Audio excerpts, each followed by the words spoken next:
Chapter 1. Transformed into such a being. Second brother. What should we do? Sister-in-law. She can't be dead. Can she? Good people don't live long, while evildoers endure for 1,000 years.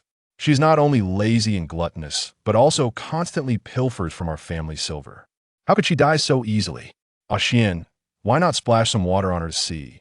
The boy referred to as Shen appeared to be around 6 or 7 years old, trembling all over, clearly filled with trepidation. Second brother. I dare not. You go. Shen Mu, equally quaking, dared not show excessive fear in front of his younger sibling.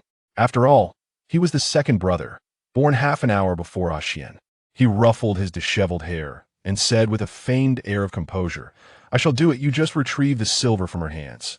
Thus, the brothers reached an agreement. One would take the silver, and the other would splash water.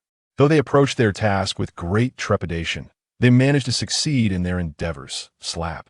As a large splash of water hit her, Gu Yao felt as if she had just received a resounding slap to the face. Damn it, how it hurt. She sprang up abruptly, the mist clouding her vision. Unable to see clearly, Gu Yao clutched the aching back of her head and murmured, "That who struck me? We did not strike you, it was you who inadvertently triggered the trap set by our elder brother while attempting to steal our family's silver. This has nothing to do with us," Shen Yan blurted out, startled by her awakening. Shen Mu swallowed hard and added, "This is the silver our family relies on for sustenance. Sister-in-law has stolen it to her conscience, is utterly devoid of morality. Just wait for our elder brother to return and cast you aside." Only then did Gu Yao clearly see the two boys before her, as thin as bean sprouts, a clear indication of severe malnutrition. Wait, this focus seems misplaced. Upon closer inspection, she noticed that the two boys were clad in ancient attire, their hair styled in traditional fashions. Gu Yao's heart sank. She strained her neck to glance around. Cracked doors and windows, crumbling walls, an overwhelming sense of decay.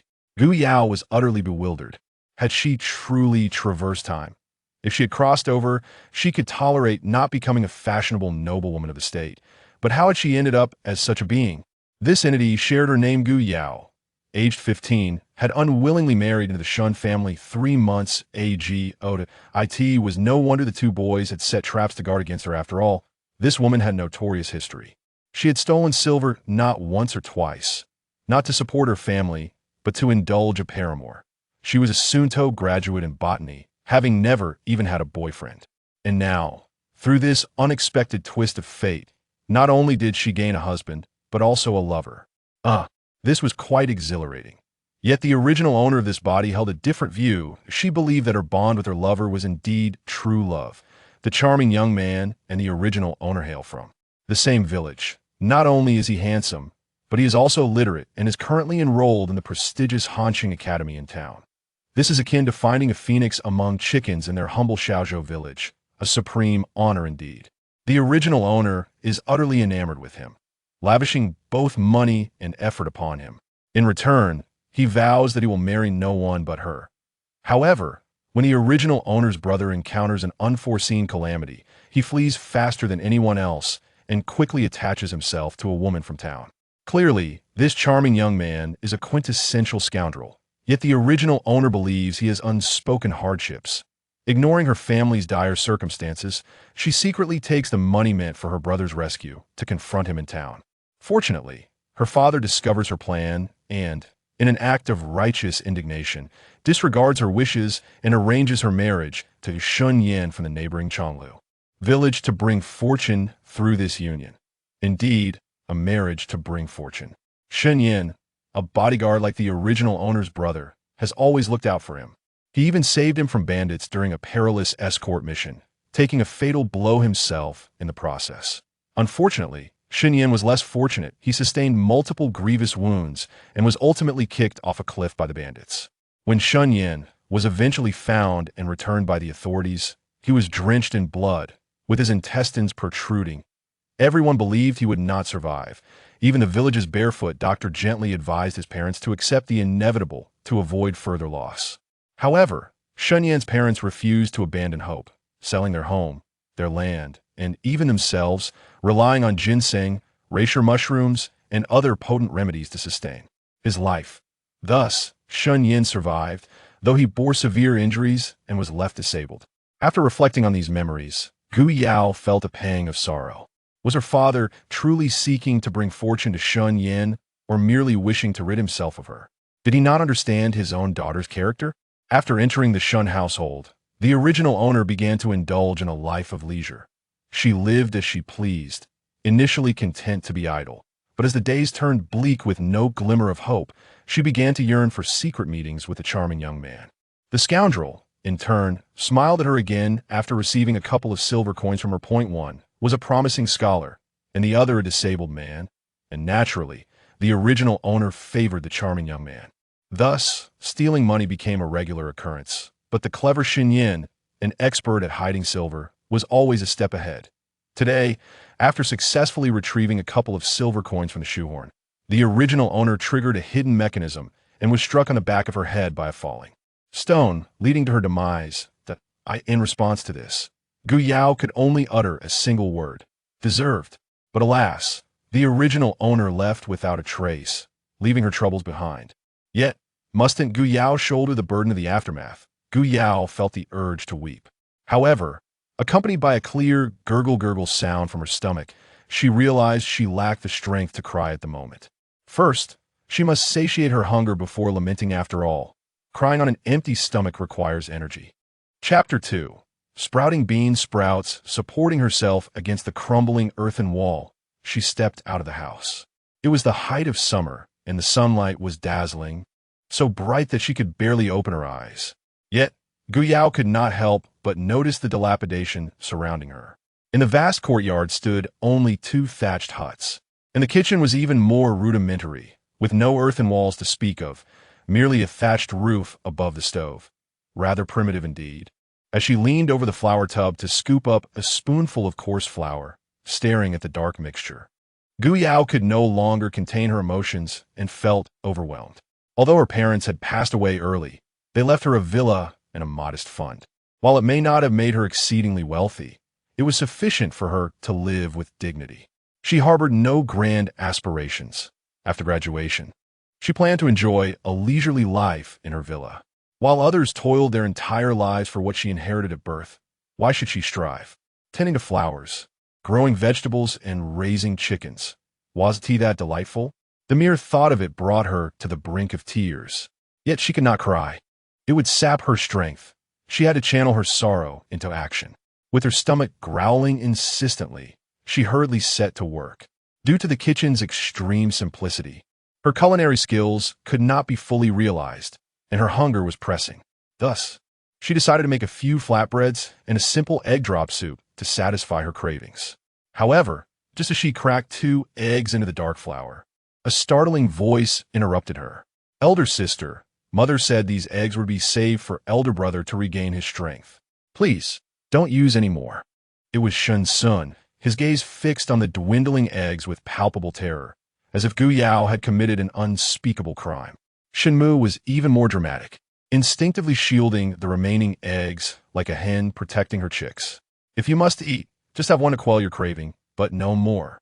Elder brother has not yet recovered, and we have no other nourishment. These eggs are all we have left." As he spoke, he glanced subconsciously towards the door. It was late. Why hadn't elder brother returned yet? Despite the doctor's stern warnings that elder brother must not exert himself, he was a restless soul, having gone to the river to set traps. They lamented their own lack of strength, wishing they could do more for him. He understood elder brother's desire to earn more money to redeem their parents, and he too longed for their presence. He had heard tales from the villagers of how wealthy landlords loved to torment their servants. He couldn't help but wonder if their parents were suffering under the landlord's roof. Were they beaten, punished to kneel, or denied food? The thought brought forth a flood of tears. Gu Yao found it amusing, yet her heart ached for them. She gently consoled, "Amu, do not cry. While your elder brother certainly needs nourishment, you and Ah Sun do as well. Just look at you two. You're as thin as sprouting bean sprouts." The 2 siblings before her were not only lean, but also dark as night. The patchwork of garments, now so soiled that the original colors were nearly indiscernible, was hardly surprising.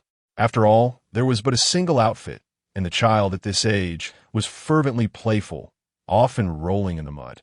making it a wonder if any color remained visible. Just as she was about to admonish the two to ensure they bathed that evening, Gu Yao's eyes lit up, and she shifted the conversation.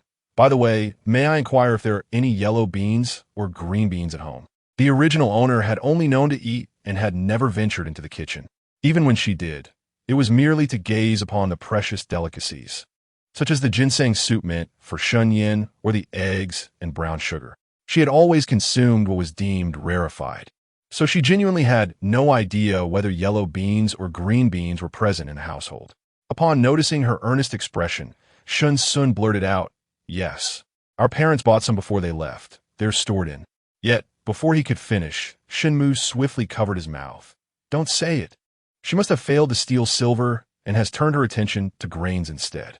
With that, he instinctively clutched the eggs in his arms. Shen Sun, realizing the implication, promptly tightened his grip on the 1 or 2 silver coins in his pocket. However, being merely 7 years of age, their large, innocent eyes could not help but gaze in the same direction. Gu Yao understood immediately and strode over, startling Shen Mu and Shen Sun into tears. "Sister-in-law, there is hardly any food left at home." Wu. Gu Yao sighed in exasperation, reflecting on the original owner's misdeeds. What a predicament this was. She paused and donned what she believed to be a sincere smile. "Amu, a son, do not be afraid. Your sister-in-law only wishes to sprout some bean sprouts from the yellow and green beans. When the time comes, we can sell them at the market and exchange them for money, which will allow us to procure more eggs." According to the original owner's memories, their era did not possess bean sprouts, but it was worth a try, as it was merely a handful of beans. Upon hearing the prospect of earning money, the two children abruptly ceased their sobbing. Shen Sun, with a snot bubble threatening to burst, asked sister-in-law, "Can we really sell them for money?" Shen Mu, with an air of mystery, retorted, "Fool, only you would believe that. Even if we sold them, the money wouldn't come to us. It would still be our family providing the beans." Observing the twins, who, although identical, were distinctly different in demeanor, Gu Yao could not help but twitch her lips. "Sun, wipe your nose before you speak. Amu, since you doubt me, how about I buy 2 pounds of beans from you?" Shen Sun, who had been about to blow his nose, stood frozen in place, astonished by his sister-in-law's words. She wanted to spend money to buy their beans? It was a stroke of good fortune that she did not steal their silver. She was even offering her own coins. Had the sun risen from the west? Gu Yao, filled with enthusiasm, produced 5 won and handed them to Shen Mu, commanding, 1 pound each of yellow beans and green beans, quickly now. However, she soon witnessed Shen Sun's snot bubble floating into the yellow beans. Perhaps they should forego the yellow beans entirely and request only green beans. Mung beans are priced at 5 won per pound, yielding 10 pounds of green sprouts within just 2 days, while yellow beans, though slightly cheaper at 3 won per pound, only produce 7 pounds of yellow sprouts and take 3 days to germinate.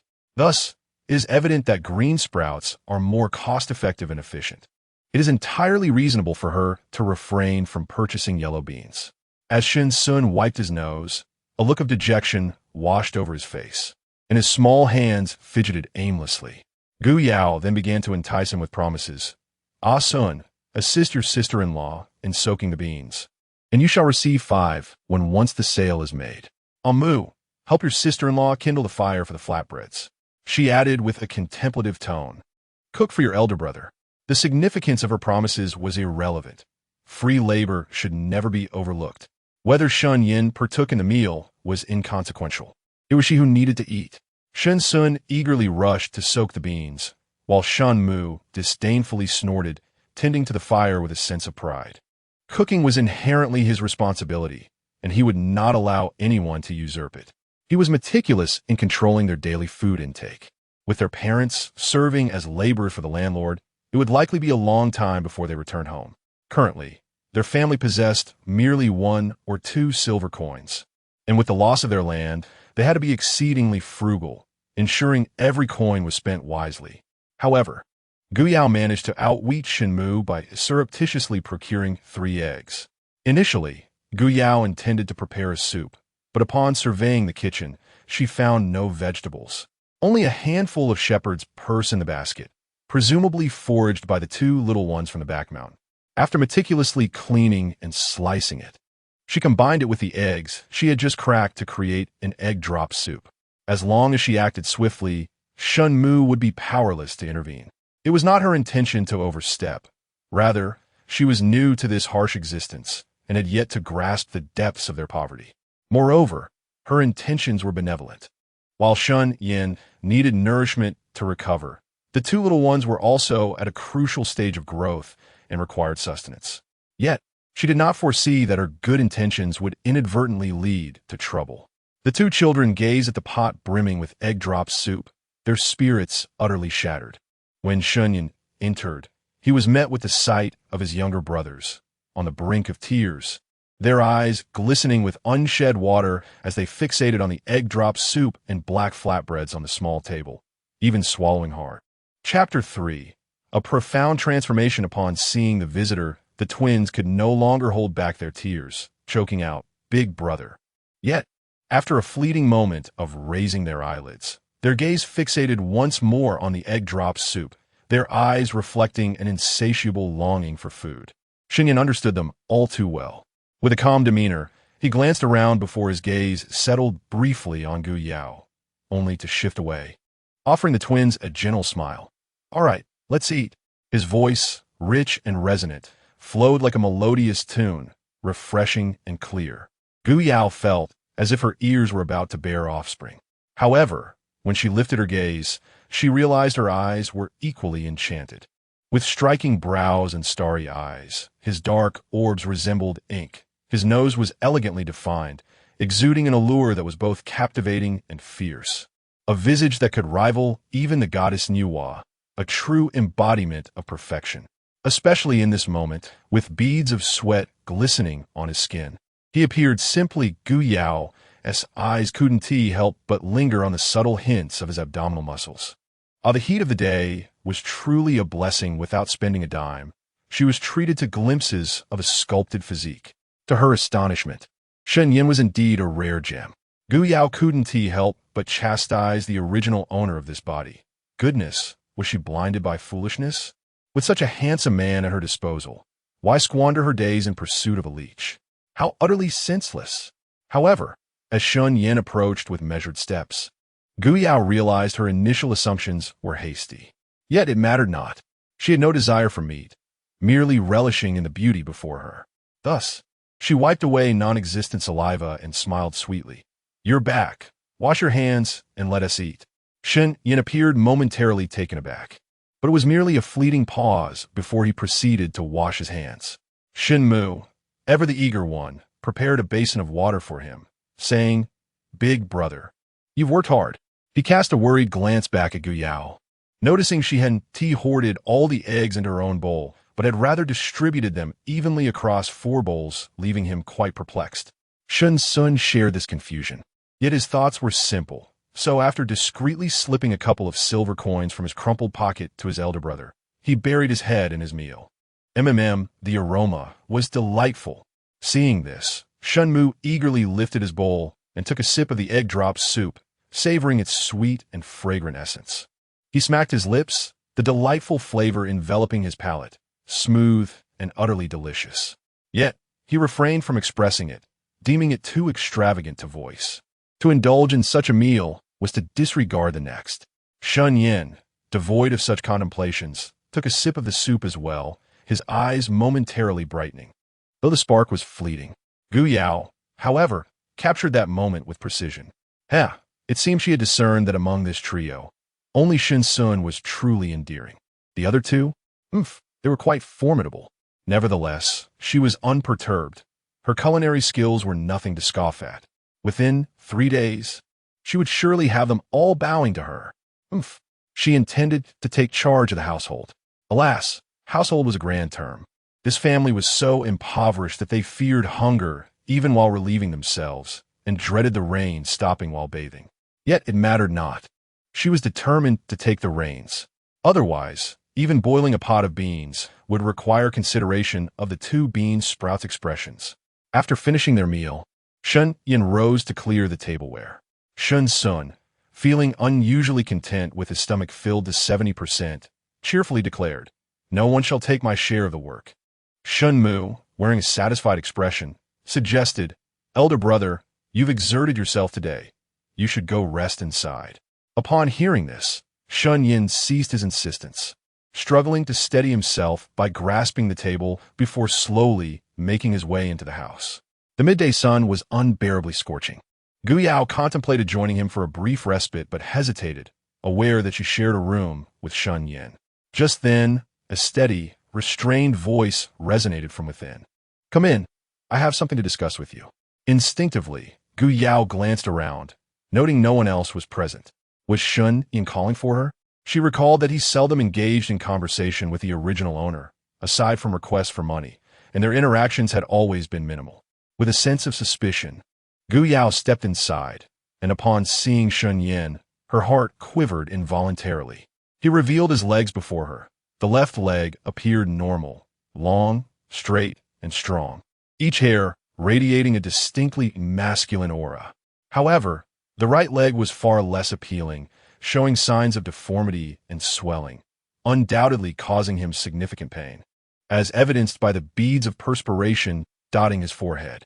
Gu Yao was aware that his leg injury stemmed from a fall off a cliff last year. Had he received timely medical attention, it could have been fully healed.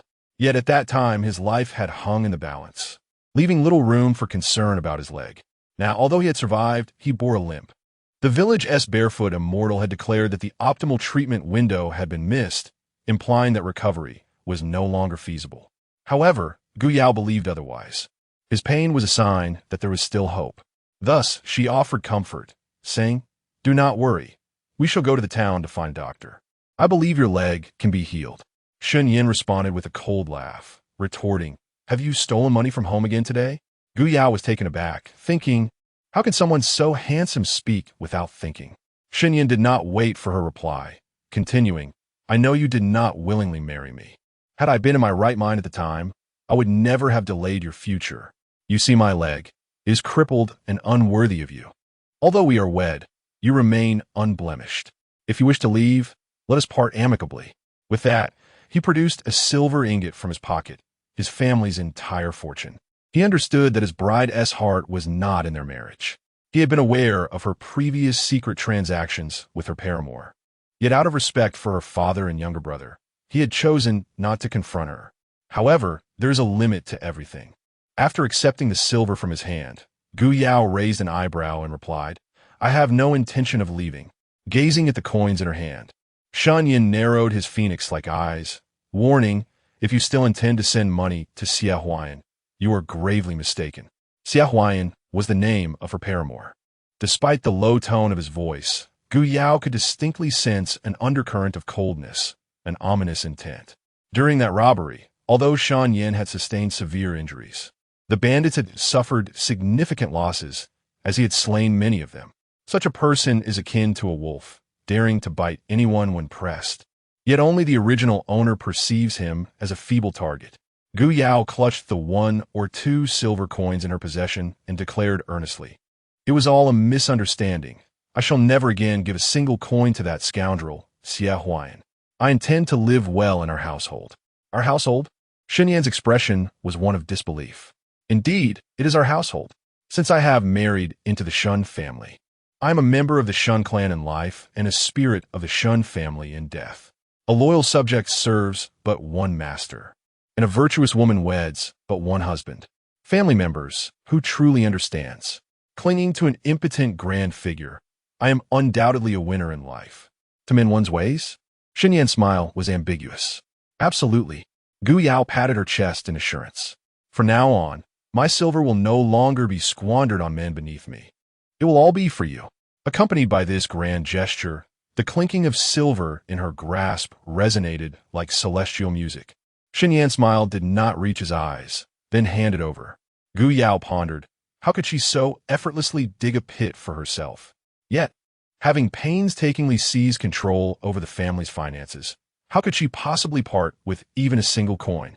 Thus, she swiftly rubbed the back of her head, feigning distress. "Oh dear, my head aches terribly, and I feel so dizzy. I must lie down for a moment." With that, she maneuvered past Shen Yan, groggily making her way to her usual resting place. Observing her sleeping figure, Shen Yan refrained from pressing for the silver. Instead, his gaze lingered on her. Gu Yao. This is the final time. Chapter 4. Ascending the mountain. Initially, Gu Yao feigned sleep, but before long, she succumbed to genuine slumber. In the midst of her drowsiness, she discerned the faint sound of a door creaking open. Where are you going? She heard Shen Yan reply, to the mountain. Upon hearing this, Gu Yao hastily rose, exclaiming, I shall accompany you. Let us forage for wild vegetables to prepare some dumplings. If fortune favors us, we might even discover some rare plants. Shen Yan paused momentarily, yet did not decline her company. Just as they stepped outside, Shen Mu and Shen Xian emerged from the house, each eagerly shouldering a bamboo basket, and in unison declared, We wish to gather wild vegetables as well. With no land at home and limited grain, we must rely on foraging daily. After this, Shen Xian, unable to shake his concern, inquired, Elder brother, with all of us gone, what if our silver is stolen? Shen Mu cast a glance at Gu Yao and dismissively replied, Nay, she is accompanying us. The unsuspecting Gu Yao, caught in the crossfire, felt her lips twitch in exasperation. Oh, my dear little caretakers, your family possesses but a mere tale of silver, not 10 or 100. You are as impoverished as can be. Even the mice have fled, and thieves would steer clear. What is there to fear? One tale could sustain us for several months. If your sister-in-law is as wealthy as you claim, let her show us her prowess. The twins protested, asserting that if their sister-in-law could indeed bring home 10-1, they would be thoroughly impressed. ISNT, that right? Elder brother? Shen Yan feigned indifference to their banter, nodding absent-mindedly. Indeed, observing the trio's unified front, Gu Yao huffed, You three may await your fate. I shall soon rain down silver upon you. With that, she quickened her pace ahead. Since their thatched cottage lay at the foot of the mountain, they swiftly reached their destination. Shen Yan cautioned, Do not venture further. It is unsafe. Remain here to gather wild vegetables while I check the traps I set a few days ago. Gu Yao merely hummed in response, striding directly toward the grand tree. Shen Yan, disinterested in her antics, recognized that she would not heed his warnings. Yet, he sensed a change within Gu Yao, though he lacked the time to ponder it further as he ambled toward the traps. Meanwhile, Gu Yao found herself before a patch of verdant growth. Crouching down, she delicately parted the underbrush and, upon closer inspection, identified it as mugwort. Elder sister, what wild vegetable is this? Is it edible? Shen Xian could not contain his curiosity as he observed her earnest digging. Gu Yao replied while continuing her task, This is mugwort. It cannot be consumed directly, but it possesses numerous benefits. It wards off mosquitoes and insects, can be used to create herbal compresses that are beneficial to health, and can be transformed into traditional delicacies like mugwort cakes.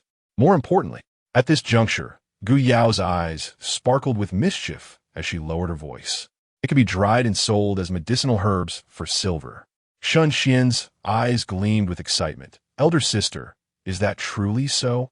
Gu Yao nodded affirmatively. Indeed, it is worth more than gold. I shall share 5 with you when the time comes. Noticing Shen Mu casting a furtive glance in their direction, she warmly invited, Mu, would you like to join me in gathering mugwort? She did not truly require his assistance.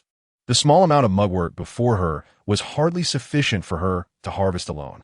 Her motivation for this endeavor was to cultivate goodwill. However, it was evident that Shen Mu was not easily swayed. Not only did he refrain from joining her, but he also advised Shen Sun, saying, Shen Lao San, she is adept at spinning grand illusions. The silver from the sprouts has yet to materialize for you. You must think carefully. Gu Yao, exuding confidence, replied, There is no loss in harvesting. With such a trivial amount, if I regret later, it will be too late. Shen Sun, having been convinced, declared, Eldest sister-in-law, I will harvest, I will harvest.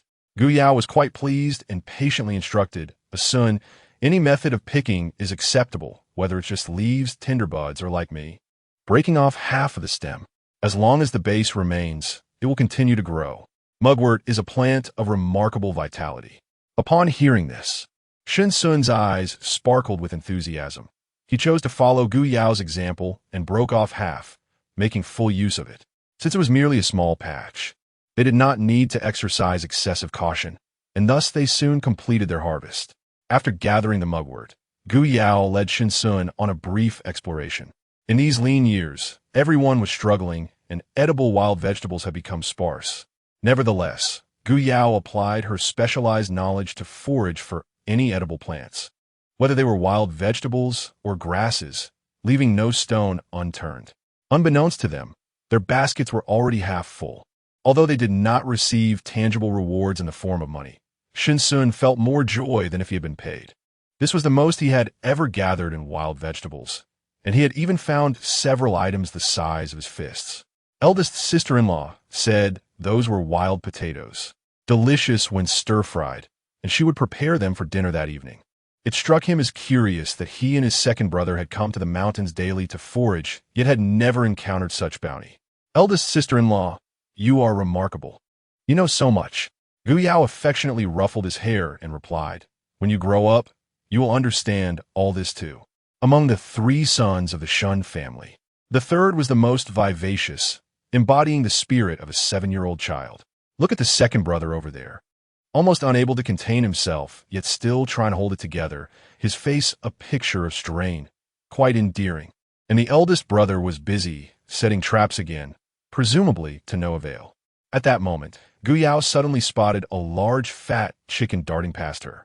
Shen Yan, a chicken. There's a chicken, a fat chicken. Quick, catch it. She immediately dashed after it. Eldest brother, second brother, a fat chicken. Hurry and catch it. Shen Sun also spotted it, and quickly spread his arms to encircle it.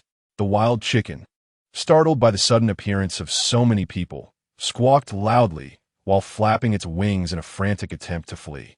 However, being not particularly adept at flying and rather clumsy, it only managed to soar to a height of one person's reach before being caught by the tall Shen Yan, who seized its claw. Unfortunately, Gu Yao missed her target and accidentally stepped into a trap that Shen Yan had just set. Alas, it seems I'm to traverse realms once more. I beseech the Bodhisattva and implore my grandmother. This time, I yearn for a noble identity, perhaps that of princess. Yet, the outcome diverges from my expectations, as I find myself upon a soft expanse. Gazing downward, I am met with the sight of 2 furry creatures, 2 rabbits, no less. Overcome with delight, I seize one in each hand. Ah, how cruel this act is! One has already met its demise. Oh, splendid. A perfect opportunity for spicy rabbit heads. Curse that scoundrel Shen Yan for not lending me a hand. I had to clamber out of the crevice on my own, only to plunge headlong into an adjacent trap. Darn that Shen Yan for setting such a series of snares. In that moment of utter darkness, I could not suppress a torrent of invective. Fortunately, this time, Shen Yan reached out to catch me. However, it would have been better had he not. He grasped my ankle with such force that, due to his towering stature, he hoisted my entire being upside down. As a gentle breeze wafted through, my skirt billowed like a blossoming lotus, elegantly outlining the quintessential poise of a woman. The scene was nothing short of breathtaking, so beautiful that it made me wish to explode with joy. Chapter 5. A bountiful harvest. Shen Yan felt a twinge of embarrassment as he quickly set Gu Yao down, murmuring mildly, "Be careful." Gu Yao pretended to be unaffected, smoothing her skirt before proudly displaying the 2 rabbits she held in her hands. Tonight, we feast.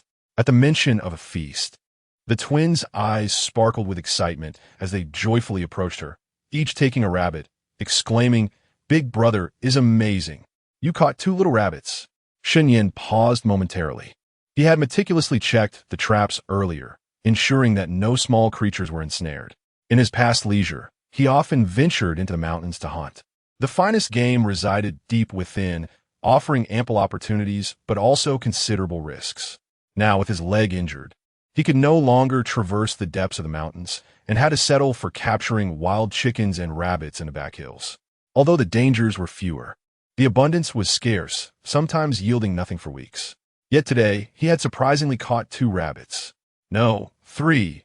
There was still one more attempting to leap away, but he swiftly grasped its ear.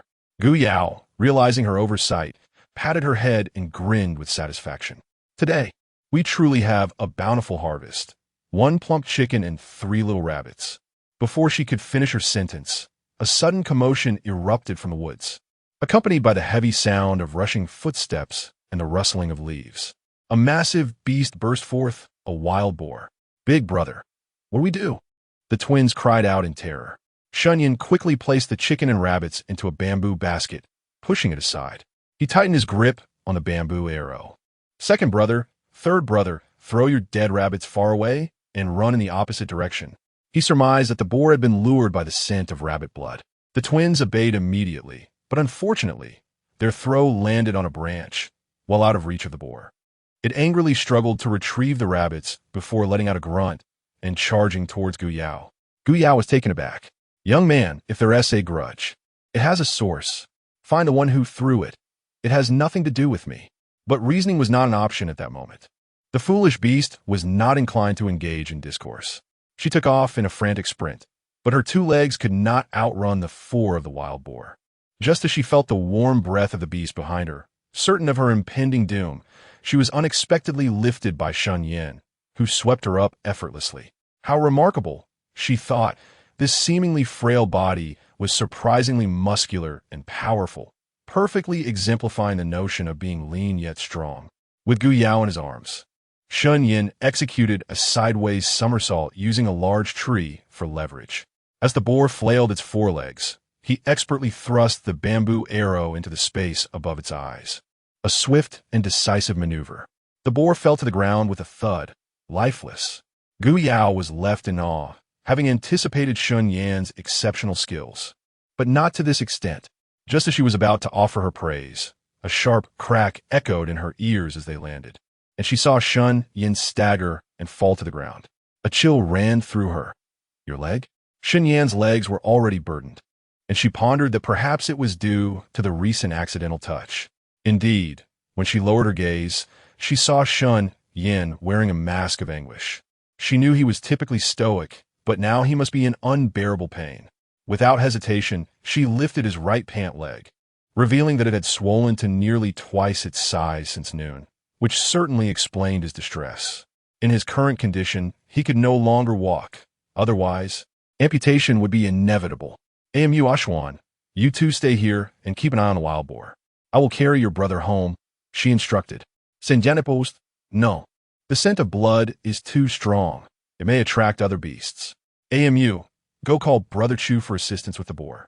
Without hesitation, Shun Mu dashed down the mountain. "As for you and Ashwan, take the vegetables and the chickens and rabbits back home." Gu Yao complied, placing the cage containing the chickens and rabbits on Shan Xian's back, and then gently set a small basket of wild vegetables in his arms, softly inquiring, "Can you manage alone?" Shen Xian held on tightly, nodding, "Yes, but brother." The wild boar. He was overwhelmed with worry. Gu Yao reassured him, "You head home first. I will stay here with your brother." Following Shen Xian's gaze, she added, "And, of course, the wild boar." Reluctantly, Shan Xian turned back, glancing over his shoulder multiple times. Shen Yan opened his mouth, intending to say something, but ultimately chose silence. Neither spoke. It was not that Gu Yao was taciturn, but rather that she seemed to have discovered something intriguing. Shen Yan wondered how she managed to spot it right under his nose. She had found a nest of wild chicken eggs. There were quite a few, probably around a dozen, likely from that plump hen they had seen earlier. "Wow, so many wild eggs," Gu Yao exclaimed, filled with joy that felt akin to unboxing a cherished item in her previous life. As Shen Yan watched her radiant expression, he suddenly found the sunset more resplendent than ever. Soon, a youth clad in coarse cloth approached, panting heavily, followed closely by Shan Mu, who was also out of breath. The newcomer was Chu Changza, Shen Yan's childhood friend, a year older at 21, bonded through their parents' friendship. "Ayan, how is your leg?" he asked with concern upon arrival. But his attention quickly shifted to the wild boar, exclaiming, "It's enormous." Shen Mu gestured for him to see. He was initially skeptical, but soon realized its true size. Thankfully, he had heeded his mother's advice and brought a cart.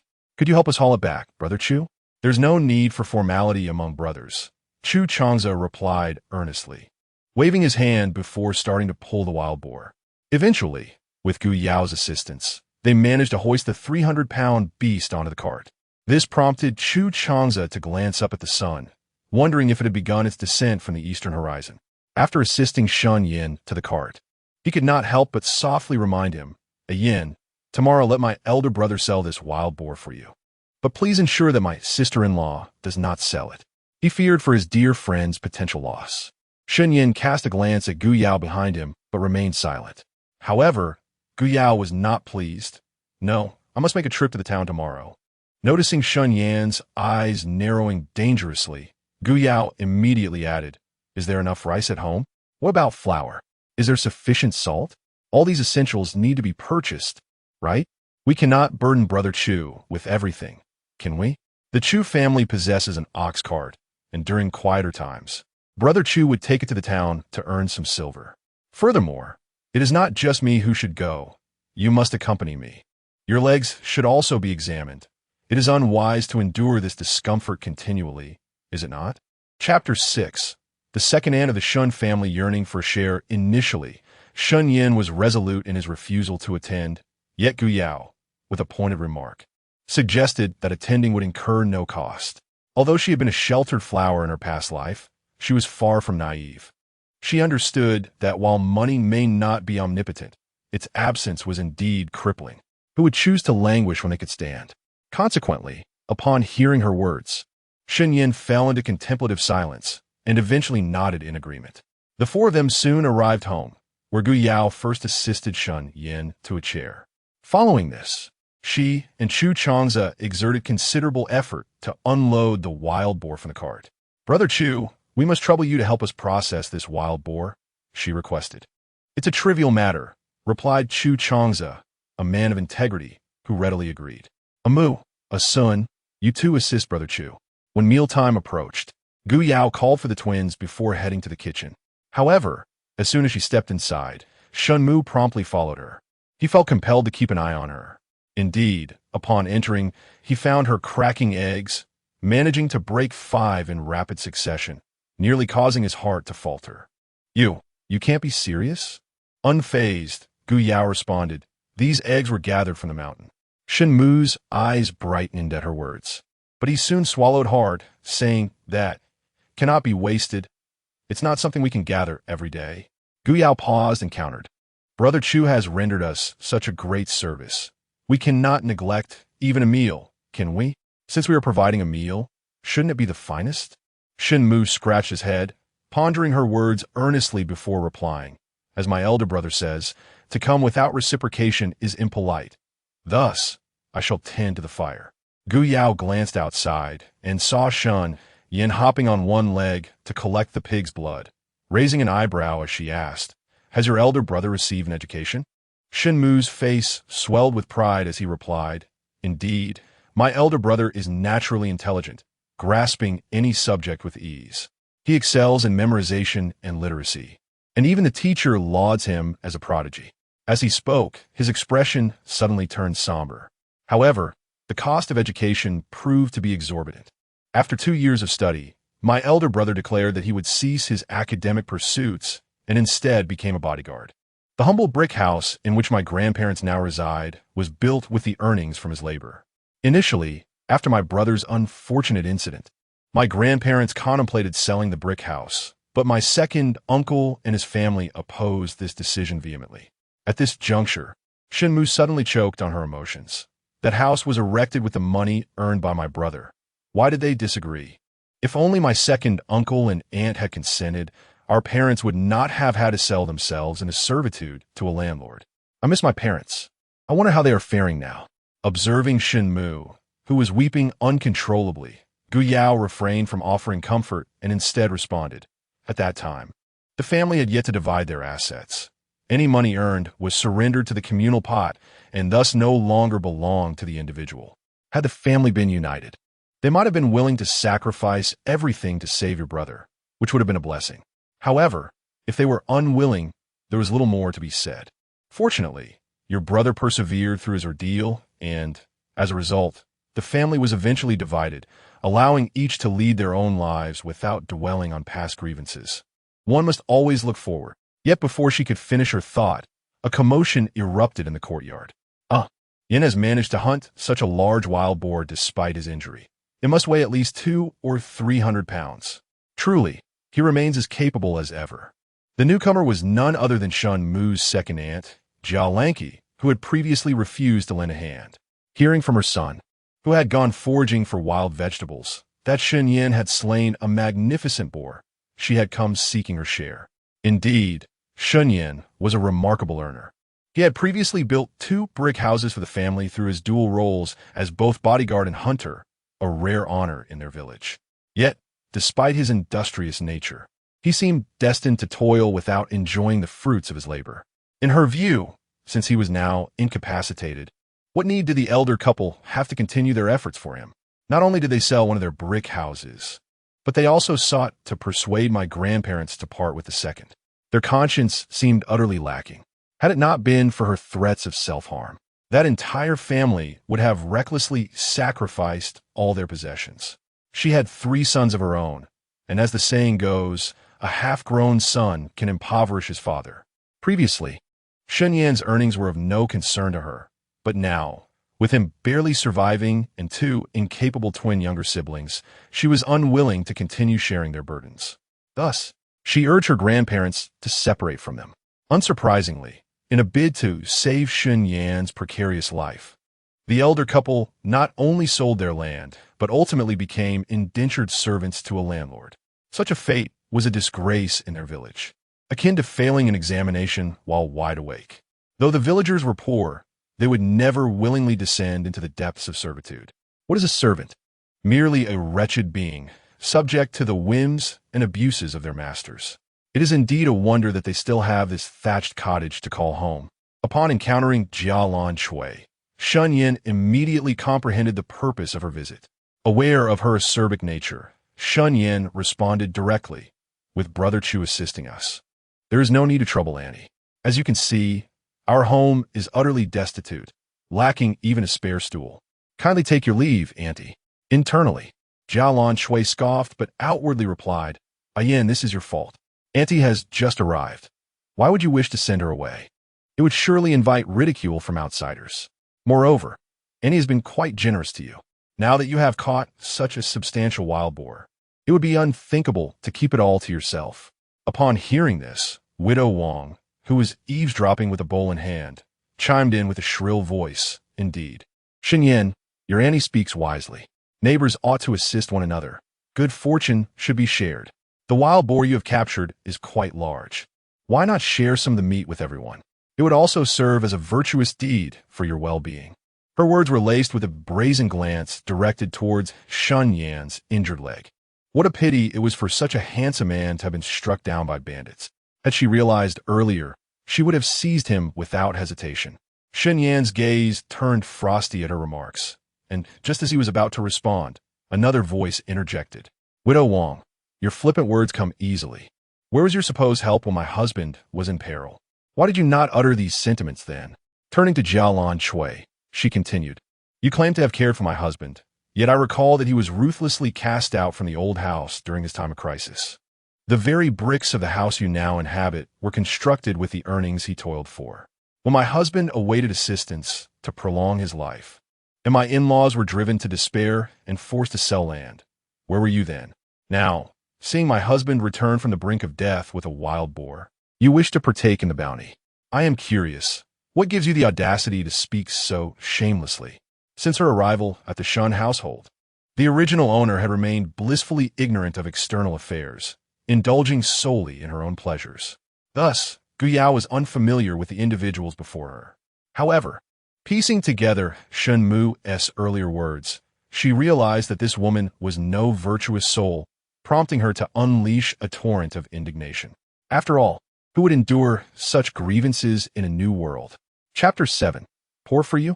I would rather feed the dog. Upon hearing these words, not only did Jia Lanky freeze, but the entire courtyard turned their gazes toward Guyao. Shen Yan raised an eyebrow, his eyes deep and contemplative. As the crowd's attention fell upon her, Guyao, puzzled, inquired of Shen Mu, who seemed almost glued to her. What's the matter? Could it be that this second aunt is in the right? Shen Mu snapped back to reality. No, she is in the wrong. If you can speak, do so generously. Shen Sun quietly encouraged sister-in-law. Second aunt is the most opportunistic person. She's quite bothersome. When Mother was around, we could hold our own against her, but now that she is gone, we find it difficult to contend with her. You are remarkable, sister-in-law. Do your best. Gu Yao straightened her back. You may rest assured. At this, Shen Yan's eyes sparkled with interest. Zhao Lanqi was no pushover. She was known for her thick skin, and today, driven by the prospect of meat. Her temper was surprisingly mild. Yan's wife, she began, one must speak with integrity. If it weren't for us persuading your elder brother and sister-in-law to sell a set of blue brick houses, we couldn't have pulled Yan back from the brink of death. Thus, I am indeed your savior. One must be grateful and cannot act with a guilty conscience. Gu Yao smiled. Second aunt, your words are misguided. Both sets of blue brick houses were earned by my husband, and moreover, that particular one rightfully belongs to my in-laws. Pray tell, must my in-laws seek your family's consent to sell their own house to save their child? However, since you have expressed such loyalty and righteousness, I cannot deny you. If you claim to be our savior, then may I suggest selling your current blue brick house to my husband for his like treatment? In doing so, should there be any future delicacies or refreshments, if I fail to honor you, it would reflect my ingratitude. Upon hearing Gu Yao's bold intention towards her family's blue brick house, Zhao Lanqi's countenance darkened. You foolish girl. Do you think you can exchange a wild boar for my family's blue brick house? I suggest you consider thievery instead. Moreover, that blue brick house is shared with our grandparents. How dare you make such a proposition? Suddenly, Shen Yan interjected, grandfather and grandmother would consent. Second aunt, you may inquire with them, but on the condition that you cease your threats of self-harm with that rusty knife. Shen Yan's grandparents had 3 sons, with Shen Yan's parents being the eldest. According to family tradition, the eldest son inherited the family estate. When the houses were allocated, it was agreed that one would belong to Shen Yan's parents, while the other would be divided only after the elder couple's passing. However, during the division of property, Zhao Lanqi had harbored ulterior motives and feigned a suicide attempt, thereby acquiring the blue brick house under the pretense of caring for the grandparents. The grandparents were in good health and capable of work. The division of property did not sever familial ties, as the 3 brothers would still jointly care for their parents in the future. Shen Yan's father, being dutiful and overwhelmed with concern for Shen Yan, had chosen not to contest this. The 3rd son of the Shen family, having only daughters, lacked any say in the matter and thus remained silent, yielding to the 2nd branch. The 2nd branch not only acquired a blue brick house, but also received the finest land in the division. However, all of this was documented and firmly established. Therefore, Shen Yan was not genuinely coveting the old family house. He merely referenced the calculations made by the 2nd branch at that time. Upon hearing those words, the villagers gathered outside the fence cast a different gaze upon Jialan Shui. Aunt Shen, who had once turned a blind eye to the plight of others, now had the audacity to request pork from him. Just look at your grand brick house and then at their thatched cottage. As a relative, shouldn't you offer some care? Unfazed by the gossip, Jialan Shui retorted fiercely to the crowd. What business is it of yours? You meddlesome outsiders. Your mouths are no more than a hindrance to our meals. Gu Yao frowned. Noting the late hour, she still had spicy rabbit heads to prepare. With the matter already clarified, she had no time to engage further with Jialan Shui and issued a clear dismissal. Turn left at the door. And do not expect to be escorted out. Jialan Shui denied the meat, refused to leave. She had promised her family a feast that night and boldly asserted, it's not that I crave the meat, it's your elders who are coveting it. However, before she could finish, she was unceremoniously pushed out. The small wooden door was promptly shut by Gu Yao from within. Irritated, she pushed against the door, but it wouldn't budge. With hands on her hips, she began to scold, you insolent wretch. I am your elder. How dare you show such disrespect? With your lack of reverence, word of this will surely pierce your reputation. Just as her words fell, she was met with a chilling splash from inside, tainted with red blood and a strong metallic scent. It was pig's blood, and she was furious, stomping her feet in indignation. You wretched scoundrel. Another splash of blood-mixed water followed. You want meat, do you? Today's pig's blood is plentiful. For every insult, a splash. Moral coercion holds no weight here. Respect is earned, and why should I share my pork with you? I would sooner feed it to the dogs. Shen Yan glanced at the twins, who immediately took up a basin of water and a bowl of pig's blood, ready for Gu Yao to use. After enduring several splashes and the overwhelming stench, Jiao Lan Shui finally departed in a huff.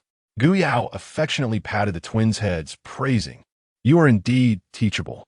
She then raised an eyebrow at the distant Shen Yan before tending to two deceased rabbits. Shen Yan, typically composed, observed the lively expressions on her face, and even his brows involuntarily lifted. However, Chu Changzhe was clearly less composed, glancing uncertainly at the setting sun and questioning, "Yan, has your wife undergone a transformation?" Shen Yan remained non-committal, his gaze profound. As the sunset settled, the sun of tomorrow would likely shine with clarity. Gu Yao had initially intended to prepare spicy rabbit heads, but with insufficient spices in the kitchen, she opted to make braised rabbit instead. Rabbit meat is easy to clean. Once chopped, it simply needed a thorough rinsing to remove the blood.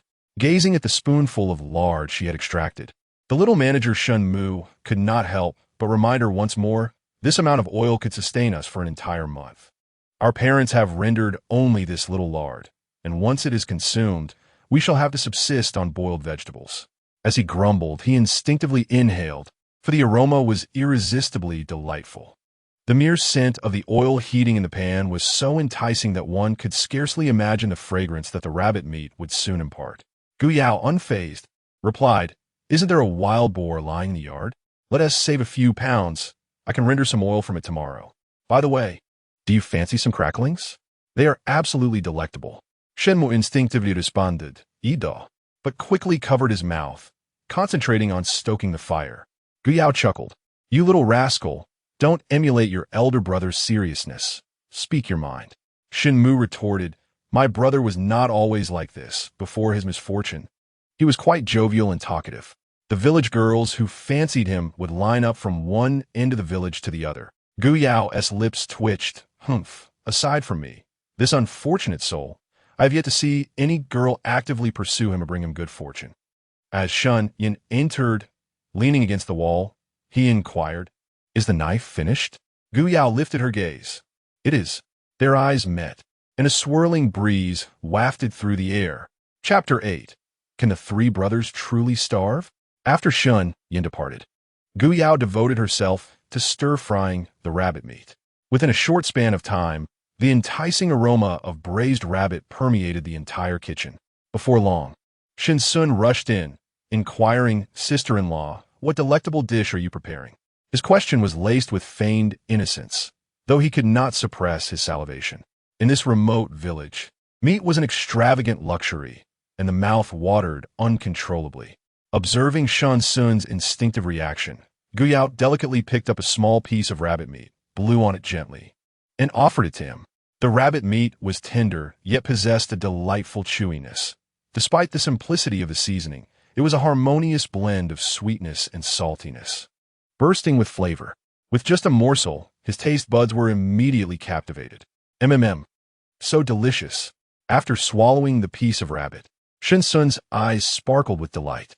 He turned to glance down at Shen Mu, his expression one of satisfaction and pride. Shen Mu merely pursed his lips and instinctively cast a glance at Gu Yao, but soon averted his gaze, concentrating on stoking the fire. Gu Yao beamed with pride, but did not gloat. Instead, she picked up another piece, blew on it, and placed it in Shen Mu's mouth. As the savory flavor touched his tongue, his entire face flushed with color. "Mother, this is truly exquisite." Seeing this, Gu Yao remained silent, swiftly plating the stir-fried rabbit and handing it to Shen Sun. "Take this out, it's time to eat." She carried the egg and wild vegetable soup she had prepared earlier, while Shen Mu held the black flatbreads as they exited together. Upon witnessing the meal's completion, Chu Changzhe, who had been tending to the wild boar, rose to leave. However, upon seeing the modest bowl of egg drop soup and the glistening braised rabbit heads on the wooden table, he could not help but pause, offering a gentle admonition. "Sister-in-law, you cannot be so extravagant. Eggs and meat like this are the fare of landowners. We villagers cannot afford such indulgence, especially given your family's current situation. Just imagine how many meals could be had with coarse rice." He regarded Gu Yao as a transformed individual, seemingly more extravagant than ever, with her generosity expanding boundlessly. Yet Gu Yao, with confidence radiating from her, assured him, "Brother Chu need not worry. Where there is a will, there is a way. I have it all figured out." A modern woman of both beauty and skill, how could she not sustain her frail family? To Chu Changza, however, this confidence appeared to be sheer folly.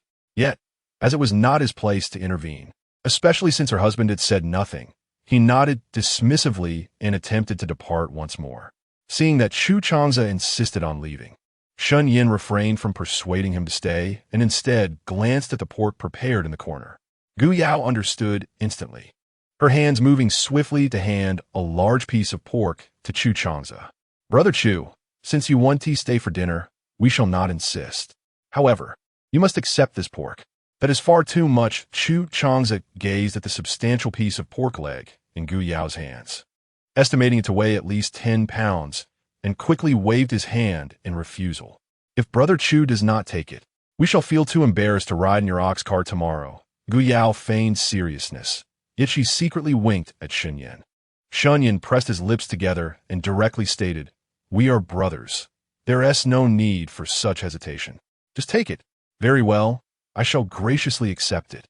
But do not hesitate to seek my assistance in the future. Simply approach me or my elder brother if you require anything." Chu Changza finally nodded and accepted the hefty piece of pork leg.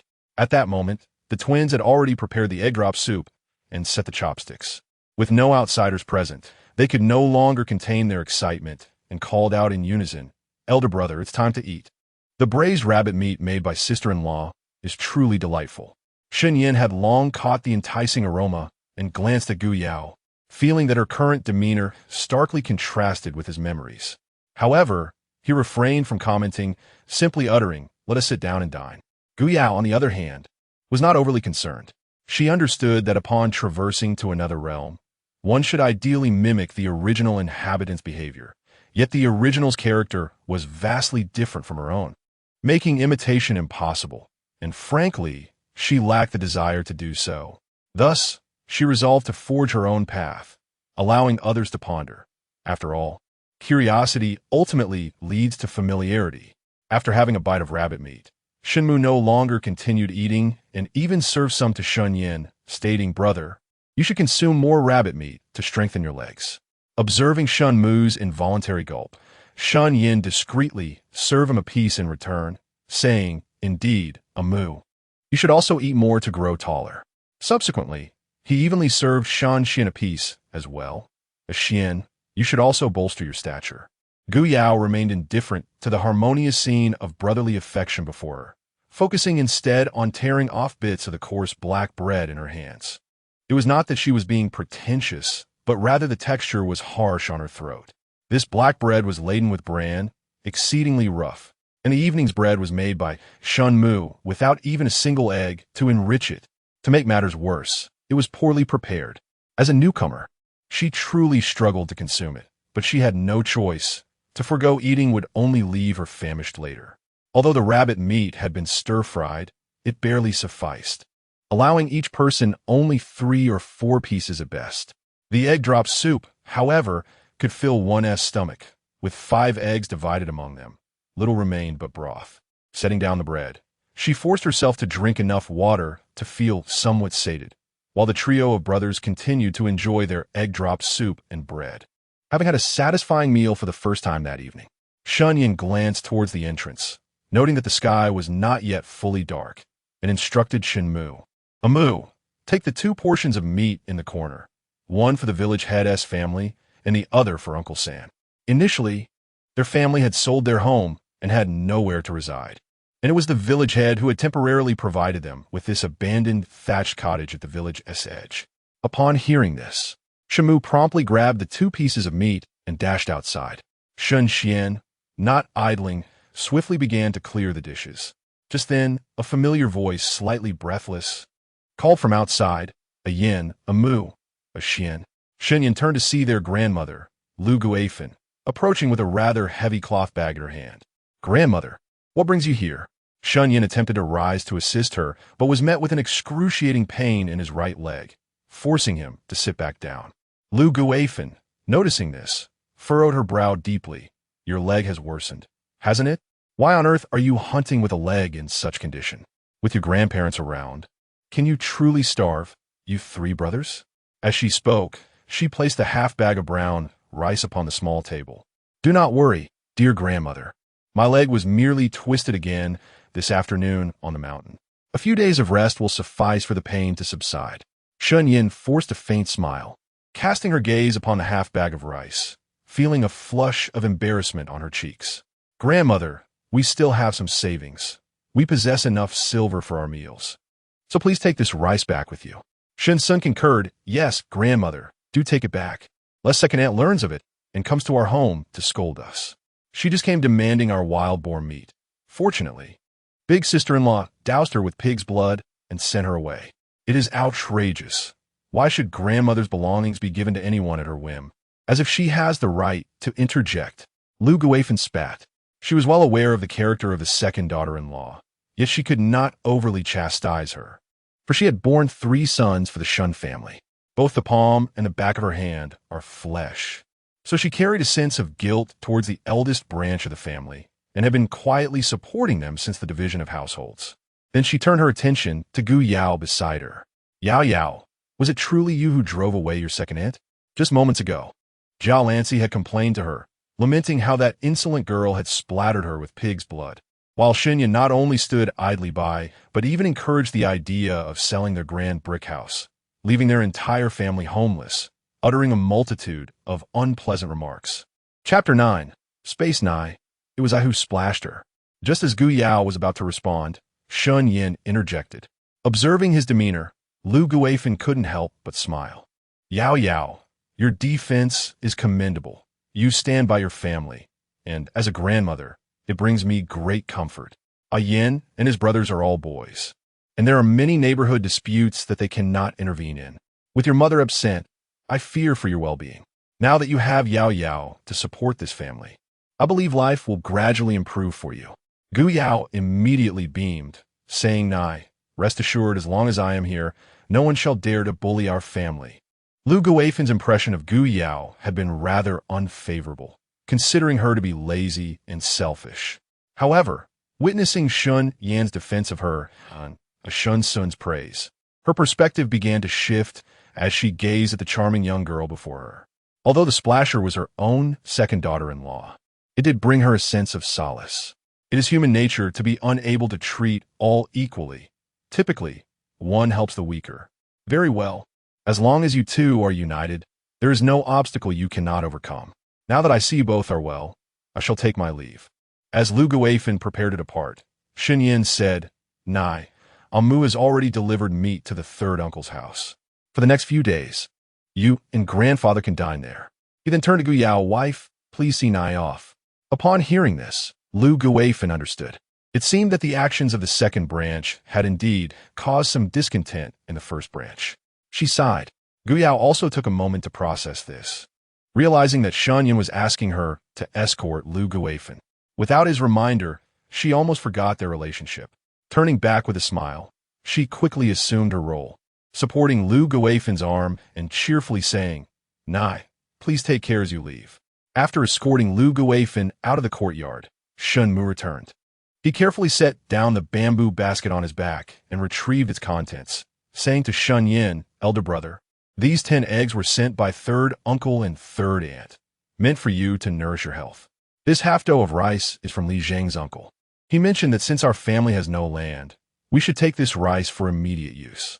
As he spoke, a familiar voice of a middle-aged woman echoed from the entrance.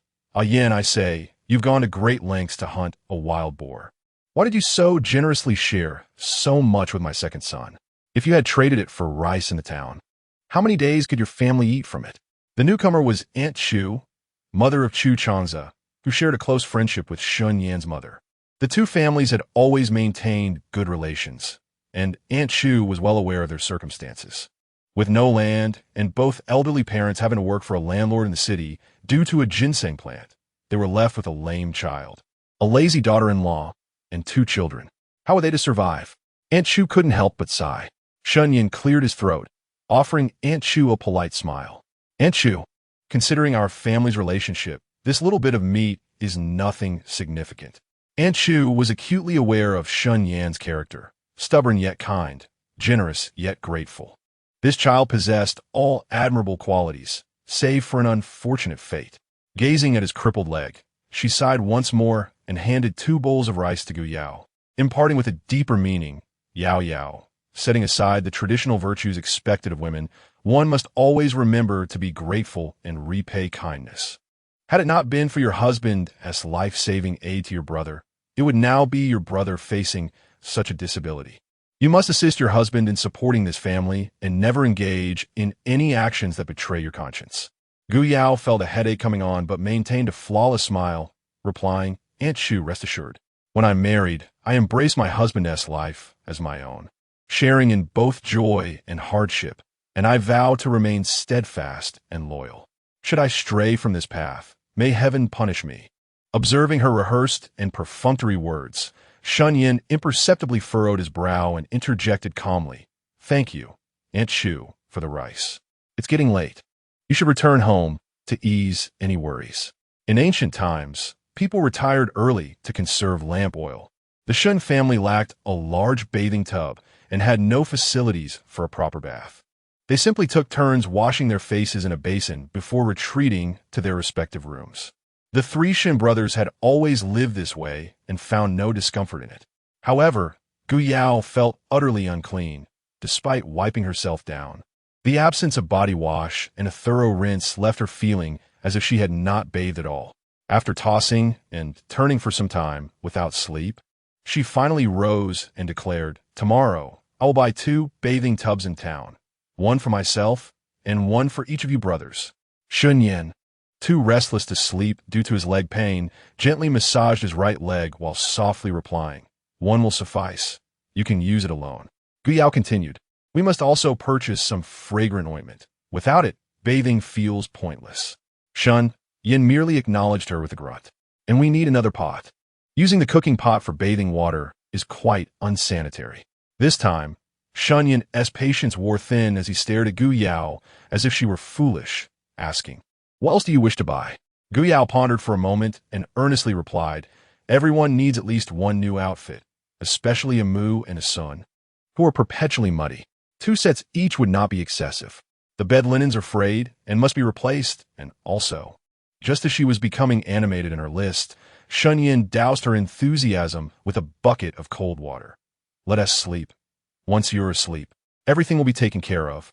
With that, he turned away. Although Gu Yao remained her usual unpredictable self, it was evident that she was now involving the 3 brothers in her plans, though the reason eluded her.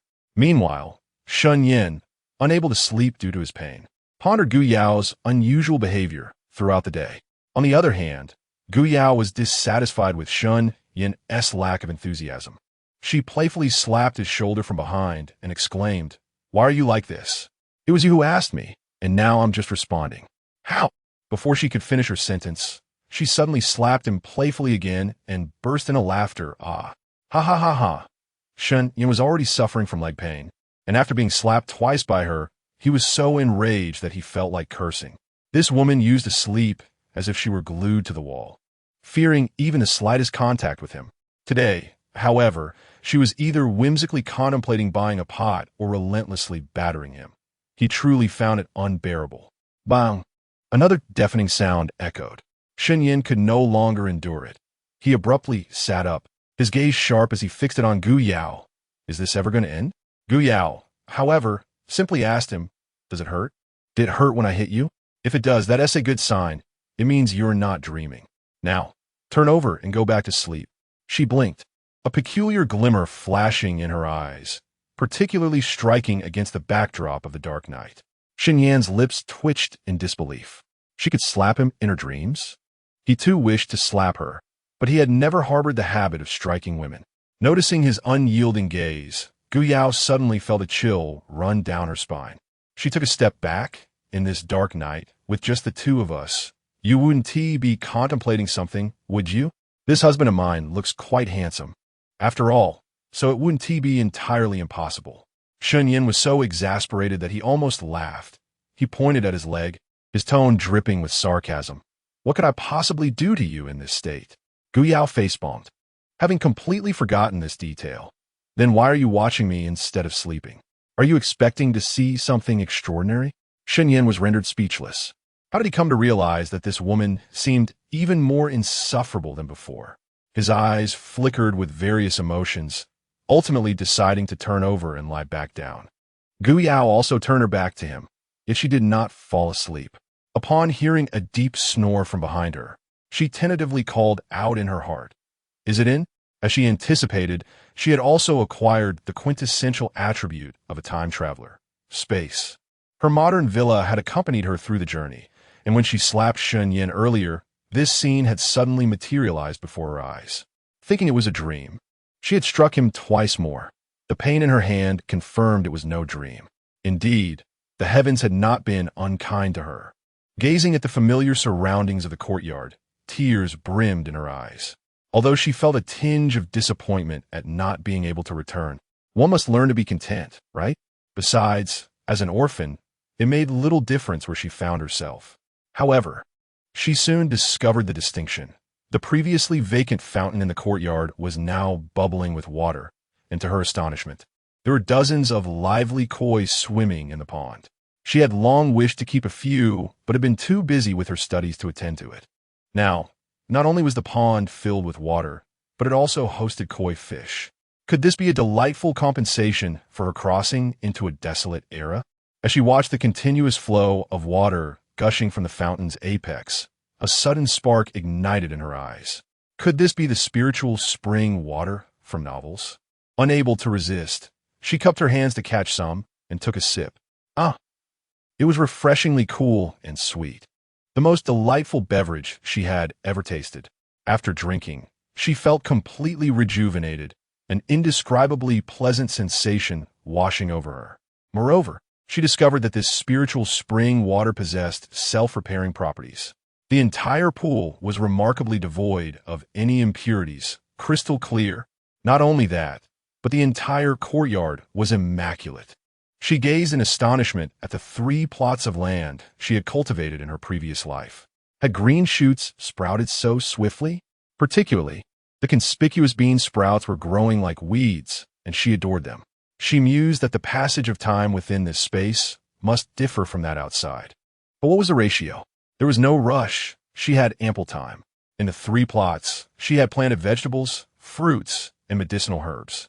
As for why she chose to cultivate herbs, she had not pondered much, being a university student specializing in botany, eager to experiment with everything. In truth, she also wished to grow grains such as millet, wheat, rice, and corn, but the space was limited and in the northwest corner of the courtyard. She kept 5 chickens and 5 ducks. Utilizing her expertise, she had established a complete ecological cycle. The eggs were self-sustaining, and their droppings nourished her plants, ensuring that her resources remained within her own domain. With this in mind, she proceeded to the northwest corner to check on her chickens and ducks. They were clucking joyfully, a stark contrast to their demeanor when she had last departed. Moreover, this space possessed preservation capabilities. The pile of eggs, laid who knows when, were still warm. Indeed, the products of this space were of exquisite quality. Clutching the warm eggs, she cheerfully entered her home. La la la. It was time to prepare a fragrant egg-fried rice. Although she had been a sheltered flower in the greenhouse of Huagua, untouched by hunger or hardship, the concept of scarcity had never crossed her mind. Yet, her home was well stocked with all essential supplies, not abundant, but comprehensive. Just as she contemplated how to indulge in comfort, a low, astonished voice reached her ears. Gu Yao. Chapter 10. Sleeping in separate rooms, Gu Yao did not dare to delay. With a swift thought, she exited the space, only to find herself gazing into Shen Yan's deep, dark eyes.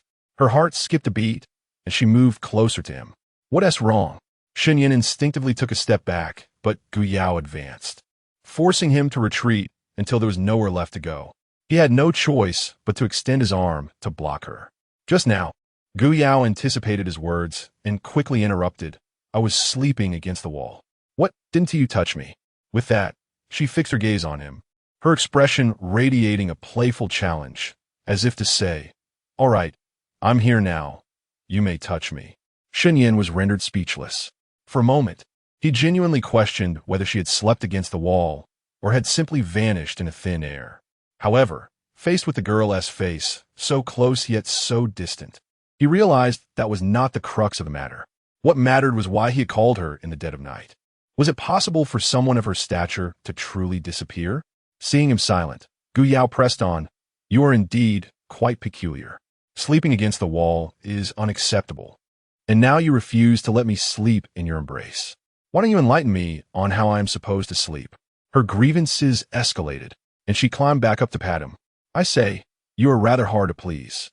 First, you scared me in the middle of the night, and now you refuse to hold me, which has severely wounded my tender heart. Given your appalling behavior, from now on, we shall sleep in separate rooms. Although she secretly wished to nestle beside the handsome man every night, weighing the pros and cons, she concluded that the allure of the handsome man paled in comparison to the comfort of her space. Yet, to Shen Yan's ears, it sounded like she was determined to remain pure for Xia Huayan. So he said nothing, grabbed a pillow, and limped out of the bed. Upon hearing the door close, Gu Yao exclaimed, then returned to her space, resulting in her sleeping in the next morning. Looking at the carriage that had already departed, she hurried after it, breathlessly exclaiming, Shen Yan, why didn't you call me? Without lifting his gaze, Shen Yan coldly replied, I feared I might scare you again. Gu Yao twitched her lips. Is this still a grudge from last night? I merely said that. If you oppose, just return tonight. She had grasped the flow of time in her space. It passed slowly, allowing her to accomplish much within. For example, a bath taken inside felt no longer than a quick visit to the restroom outside. Furthermore, the items within the space could replenish themselves. This morning, to her delight, all the snacks she had consumed the previous night had returned. She felt an immense joy. It was not the quantity of items, but the inexhaustible nature of them that brought her satisfaction. With this realization, she felt a newfound confidence. Shen Yan remained unresponsive, instead closing his eyes to rest. Having shared a bed with his twin brother the previous night, he had not slept well due to the restlessness of the two boys. After being rejected by Shen Yan, Gu Yao shifted her focus to conversing with the eldest brother of the Chu family, Chu Changjing, who drove the ox cart. Their conversation was light, revolving around the timings for daily departures and returns. The beans in her space had proliferated excessively, and she needed to take them to town to exchange for money. As the ox cart swayed gently, it took approximately the time it takes to burn a stick of incense to arrive at Yanglu Town. Yanglu Town is a considerable settlement, with villages within a 50-mile radius belonging to its jurisdiction. The entrance to Yanglu Town is quite grand, marked by an imposing archway that stands tall, adorned with gilded characters spelling out Yanglu Town in robust and powerful script, exuding a magnificent aura. Although soldiers guard the entrance, farmers like them are exempt from any fees. Only merchant caravans are required to pay. Chu Changjing drove his cart directly to Qingfeng Tower, the largest tavern in Yanglu Town, which enjoys a thriving business, often receiving fine game brought in by hunters from their village. Gu Yao did not accompany him to sell the wild boar. Instead, she claimed to be going to purchase fragrant intestines, setting off alone to the market. They had agreed to meet at Suan Hall at the hour of the snake. Watching her retreating figure, Chu Changjing scratched his head, pondering, Yin, does your wife not care about the money from the wild boar? His curiosity was piqued, not out of gossip like his younger brother, but rather an earnest desire to learn how Shen Yan managed his marriage. He wished to acquire some wisdom, for his own wife had left him with not a single coin. Yet his wife was fundamentally different from Gu Yao. While Gu Yao sought to rendezvous with an old flame, his wife was excessively devoted to him, fearing he might unwittingly fall into the snares of Widow Wan. Alas, he thought, discussing such matters only brings sorrow. Clearly, Shen Yan was also reluctant to delve into this topic. Brother Chu, lend me a hand. Having previously sold ample game at Qingfeng Tower, the steward recognized him and intended to inquire why he hadn't brought any game in a while. However, upon noticing his uneven gait, he wisely shifted the conversation. Brother Shun, it must have been quite a challenge to hunt this wild boar, and the meat is exceptionally fresh. I shall purchase the whole boar at the rate of 20 coins per pound. Shen Yan was quite satisfied with this price and nodded in agreement. Ultimately, The scale read 160 pounds, resulting in a total sale of 3,200 coins. Upon exiting Qingfeng Tower, Shen Yan handed 20 coins to Chu Changjing. No matter what Chu Changjing said, he refused to accept it, but Shen Yan persistently pressed the coins into his hands. Today, to assist him in selling the wild boar. Chu Changjing had not sought out others, making it a personal transaction. The offered price was consistent with market standards. There is no such thing as an unearned good in this world. If one becomes complacent and accepts others' gifts simply because of their own poverty, over time, even the strongest of friendships will erode. In human relationships, etiquette is essential for reciprocity. While matters went smoothly for them, Guyao faced a more arduous task. After searching for a considerable time, she finally located a market selling fruits and vegetables. However, a quick glance revealed that the majority were selling green beans, likely due to their easy propagation. In her previous era, there was a popular saying online, "You can't finish eating green beans in summer."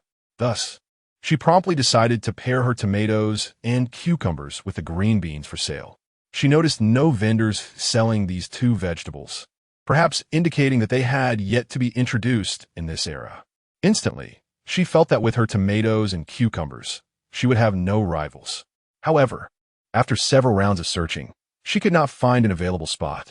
It was hardly surprising, as most vendors here were locals from nearby villages, seeking to supplement their household incomes. Everyone was concerned that if they arrived late, they would miss out on space, so they came early. Naturally, those who arrived late, like Gu Yao, found no room.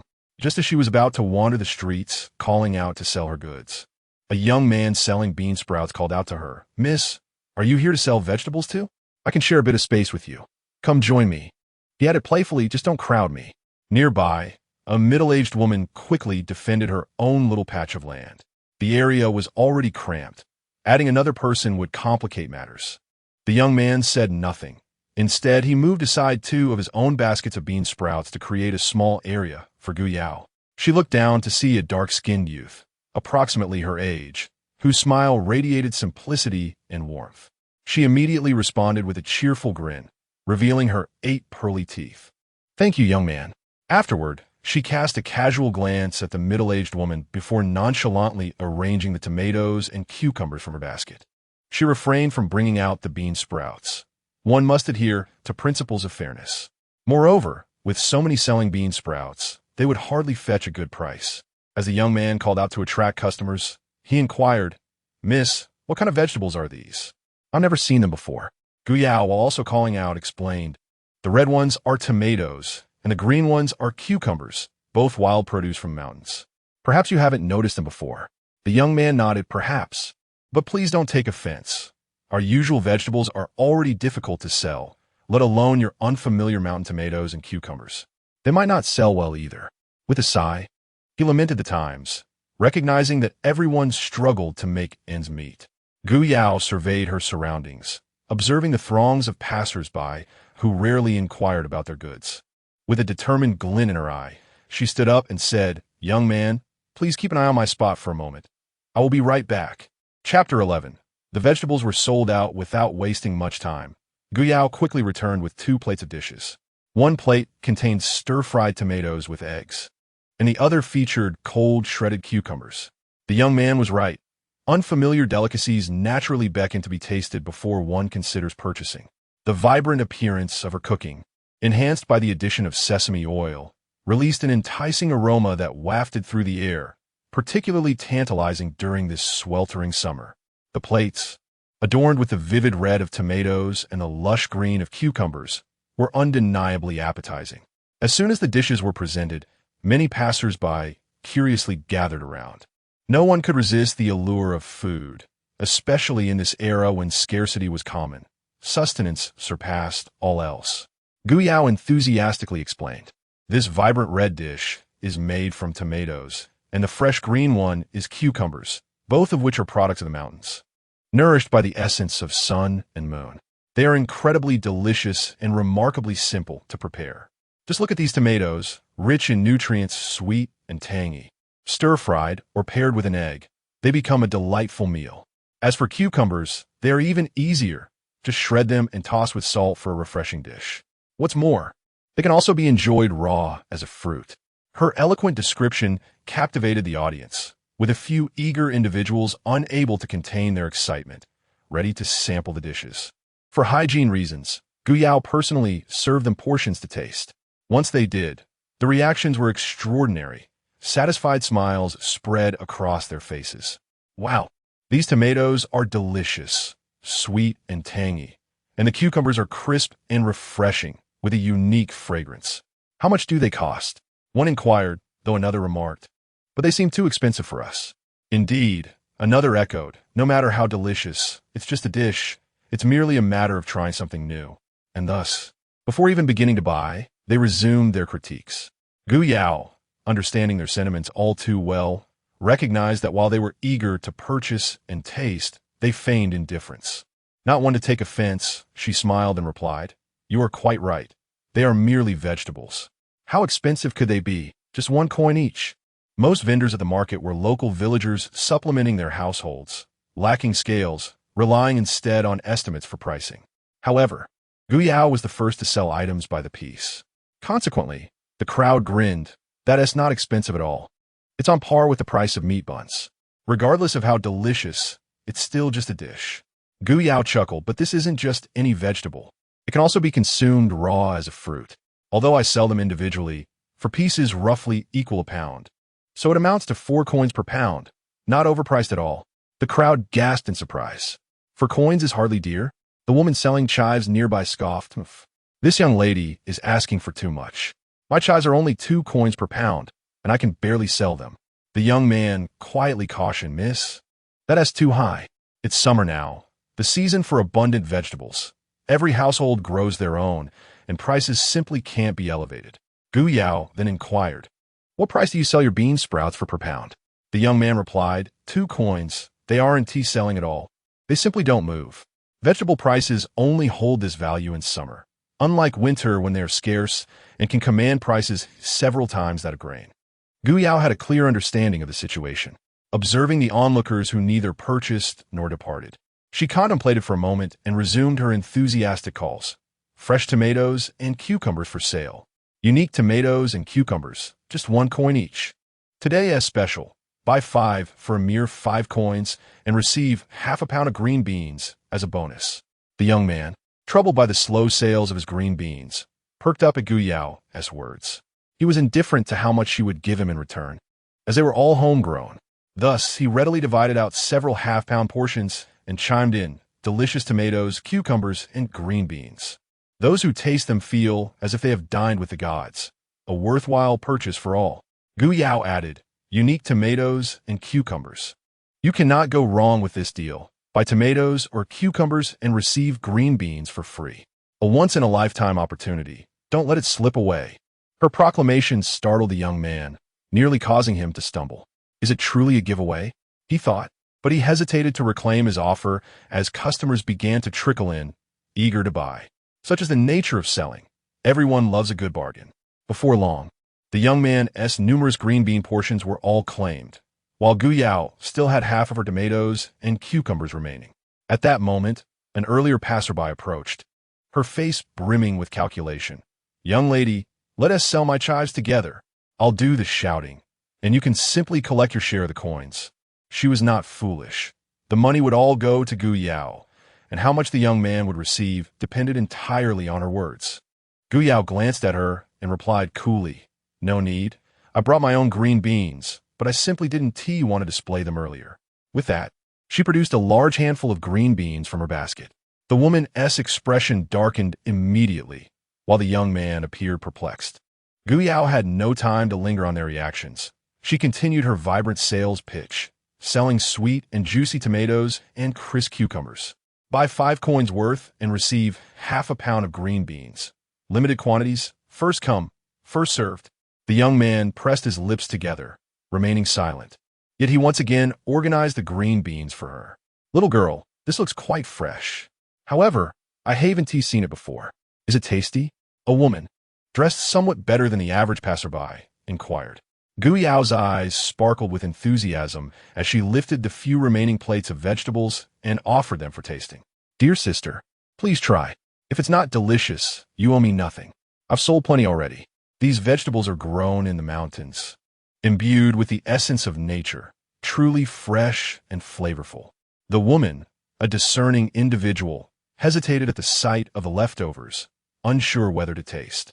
Sensing her hesitation, Guyao reassured her, "Rest assured, I use chopsticks to serve customers, and they have not touched my mouth." Upon hearing this, the woman cast an admiring glance at Guyao. "I didn't expect such a sanitary little vegetable seller.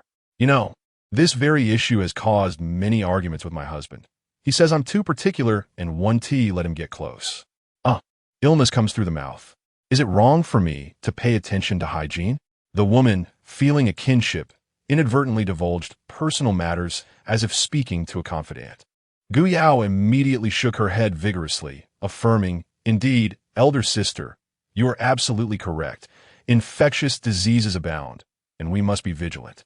Yet in the next moment, she leaned closer and whispered, "Elder sister, in truth, a kiss not only brings joy to both parties but also fortifies their immune systems, thereby enhancing their overall health and reducing illness."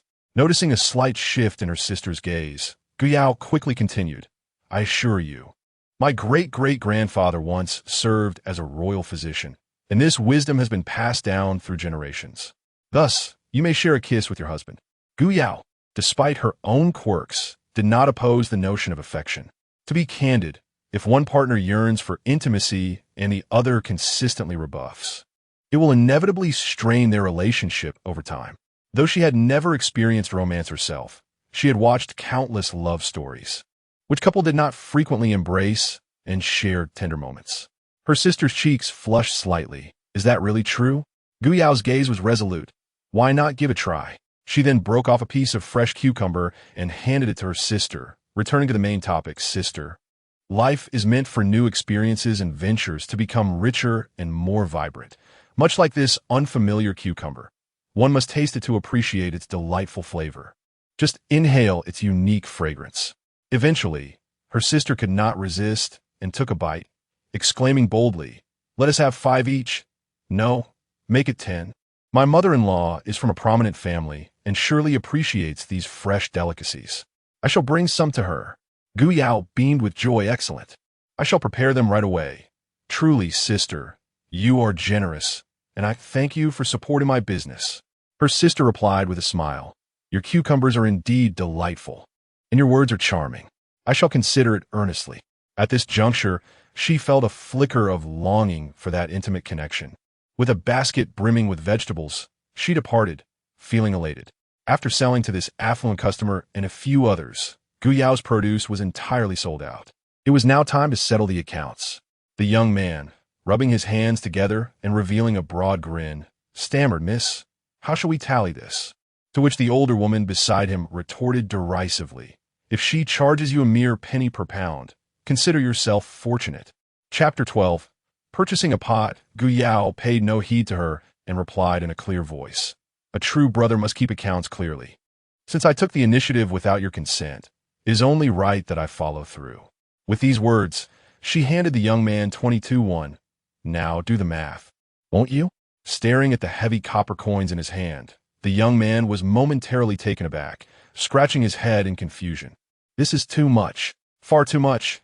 Miss, this is wholesale pricing, and you also have your own share of beans." He began to return some of the coins to Guyao. Observing his patched clothing, Guyao shook her head. "Let us not discuss that. If it weren't for your kindness in giving me a place today, I would not have sold out so quickly. We are engaging in mutual benefit, a win-win cooperation." "Mutual benefit? Win-win cooperation?" The young man's eyes brightened. "Then shall we continue like this tomorrow?" But instantly, his gaze fell into despondency. How naive of him to think so. After all, the young lady also possesses her own beans. Yet Guyao smiled and nodded. "Indeed, we shall do this again tomorrow." "Splendid. I shall reserve a spot for you," he replied, visibly excited. Guyao had been awaiting his response. Her schedule was dictated by Chu Changjing's ox cart and could not be altered. "Thank you, young sir. I have some cucumbers left in my basket. Do take them home and prepare a cool dish for your family to enjoy." The young man already felt he had taken advantage of Guyao, and now he was even more embarrassed, immediately offering her money. However, Guyao had already departed. She was off to shop. having earned a total of 123 won from selling vegetables today. Initially believing that goods in this era would be inexpensive, she anticipated purchasing numerous items, only to face a disappointing start. What? A mere small piece of fragrant soap costs 200 won? Why not simply rob someone? Gu Yao was astonished, although she refrained from voicing the latter remark for fear of retribution. The shopkeeper scrutinized her from top to bottom. Her clothes were a patchwork of rags, clearly indicating her impoverished status. Yet he had a particular fondness for such individuals, if they were not discerning, who would even consider buying their fragrant soap. Miss, one must not focus solely on the price. Consider the effect. It cleans thoroughly and moisturizes beautifully, leaving a delightful scent. The affluent families in town cannot do without it. Just take a whiff. There's a subtle fragrance of locust flowers. I assure you, once you use it, you will be hooked. Could Gu Yao possibly be unaware? She had grown up using fragrant soap, only later transitioning to liquid soap and shower gel as her skills advanced. Had she known she would traverse time, why would she settle for anything less than those luxurious items? They offered the same effect, but at exponentially higher prices. Seeing her hesitation, the shopkeeper pivoted to introduce bath beans. How about you consider these bath beans? They are cheaper, just 5 won each. Following his gaze, Gu Yao searched for a long while before finally spotting the bath beans, which were indeed bean-sized. Is this it? She mused, aptly named. After comparing the options, she ultimately decided that the fragrant soap suited her needs better, and thus, with a reluctant heart, she purchased a piece of it. Goodness! Who said money in ancient times was not meant for indulgence? Indeed, one could refrain from purchases, but that truly was a restraint on enjoyment. She received the delicately wrapped fragrant soap from the young attendant. To be honest, it was quite expensive, yet undeniably elegant, the packaging remarkably pleasing to the eye. As she gazed at it, laughter erupted uncontrollably from her lips. Ha ha ha, the kind that simply couldn't be contained. The young attendant stood there, bewildered. Had she been overwhelmed by the exorbitant price? Gu Yao declared, "What do you understand? I've discovered a lucrative opportunity. I am destined for wealth. I can craft soap. My beauty soap is truly exceptional. Indeed, one must venture out, engage in shopping, to unearth opportunities for profit." She mentally calculated the materials required for soap making: shells, lard, wood ash, and salt. These were readily available. The crucial element, however, was a large pot. She mused, the cooking pot serves dual purposes. She wondered about the cost of pots in this place. Her entire fortune hardly amounted to a single tael of silver. Would it suffice to purchase a pot?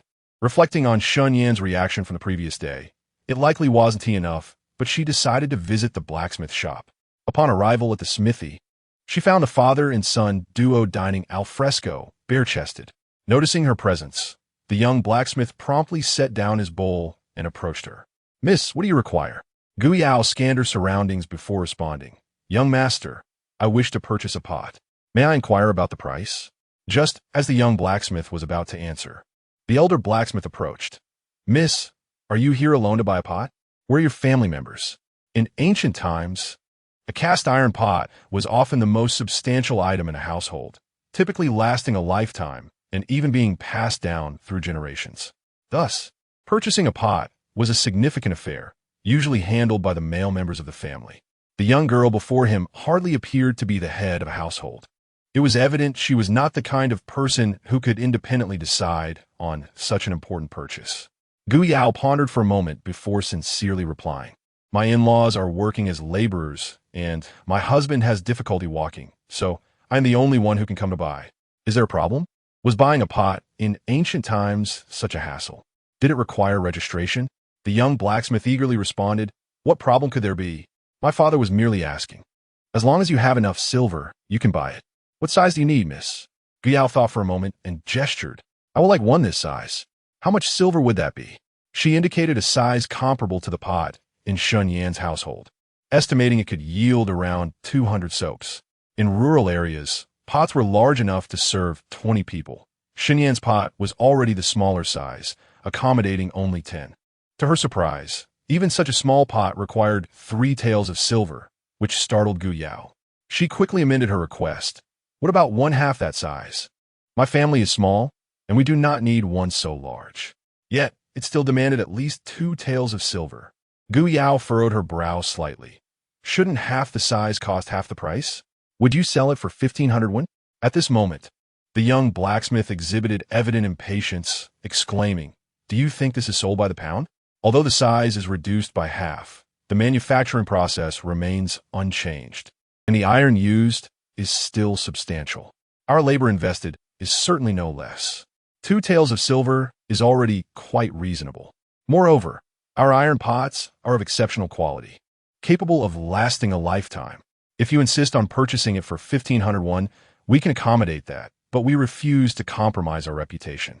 Despite his brusque demeanor, he was, in truth, a straightforward seller. However, Gu Yao possessed not even a single tael of silver. She nervously pinched the corner of her garment and offered a sheepish laugh. "But I only have 1 tael of silver. Is it possible to defer payment or perhaps take a look?" Before she could finish her sentence, the young blacksmith erupted. "Look at you, young lady, looking all prim and proper, yet you expect to get something for nothing. If you can't afford it, just leave." Upon seeing him shoo her away, Gu Yao straightened her posture and retorted, "Why are you so fierce? Isn't it customary to extend credit? If credit is not an option, I merely wish to inquire about the size of a pot that costs 1 tael of silver. Is this truly how you conduct your business?" Though her words conveyed confidence, her feet were subtly retreating in fear. Had she not spotted this blacksmith shop after wandering around, she might have bolted.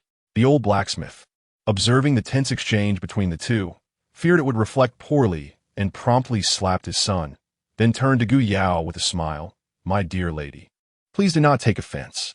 This boy is just a bit hot-headed. He means no harm. We do have pots available for 1 tael of silver." Upon saying this, he gestured toward the corner. Following his direction, Gu Yao beheld a pot priced at 1 tael of silver. It was about the same size as the cooking pot in her space, quite small, indeed, suitable for 2 servings. Summoning her courage, she inquired, "Master, if I were to provide the iron for a 1 tael pot, would you consider selling me the 2 tael pot for the price of 1? The young blacksmith was genuinely incensed. "Are you looking for trouble? Get lost." The old blacksmith, also on the verge of exasperation, adhered to the principle of maintaining cordiality, and he recognized that this young lady was genuinely interested in purchasing a pot. Thus, he replied, "I must first assess the quality of your pot. If it meets our standards, I can only offer it at cost." Upon hearing this glimmer of hope, Gu Yao promptly retrieved a pot from her backpack. It was actually the only small iron pot she owned, taken from her space.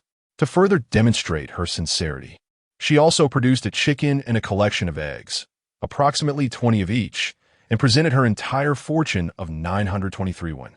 "Master, please take a look. This is all I possess, and I sincerely wish to buy that 2 tael pot.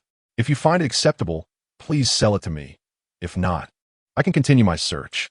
She was not desperate to buy today, as she could accumulate 2 taels of silver within 10 more days of selling vegetables. Unbeknownst to her, she had already given up, and the young blacksmith's demeanor had notably softened. "Father, this hen and its eggs appear truly splendid, far superior to those of the market. And there are even duck eggs. The lady's milk supply is scant. This would serve as an excellent supplement." The elder blacksmith glanced over and was instantly captivated. Indeed, they were remarkable. He then scrutinized the pot closely. Though it was somewhat smaller, its quality was commendable. After careful consideration, he realized that while these items could not compare to his silver pot worth 2 taels, he was a blacksmith at heart. It would merely require some effort to melt down the iron. Furthermore, how could her chicken, eggs, and duck eggs look so delightful? Meeting his son's eager gaze, he made a swift decision. Was the young lady truly willing to exchange all her possessions? In the countryside, a hen and its eggs held significant value. Gu Yao feigned hesitation for a moment before her eyes fixed on a long ladle in the corner. "If you give me that ladle, I shall comply." It was just what she needed for stirring. The young blacksmith's lips twitched at her request, but thinking of his hungry infant son, he quietly urged his father, "Father, let her have it. I shall melt her small pot myself later." Observing this, the elder blacksmith said nothing further and, with a firm resolve, granted his approval. As Gu Yao lifted the pot, she nearly strained her back, yet her joy was palpable. Upon her arrival at Su Antong, bearing both the pot and her delight, she was met with astonishment from Shen Yan and Chu Chongjing, who had been waiting there. Chapter 13. Observing legs after a moment of astonishment. Chu Chongjing hurriedly approached to take the pot from her hands, exclaiming in surprise, "Sister-in-law, you actually bought a pot all by yourself?" He then turned to Shen Yan with a puzzled expression. "But doesn't your family already have a pot?" Shen Yan glanced at the pot before looking at Gu Yao, whose eyes sparkled with pride. His gaze deepened slightly. Gu Yao, who had been in high spirits, felt her mood dampen under Shen Yan's penetrating stare. She quickly responded, "Brother Chu, you may not know, but I intend to use this pot for business." Although she was addressing Chu Chongjing, her eyes were fixed on Shen Yan. Indeed, she had spent a couple of silver coins, but she had also contributed a chicken. On her way here, she checked her space. Her pot, vegetables, eggs, and duck eggs had all been restored but the chicken. It seemed that living creatures from her space could not be restored.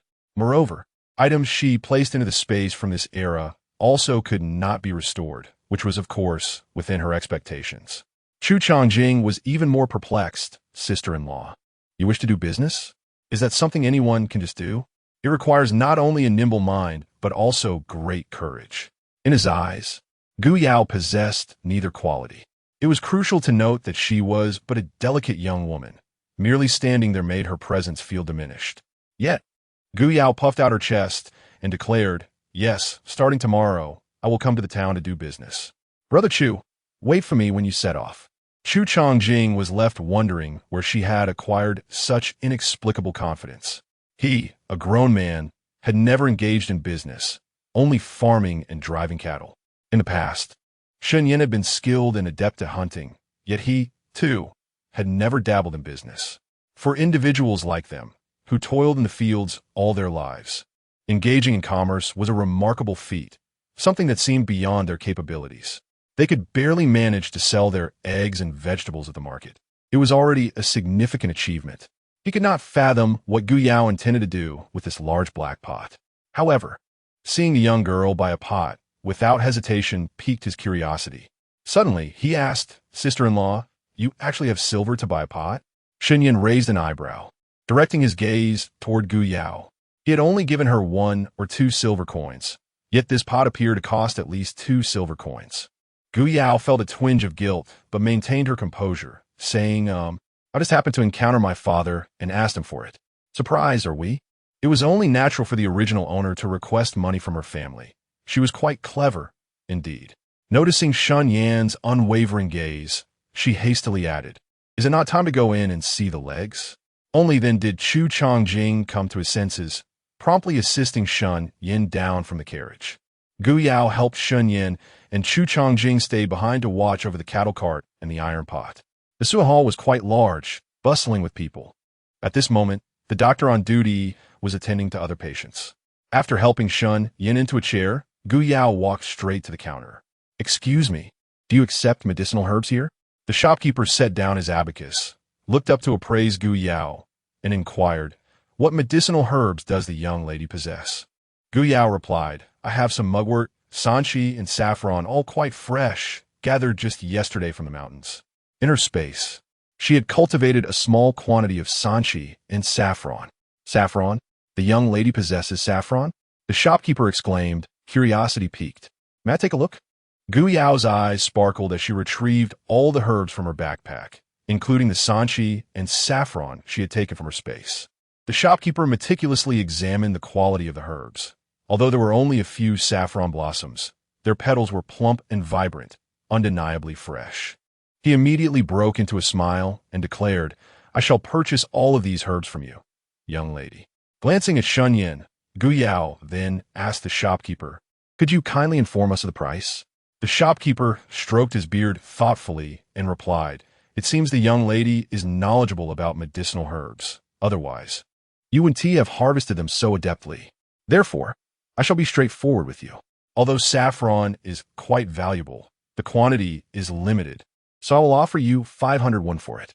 For the 2 pieces of sanchi, I will give you 400, and as for the mugwort, being rather commonplace, I shall generously round it up to 1 tael of silver." After finishing, the shopkeeper turned to Gu Yao and asked, What do you think, young lady? What did Guyao possibly think? She raised an eyebrow toward Shen Yan, her expression unmistakably radiant. With this, she would indeed return home with a tale of silver. Wouldn't she? Shen Yan felt a sharp sting of embarrassment, but was more astounded. Guyao not only recognized medicinal herbs, but could sell them for such a substantial sum. His curiosity about her business acumen blossomed. Noticing the myriad of expressions on his face, Guyao felt quite satisfied. With a bright smile, she turned to the shopkeeper and said, "I will sell them. Please provide me with copper coins." As she generously tossed 10 strings of copper coins into her bamboo basket, both the shopkeeper and Shen Yan involuntarily twitched at the corners of their mouths. The shopkeeper mused, "This young girl appears to be rather impoverished." Shen Yan thought, "Earning a few silver coins certainly doesn't change who you are." Guyao retorted, "What do you know? I possess a space." Yet, before she could revel in her triumph, she obediently retrieved silver coins from her space. Having completed the sale of the herbs, it was now their turn to seek medical attention. The attending physician was an elderly man with a white beard and kind eyes, exuding a sense of benevolence typical of a healer. However, his medical skills seemed lacking. As he examined Shen Yan's leg with vigor, the intensity of his actions brought forth beads of cold sweat on Shen Yan's forehead. He spoke, "This leg may require surgery for proper treatment, but I am not skilled in that regard. I can offer you 2 suggestions. You may seek another physician or wait for my master to arrive. He excels in surgery and might be able to provide a remedy." Guyao inquired, "May I ask when your master will arrive?" The attending physician is the proprietor's biological elder brother, tasked with the responsibility of diagnosing ailments, while his younger sibling manages the apothecary. After a moment of contemplation, he replied, "My master, in his wisdom, roams the vast expanse of the world, his whereabouts uncertain. However, according to customary practice from previous years, he may return around the Mid-Autumn Festival, though this is not guaranteed. As I have stated, if you can wait, then do so. If not, seek another esteemed physician without delay. Young master, each day that your leg remains untreated increases the peril you face." Guyao exchanged a glance with Shen Yan, her expression tinged with hesitation. Yet, Shen Yan swiftly turned back, inquiring of the physician, "Dr. Su, might you enlighten me as to the estimated cost for treating my leg?" Dr. Su cast a glance at his leg, stroking his beard thoughtfully before responding at length. "That is difficult to ascertain. A proper evaluation by my master is essential to establish a definitive course. Should treatment be feasible, I would conservatively estimate the surgical cost to be at least 20 taels of silver, with an additional 20 taels required for ongoing medication and dressings. Thus, in total, you should prepare around 50 taels of silver." He offered this estimate with caution, recognizing the modest attire of the 2 young individuals. The young man's prolonged affliction rendered the situation quite precarious, and the prospect of successful treatment remained uncertain. It is truly regrettable for such a youthful and handsome lad. Chapter 14. Unable to walk any longer, thank you, doctor. "We shall return to deliberate," said Shen Yan, his expression as usual. However, Guyao discerned a trace of reluctance in his dark pupils. Indeed, who would willingly accept the fate of being a cripple if they could stand upright? Guyao held no deep affections for Shen Yan, yet in this era, their fates were intertwined. His being whole was undoubtedly more advantageous for her, especially given his strikingly handsome appearance. It was unthinkable for him to be limping. She pressed Shen Yan down and addressed Dr. Su. "There is no need for discussion. We shall treat this leg." To demonstrate her sincerity, she retrieved a handful of copper coins from her basket. "Dr. Su, this serves as our deposit. Please ensure that someone informs us when your master arrives." Dr. Su regarded her with newfound respect.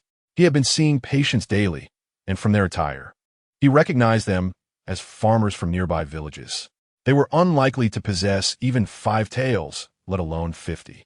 How many impoverished families awaited death due to illness? It was not a lack of compassion, but rather a lack of means. Yet, some could make sacrifices. He recalled a destitute middle-aged couple who, at the end of last year, had come to purchase ginseng to save their dying son.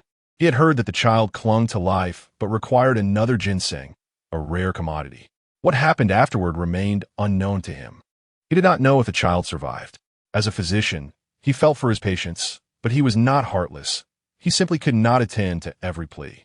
They too had to make a living, and thus could only do their utmost. He pushed Gu Yao's coins back toward her. You have yet to begin treatment. Why ask for a deposit? Just leave your address, and when my master arrives, he will send someone to notify you. At that time, you may pay a mere 10 won for the errand.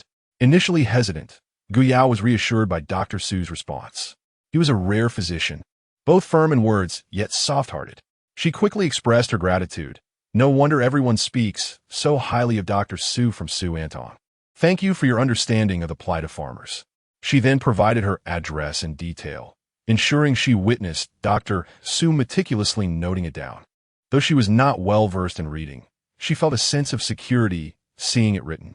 Nevertheless, she insisted on leaving 10 won. Observing her determination to treat Shen Yan's leg, Dr. Su could not help but check his pulse. After a lengthy examination, he finally spoke. Young master, your pulse is somewhat weak. It suggests a lingering ailment in the lungs. While there is no immediate danger, the matter of surgery is not to be taken lightly. You must first restore your body to its optimal condition. Shen Yan wished to decline, but Gu Yao interjected, Dr. Su, you are correct. A thorough examination is essential before surgery to ensure all goes well. My husband suffered a severe injury previously and still bears some old ailments. We kindly ask for your assistance with medication. Dr. Su cast a look of approval toward Gu Yao. In his experience, he had encountered similar situations. But patients often dismissed the need for examination if they felt no acute discomfort. To his surprise, Gu Yao, though young, was knowledgeable and discerning. He stroked his beard and nodded, prescribing a 10-day regimen of lung-nourishing medicine for Shen Yan, cautioning them to return for a pulse check in 10 days. Moreover, he emphasized that under no circumstances should Shen Yan walk on his right leg before the surgery. Each step would heighten the peril. Gu Yao accepted the prescription and promptly returned the freshly acquired 580 coins to the shopkeeper. Ah, how easily money dissipates! It is no wonder that Shen Yan's parents, in desperate circumstances, became servants in a landlord's household over a single ginseng root. She, too, was eager to... No. She was heading home to make soap. Yet, before indulging in her craft, she needed to satiate her hunger. It was well past noon, and the trio had yet to dine. As her stomach grumbled audibly, Shen Yan handed her a black flatbread, which she found unpalatable. After a morning of ceaseless activity, she craved something more substantial and soupy. Spotting a noodle shop ahead, she settled down and declared, Boss, 3 bowls of clear broth noodles and a pot of tea, please. Shen Yan remained silent, accustomed to Gu Yao's lavishness and her unwillingness to deprive herself. However, Chu Changjing was far less composed. Sister-in-law, you are to conduct business in town tomorrow. How much silver must you earn to afford this bowl of noodles? In the village, few engaged in trade, though many laborers came to town during the agricultural off-season. After a grueling day's work, they might earn only 20 coins, and a bowl of noodles with a pot of tea would consume half their earnings. Such waste. Gu Yao, sipping her tea, responded nonchalantly, an occasional indulgence is harmless. Shen Yan refrained from commenting. He had once been extravagant himself, spending when necessary. Yet, the demands for silver had become overwhelming, especially concerning his parents. Noticing his melancholic expression, Chu Changjing inquired, Yan, will you visit Uncle Shen and Aunt Shen later? Shen Yan's eyes lit up momentarily before dimming again. He touched his right leg, which had grown increasingly painful, nearly unbearable for 12 hours each day. Perhaps another time. I still need to purchase some items and worry about returning late. It would be safe for the second and third little ones. At the thought of his mother-in-law, Zhang Guoxiu, Gu Yao instinctively shuddered. She had no desire to see her, thus she quickly agreed, Yes, we have many things to buy. We cannot return too late. Xiao Mu Mu and Xiao Xian will be frightened. Subsequently, she and Shen Yan silently began to eat their noodles, leaving Chu Changjing feeling like an outsider. They were a couple, and he was merely an interloper. Observing this, he fell silent and began to eat as well. Indeed, the noodles outside, infused with savory flavors, were delightful. After finishing their meal and tea, Shen Yan left 20 coins and made his way to the carpenter's shop. He had promised Gu Yao to buy a wooden tub, and since his right leg was now entirely useless, he also required a walking stick. At this moment, the carpenter's shop was devoid of other patrons, prompting Shen Yan to directly articulate his needs. Master, we seek a sturdy and durable wooden tub, the kind suitable for bathing. Additionally, we require a pair of canes that are both lightweight and stable, capable of supporting my weight. The carpenter, noticing his right leg, immediately understood. We have wooden tubs in various sizes for you to choose from, but unfortunately, we do not possess canes that accommodate your height. They must be custom-made. Observing that Shen Yan was noticeably taller than the average man, and recognizing that canes were typically sought by the elderly, he noted that his inventory consisted solely of smaller sizes. Madam, let us first select the wooden tub. Indeed, very well. Gu Yao was far less hesitant than Shen Yan. She promptly chose a small tub that perfectly suited her petite stature. It was uncertain whether she would continue to grow, as she barely reached Shen Yan's chest, which filled her with an indignant sense of unfairness. The original owner had been far better nourished than Shen Yan. Such injustice. Ultimately, Chu Changjing carried the small tub, while Shen Yan proceeded to settle the bill. The tub cost 200 coins, and the canes were priced at 150 coins, though he paid 20 coins up front, with the remainder to be settled upon collection in 3 days. With a sigh, he lamented the relentless depletion of his finances. Thankfully, they had managed to hunt a wild boar. Otherwise, the entire family would have been left to survive solely on the winds of the northwest, unable to afford even rice or flour. Shen Yan had originally intended to purchase 20 pounds each of brown rice and coarse flour. However, Gu Yao, recalling the pristine white rice and sparkling flour in their space, proposed, Dr. Su mentioned that your body requires nourishment. Let us procure 10 pounds of rice and 10 pounds of white flour instead. Additionally, we should acquire some millet, yellow beans, and green beans. Shen Yan did not wish to quibble over such trifles and thus remained silent. Consequently, they purchased 10 pounds each of millet, brown rice, coarse flour, white flour, green beans, and yellow beans. Millet cost 8 coins per pound, brown rice 3 coins per pound, rice 5 coins per pound, while coarse flour and yellow beans were similarly priced to brown rice, and white flour and green beans matched the price of rice, leading to an additional expenditure of 320 coins. Gu Yao also wished to buy a pound of salt. However, upon inquiring, she was taken aback to learn that a pound of salt was priced at 160 coins. It was not an absolute necessity, as she had some salt in their space, so she decided to round off her purchases by acquiring 80 coins worth of salt, amounting to merely 5 taels. After completing their shopping, they returned to the village in Chu Changjing's ox cart, expecting that the twins would greet them with excitement upon their arrival. Gu Yao had specifically bought candy figures for them. However, upon reaching home, they discovered Shen Sun lying on the ground with a pained expression, 2 shattered bowls at his side, and his legs covered in rice soup, still steaming. Chapter 15. The twins are beaten. Gu Yao hurried over, but someone was quicker. Shen Yan had already thrown Shen Sun into the water trough. After a moment, Shen Sun cried out, Wah! Brother, it hurts. It really hurts. Wah! Through gritted teeth, Shen Yan pulled him out.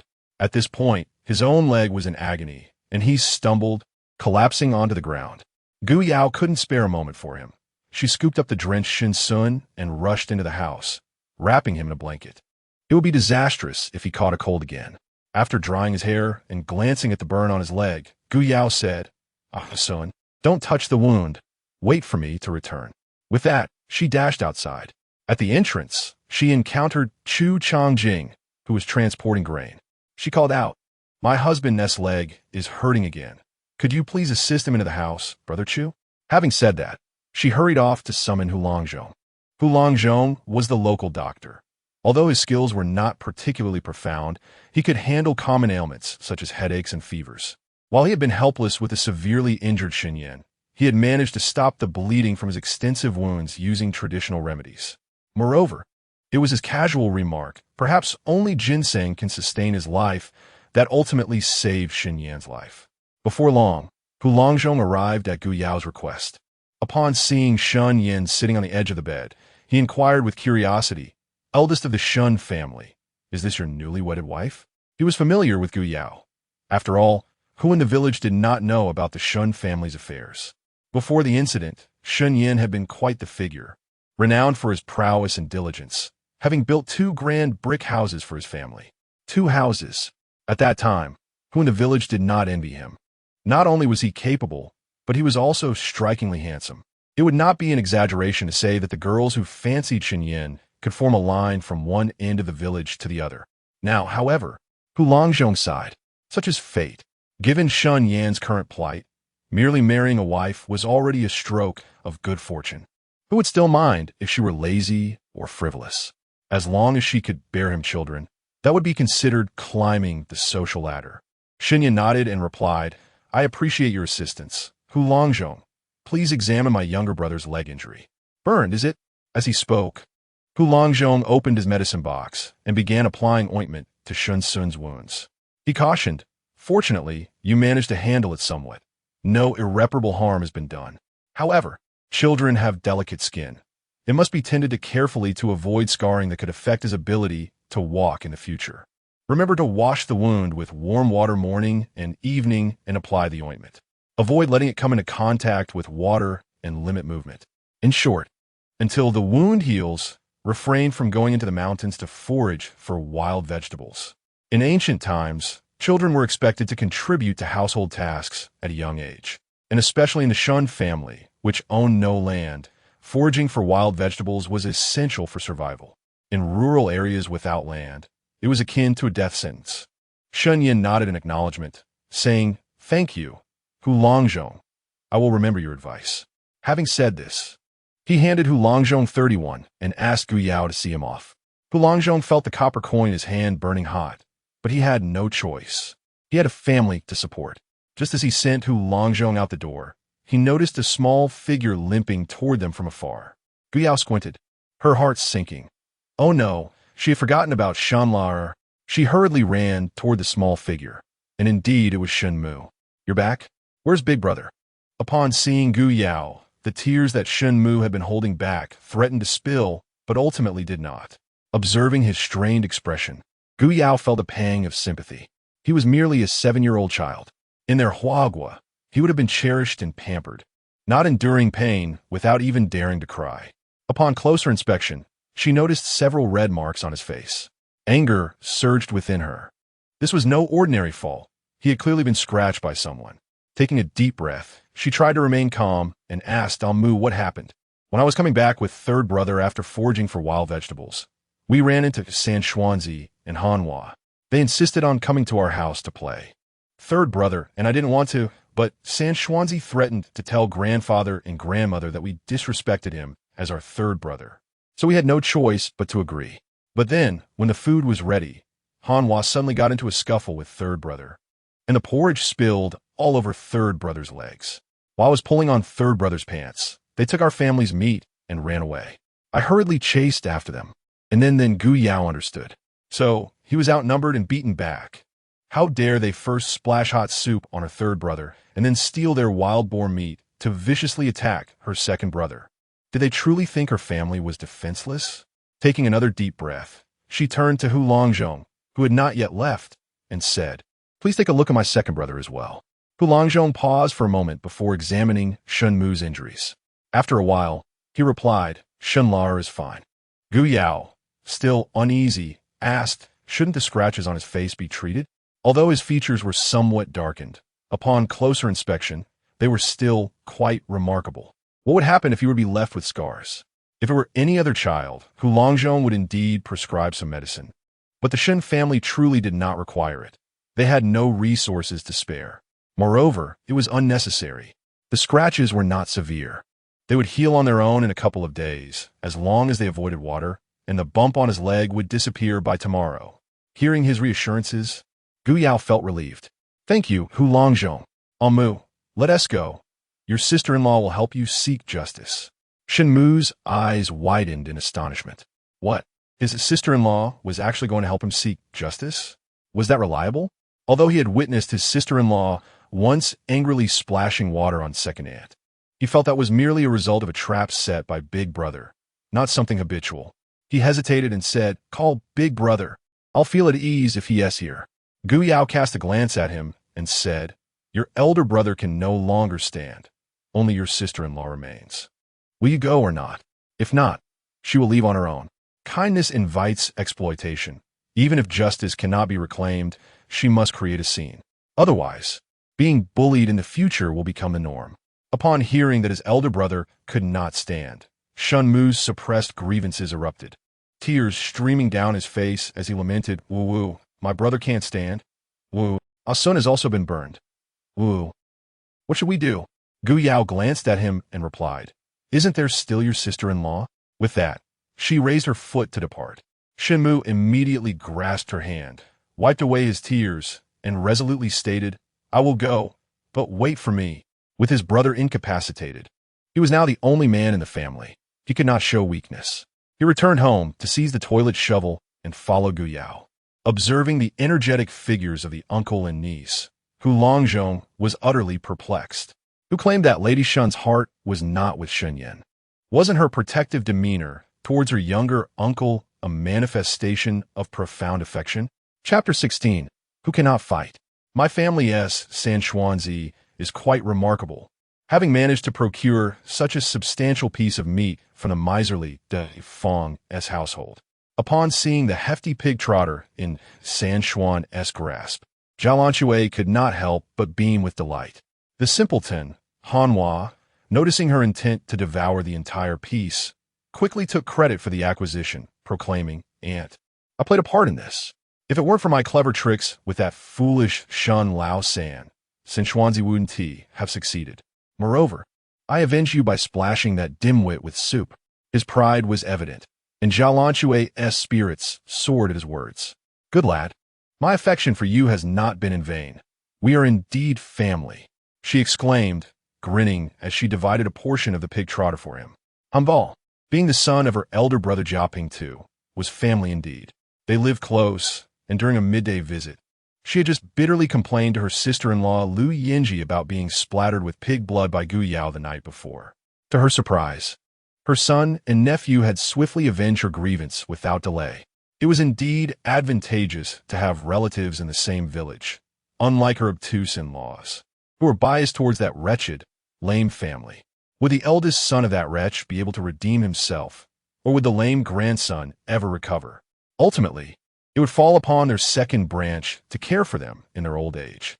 Such foolishness! Death would be a relief, as they incessantly berated her. Being but a child, Hanhua was overjoyed not only by receiving meat, but also by his aunt's praise. He smiled broadly and replied, "What you say is true. Aunt, I share your surname, so we are indeed one family." He appeared blissfully unaware of the disparity in their portions. With a sense of superiority, he added, "Rest assured, if anyone dares to bully you again, I, Hanhua, will be the first to object. The Jia family is not to be trifled with." Jialanxue, her lips nearly stretching to her eyes with laughter, responded, "What a wonderful nephew. Truly a fine son of the Jia family.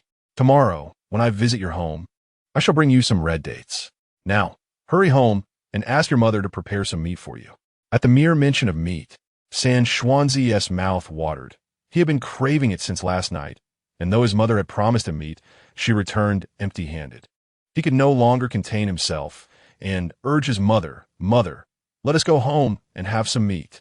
Just as Jialanxue was reveling in the thought of preparing a feast, a sharp voice interrupted from behind. "Are you not afraid of divine retribution for feasting on stolen meat?" Second aunt. Upon recognizing the speakers, Gu Yao and Xiao Yikai, Jialanxue furrowed her brow and retorted, "Gu Yao, cease your slander. What stolen meat?" Clearly, it was a token of respect from your younger generation to us elders. Who are you trying to disgust now? With that, she intended to mirror Gu Yao's action from the previous night, shutting the door and unleashing the dogs. However, Gu Yao swiftly blocked the doorway, asserting, "Elders, you assault your nephew and break into homes. What sort of elder do you consider yourself? You must provide us with an explanation today, or none shall have peace." She straightened her back, her gaze piercing as she glared at Jialanxue, causing Jialanxue to momentarily falter. Was Gu Yao possessed by a spirit? Typically so meek, how could she suddenly exude such formidable energy? It was rather intimidating. Yet, if she were to show fear, she would cease to be Jialanxue. Summoning an even greater presence than Gu Yao, she declared, "Gu Yao, You are merely a junior. How dare you behave so insolently? I, Jiao have been in this village for many years. When did it become your place to dictate terms? Should you dare to cause a ruckus in my home again, do not blame me for throwing you out." As soon as these words escaped her lips, her 3 sons, Dashuan and Ershuan, promptly emerged. "Mother, who would dare to cause trouble in our home?" Seeing her sons rally to her defense, Jiao felt a surge of pride. She raised an eyebrow at Gu Yao and continued, "You are but an outsider. What gives you the audacity to stir trouble in my household? Is it your crippled husband?" At this, Shen Mu rushed forward wielding a shovel. "You are being utterly unreasonable. It is your family that lacks sense. And now you turn the tables on us. I will not back down." Her elder brother had taught her that in a fight, showing fear was not an option. If one was willing to take a risk, they had already won half the battle. Yet her legs felt weak. "Ugh, this stinks. Ermu, get that shovel away, or I swear I will hit you."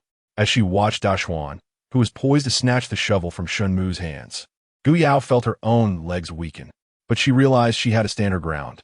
After all, who couldn't fight? A willingness to engage in the fray was enough. Then, she found a long knife in her hand, positioning herself protectively in front of Shen Mu, pointing the blade at the crowd. "You may have the advantage in numbers, and my husband is incapacitated, unable to assist me, but that does not grant you the right to bully us. On the contrary, we who are barefoot have no fear of those in shoes. 1, death balances the scales. 2, ensures profit. Come at me." Her voice resonated with authority, complemented by the glint of the long knife, which not only intimidated Jiao and her sons, but also attracted a crowd of curious neighbors. "Oh dear, Shen Yan's family, what are you doing?" exclaimed the matchmaker, who was well acquainted with every young man and woman within a 10-mile radius.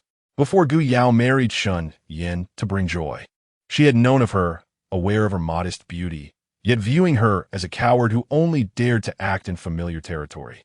What was this? Had she finally emerged from her shell today? Widow Wang, reveling in the drama, chimed in, "Oh my, drawing a knife in broad daylight. What a reckless individual. How can such a fierce person exist in our village? Call the authorities." Observing the simpleton, who stood in front of Gu Yao, Lu Yinji gasped, inching closer while dodging the knife in Gu Yao's hand. She swiftly seized her own simpleton. "Shen Yan's family, should you harm my simpleton by mistake, I shall not let this go. I will report you." Holding the long knife, Gu Yao sneered. "Harm by mistake? Sanchuan took our meat without consent, treating it as robbery, while your simpleton poured boiling soup directly onto my 3rd son. Now that's attempted murder. I was just about to report this to the authorities. It is imperative we do so. I am eager to witness for whom the constables come to serve. Among the common folk, there are still many innocent souls." Upon hearing this, a commotion erupted. Such a display is truly unseemly. Although we, the common people, may be impoverished, we certainly have no justification for seizing what belongs to others, nor for injuring their children. This is an affront too great to bear. Observing the shift in the atmosphere, Jiao Shui boldly retorted, "What relevance do you outsiders have in this matter? Yao, you too must understand that we are indeed one family. However, to bring the trivial scuffles of children into the open for outsiders to mock us is utterly unnecessary. Even if you disregard my second aunt, you ought to consider our elders." Just as Gu Yao was about to respond, a sharp gust of wind swept past her ears. Immediately following, a cold voice arose. "Second aunt, your words are misguided. We have already separated our households and are no longer one family. You have incited the children to seize our belongings and harm my younger brother. If we do not receive a satisfactory explanation today, we shall not rest until justice is served." The speaker was Shen Yan.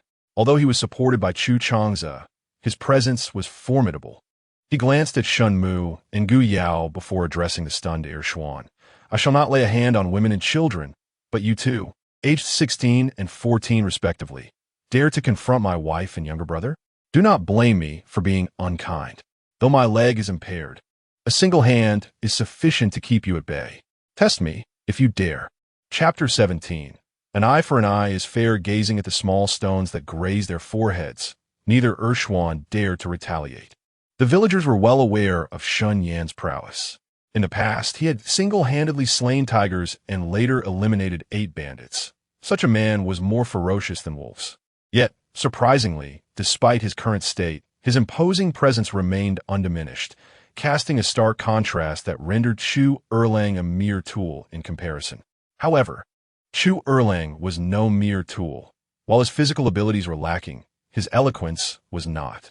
Shun Ershwan, Jia Dajia, your family's table manners are utterly disgraceful.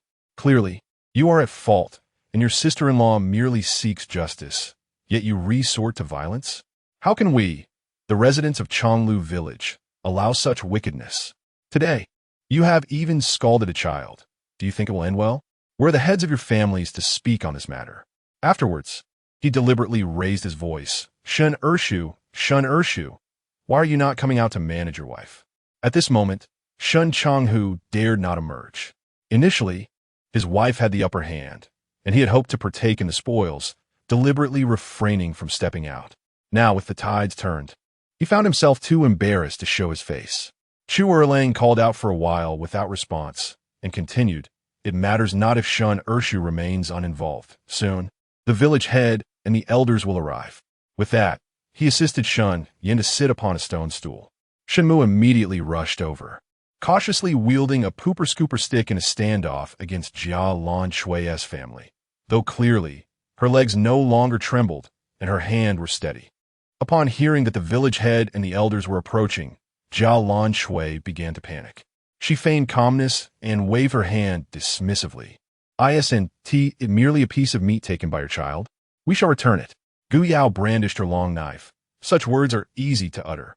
Does that mean my twins were beaten for nothing?" Jia Lan Shui, flustered by the sight of the blade, stammered. "Children's squabbles are perfectly normal.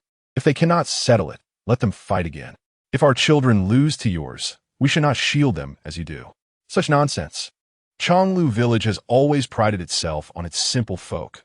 What kind of decorum is this, resorting to violence? A steady and authoritative voice pierced the air, prompting everyone to turn. It was the village head who had arrived. He cast a disdainful glance at Jia Lan Shui, silencing her with a single look, then turned to the knife-wielding Gu Yao, his brow furrowing. "Shun Yan's family, put away that knife at once. Should anyone be harmed, I shall enforce the village regulations upon you." The government office was not easily accessible. It oversaw 50 surrounding villages and would only intervene in cases of severe criminal incidents. Disputes among neighbors were typically resolved within the village. The village head of Chonglu was a man in his 50s, esteemed for his fair and just dealings, as well as his foresight, which earned him great respect within the community. His words represented authority in Chonglu village. Gu Yao, already trembling, reluctantly wielded the knife, but soon relinquished it, collapsing to the ground in a state of dismay. "Uncle Li, I am but a frail woman, harboring no intentions of harm. It is truly the family of my second aunt that has been excessively tyrannical. They took advantage of our absence to forcibly seize our home, robbing us of our provisions. As if that were not enough, they heartlessly poured hot soup over my third brother, an act that could have cost him his life. Had it not been for his fortitude and Doctor Who's exceptional skills, I shudder to think of the consequences. Woo-woo. My second brother merely sought to reason with them, yet he was brutally assaulted. Uncle Li, esteemed elders present, witnessed the plight of my second brother, his handsome face marred by their cruelty. Look at the swelling on his leg. One wonders if it will affect his ability to walk in the future. Had I not brandished the knife in defense, I fear we both might have met a tragic end." Woo, despite her words being laced with truth, Shun Yan perceived the theatricality in her performance. He narrowed his eyes slightly, directing a glance toward Shenmu. Shenmu, understanding immediately, finally set down the tool he had been wielding and broke into loud sobs. "Woo, it hurts so much. Sanxuanzi and Hanhua have tormented me. I am in such pain. Woo, I miss my parents. If they were here, no one would dare bully me and my brother. Woo, a child without a mother is like a blade of grass. Woo, his tears brimmed, yet his stubbornness held firm, and the defiance mingled with indignation in his eyes, starkly contrasted with Gu Yao's tearful display, instantly melting the hearts of the villagers present. "I say, you two families have gone too far. You are relatives. How could you take advantage of the absence of their parents to bully their young son? Indeed, who in the village does not know that the Shen family has been struggling? They have no land, and after finally hunting a wild boar, is there means to buy food for survival? To rob them of that is utterly despicable, pouring hot soup on them and then resorting to violence when they seek an explanation. One can only surmise that the Shen family was driven to desperation. It is said that a corner dog will leap over walls. Gu Yao turned to glance back. Is this a rebuke directed at her? And how is this little sprout even more adept at acting than she? His wail had effectively overshadowed her own performance. Yet, she felt a strange sense of pride. Zhao Lanshui and Lu Yinji, sensing the unfavorable turn of events, promptly pushed the two children forward. You two troublesome youngsters, when playing with your cousin, you must exercise caution. Look, you've frightened him to tears. Quickly apologize to your cousin, and return the pork you have taken, for you must not disturb him again. He does not enjoy such antics. Gu Yao couldn't help but laugh in exasperation. On the surface, it appears to be an apology, yet it subtly mocks her family for not being able to handle the situation with their twins. In truth, they are the victims. Is this how you resolve issues? I could douse your family Sichuan and Hanwha with hot soup, and see if they enjoy this kind of trouble. We have returned the meat and offered our apologies. How much longer do you intend to drag this out? It seems you are merely attempting to extort us under the guise of kinship. For the sake of your parents, I shall grant you 10 coins, and let this matter be settled. According to your reasoning, for just 10 coins, one could douse your child with hot soup and subject him to a beating. My family may be poor, yet we maintain our dignity. Come, I will offer 1 tael of silver for 100 such incidents. As tensions escalated once more, the village chief interjected with a firm voice. Enough. I am fully aware of the situation. Both your families are at fault for breaking and entering, severely injuring the youngest member of the Shen family, and showing no remorse afterward. Now, listen to me. First, return the pork stolen from the Shen family. This theft was committed by your youngest child, and as it is his first offense, we shall refrain from punishment. Upon hearing this, Zhao Lanci and Lu Yinji immediately nodded in agreement, but they lost their composure when they heard the next statement. Second, concerning the grievous injury inflicted upon the third son of the Shen family, you are to compensate him for his medical expenses, and each of you must pay 1 tael of silver to the Shen family. Even Shen Changhu, who was hiding inside, could no longer remain calm. What? 1 tael of silver? Why not just rob someone? The silver is intended for his family's eldest son's marriage proposal. However, he cannot go out now, as that would be akin to publicly humiliating himself before the entire village. He could only grit his teeth and mutter, "You incompetent woman." The woman in question was equally reluctant to part with the silver, immediately exclaiming, "Silver? My family has no silver.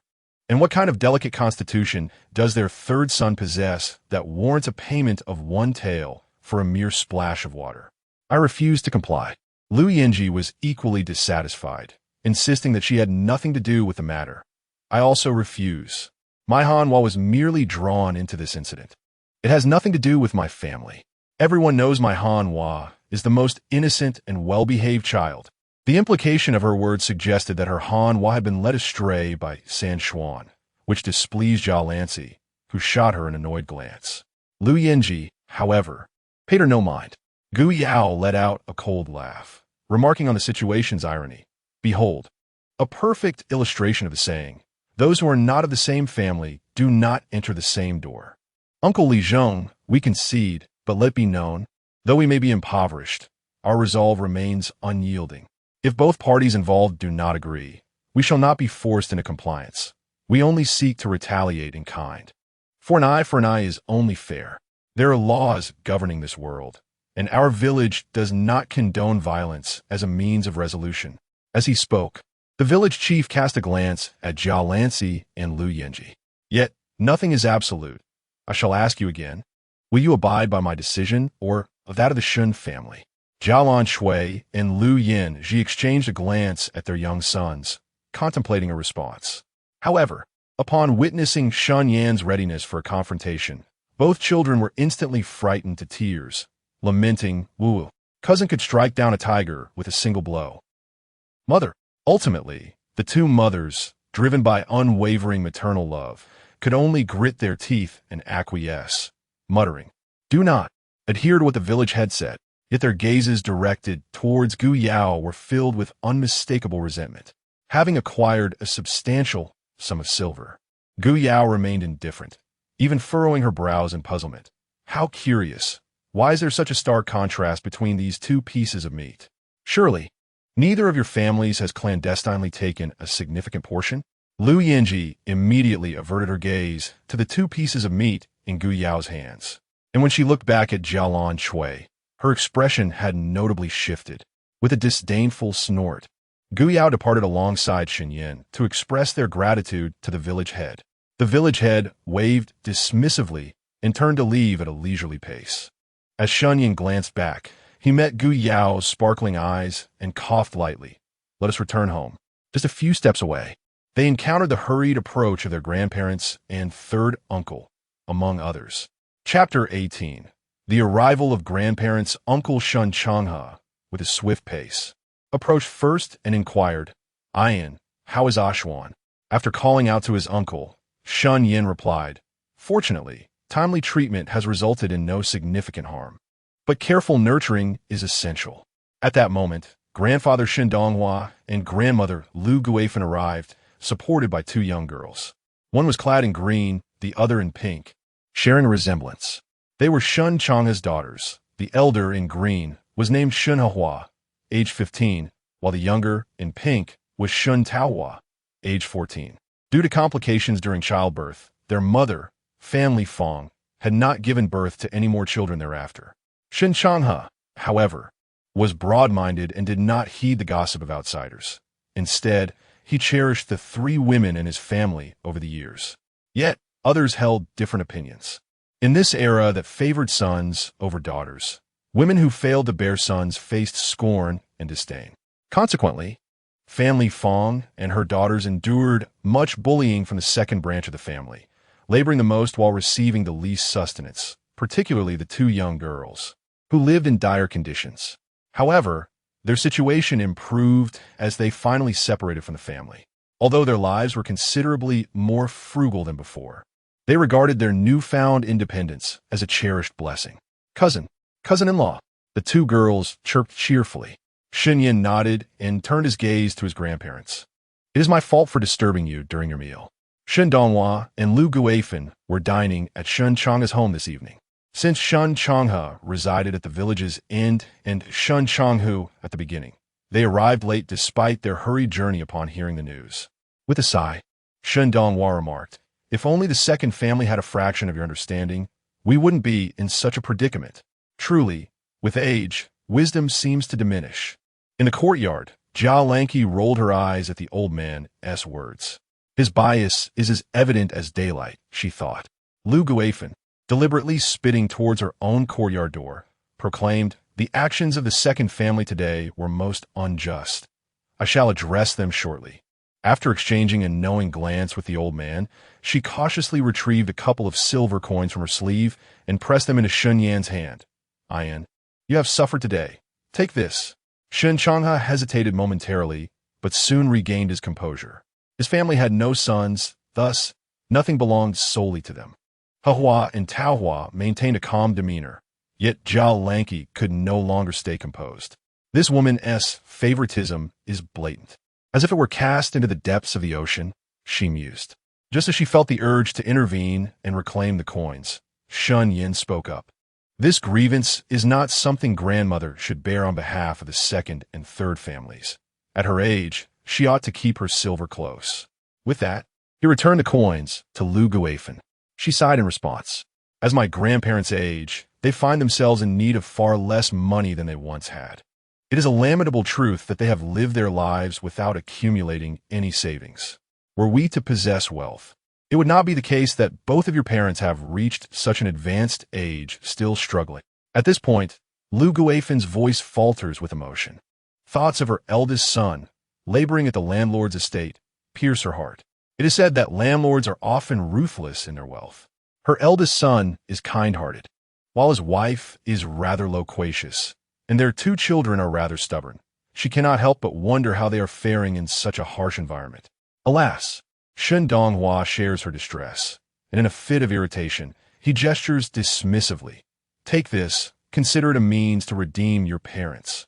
Observing the rising tension among the group, Gu Yao quickly intervenes, assuring them, do not worry, as long as our family stands united. However, before she can finish her sentence, a harsh voice drowns out her words. Parents, as guardians, you cannot show such favoritism. Just consider how much you have sacrificed for the eldest branch of the family. You have poured your hard-earned savings into them. Is that not sufficient? You are now eating from our table, drinking from our cups, and residing under our roof. We are truly one family. How is it that you still fail to see the reality of the situation, continuing to pour resources into the endless pit that is the eldest branch? I have given birth to 3 fine sons for the Shen family, and now that Xuan and heir Xuan have reached the age for courtship, our household is in dire need of finances. The eldest branch has already extorted a tale of silver from me. You must return that amount. With these words, she lunges to reclaim the money. Gu Yao deftly sidesteps her and discreetly trips her, causing Jia Lanky to fall flat on her face. You little wretch, how dare you trip me? You even dare to lay hands on me in front of our parents. Today, this is far from over. Rising with fury, she prepares to confront Gu Yao. Not only has Gu Yao made her lose face before the entire village today, but she has also taken a substantial sum of money from her, 1 tael of silver, enough to feed her family for several months. Moreover, the biased in-laws are poised to compensate them with an additional tael, which should rightfully belong to her. With her grandparents living under their roof, their finances should naturally be at her disposal. Shen Yan instinctively extends his arm to shield Gu Yao, yet she brushes aside his protection, standing tall and unyielding, exuding an air of fearless defiance. Observing Gu Yao's calm demeanor in the face of danger, He Hua and Tao Hua are both astonished and envious. Wasn't this sister-in-law once rather timid? What has prompted such a remarkable transformation? If only they possessed the courage to stand up to heir auntie. Ultimately, the imminent clash is halted by Shen Donghua's thunderous shout. Stop this at once. Anyone who dares to stir trouble again will face consequences. Though we currently reside together, it does not mean that we are dependent on your household for sustenance. In fact, we frequently provide financial support to your family, and we are all well aware of the extent of the benefits your branch has received. When the incident involving Ayin initially occurred, we, as the elder couple, did indeed lend considerable support to the first household. However, do not harbor any resentment in your heart. The very bricks and tiles of the house you now inhabit were erected with the silver earned by Ayin. If you find this unacceptable, let us reassess and determine whether our financial contributions to the first household surpass the value of this blue brick tiled abode. As he spoke, he cast a glance at Shen Changhe, who seemed unconvinced. Yet, he quickly turned his gaze to Gu Yao, observing her demure demeanor, reminiscent of a new bride dutifully heeding her in-laws. He softened his tone, speaking earnestly. Moreover, you, from the Shen Yan family, understand that protecting one's family is commendable. But as a younger generation, you must not raise your hands against your elders. Should any issues arise, your grandparents are still here to mediate. Gu Yao did not retort, responding obediently, understood grandfather. Yet, she would dare again in the future. The grandparents wished to visit Shen's son, but due to the distance between the village's entrance and its end, coupled with the waning daylight, Shen Yan decided against allowing them to go. After Shen Yan and the others departed, Lu Guifan shot a reproachful glance at the still defiant Jia Lanky, delivering another round of scolding. Although Jia Lanky felt deeply aggrieved, she dared not act out excessively in front of her in-laws, while chaos reigned in the old house. The thatched cottage at the village's end was a rare sanctuary of tranquility. Chapter 19. What happened to our united hearts? On the small table in the courtyard lay an exquisite spread prepared by Gu Yao, including minced meat stir-fried with green beans, scrambled eggs with tomatoes, and sauté bean sprouts, an unprecedented feast. The twins clamored about not wanting to eat, yet they could not help but swallow their saliva. Originally intended for Shan Xian to enjoy in the room, he could not bear the solitude and insisted on joining the others. Thus, Gu Yao had carried him out. However, before the meal commenced, she had something to address. Tuan, listen closely. Upon seeing her revert to her previously commanding demeanor, the twins instinctively shuddered. And even Shen Yan narrowed his eyes. You two have committed 3 errors today. The twins looked at their elder brother with a sense of grievance. He, however, turned to Gu Yao and urged do tell. Gu Yao straightened her back and continued, First, you both knew that Sanchuan and Han Hua had ulterior motives. Thus, you should not have brought them home in the absence of the adults. The twins protested, but they mentioned our grandparents, saying we disregarded their feelings. Gu Yao retorted, One must be filial to grandparents, not merely concern oneself with appearances. Noticing the twins had fallen silent, she proceeded, Second, you should endure when necessary. Xian, you ought not to engage in a scuffle with Han Hua, especially since he is 3 years your senior and far more robust. Are you not inviting trouble? Shen Yan, on the verge of tears, protested, but he struck first. Gu Yao gently patted his head, softening her tone. I do not mean for you to stand and take a beating. In situations where the disparity in strength is overwhelming, your focus should be on how to protect yourself from harm. My principle has always been to fight if one can win or flee if one cannot. And if escape is impossible, one must be prepared to take risks. Fortunately, they had returned in time today. Otherwise, she left the thought unspoken, casting a glance at Shen Yan's leg, then at Shen Yan's. She had no ulterior motives, yet Shen Yan perceived it differently, squinting as he remarked, There is no need for such caution. Speak your mind. Gu Yao acknowledged with a hum and turned her attention back to Shen Yan. Thankfully, he soon grasped her intent and nodded, declaring, Sister-in-law is right. I shall diligently learn martial arts from my elder brother, ensuring that Han Hua will no longer dare to strike me. Gu Yao was taken aback. Was that truly her intention? Very well. Possessing such ambition is commendable. She then turned her gaze to Shen Mu, stating earnestly, In matters of priority, Mu, given the circumstances, you should not have rushed out to snatch meat first. But rather, your immediate concern should have been Xian. Shen Mu bit his lip and murmured. I immediately rolled up Xian's pant legs. I was simply too furious. Woo-woo. By the end of his statement, he was choked with emotion. When their parents departed, they entrusted him with the responsibility of supporting his elder brother and sustaining the family, as well as caring for his younger sibling. Despite the fact that his brother was merely half an hour younger, their mother remarked that the younger one was more delicate in temperament and lacked the steadiness that he possessed. Yet, in his pursuit of a morsel of meat, he nearly caused his brother to falter. Seeing his brother Shen Mu in tears, Shen Sun joined him in weeping, exclaiming, Second brother has always been considerate towards our son. He is truly a good brother. This sight tugged at Shen Yan's heartstrings, and just as he intended to offer comfort, he was met with a piercing glare from Gu Yao. Shen Yan's eyes narrowed dangerously. While he was prepared to deliver a lecture, he would not tolerate Gu Yao's attempt to exploit the moment to reprimand his brothers. As he contemplated how to deal with Gu Yao, he noticed her gently embracing his eldest brother, saying, It's all right. Let it all out. Children should express their grievances through tears. If they keep it bottled up, their dispositions may become increasingly awkward.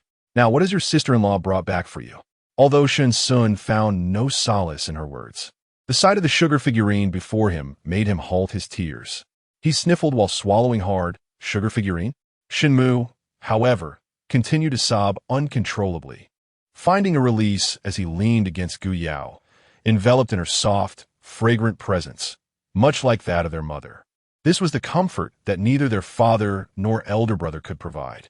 His small shoulders trembled as he confessed, I was wrong. I should not have forgotten my responsibility to care for Ah Sun in a moment of impulse. Gu Yao held him close, her voice soothing.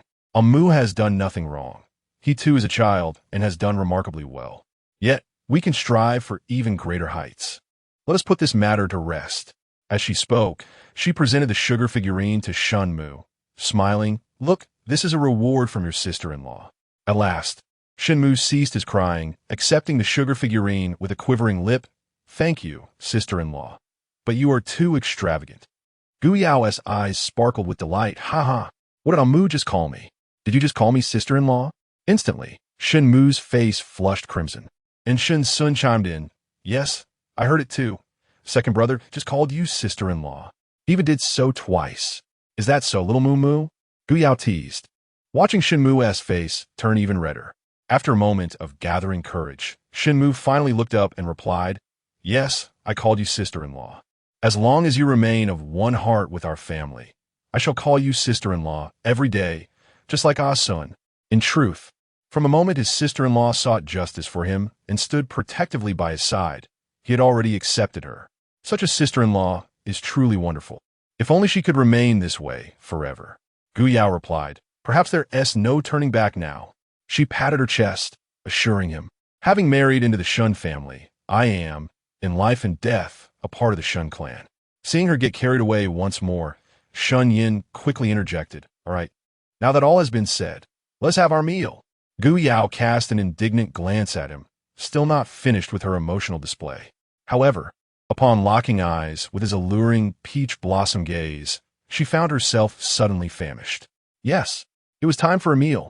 The twins promptly obeyed, placing their candy figures into an empty bowl in the kitchen before dutifully sitting down to eat. If you do not behave at the table, you may well face divine retribution. Elder sister-in-law, this food is delightful. What are these dishes?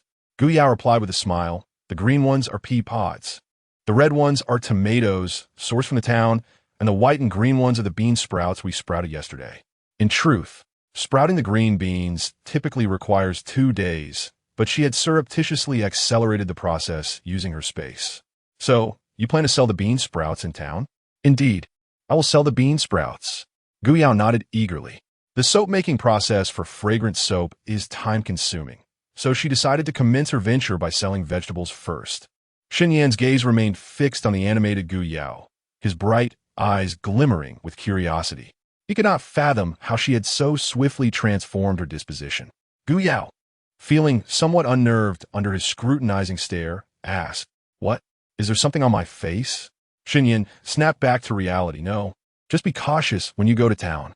Gu Yao responded with a brief acknowledgement before diving back in her meal. However, the next day, Gu Yao did not awaken, and surprisingly, none of the 3 Shen brothers called for her, despite their earlier pledge to support one another. Was this blatant double standards? Ultimately, it was none other than the eldest son of the Chu family who remembered her intention to conduct business in town and sent someone to summon her. "Cousin, is your wife at home?" Chu Gu asked me to check if she is still going to town. The visitor was Shen Taohua, the youngest daughter of Shen Chang'e, who was accompanying her mother to town to purchase some chicks. Go. I'll be right there."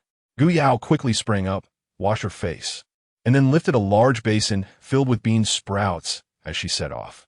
Shenmu ran over, handing her 2 pieces of black flatbread and a bamboo tube filled with water. "Elder sister-in-law, take this. It's from elder brother." Gu Yao shot a reproachful look at Shen Yan from behind her hefty basin. "So, why didn't you wake me up?" If she had sneaked off quietly, she could have stored the basin in her space, but now she had to exert all her strength to carry it from one end of the village to the other. Thankfully, Taohua assisted her in lifting it. Shen Yan's lips twitched in amusement. In the past, waking her up would often provoke her into a foul mood for the rest of the day. Moreover, he had not taken her business intentions seriously. Yet, she had not only taken him at his word, but even expressed genuine concern before departing. "You stay at home and keep off your right leg. If anything comes up, just instruct Xiao Mu to handle it." It all felt quite surreal. "Sister-in-law, you've arrived. I thought you might not come. Hurry, get in the carriage. We are about to depart." Upon seeing her, Chu Lang hastily placed her basin onto the vehicle and called for everyone to settle in.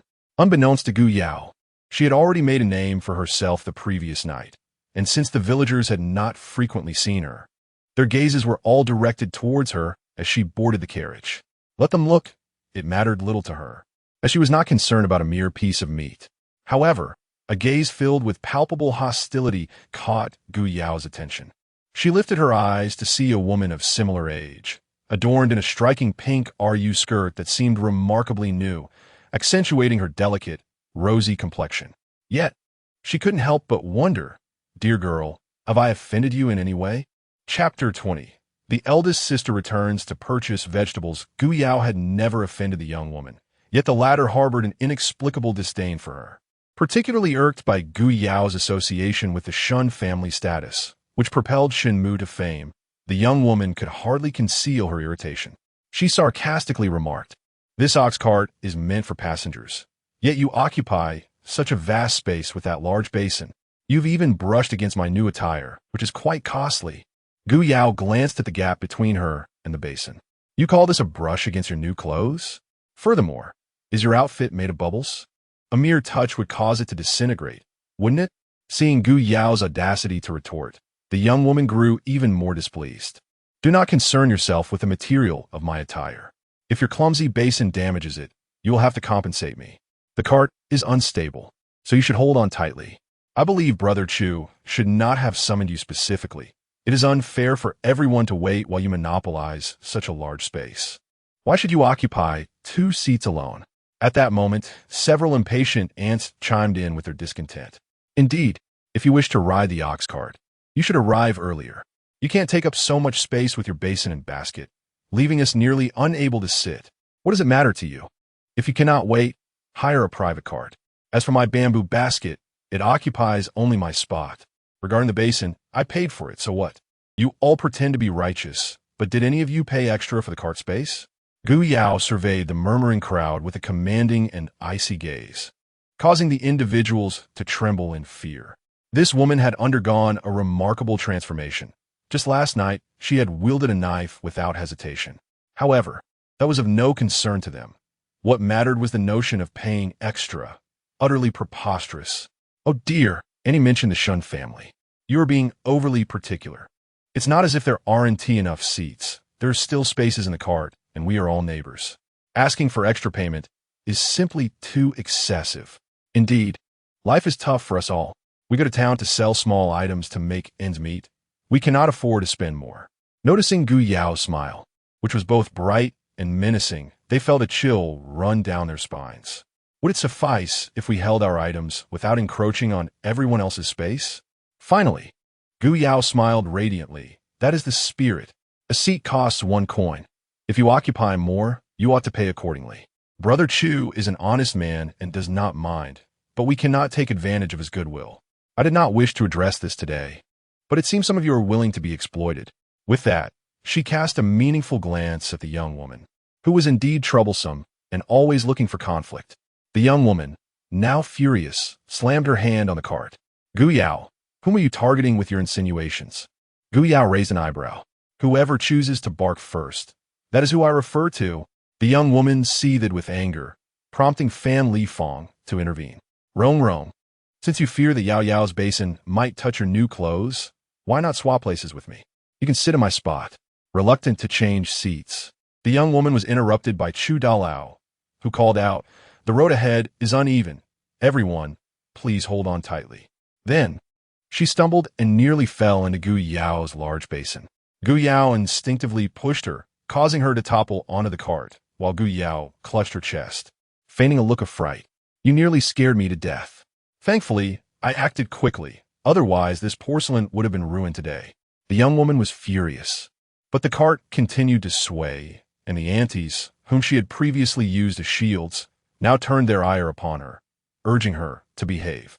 Reluctantly, she settled into Fan Li Fong's spot. At this moment, Gu Yao was quite content, with Fan Li Fong on her right and Tao on her left. Glancing at the young woman beside her, Tao Hua whispered to Gu Yao, "Sister-in-law, her name isn't Rong. She lives next door to our grandparents. The matchmaker once tried to pair her with our cousin." Oh, upon hearing this, Gu Yao comprehended the situation. It appeared that rivals in love were particularly sensitive to each other. However, since the matchmaker's efforts had ultimately failed, what did it matter to her? As they meandered through the gossip, they arrived at Yonglu town, where Chu Dalong offered to escort Gu Yao. She was the first to pay extra for the ride.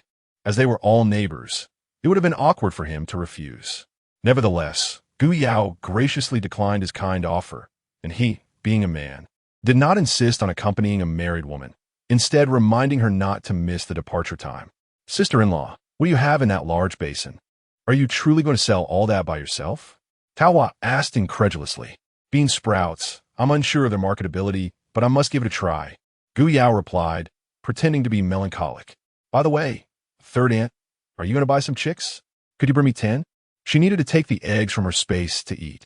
Fan Li Fong responded with a smile. "Of course. We can meet at the cart in the afternoon." "Thank you." "Third aunt, Gu Yao exclaimed, before bidding farewell to the mother and daughter, carrying her large basin toward the vegetable market. Watching her depart, Tao Hua remarked in a daze, "Sister-in-law is so impressive now. I wish I had the courage to come to town alone to sell things. That way, my mother wouldn't have to endure the scorching sun to sell eggs." Fan Li Fong took her hand, her tone gentle yet tinged with helplessness. "You and Hulua have not yet wed. Once you are married, your confidence will grow. For a woman, marriage is akin to a second birth. If you find a good family, life will undoubtedly flourish. Overall, she is fortunate. Her husband is caring, her in-laws are reasonable, and her sister-in-law is not unkind. The only issue is the second sister-in-law. Thankfully, they have separated now. Whatever the future holds, there is hope. Yet, she has not been able to give the old Shen family a son. Her husband doesn't say it, but I know he has always cared about this." With these thoughts in mind, she hurriedly took Tao Hua to Suintang. Upon Gu Yao's arrival, the aunt from yesterday greeted her warmly. "Little girl, come here to sell. I've reserved a space for you, and today I'll lend a hand." She had observed Gu Yao's genuine kindness the day before, as she had offered the black youth the market price and even gifted him a few cucumbers. 5 stems, that amounts to a full 5 coins. She yearned to taste them, yet hesitated to make a purchase. Gu Yao offered a polite smile, her eyes wandering around, when suddenly a voice filled with delight reached her from across the way. "Miss, you have arrived." Turning to the source of the voice, Gu Yao noticed that the young man had set up his stall directly opposite from where it had been the previous day. He explained with a grin, "This spot is spacious, not crowded." In truth, the old lady had arrived earlier than he did, occupying his usual space, hence he had to relocate. It remained uncertain whom Gu Yao would choose. When she began to walk toward him, his eyes brightened with anticipation, and he hurriedly approached to take the large basin from her hands, placing it directly in front of his bean sprouts. The old lady glared in frustration. However, Gu Yao felt quite at ease. The absence of the old lady's incessant chatter brought her much comfort. Lifting a corner of the cloth covering the basin, tender green sprouts emerged. The young man could not help but inquire Mississippi, "Have you switched to selling something else? No tomatoes or cucumbers today?" Understanding his implication, Gu Yao quickly replied, "I still sell them, but today I have introduced a new dish, bean sprouts. We shall continue as we did yesterday. The lady decides," he exclaimed joyfully. While enthusiastically assisting her in arranging the vegetables, he introduced himself. "Miss, my surname is Liu, with the given name Zhao. I am 16 years old and reside 20 miles away from Yonglu town in a nearby village, where I also have a grandfather. Greetings, Liu Zhao. I am Gu Yao, a year younger than you, and my in-laws live 30 miles from here in a village," she reciprocated. Liu Zhao paused momentarily, but soon became even more fervent. "Miss, you must endure much hardship. My grandfather crafted this bamboo hat for you last night as a token of gratitude for your assistance with our bean sprouts." Just as Gu Yao was about to express her thanks, the older sister from the previous day appeared once more. "Young lady, I'm relieved to see you still selling vegetables today. I feared I might come away empty-handed." Observing her beaming countenance, Gu Yao felt reassured and responded with a smile. "Sister, I come here every day, though my home is quite distant, making it difficult to arrive early." The older sister replied, "As long as you come, that is sufficient. My mother-in-law's employer particularly enjoys your tomatoes and cucumbers. They wish to procure another 5 pounds each." What a fortuitous start. However, it could be even better. Gu Yao retrieved a plate of freshly stir-fried bean sprouts from her space. "It is indeed an honor if your mother-in-law's employer enjoys them. Coincidentally, I have found some fresh produce called bean sprouts. Why not give it a taste?" Initially reluctant to sample, the older sister had been swayed by Gu Yao's previous persuasion and had even tried some with her husband the night before. Well, I was hoping to try some tonight." Without hesitation, she took a bite of the densely packed bean sprouts. I must say, they are exceptionally crisp and tender, with a delightful flavor." The older sister did not hold back her praise. "This bean sprout truly possesses a unique charm, crunchy and fresh. It carries a familiar taste that feels quite comforting." Gu Yao felt a sudden jolt in her heart. Was there not a familiar scent lingering in the air? The flavor of mung beans, perhaps. Yet could she voice such thoughts? Quickly, she masked her unease with laughter, exclaiming, "Sister, your words are truly enchanting. This is fate." The elder sister immediately expressed her desire to purchase some, along with tomatoes and cucumbers, to take to her mother-in-law. Her mother-in-law was quite particular about her food, particularly fond of these fresh vegetables. Bean sprouts, however, could not compete with the durability of tomatoes and cucumbers, nor their substantial weight. Thus, Guyao priced her sprouts at the same rate as the common vegetables in the market, at 2 per jean. The elder sister handed Guyao a total of 51, but as she departed, it was evident that managing 2 large baskets was somewhat burdensome. Observing this, Guyao promptly stepped forward to assist, saying, "Sister, allow me to help you." This seemed a bit inappropriate, and the elder sister felt somewhat embarrassed. Yet her eyes sparkled with delight. "What is there to worry about?" Guyao replied with a smile. And then she casually informed Lu Zhao before leaving with complete peace of mind. Watching her unwavering silhouette fade, and then glancing at the array of vegetables scattered around, Lu Zhao found himself in a state of bewilderment. Was he truly so reassuring in appearance? Chapter 21. When will this end? I implore my wife, my dear, how can you still fail to recognize reality? Do you dare to confront them? Have you forgotten our current status? Status. Must you incessantly remind me of our standing? Even if we are of the lowest rank, we cannot be the sole ones tasked with this menial labor. We entered the household late, devoid of any connections. If they do not target us, who else will they? Recognize the times, exercise some wisdom, and align yourself with the matron in charge of the kitchen. Yet you, instead of supporting her, dare to challenge her authority. I witnessed her preparing to strike you. Could I not take the initiative to defend you? We are all servants here. Why is it that they are permitted to strike us while we are not allowed to retaliate? This is sheer tyranny. Alas, it is all my fault for lacking capability. At my age, how I regret subjecting you to such humiliation. Seeing her husband's expression filled with helplessness, the woman felt a pang of sorrow. Oh, let's not dwell on the futile. That insufferable overseer did not strike you, did he? No, but it would have done him good to unleash his frustration on me. If he does not vent today, who knows how he will torment us in the future? I may be tough-skinned, but you, what is there to fear? At worst, we will toil in filth for a lifetime. But what of our 3 sons? Especially our Yan? My dear, I apologize for the suffering you endure. Shen Changjiang hesitated, words caught in his throat. The couple speaking were none other than Shen Yan's parents, Shen Changjiang and Zhang Guoxiu. They were the lowest-ranking servants in the Huang household, tasked with the most degrading duties. Quickly clean the latrine. If you do not finish, do not expect a meal. A patrolling servant, noticing their idleness, unleashed a barrage of scolding. Zhang Guoxiu retorted angrily, "Who do you think you are? What business is it of yours? Your flattery cannot silence my tongue, and if you dare provoke me, I shall smother you with excrement." With her words, she angrily shoveled a pile of waste. Ugh, how utterly disgusting. The young servant, aware of Zhang Guoxiu's temperament, was not afraid of her. After all, he was adept at navigating the intricacies of court life and had won the favor of the matron, unlike these 2 elderly souls, one simple-minded and the other spouting nonsense. Utterly oblivious to their predicament, they deserved their lot as excrement shovelers. Though unafraid, he dreaded the thought of the irate woman actually hurling waste at him. In that case, the punishment would fall upon them both, while he would bear the brunt of the filth. Thus, he swiftly retreated, muttering, "You foul woman, you merely seek to indulge your tongue. Prepare to go hungry today." Zhang Guoxiu, truly intent on retaliating, frightened the young servant into a hasty escape. But not before he spat, You. Mark my words, foul woman, this is not over. Just wait and see. Dog-like wretch, if you have the courage. Do not flee. I shall make you regret it. She shouted, "How dare you raise your voice before me? In my prime, you are nothing but a mere speck."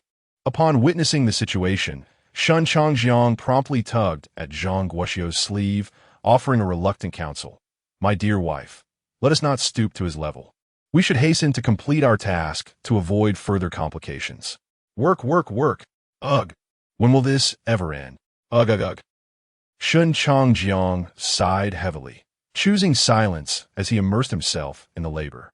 Lacking a shared sentiment, Zhang Guoxiu felt a wave of disappointment wash over her. But it was soon replaced by resilience as she too dedicated herself to the task alongside her husband.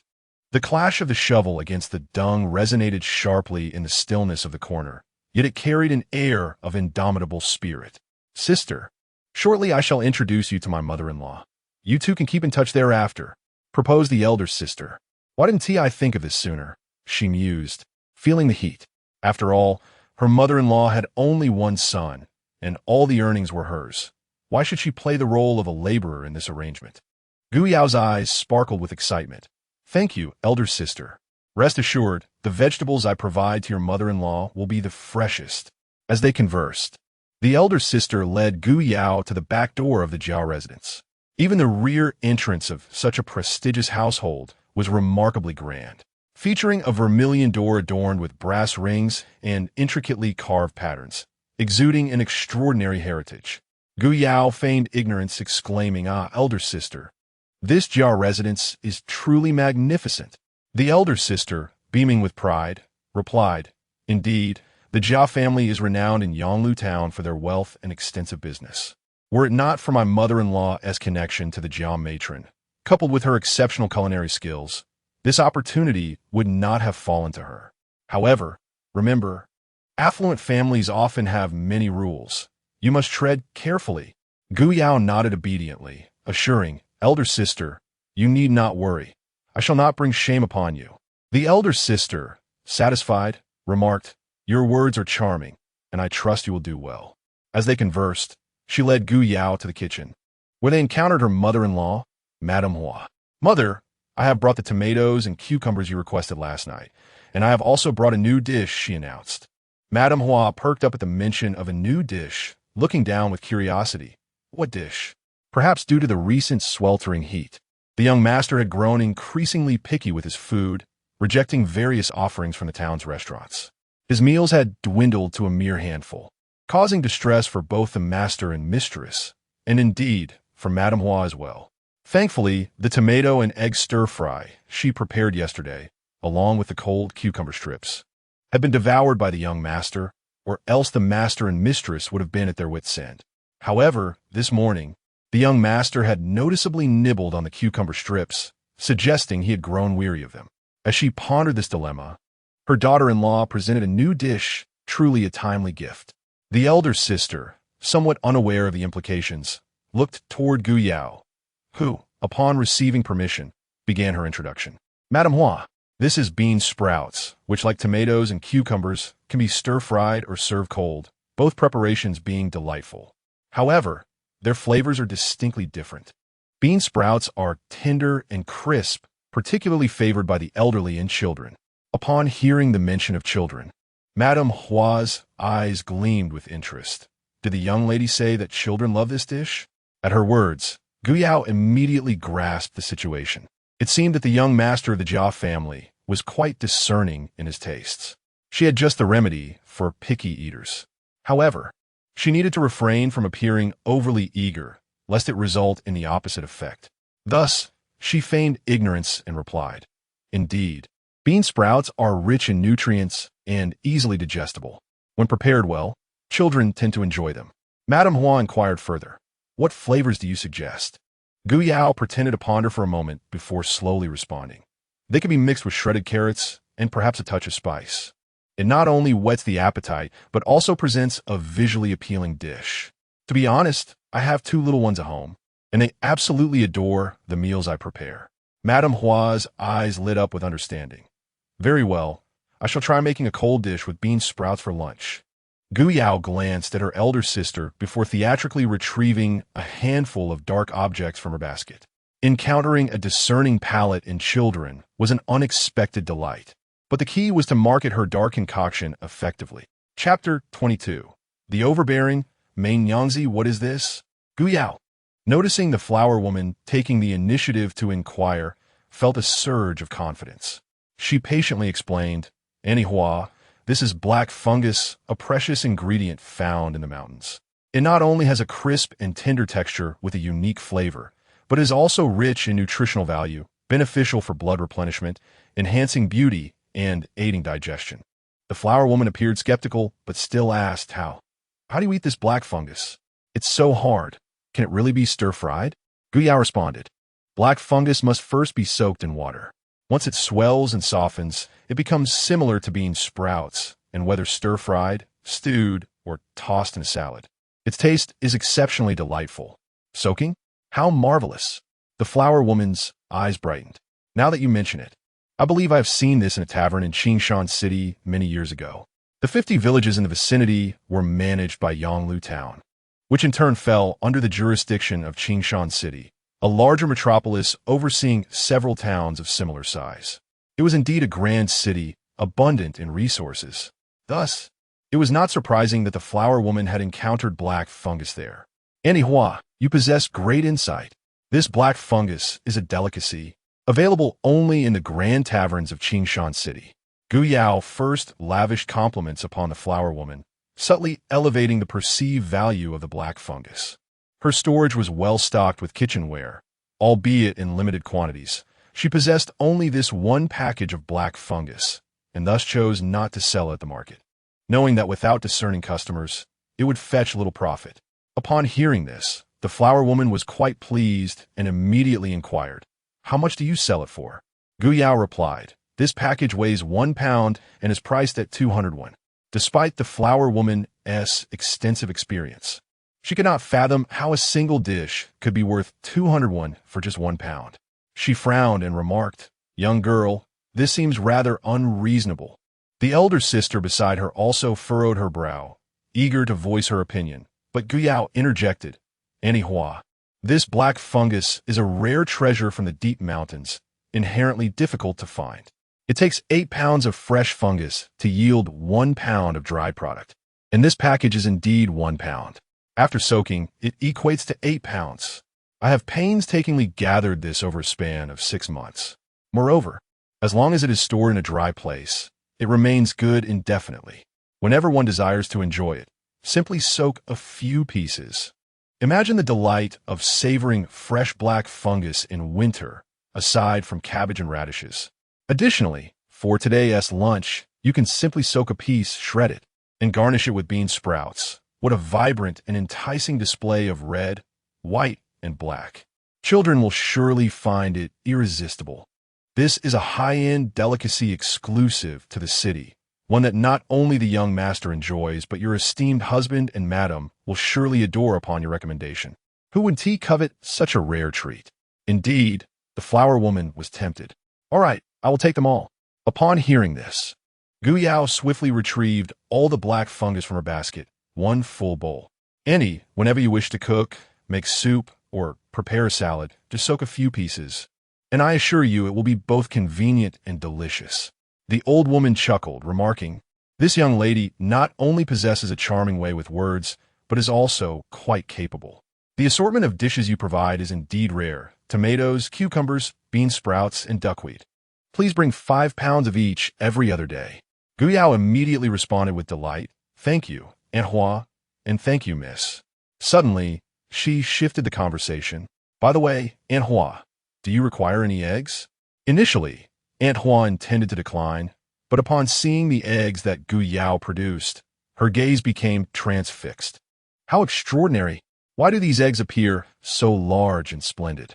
What kind of eggs are these? Duck eggs? Can this young lady possibly have duck eggs as well? My, she is truly remarkable. Despite having spent her life in the kitchen, she had never encountered such exquisite chicken and duck eggs. Without inquiring about the price, she decided to purchase them all. The chicken eggs were priced at 1.5 coins each, while the duck eggs were 2 coins each, 20 of each type in total, culminating in a payment of 270 coins to Guyao. Elated, Guyao joyfully accepted the silver and bid farewell to Aunt Hua and her sister, taking a leisurely route through several alleyways before calling out, Fresh chicken eggs and duck eggs for sale. Large and exquisite, just laid. In this era, eggs were considered a luxury, let alone duck eggs. Soon, a woman approached. Young lady, may I see your chicken and duck eggs? Without hesitation, Guyao lifted the cloth covering her basket. Madam, behold the freshness and size of my eggs. I assure you, You have never seen such quality. The woman, initially poised to retort that she had seen all types of eggs in her lifetime, was rendered speechless upon viewing Gu Yao's collection. Goodness, I have indeed never seen eggs of such caliber. She promptly requested 10 chicken eggs and 5 duck eggs. Bargaining as she picked them up, "Young lady, could you offer a discount if I buy so many?" Gu Yao readily agreed. "Certainly, for your generous purchase. I shall gift you an extra chicken egg." The woman beamed. "Ah, you truly possess the makings of a businesswoman. Unlike those other vendors who are so miserly, small eggs, and inflexible in their dealings." Gu Yao chose to remain noncommittal. At that moment, a voice from behind interrupted. "Oh, you have duck eggs as well?" A robust woman approached, inspecting a duck egg meticulously, examining and tapping it as if to crack it open. "Young girl, are you certain this is a duck egg?" Gu Yao scrutinized her visitor, noting her elegant satin attire. Though pale in color, it was of fine quality. The delicate pearl earrings adorning her ears indicated her affluent background. Yet, judging by her demeanor, she was likely a cook or a mere servant, much like Aunt Hua, as she bore a strong scent of cooking oil. "Madam, you jest. A duck egg is simply a duck egg. We take pride in our honesty here in the village. These eggs are laid by our own ducks, exceedingly fresh, so you may rest assured." The woman fiddled with the duck eggs, genuinely fond of them. Yet her demeanor radiated arrogance. "Oh, look at how this young girl speaks, as if the people of our town lack integrity. Mai Nyongshi have consumed more salt than you have rice. You country folk are the most uncouth, able to stir up a sense of superiority even while mucking about. Truly narrow-minded. Oh, I'm not referring to you, dear girl. You are quite pleasant to behold. Your duck eggs are authentic, and the chicken eggs are commendable as well. I shall take them all." The girl before her was not off-putting, unlike those two rustic brutes at the manor, who spent their days opposing her husband. They still dared to meddle in the kitchen, stirring trouble for a lifetime. Though Gu Yao was displeased with Mei Nyangzi's words, she adhered to the principle of harmony, fostering wealth. With a flawless smile, she replied, "You flatter me, Mei Nyangzi. The people of Yanglu town are indeed trustworthy, but we country folk are kind-hearted as well. Otherwise, you would not consider purchasing eggs from this humble girl, would you?" Mei Nyangzi was momentarily at a loss for a retort and thus acquiesced to Gu Yao's statement. "That is indeed true. Quickly calculate the cost for me. I, Huan Nyangzi, am quite busy." The first woman interjected, "Young lady, in business, one must adhere to the order of arrival. I came first, so I should be served first." Gu Yao smiled and replied, "That is indeed the case. However," she was interrupted, "whoever pays first shall have it. You are here picking and choosing, making it impossible for me to buy. If you have the ability, take the entire basket. If not, do not embarrass yourself here. Step aside." Mei Nyangzi tossed a handful of coins, attempting to seize the basket. Quick-witted Gu Yao clutched it tightly, declaring, "Do not snatch. I will not sell to you."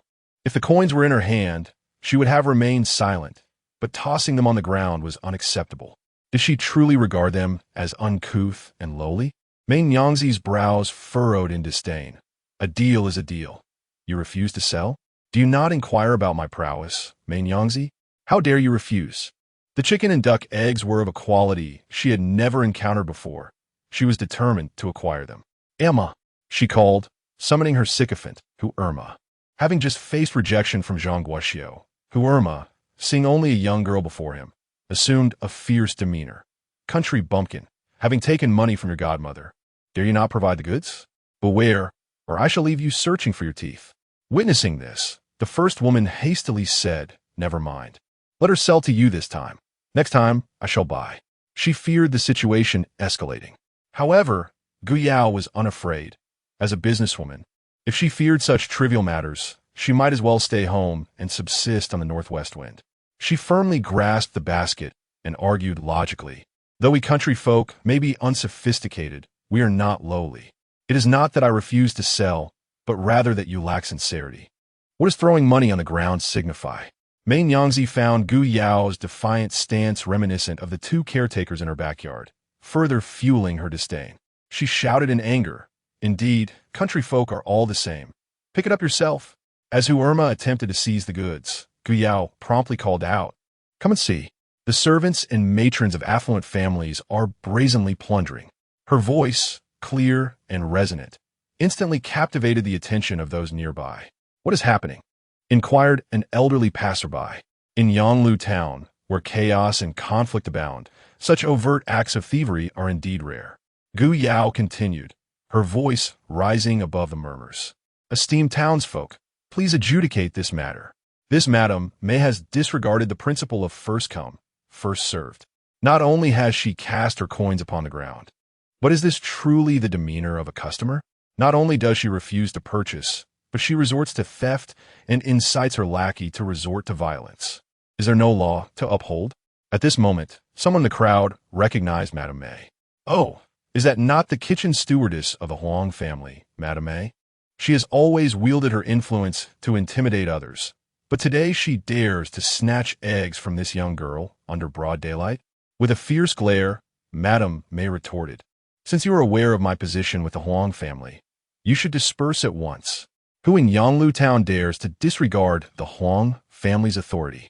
However, the common folk, already harboring resentment towards the wealthy, were undeterred by her threats and responded with indignation.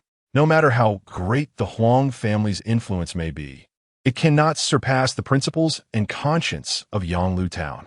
You may exert pressure today, but do you not fear the tarnishing of the Huang family's reputation? Indeed, I propose we all visit the Huang residence and inquire with Master Huang himself, someone suggested. Gu Yao felt a sense of familiarity with the situation, but dismissed it from her mind.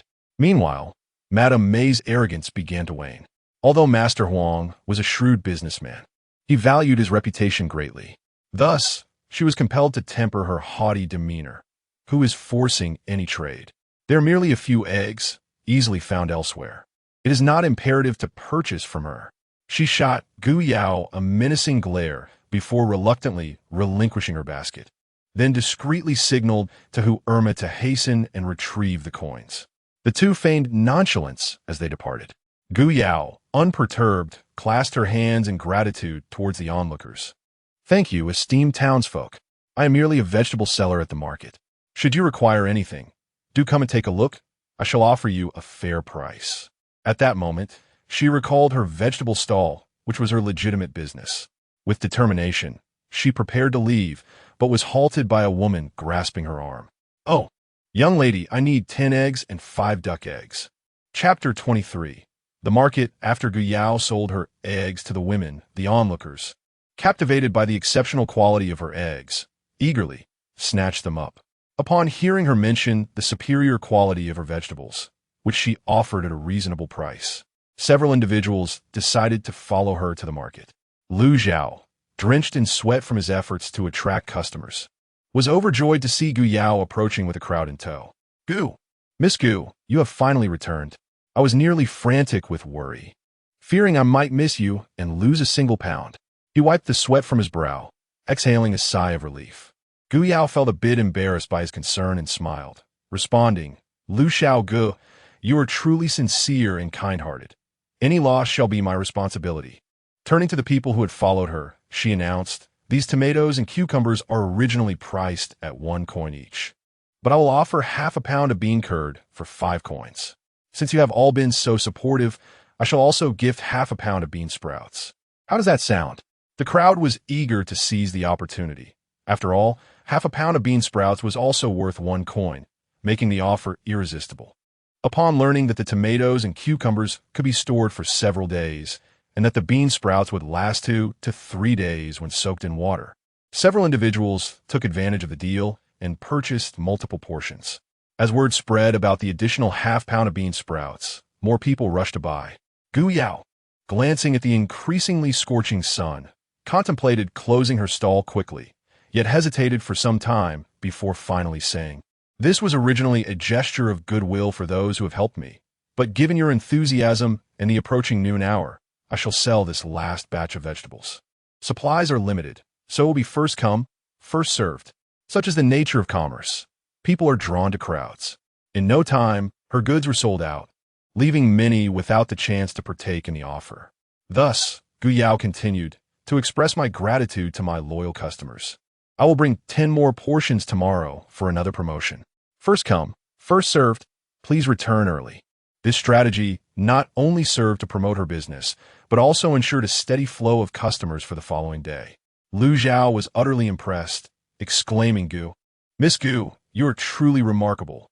My efforts this morning pale in comparison to the success you've achieved in such a short time." Gu Yao grinned. In business, one must create a bit of spectacle. Then she added, "Lu Xiao, Gu, why not simply call me by my name? Miss Gu sounds rather awkward, doesn't it?" Lu Zhao scratched his head. Is that appropriate? He too found the title somewhat cumbersome. Gu Yao laughed. Why would it not be appropriate?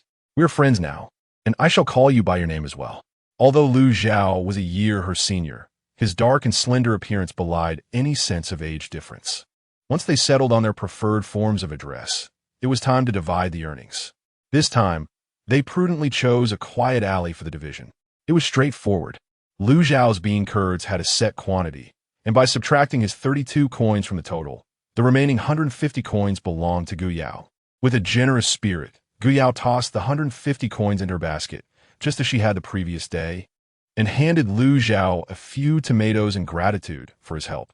Then she exited the alley, leaving Lu Zhao feeling quite embarrassed, while Gu Yao was left in a state of confusion. Today she earned a mere 27 when more than yesterday, which means she had given away half of her bean sprouts. She mentally calculated the cost of the sprouts. She had used a total of 2 jin of mung beans, costing her 10 won, and sold them for 27 won, resulting in a profit of 17 won, not accounting for her labor. Well, the opening day of the market was crucial after all.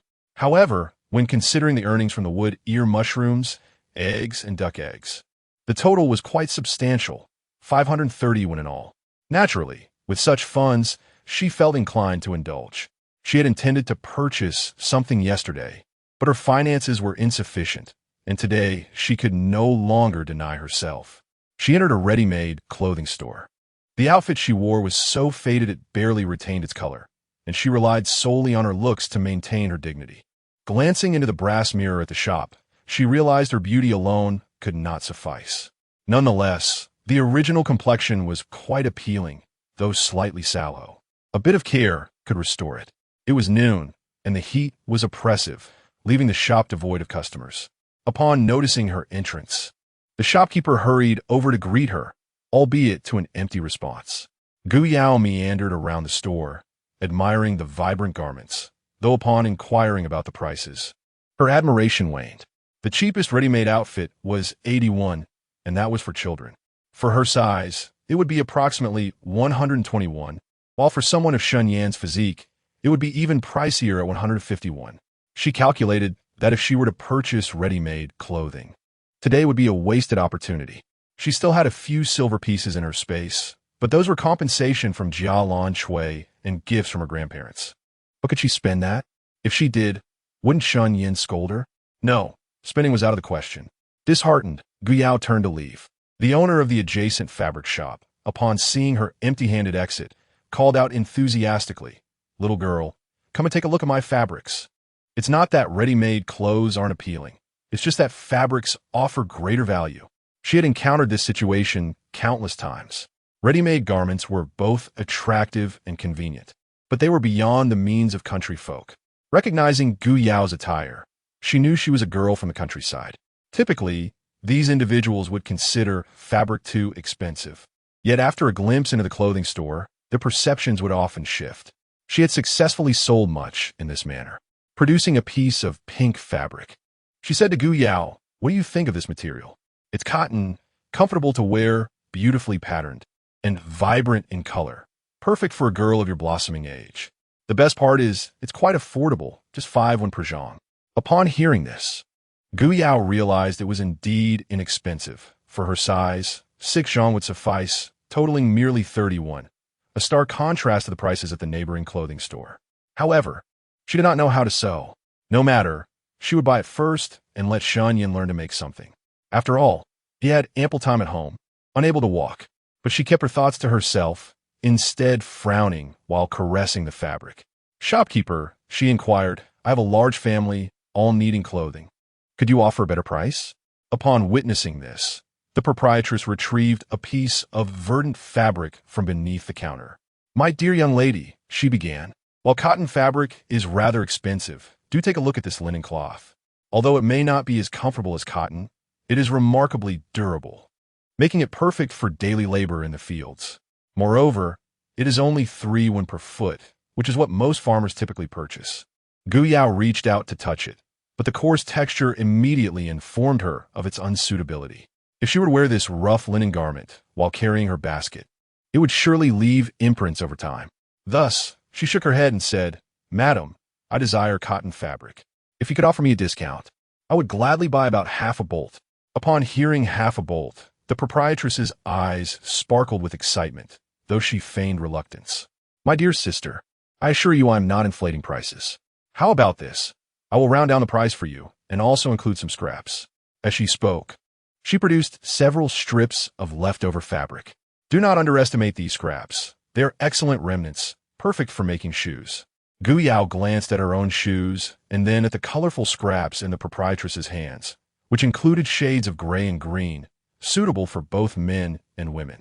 She promptly decided, all right, I shall take 7 feet each of the pink and verdant fabrics, and 20 feet each of the gray and azure. Additionally, please include more scraps. My household consists of 6 members. Seeing Gu Yao's willingness, the proprietress responded amicably, very well. I will gather some for you. The proprietress quickly cut the fabric and packaged it together with the scraps, handing it to Gu Yao. Dear sister, the total comes to 54 feet of fabric, amounting to 271. You may pay me 261, and should you need more fabric in the future, simply come to me for a discount. After handing over the coins, Gu Yao began her journey home. On the way, she purchased 8 buns, 6 filled with meat and 2 vegetarian. Each meat bun cost 1 won, while the vegetarian ones were 2 for 1 won, totaling 7 won. Before boarding the cart, she slipped a meat bun to Chu Daolong. Though he was reluctant to accept, Gu Yao had already entered the vehicle. Dear sister-in-law, you have returned. Have all the vegetables sold out? Upon seeing her, Tao Hua eagerly inquired. Gu Yao glanced at Rong Rong and shook the basin, indicating that everything was sold. And Rong Rong pouted, what is so impressive about that? Fearing a potential quarrel, Family Fong quickly seated Gu Yao between herself and Tao Hua, producing a small chick. Yao Yao, here is the chick you wanted. My third aunt bought it for you. What do you think? Gu Yao looked at the lively chick and promptly placed it into her basket, secretly transferring it into her space. Let the little chick absorb some of the space's spiritual energy for now. Third aunt, how much do these chicks cost? I will pay you, Gu Yao inquired. Family Fong smiled and replied, no hurry. You can pay me when we get home. Gu Yao mentioned that she was idling in the ox cart, prompting Family Fong to share the pricing details. Normally, each chick costs 3 won, but for 10 or more, the price drops to 2 won and 5 chin each. Thus, Gu Yao handed over 25 won to Family Fong and also offered a meat bun to both her and Tao Hua. Third, Aunt Tao Hua, these are the meat buns I purchased. Please have a taste. She discerned that Aunt San's family was quite decent. For those she deemed good, she never hesitated to express her warmth. Upon hearing about meat buns, Tao Hua's eyes immediately sparkled with excitement. She reached out to take them, but after casting a glance at her mother, she reluctantly withdrew her hand. Family Fong naturally did not accept. Child, why waste this money? Take them home for your second and third brothers to taste. Gu Yao replied, there are plenty. With that, she promptly placed 2 buns into the hands of the 2. Once they were received, it was difficult to refuse any further. Family Fong chided gently, Yao Yao, you mustn't be so extravagant in the future, especially since your family is not having it easy. Gu Yao understood her good intentions and smiled in acknowledgement, and Rong Rong rolled her eyes in response. What is the point of showing off when you're poor? Nevertheless, she couldn't help but swallow hard. After all, those meat buns smelled utterly delightful. Was Tao Hua being deliberately mischievous? And was that smacking sound intentional? Gu Yao shot her a cold smile and chose to ignore her. Soon they arrived home, where Shen Yan was sitting on a small stool, assembling the chicken coop. Shen Mu was running errands, while Shen Sun acted as the supervisor. It was all quite heartwarming. Upon seeing Gu Yao return, the 3 turned in unison. Chapter 24. Are you truly going to tree my leg? Sister-in-law, are the bean sprouts selling well?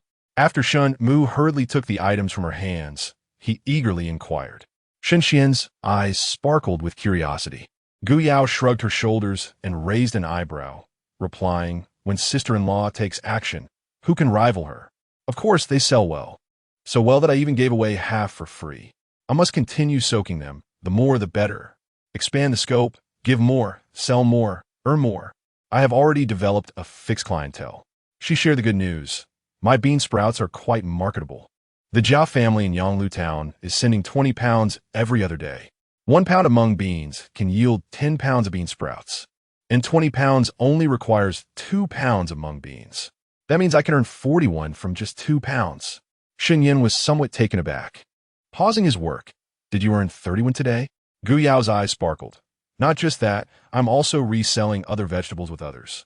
The twins were utterly astonished. Even more? So much? Sister-in-law is incredibly capable. Shenmu suddenly thought of something and hurriedly went to fetch a basin of water, expressing his regrets. I thought sister-in-law was just joking. Oh, no. I was worried that sister-in-law would struggle to sell. So after you left today, I only soaked a little. Alas, he lamented, as if he could strike his thigh in regret. Silver. It's all wasted silver. Shen Yan also wished to strike his thigh, but if he did, he might truly injure himself. His eyes, filled with urgency, were fixed on Shenmu, second brother. Quickly soak more. We really need it. Indeed, more soaking was necessary. Gu Yao rose to soak the beans alongside Shenmu. Once they finished soaking, the makeshift chicken coop that Shen Yan was constructing was also completed. Gu Yao placed the chicks she had purchased inside and lavishly sprinkled a handful of millet for them. The twins gaped in astonishment. Gu Yao then remembered, all right, I brought back some treats for our little Moo Moo and little Shen Yan. Shenmu paused for a moment before responding. Sister-in-law, have you been spending money recklessly again? Shen Yan, however, asked eagerly, Sister-in-law, what is it? What did you bring? Ding, ding, ding. Gu Yao settled down and handed each twin a meat bun, but she playfully tapped Shenmu's forehead. You little rascal. What do you mean by spending money recklessly? Anything that goes into the stomach cannot be considered wasteful. She then offered one to Shen Yan, who declined. I'm not hungry. Let them have it. At this moment, he didn't have the habit of snacking. Shenmu glanced at the bun in his hand and without hesitation offered it to his elder brother. Brother, have a taste. Shen Yan could not refuse and took a gentle bite. Seeing this, Shen Yan, unwilling to be outdone, immediately proffered his bun to their elder brother. Brother, take a big bite. Shen Yan, left with no choice, took another bite. As the twins looked toward her again, Gu Yao promptly gazed up at the sky. Oh, I calculate that tomorrow will be a bright sunny day. I might just melt away. Shen Yan's lips twitched. You two eat quickly.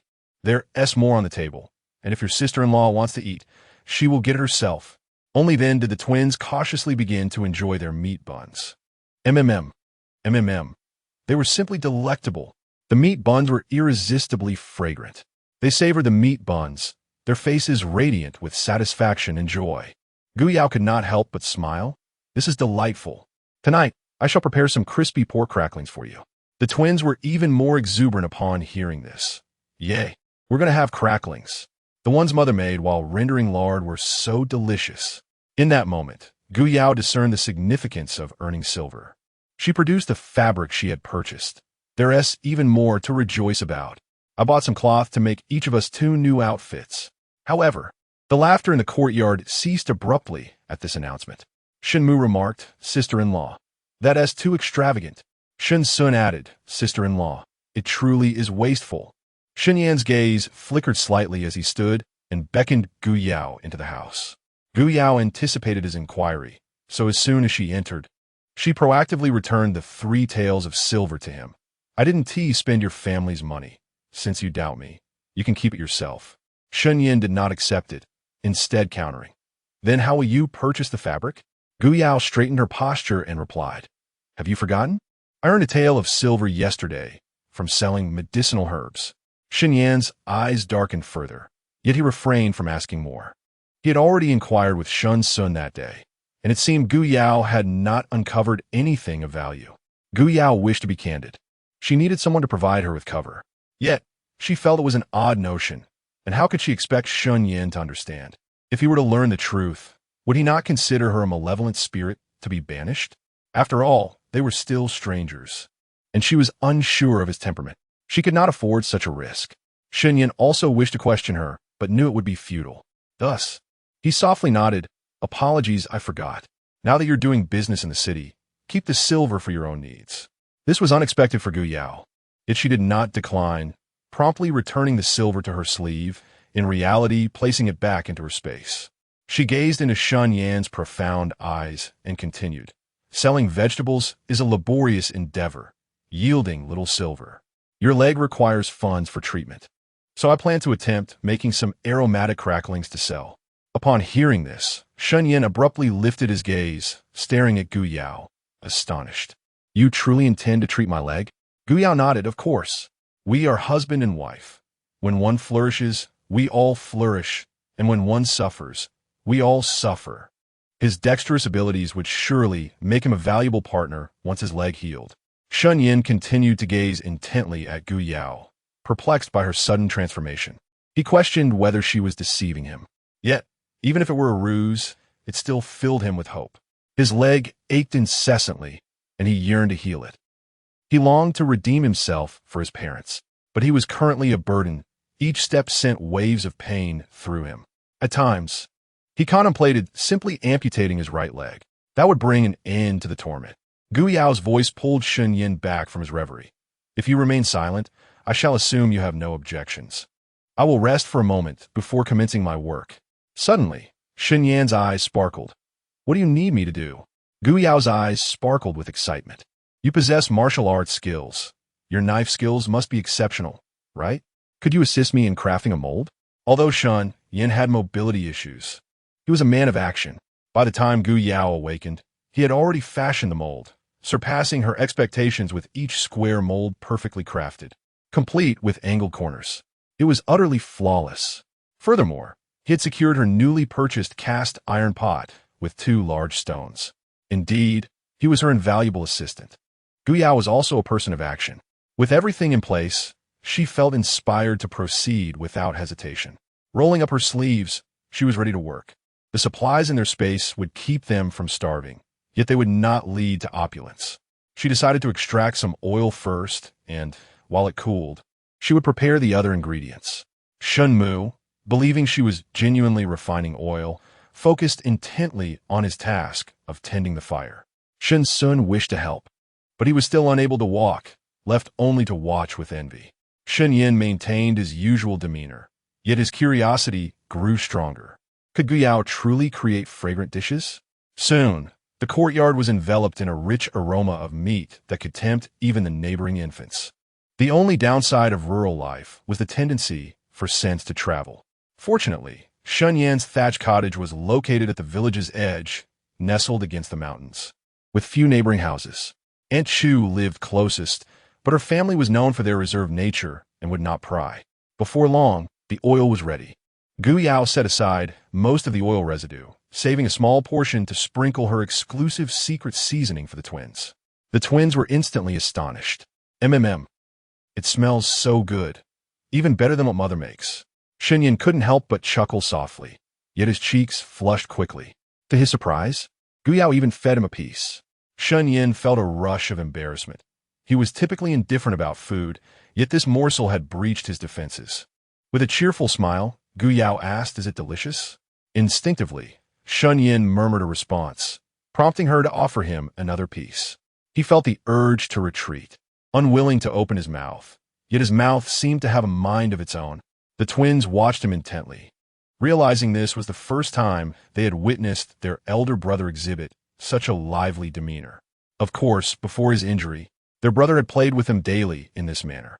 But now, if only their brother's leg could heal and their parents could return, restoring everything to its former state. Gu Yao, too, found Shen Yan particularly animated in this moment. However, she decided to cease her teasing. "You're not eating for free. You'll help me stir shortly. Making fragrant dishes requires physical effort." While waiting for the oil to cool, Gu Yao fetched a basket of plant ash from beneath the stove. After a thorough filtration, she mixed it with quicklime, salt, and other ingredients, pouring them all in at once. The twins were once again taken aback. And just as they intended to complain to their brother, they witnessed him actually beginning to stir the mixture. Shen Yan felt uncertain about Gu Yao's ability to create the fragrant dish, yet he resolved to trust her. The process of stirring was quite laborious. Gu Yao conscientiously took turns with Shen Yan every half-incense stick, yet Shen Yan seemed unfazed. Although he was uncertain about the outcome, the mere act of stirring imbued him with a sense of purpose and vitality. As the sun dipped below the horizon, its soft rays illuminated Shen Yan's flawless visage, accentuating his rugged handsomeness. At that moment, Gu Yao found herself somewhat grateful to the original owner's father. Ah, had she digressed? Observing the viscosity of the mixture, she deemed it sufficient and added rose essential oil. She informed Shen Yan that it was for fragrance, along with osmanthus, jasmine, and begonia. Anything that was aromatic, even crushed tea leaves, would suffice. Breathing in the rich, enchanting aroma that wafted towards him, Shen Yan remained silent, merely nodding in acknowledgement. Once he had thoroughly mixed the essential oil, Gu Yao called for him to stop. "Sister-in-law, are we making osmanthus cake?" Shen Sun could no longer contain his curiosity as he watched Gu Yao pour the viscous substance into molds.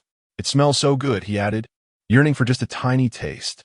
However, as he attempted to dab a finger into the mysterious mixture, Gu Yao immediately halted him. "This is fragrant oil, not osmanthus cake. It's inedible." "What? Fragrant oil? Sister-in-law can actually make fragrant oil?" Shen Mu quickly covered Shen Sun's mouth, glancing warily towards the door, and whispered, "You foolish third brother. Why are you shouting? Do you want the whole village to know before it's even finished?" Realizing his blunder, Shen Sun nodded in understanding. Shen Mu then released his grip, scrunching his face in distaste as he brushed against him. He noted how remarkably skilled his sister-in-law had become, capable of creating many things. Though they lacked complexity, he could master them with a single glance. For instance, the bean sprouts were extraordinarily easy to cultivate. This was their family's secret to prosperity, one that should not be revealed to outsiders. Gu Yao remarked, "Little Moo Moo, you truly are the gem of our household, safeguarding our modest enterprise." Typically, the second child is overlooked, yet often, this child possesses the most practical skills. Shen Mu beamed with pride at her words. Indeed, once Gu Yao had completed her task, she awaited the mixture to saponify. Later that evening, she planned to transfer it into her space when she moved her belongings, confident that within a week, it would be ready for sale. For dinner, Gu Yao prepared fried bean curd and tomatoes. After all, that was her specialty. This time, however, she steamed the bean curd mixed with flour, and after cooking, paired it with chili and soy sauce, making it utterly irresistible to the neighbor's children. As if conjured by her thoughts, Aunt Chu arrived carrying her grandson, Tai Dan. The moment Tai Dan entered, he fixated on the table, his mouth watering as he exclaimed, "Grandma." Delicious. The 2-year-old, unaware of the need for restraint, elicited a light chuckle from Gu Yao. "Aunt Chu, please join us for a meal." Reluctant at first, Aunt Chu eventually relented as Gu Yao seated Tai Dan beside her, and they all enjoyed the meal together. Aunt Chu felt a flush of embarrassment on her aged face, and she promptly got to the point. "Yao Yao, I need a complete outfit made. Can you assist me with this?" What a fortunate coincidence. Gu Yao was also in search of someone to craft a garment for her. She immediately turned her eager gaze towards Shen Yan. Chapter 25. The trials of the three women. The expression on her face was unmistakable. After a brief moment of contemplation, Shen Yan retorted with irritation. "Why are you looking at me?" Gu Yao's hopes were dashed as she retracted her gaze and sincerely addressed Aunt Chu. "Aunt Chu, to be honest, I was just thinking of finding someone to make clothes." Upon hearing this, Aunt Chu could not help but express her concerns. "Yao Yao, why spend that money? You should make them yourself. Trust your aunt. Your family has heavy burdens, and every coin must be spent wisely. Let us save that money and sew them ourselves." Gu Yao was taken aback, recalling who had suggested she find someone to make her clothes. Unbeknownst to Aunt Chu, she continued, "Moreover, Yao Yao, I heard from my eldest son that you have started selling vegetables in town. It is admirable that you are shouldering the family responsibilities. I believe Guixiu would be very pleased to know this. However, selling vegetables earns only a meager income. We cannot afford to be extravagant." After speaking, she frowned at the dishes on the table. There was meat, eggs, and vegetables. It seemed excessively lavish. No family in the village dared to indulge in such a manner, especially when she saw her son, Tai Dan, devouring the leftover scraps. She quickly pulled him close, and Tai Dan, feeling wronged, buried his face in her embrace. Gu Yao was somewhat bewildered but recognized Aunt Chu's good intentions. She smiled and replied, "Aunt Chu, you are right. Living requires careful budgeting. However, my husband needs nourishment, and my two younger brothers are in their growth phase. I must take good care of them. When my parents-in-law return, I will have no regrets." Upon hearing this, Aunt Chu sighed. If only Guixiu and the others could return. After this exchange, she led Gu Yao to the home of Wen Yang. Wen Yang and her 3 children had also faced hardships. 2 years prior, her husband had ventured into the mountains for hunting but met an unfortunate fate at the hands of a bear. It was said that he still had a breath of life left, but the Liu family, fearing a loss of both life and resources, refused to rescue him. Moreover, they callously separated Wen Yang and her children, leaving them with merely an acre of land and a thatched cottage, with 2 young children to care for. The land barely sufficed after paying taxes, compelling Wen Yang to take on sewing jobs to supplement the household income. As Aunt Chu guided Gu Yao along the path to Wen Yang's home, she sighed and lamented, "Not all parents are able to sacrifice for their children. Yao Yao, you are fortunate to have such good parents." This statement resonated with Gu Yao. "Indeed, my parents are wonderful. I must strive to earn money and redeem them as soon as possible." Aunt Chu opened her mouth to say something, but ultimately settled for a resigned smile. In the midst of their conversation, they arrived at Wen Yang's dwelling. The conditions there were similarly challenging, with a thatched cottage not much different from Gu Yao's. It was understandable. A woman with little land and 2 young children faced circumstances akin to Gu Yao's. In the yard, a boy of 8 or 9 was attempting to weave a basket with bamboo sticks, though its shape left much to be desired. Upon encountering the newcomer, he immediately rose to greet her, saying, "Aunt Chu." After gazing at Gu Yao for a moment, clearly unfamiliar with her, he leapt forward to inquire, "Aunt Chu, is there something you need?" Following this, Lu Tiniu called out towards the house, "Mother, Aunt Chu has arrived." Upon hearing this, Wen Yang swiftly emerged from within, smiling as she greeted, "Aunt Chu, and who might this be?" Although Gu Yao had already made a name for herself in battle, Wen Yang's family was not one to seek out the limelight, thus they were not acquainted with her. Aunt Chu introduced, "Wen Yang, this is Shen Yan's wife. You may call her Yao Yao." Gu Yao smiled and greeted, "Hello, Aunt Lu. I have come to ask for your assistance in making a few garments, if you have the time." At this, Wen Yang appeared momentarily stunned, her voice trembling with evident excitement. "Time? How can I not have time? Yao Yao, how many outfits do you require? I can start on them tonight." Gu Yao replied, "Each of us in our family of 4 needs 2 sets. Wen Yang was taken aback, dumbfoundedly repeating, "For in the family, each needing 2 sets? Lu Yinzi, her daughter, who had brought over a cup of water, quietly reminded her mother, "Mother, you heard correctly. That totals 8 outfits." Despite her words, her small hands trembled slightly as she said, "Aunt Chu, Sister Shun, please have some water." Once she regained her composure, Wen Yang felt somewhat embarrassed and hurriedly invited Aunt Chu and Gu Yao to sit down and drink. Inquiring in detail about Gu Yao's preferences and the latest date by which the garments were needed. Her excitement was understandable. It was rare for villagers to seek the services of outsiders, and this was the first time she had received such a substantial order. 8 outfits, at the village pricing. Each outfit cost 15 won, totaling 121. Although the earnings were modest, they were still hard to come by. Lu Yinzi softly remarked, "Mother, I will assist you, striving to complete them for Sister Shun as soon as possible." Gu Yao couldn't help but look at Lu Yinzi, who appeared to be no more than 12 or 13 years old. In Huagua, she would be considered a little princess, yet here she was prematurely shouldering familial responsibilities. The same could be said for the 10-year-old Lu Tiniu outside, who was diligently learning to weave baskets. "By the way, Tiniu, I happen to need a few small bamboo baskets. I wonder if you can make them?" Upon hearing this, Lu Tiniu's mouth fell open in surprise, and he asked, "Sister Shun, what kind of baskets do you need?" Thus, Gu Yao gestured to illustrate, indicating they should be quite small, slightly larger than a palm, but with a lid. "Can you manage that?" Seeing that Lu Tiniu remained silent, Lu Yinzi couldn't help but urge him. Tiniu, Sister Shen is waiting for your response. Hurry and answer. Lu Tiniu swallowed hard before responding. I can do it. I can. He had yet to embark on such an endeavor. When Yang, concerned about his abilities, voiced her apprehension. Are you truly capable? Do not let it hinder Sister Shen's important task. Lu Tiniu replied eagerly. I can do it, I can. I will certainly make excellent baskets for Sister Shen. Gu Yao stated, I firmly believe that Tiniu will succeed.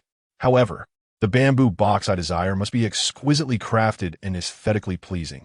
Please ensure that you meet my requirements, and I shall compensate you at a price that is double the market rate. Not only was Lu Tiniu taken aback, but the others in the courtyard were equally astonished. Aunt Chu couldn't help but cast a reproachful glance at Gu Yao.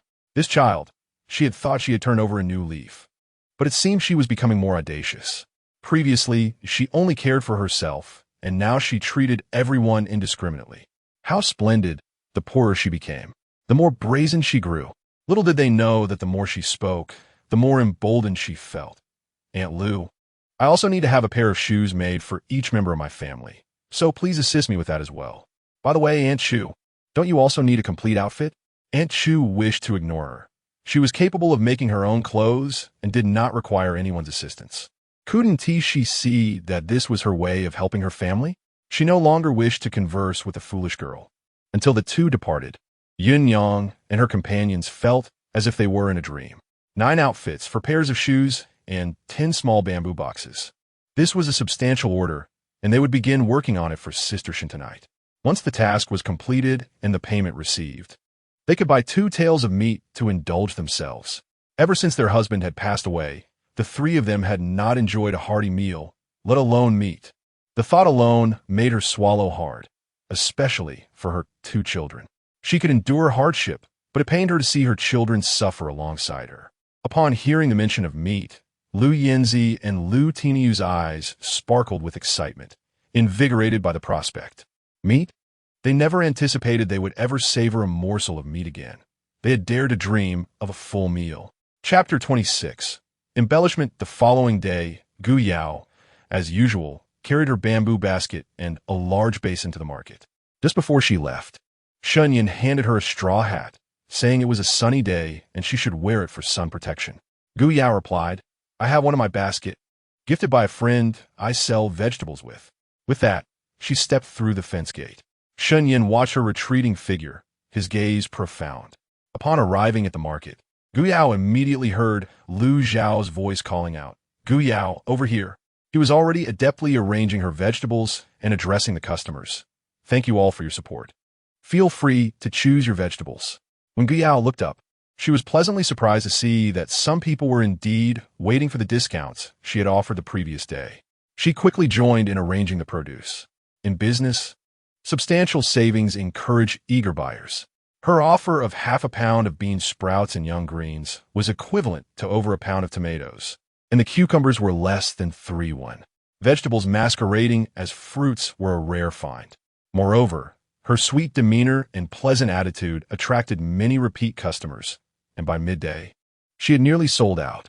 Just as she was preparing to close up, a slender young boy rushed over, breathless. Miss, do you still have tomatoes? Upon seeing his attire, Gu Yao recognized him as a waiter from Qingfeng Tower. Although she hadn't entered the establishment with Shen Yan, she had caught a glimpse of it from afar. How could she have overlooked this? She promptly retrieved several tomatoes from her basket, smiling brightly. I originally intended to take these home, but I'll give them all to you. The young waiter thanked her and hurriedly left after handing her 5-1. Today, the capricious young master from the Jia family had dined at their restaurant, whimsically desiring tomatoes dipped in sugar. However, they were unfamiliar with such a concoction. The Jia family's attendants explained that tomatoes were a type of red vegetable available at the market and urged the young master to return home, where they had plenty. Yet, he stubbornly refused to leave, insisting on having the chef at Qingfeng Tower prepare his tomatoes dipped in sugar, claiming the food prepared by the household S-cook was inferior. The manager, exasperated, contemplated throwing him out. Was this not a case of coercive buying? Why eat what was not needed? Yet, they could not truly expel him. For the Jia and Huang families were the wealthiest merchants in Yanglu town. They had always paid close attention to their restaurant, and it would not do to offend them. Thus, the manager dispatched a waiter to the market post-haste to procure tomatoes. After completing her final sale, Gu Yao closed her stall. She and Lu Zhao divided their earnings as usual, exchanged a few words, and then bid farewell. After leaving the alley, Gu Yao deliberately ventured deeper into the streets, calling out to sell her eggs. She had no choice. The profits from selling vegetables were limited, and she needed to sell more. However, she was cautious not to draw too much attention, as it would be unwise for a country girl to appear overly prosperous. Yet, Yanglu town was vast, and calling out a couple of times should not pose much of a problem. However, she was uncertain about how long it would take to sell out. So she specifically informed Chu Dalong this morning that he need not wait for her. Little did she know that her late return home by merely an hour would afford others the opportunity to gossip. Upon disembarking from the ox cart, and Rongrong hastily made her way to Shen Yan's residence. "Brother Shen, I have brought osmanthus cake to see you." And Rongrong had once harbored a secret affection for one of Shen Mu's elder sisters, which was a distant memory. Ever since Shen Yan had fallen from grace, reduced to impoverishment and hindered in mobility, those sisters had gradually distanced themselves from him, and Rongrong included. Yet, the remarkable individuals encountered in youth often leave a lingering sense of regret. Having traversed the world, and Rongrong found none as strikingly handsome as Shen Yan, particularly that night, when he merely needed to raise a finger to instill fear into Xuan. Her wavering heart once again swayed in his direction. Such a man, even when cast into the depths of despair, remains a figure of envy among others. Although his legs were impaired, he did not cease his efforts. Seated on a small stool, meticulously tending to the earth, presumably to cultivate vegetables. Without a second thought, she approached to offer her assistance. However, he coolly inquired, "What is it?" Unfazed by his aloof demeanor, and Rongrong stepped closer to Shen Sun and gently asked, "Ah Sun, is your leg feeling any better?" As she spoke, she produced the box of osmanthus cake, which she herself had been reluctant to consume. "Would you care for some?" Upon seeing it, Shen Sun immediately swallowed, his gaze fixed longingly on his elder brother. Shen Yan then lifted his head and replied in a nonchalant tone, "If Missin has no other business, please do take your leave." Although his brother said nothing further, Shen Sun silently pushed aside the osmanthus cake. Nevertheless, Shen Mu, who had been diligently assisting his brother with the irrigation, shot him a fierce glare. Observing this, and Rongrong placed the osmanthus cake on the table and thoughtfully stated, "Ah Sun, feel free to take some. I bought it for you and Amu." She then turned to Shen Yan and tentatively inquired, "Brother Shen, has Gu Yao not yet returned from selling vegetables?" Last night, Gu Yao had mentioned that she might be late today, hence Shen Yan replied, "She wishes to sell more vegetables." And Rongrong smiled and added, "I went to the town these past 2 days and saw that her business is thriving. By midday, she had sold out an entire basin of vegetables. I wonder why she didn't return with Brother Chu's ox cart." It was only at that moment that Shen Yan raised his gaze to meet and Rongrong's, a flicker of intrigue passing through his deep-set eyes. "What are you implying?" And Rongrong, taking the opportunity to draw nearer to Shen Yan, noticed his eyes narrowing dangerously and halted her advance, continuing, "I observed her engaging closely with a young man selling vegetables nearby. They were sharing laughter and had frequent physical contact." Shen Yan responded with a low, unvaried tone, "And then?" And Rongrong's eyes brightened, and she eagerly continued, "After her vegetables sold out, I had also completed my purchases and was about to call her to return to the village when, guess what happened?" Shen Yan did not respond this time, but merely raised an eyebrow, urging her to proceed. This inadvertently amplified his charm, causing Rongrong to swallow hard. Feeling a surge of excitement, then I saw the two of them enter an empty alley, and they did not emerge until I left. Shen Yan's lips slowly curled into a smile. His features were already extraordinarily exquisite, which is why Rongrong could overlook his limp. At this moment, witnessing him smile at her once more, her heart soared with joy. Just as she was about to embellish the tale further, "Brother Shen, you have no idea how good that young man is to Gu Yao. Not only does he assist her with her work, but he also gives her all the silver he earns from selling vegetables." However, before she could finish, a cold voice interrupted, "Amu, see our guest out."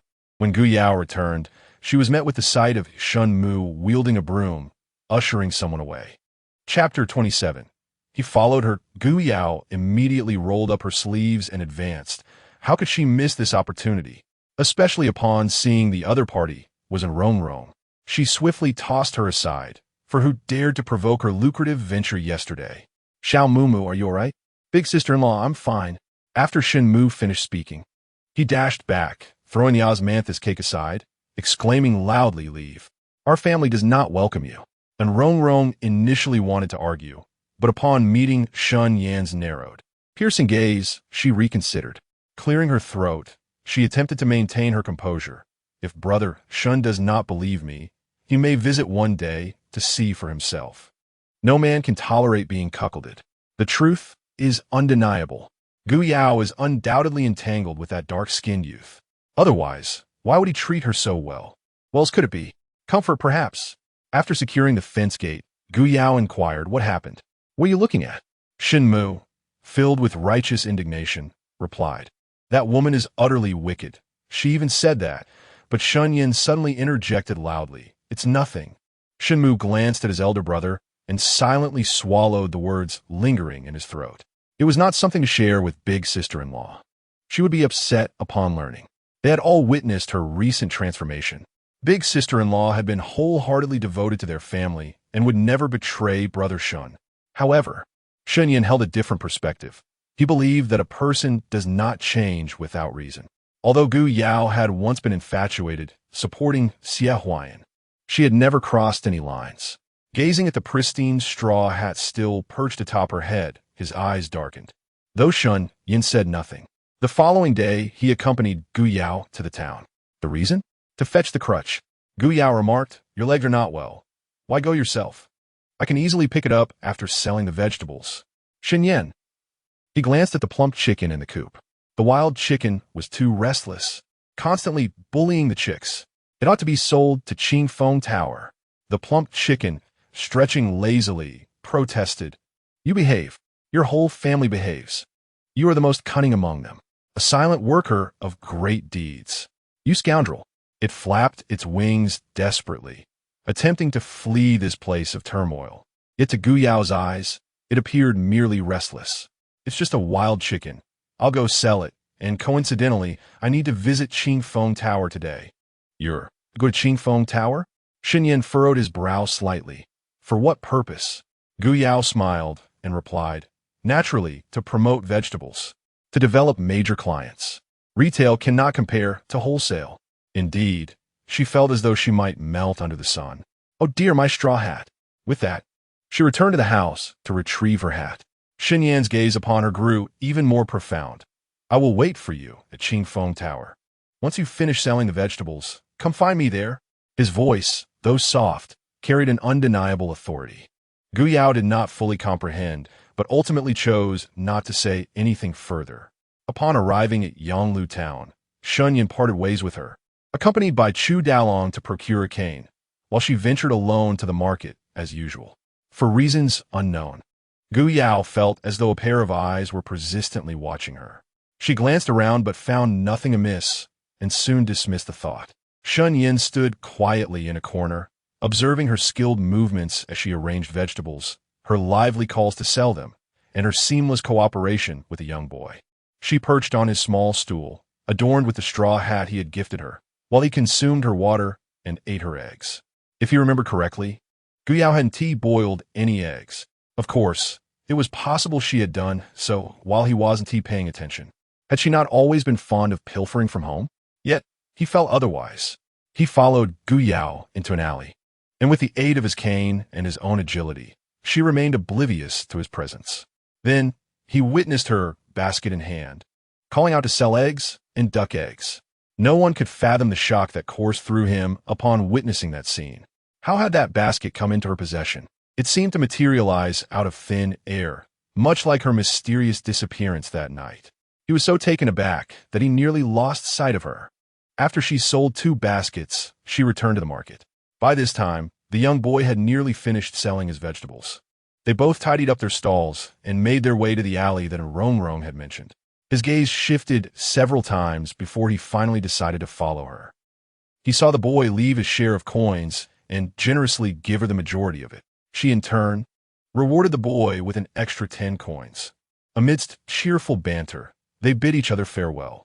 They resembled longtime friends, easygoing and sincere, comfortable and warm, without a trace of awkwardness or discord. With a complex expression, he returned to Qingfeng Tower. Just as he arrived, Gu Yao followed closely behind. The steward, noticing him, inquired, "Young Master Shen, have you brought something again?" Gu Yao frowned. Hadn't he, a large fat chicken, just been sold? How could he forget so quickly? Not at all. Steward Liu, I have brought my wife to inquire whether you need any vegetables. Seeing the steward's face reveal a hint of embarrassment, he quickly urged Gu Yao. My dear, show the steward your vegetables. As he had anticipated, Gu Yao retrieved the vegetables she had just sold from her basket. Unaware of his unusual demeanor, she eagerly began to introduce her produce to Steward Liu. To her surprise, Steward Liu smiled again. So the young girl selling vegetables at the market is actually young Master Shen's wife. You are truly fortunate, young Master Shen. He intended to say blessed. But upon noticing the cane under her arm, those words simply would not escape his lips. No matter how lively and capable the young girl was, she could not outweigh the regret of her husband's limp. Shen Yan's demeanor remained wholly unaffected as he chuckled softly. Since Manager Liu is acquainted with my wife, that is indeed splendid news. To be candid, we are considering selling the bean sprouts. He intended to express the notion of selling the recipe for the bean sprouts. This idea had struck him spontaneously. He speculated that Gu Yao would likely be incapable of producing tomatoes and cucumbers. Thus, it seemed prudent to sell the bean sprouts instead. He wished to spare Gu Yao the need to hawk vegetables at the market. Today, he had discerned her unusual behavior. Who could guarantee that others would not uncover it in due course? After all, the 3 items she was selling were fresh and inherently eye-catching. Yet, these things did not belong to him. He lacked the authority to make decisions on her behalf. In his words, he cast an uncertain glance towards Gu Yao. Chapter 28. A fortune of 22 silver taels. To his surprise, Gu Yao responded to him, saying, Indeed, Manager Liu, we are contemplating selling the recipe for the sprout dish. Might you be interested? Manager Liu appeared puzzled. What then of the tomatoes and cucumbers? He had only tasted the tomatoes yesterday, which were delightfully tangy and juicy, a truly novel dish. Although he had not sampled the cucumbers or the sprouts, he was certain they were exceptional as well. Gu Yao cast a glance at Shen Yan before speaking slowly. Manager Liu, you may not be aware that these tomatoes and cucumbers are mountain produce, discovered by mere chance. If I could find them, naturally others will as well. Thus, I cannot, in good conscience, deceive you. However, the sprouts are different. They are of my own cultivation, and I assure you they are one of a kind. Shen Yan's dark eyes fixed intently on Gu Yao. Her thoughts mirrored his. Yet in truth, Gu Yao's motivations diverged from his. The primary issue was that selling vegetables was arduous work with slow returns. Moreover, in 2 months, during the transition season, she would be unable to sell her produce from the space. At that time, if she only sold the sprouts, her profits would significantly diminish. Additionally, the sprouts required little expertise. It was conceivable that someone might replicate them one day. Thus, it was prudent to secure a quick profit. This notion had struck her suddenly while visiting the Qingfeng Tower. Upon hearing this, Manager Liu nodded. Your honesty is commendable. I respect that. However, I wonder, is the sprout dish widely consumable? Gu Yao understood and replied, a half-incense worth is all that is needed from your kitchen. Manager Liu instructed a waiter to escort her to the kitchen while he engaged Shen Yan in casual conversation, inevitably touching upon his leg's condition.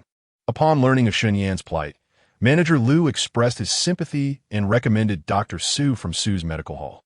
Shen Yan offered no further comment, merely nodding in acknowledgement.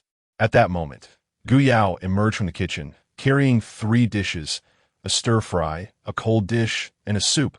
Quite a complete offering. She had refrained from using any extravagant seasonings, presenting the dishes in their purest form, which emphasized the versatility of the sprouts. Similar to cabbage, sprouts could be mixed with various vegetables for stir-frying, braising, or stewing, and they were easily cooked. Most importantly, they could be cultivated year-round. Upon hearing this, the innkeeper paused, astonished, available all year round?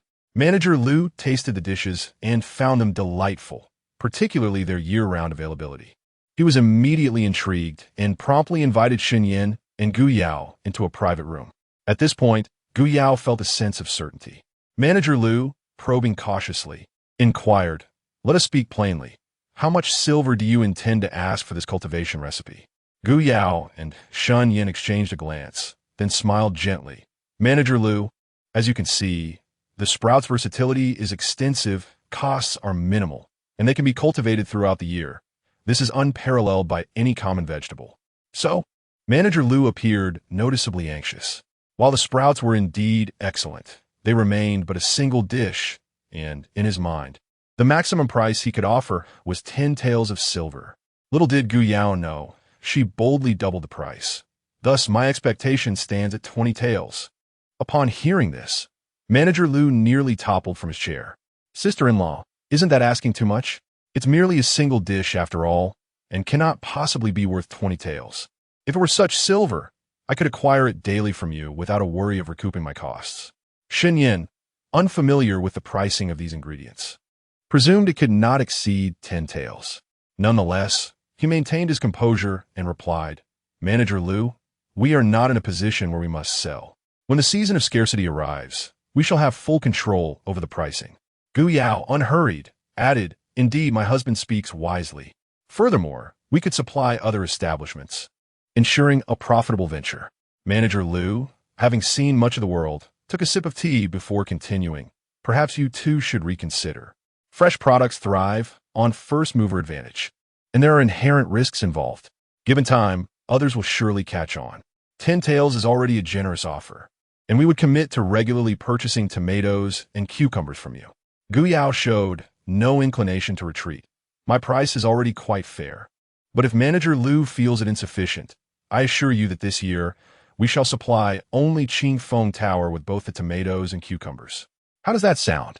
After much contemplation, Manager Liu recognized that although 20 taels exceeded his initial budget, the upcoming season of scarcity would render these sprouts highly sought after. Additionally, securing a 2-month monopoly on tomatoes and cucumbers was an advantage he could not overlook. He resolved to take the plunge and signed a contract, stipulating that apart from Gu Yao's personal consumption, the sprouts would exclusively supply Qingfeng Tower, alongside the tomatoes and cucumbers, limited to this year until their seasonal decline. Upon receiving the 20 taels, Gu Yao revealed the recipe for the sprouts to Manager Liu, generously including soybeans and peas as well. It was not out of selflessness, but rather an evident gesture. However, her initiation of this offer rendered it significant. Indeed, Manager Liu expressed great delight upon hearing this. With the addition of green sprouts, yellow sprouts, and pea sprouts, he had effectively expanded his menu. Yet, being a businessman, he remained cautious, pondering unique names for these 3 dishes, lest their titles inadvertently evoke associations with mung beans, soybeans, and peas. While he racked his brain for clever names, Gu Yao had already departed with a hefty 20 taels. As they exited through the back door of Qingfeng Tower, Shen Yan still found it hard to believe. A mere sprout fetched 20 taels? Was this enough to cover his treatment? No, he felt compelled to visit his parents. However, upon reaching the back door of the Huang residence and encountering the sycophantic servant, Hu Irma, Gu Yao instinctively buried her head in Shen Yan's embrace. Chapter 29. An unexpected encounter with a young man softly nestled in his embrace. Shen Yan instinctively attempted to push her away, yet recalling that she was his wife, he restrained himself, though his body remained taut with tension. Meanwhile, Gu Yao, buried in his arms, could not help but sniffle. He endured the discomfort and conveyed his intentions to Hu Irma. Upon learning that they were related to the caretaker of their estate, Hu Irma's demeanor turned frosty, and she curtly retorted, "Just wait," before slamming the door shut. Finally, Shen Yan pried Gu Yao away from him and snapped, "Are you a dog?" Gu Yao, still sniffling, grinned and replied, "You smell rather nice."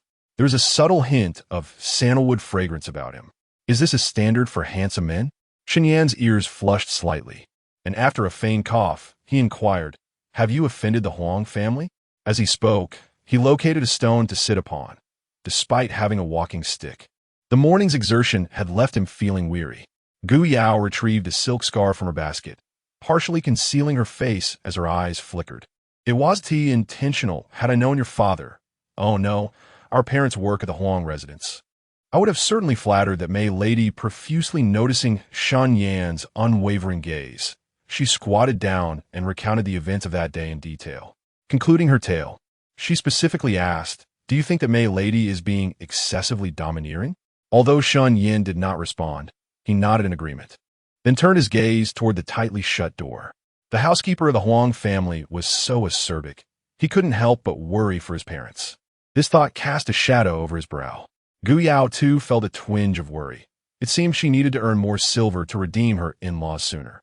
Although her mother-in-law, Zhang Guoxiu, was chatty, she had a heart of gold and treated the original owner quite well. As for her father-in-law, Shen Changjiang, he was undoubtedly a sincere and good man. Lost in her thoughts, Gu Yao was suddenly jolted by Shen Yan's question.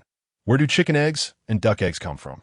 Gu Yao, this fellow's reflexes are rather slow, aren't they? Tomatoes and cucumbers. Where do they come from? Just as she was about to reply, from the mountains, she was abruptly interrupted. Don't tell me, they really come from mountains. And the silk scarf, where did that come from? Gu Yao. So, everything she said was incorrect. Shen Yan gazed intently at Gu Yao. He did not seek a clear explanation from her. Rather, he was saying, I can play along with you. I can tell you. The two spoke nearly in unison. Gu Yao was also inclined to be honest. While she could keep this matter from others, she could not conceal it from Shen Yan, who was far too perceptive. She decided to reveal it and observe his reaction. If he could set aside his reservations and embrace a prosperous life with her, that would be her heart's desire. But if he remained stubborn and sought to confine her or burn her with the 7 emotions' true fire, she would simply cut him off and live her carefree life as Shen Widow. As Shen Yan's eyes sparkled, he observed Gu Yao dashing past him, heading toward a figure in the distance.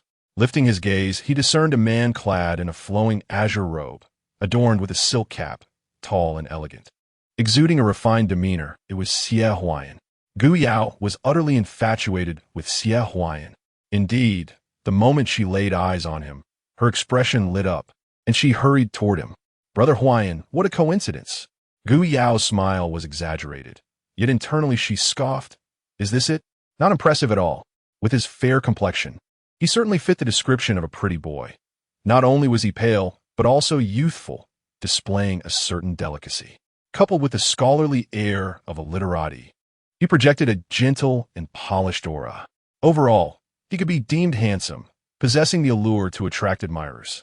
However, after becoming accustomed to Shen Yan's chiseled, masculine features, anyone else seemed like mere background characters. The more she scrutinized Xie Huayan, the more he resembled a plucked chicken.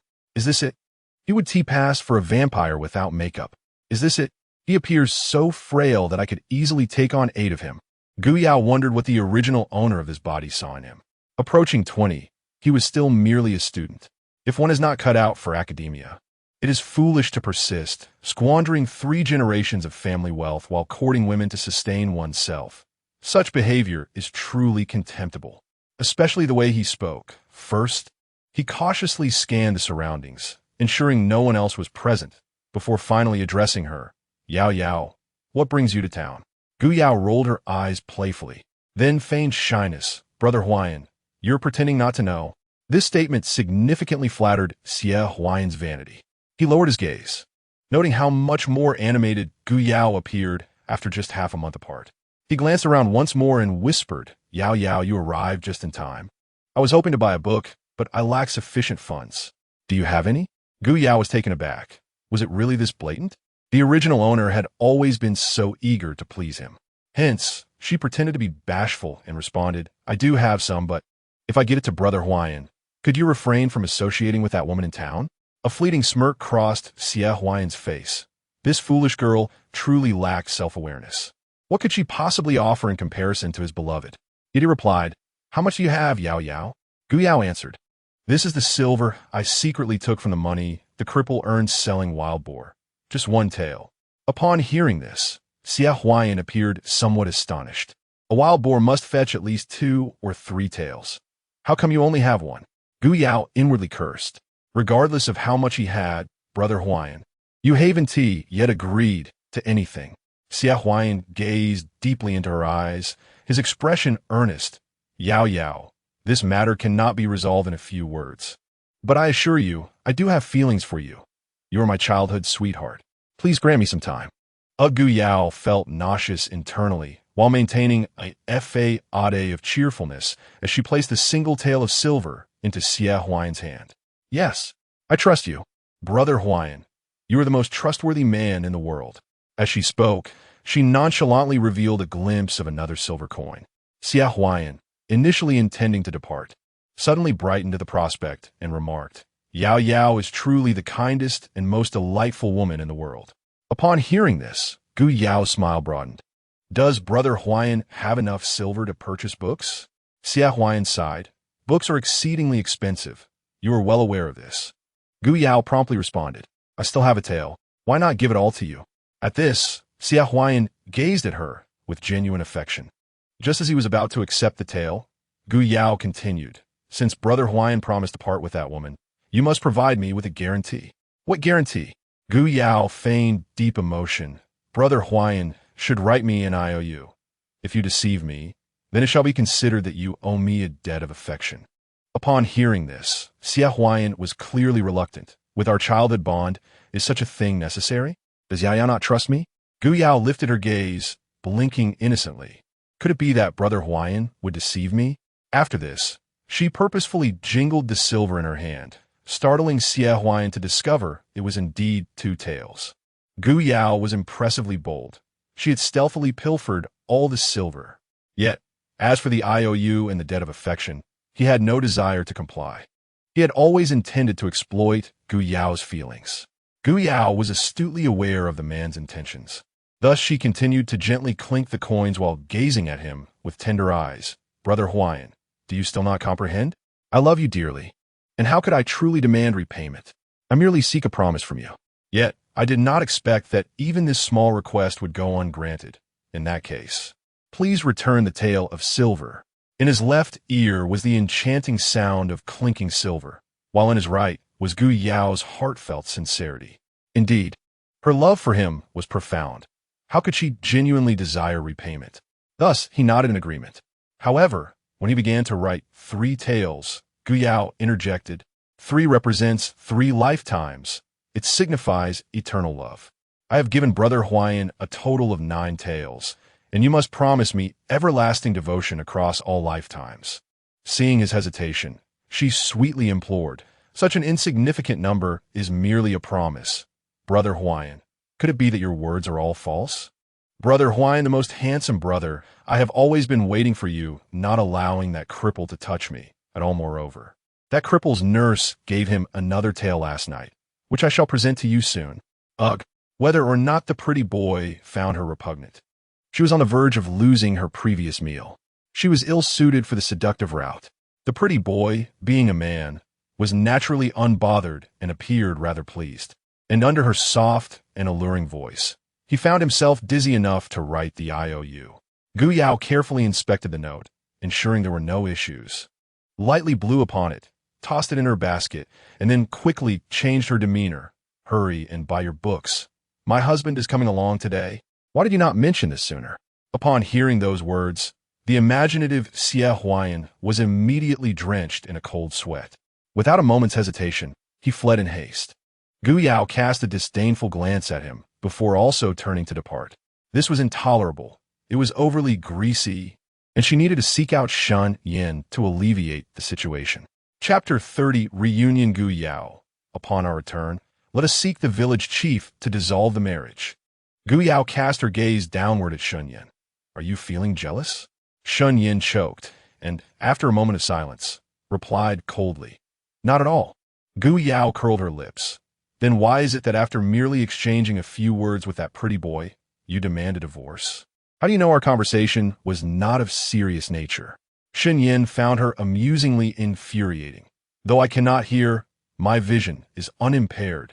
He had witnessed her laughing gaily with Xia Huayan, and even saw her bestow a few silver coins upon him. That was Ah Sun's compensation, a portion of the family fortune. Upon hearing this, Gu Yao furrowed her brows. You have yet to truly heed my words. I have stated that having married you, I am yours in life and in death. The reason I gave that scoundrel silver was to reclaim what was lost. Shen Yan's brows knitted in confusion.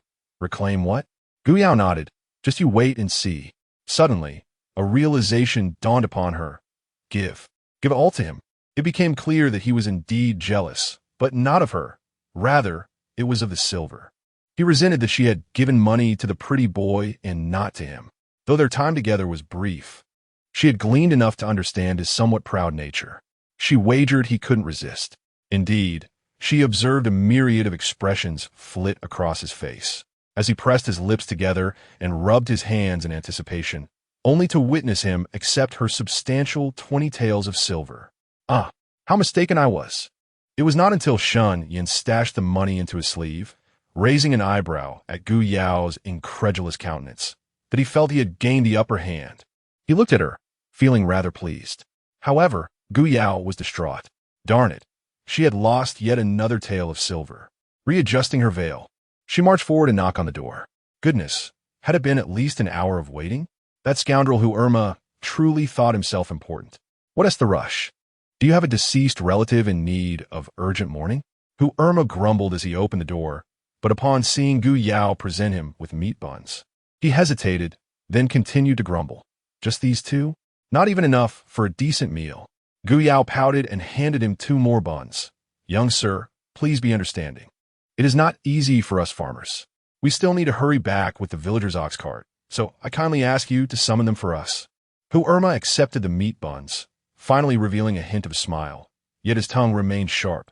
Fine, fine. It's annoying, but I'll help you call them. However, I warn you, they have much work to do and may not have time to come out. Gu Yao's mouth twisted further.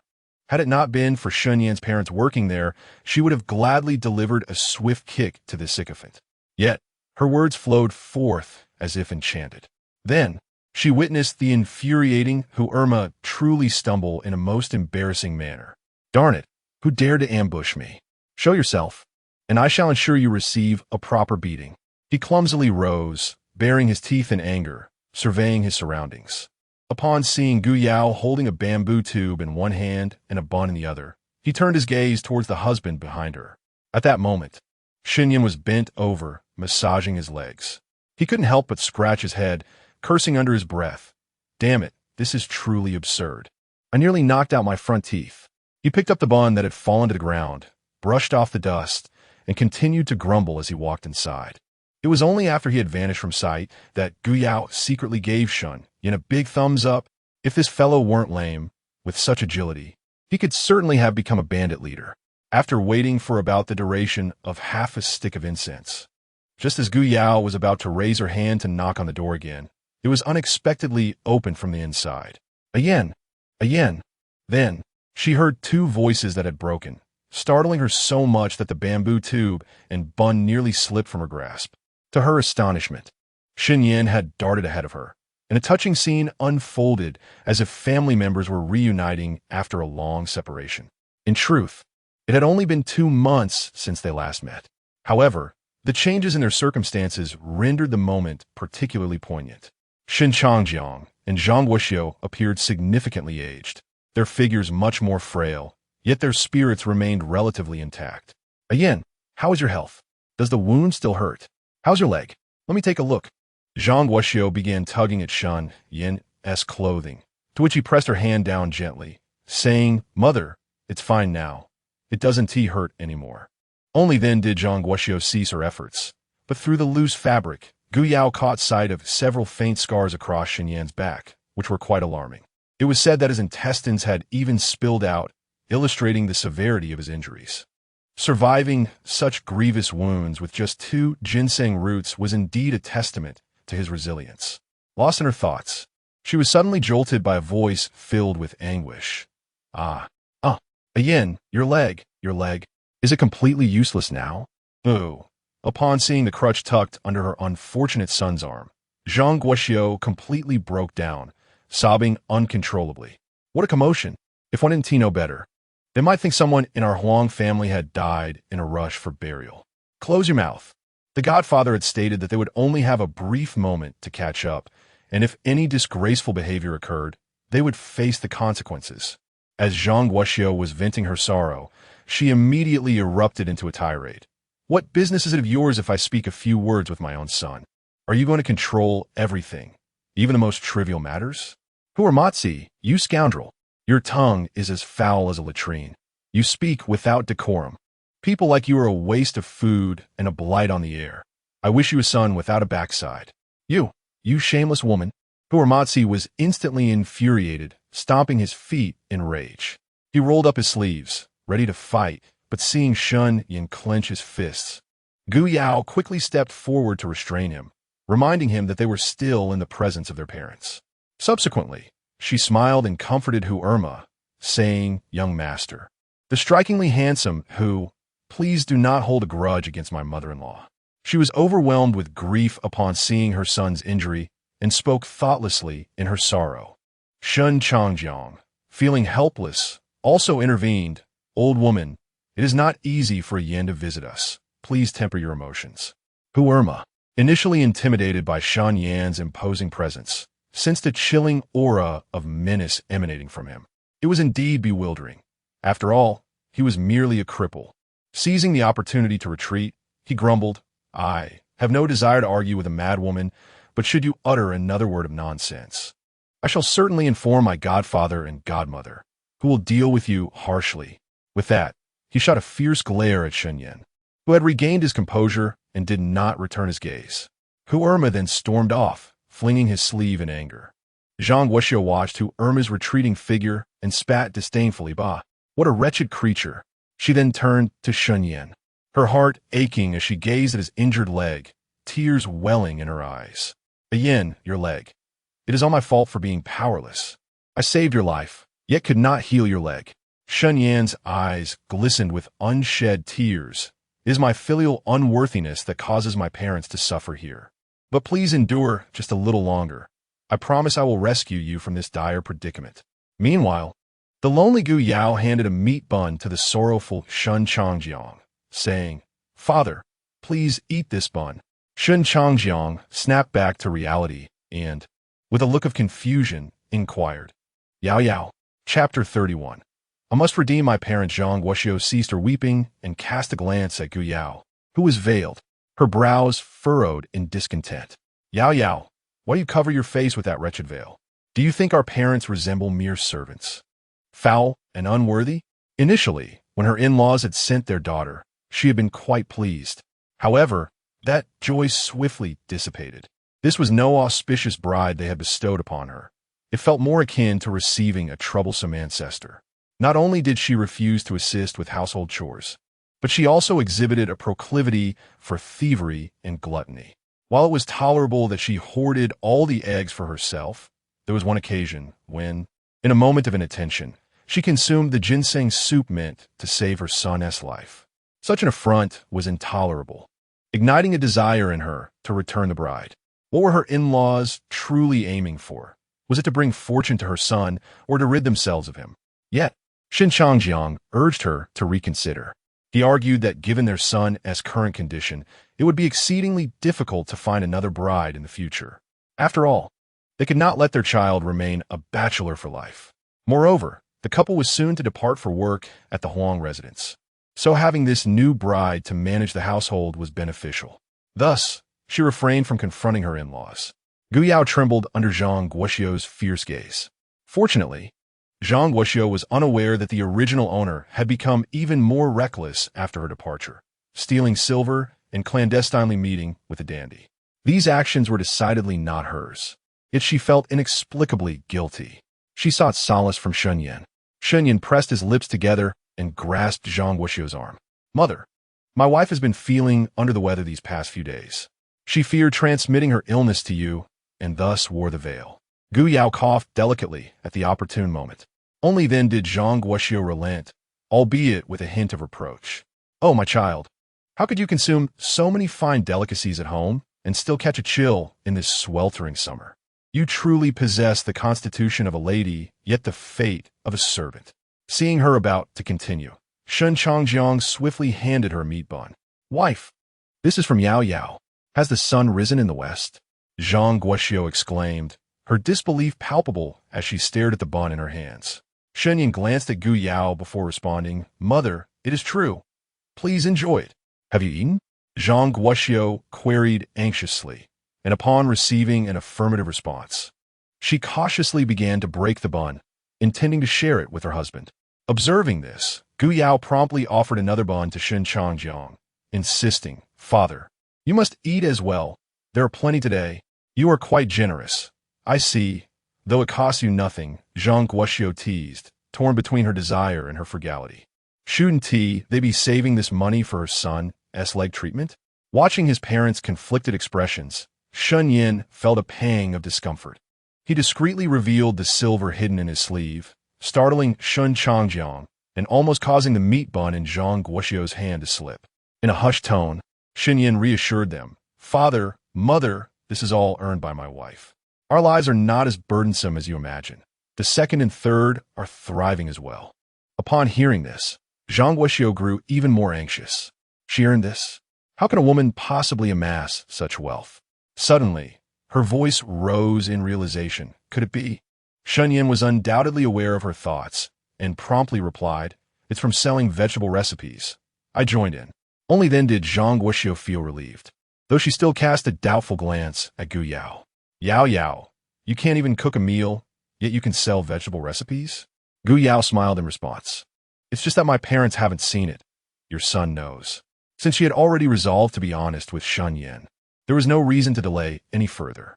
Shen Yan nodded and, after a moment of contemplation, solemnly stated, "Rest assured, parents, after 3 or 5 years, I will certainly redeem you." If his legs were in good condition, not only could he work as a bodyguard to earn silver, but he could also venture deep into the mountains to hunt for income. With a stroke of luck, capturing a tiger or a bear could accumulate enough wealth in a year or so to redeem his parents. However, if he were to take the plunge and hunt in the mountains now, there might still be hope. Finally, unable to remain silent, Shen Changjiang spoke up. "Again, everyone has their own fate. You need not worry excessively about this matter. Please do not engage in illegal activities for our sake." With that, he sighed heavily. He thought that as long as he could escape his servitude within his lifetime and return to Chonglu village, he would be content. Yet, Gu Yao interjected, "Father, you need not fret. I will give it a try. Perhaps by this mid-autumn festival, you and Mother will be able to return home." Her words momentarily silenced the room. Zhang Guoxiu scoffed, "If you can manage that, I would gladly wash your feet every day." In her view, it was merely Gu Yao's navet, boasting beyond her means. The landlords were notoriously merciless. For someone like her and her husband, redemption would require at least 200 taels. And that was contingent on the landlord's mood. Shen Changjiang shared similar sentiments, but felt a sense of comfort knowing that his daughter-in-law had such intentions. Ultimately, the one who would benefit was his son, and her respectful demeanor toward the two of them indicated she would treat his son well. He felt satisfied. Gu Yao, however, replied with a smile, "Then you must hold true to your word." "Mother," Zhang Guoxiu curled her lip. If Gu Yao really could achieve this, she would not only wash her feet, but would even drink the foot-washing water if need be. What could possibly smell worse than an endless pile of filth? Shen Yan remained silent, observing Gu Yao's confident demeanor, guessing it was linked to her secret. This only heightened his curiosity. At that moment, Huerma dashed out again, cursing, "The waste-collecting officer is coming back. The young lady suddenly wants to inspect the backyard. Hurry, clean up your mess." If the young lady sees even a hint of dirtiness, you too can expect to be punished. Upon hearing this, Shen Changjiang immediately tucked the meat bun into his bosom and pulled Zhang Guoxiu away. "Again, we must hurry inside. You and Yao Yao need not worry about us." As Shen Yan and Gu Yao were bidding farewell, they collided head-on with a throng of people. At the forefront was a woman clad in an opulent brocade gown, walking gracefully, her skirt swaying gently like a blooming lotus in the wind, both lively and resplendent. "You layman, step aside. If you bump into our young lady, you'll suffer the consequences." Although she possesses beauty, her character leaves much to be desired. There's a saying that aptly captures this sentiment. Where there is a master, there must be a servant, and the converse holds true as well. Upon observing the Huang residence, it became evident that none within were commendable. Best to retreat and earn some silver to redeem her in-laws, severing all ties thereafter. Yet, the young lady unexpectedly called out to them. "Lift your heads and take a look," Huang Xianxian commanded suddenly. Gu Yao, however, refused to comply, choosing instead to keep her gaze fixed ahead. Shen Yan, too, paid her no heed until he was halted by a servant, at which point he frowned and inquired, "What is it?" A glimmer of astonishment flashed in Huang Xuanxuan's eyes as she asked, "What brings you both to the Huang residence?" Hu Irma eagerly interjected, in answer to the young lady, "Their parents work as caretakers here."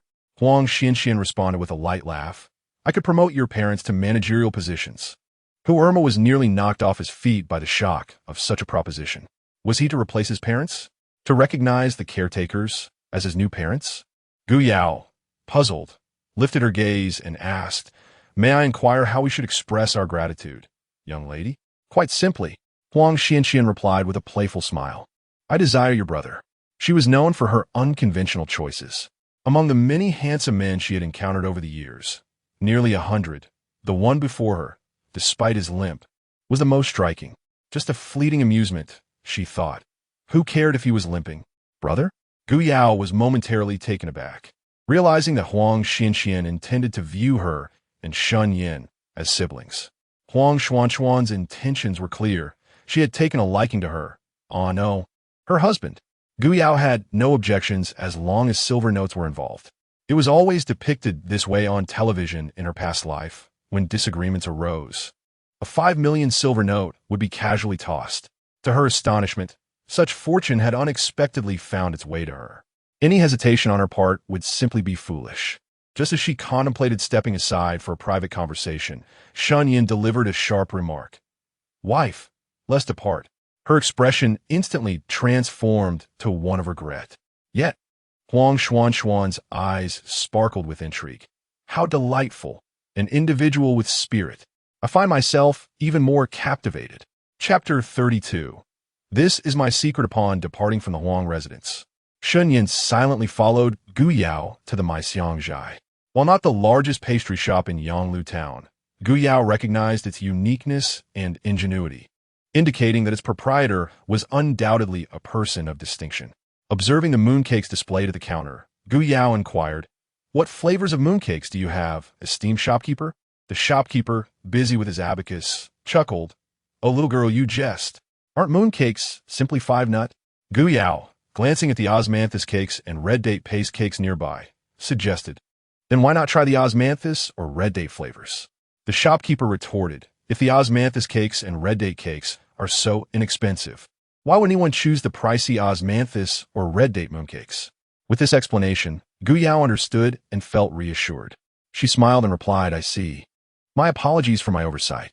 Please, esteemed shopkeeper, do prepare a box of osmanthus cakes for me." She remembered how Shen Xian longed for them.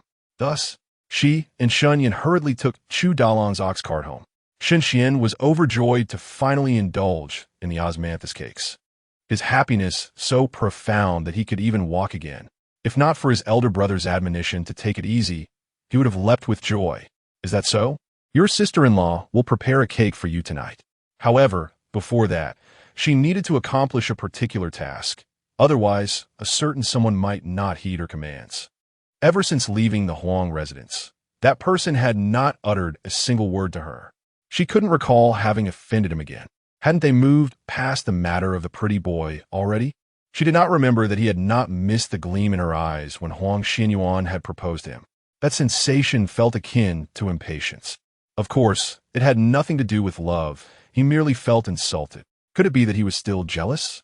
Hadn't she already bestowed upon him all her possessions? Shen Yan raised his gaze. "How is it that I cannot escape the notion of jealousy?" "No, it is returned to you." He had never intended to truly claim it. Gu Yao's eyes sparkled, and she immediately took the opportunity.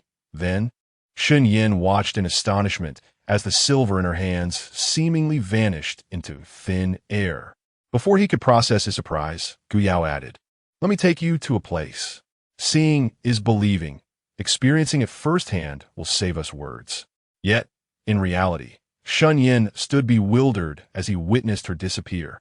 Noting that he could not follow her inside, Gu Yao promptly returned, exclaiming, How curious. Items and poultry can come and go, yet why can a person not enter? While she pondered aloud, Shen Yan inhaled sharply. Speculation was one thing, but witnessing it firsthand was entirely different. Gu Yao truly appeared to be like the legendary spirit, moving freely at will. Never mind, perhaps it is because you are of this era that you cannot enter. Gu Yao conceded. Shen Yan, however, felt increasingly perplexed. This era of theirs? Did that mean she did not belong to this time? I'm a person from a time thousands of years ahead of yours. Shen Yan was taken aback. He had considered Gu Yao to be a monster, yet he never imagined she would be from the future.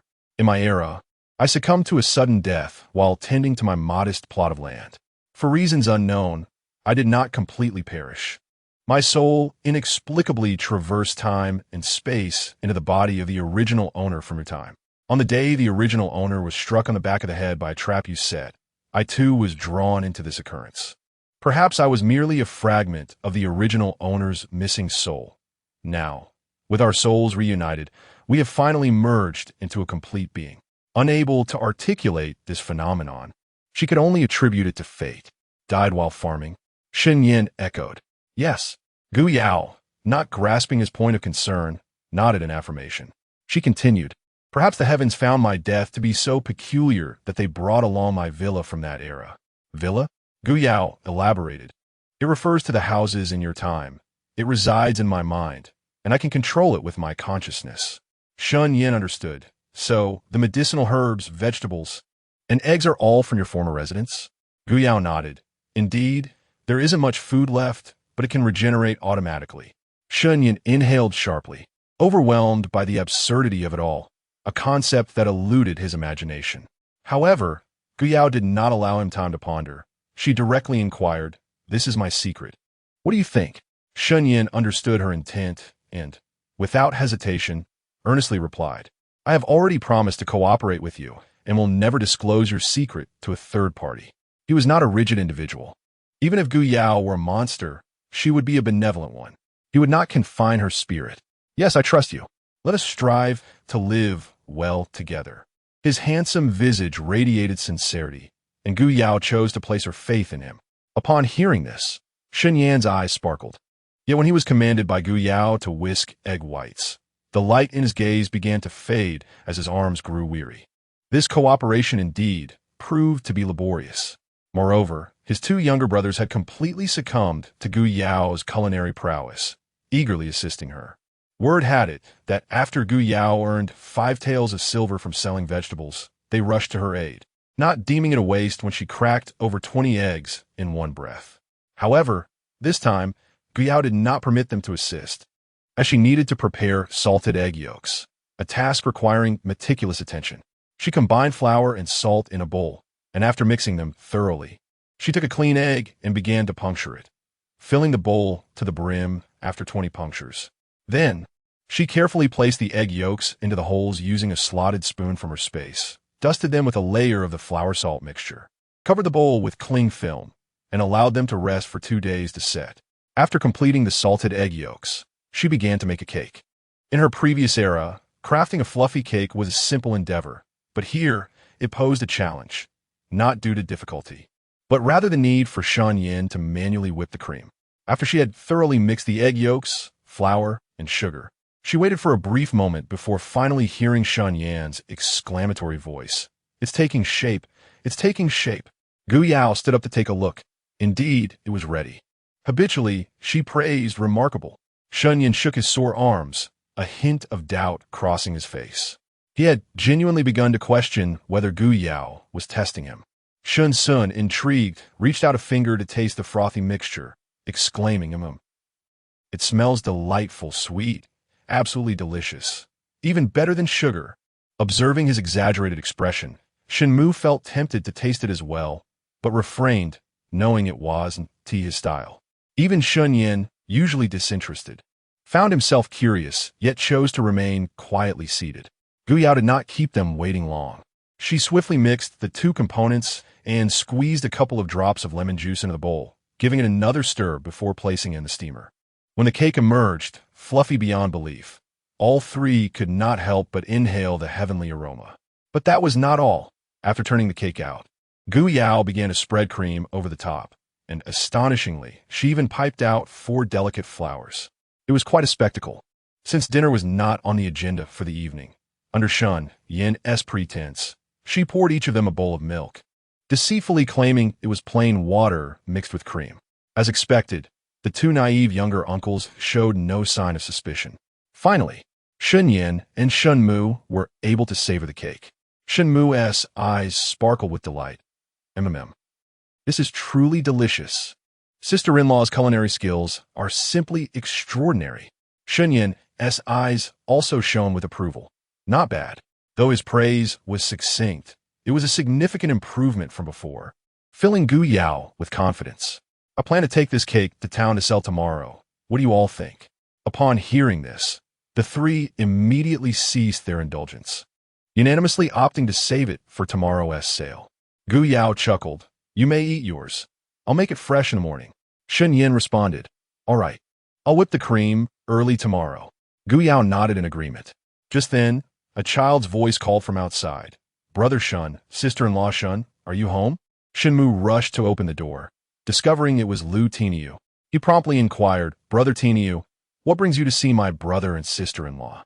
Lu Tiniu, carrying a large basket, appeared thin and worn, his patched clothing reminiscent of Shen Mu and Shen Sun, resembling a scruffy little bean sprout. Peering inside, he replied, I made a few small bamboo boxes and wanted to show them to sister-in-law Shen. Chapter 33. Let's try selling, all right. Let me take a look. Upon hearing this, Lu Tiniu immediately handed over the 3 small bamboo boxes from the basket, his gaze towards Gu Yao filled with trepidation. Gu Yao observed them intently. The first box, when gently shaken, felt remarkably stable, yet its edges were somewhat rough, posing a risk of injury. The second box was polished to a smooth finish, but it exhibited an evident interference fit between the box and its lid. The third box, while still possessing minor imperfections, was overall satisfactory, and the fit between the box and lid was commendable. She indicated her approval. Yes, this box is quite good. Just maintain this standard. Upon hearing this, Lu Tiniu let out a sigh of relief, thankful that at least one met the requirements, as he had feared none would pass. Gu Yao pointed out the deficiencies in the other 2 boxes, advising him to take them home for modifications. Yes, Sister Shen, Lu Tiniu promptly replied, taking the 2 boxes from her. Such small boxes typically sold for a mere penny each in the market, but since Gu Yao had promised to pay him double, she handed him 2 coins. Upon seeing the copper coins, Lu Tiniu was momentarily taken aback, stammering for a while before saying, Sister Shen, this is too much. Just 1 penny will do. Gu Yao gently patted his head, smiling. A gentleman must honor his word.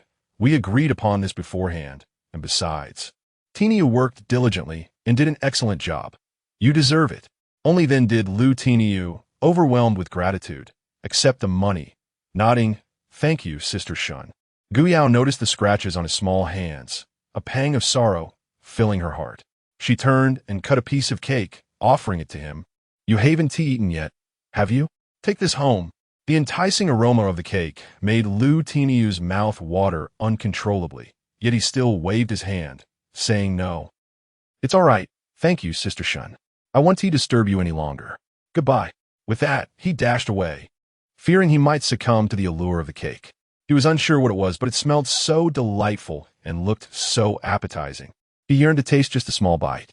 However, his mother had instructed him not to eat food from others, especially since Sister Shen had given him double the silver today. He tightly clutched the 2 coins in his hand, his heart soaring with joy.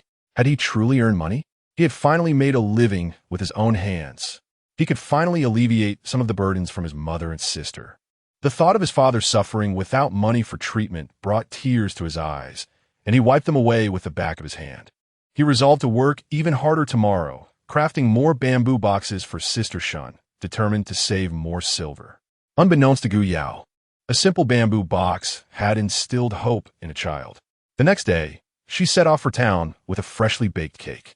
Although Shen Yan had offered to accompany her, she felt it unnecessary to burden him, a man with a limp. Moreover, the aroma of the cake was so irresistible that she tucked it away into her storage space, still displaying the large pot of sprouting vegetables she had used previously. As soon as she boarded the carriage, she heard the familiar voice of cold mockery. "Oh, off to the city again, are we?" She remained unperturbed, smiling as she replied, "My husband doesn't concern himself with me, so why should you? Furthermore, you hold yourself in such high regard. Perhaps you should refrain from scrutinizing others' husbands. A young lady like you, idling away in the town, should be helping at home instead of meddling in others' affairs." And Rong retorted furiously, "Who do you think you are to tell me what to do? Don't think for a moment that I am unaware of your activities in town." Gu Yao suddenly wore a stern expression, fixing her gaze on Rong with an ominous tone. "And Rong, if you possess any solid evidence, present it. But should you indulge in slander, do not blame me for retaliating." And Rong felt the weight of Gu Yao's piercing stare, yet she feigned composure, declaring, "You wouldn't dare. Do you doubt my courage?"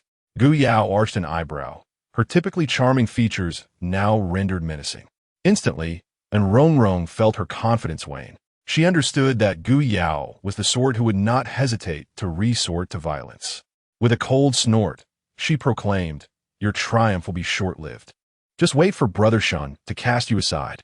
Having witnessed Shen Yan entering the town with Gu Yao yesterday, she presumed he was already aware of the discord between them.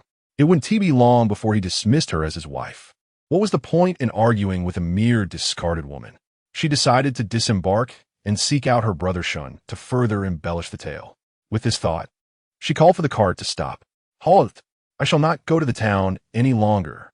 Chu Dalong appeared somewhat troubled. "Missing? What? What is this? Return me a coin." And Rong demanded, hands on her hips. Being neighbors and mindful that she was just a young girl, Chu Dalong refrained from arguing. Thus he retrieved a coin from his pocket and handed it to her.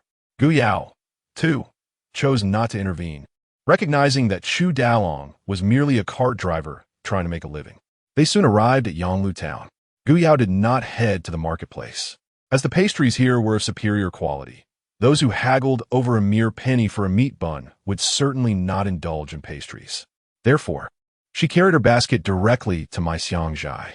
At this early hour, the shop was devoid of customers, and the proprietor, Master Tong, recognized her.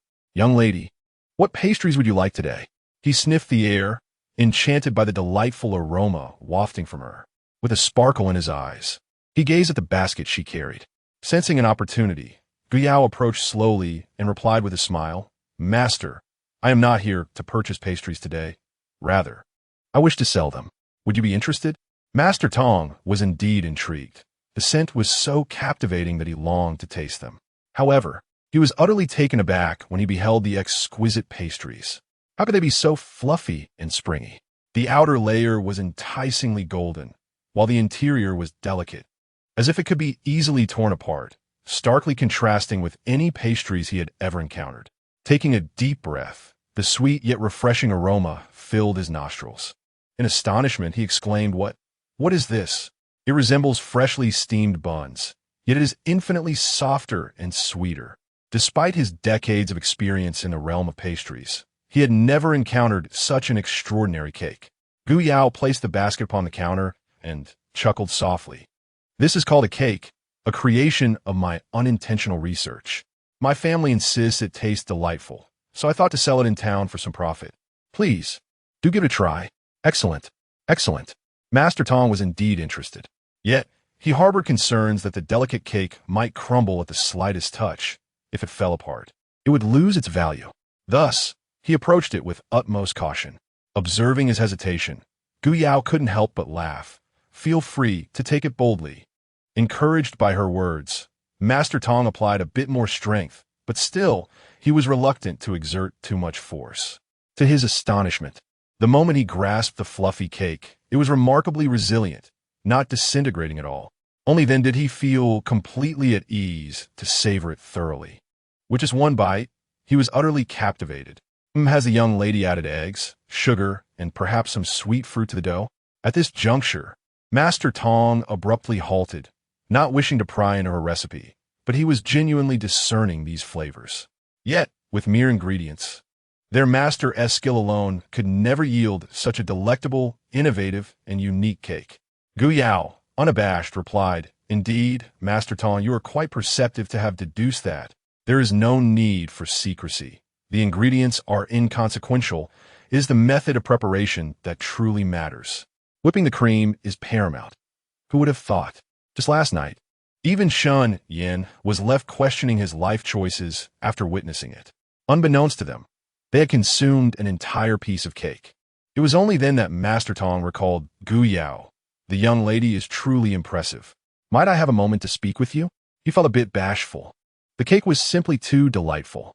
Gu Yao understood his intent, yet she smiled with unassailable charm. I have matters to attend to. May I leave the cake with you for sale? I assure you, I will not let you do so for free. I shall offer you a 10% commission. Observing Gu Yao's eagerness to depart, Master Tong conceded, why, of course. However, I'm uncertain how to price it. Gu Yao had already contemplated this. The cake's production cost was minimal, primarily due to Shen Yan's labor, which was invaluable. Thus, she smiled gently, Master Tong. This cake possesses a unique flavor and is one of a kind in the market. I propose pricing it similarly to mooncakes. Master Tong pondered this.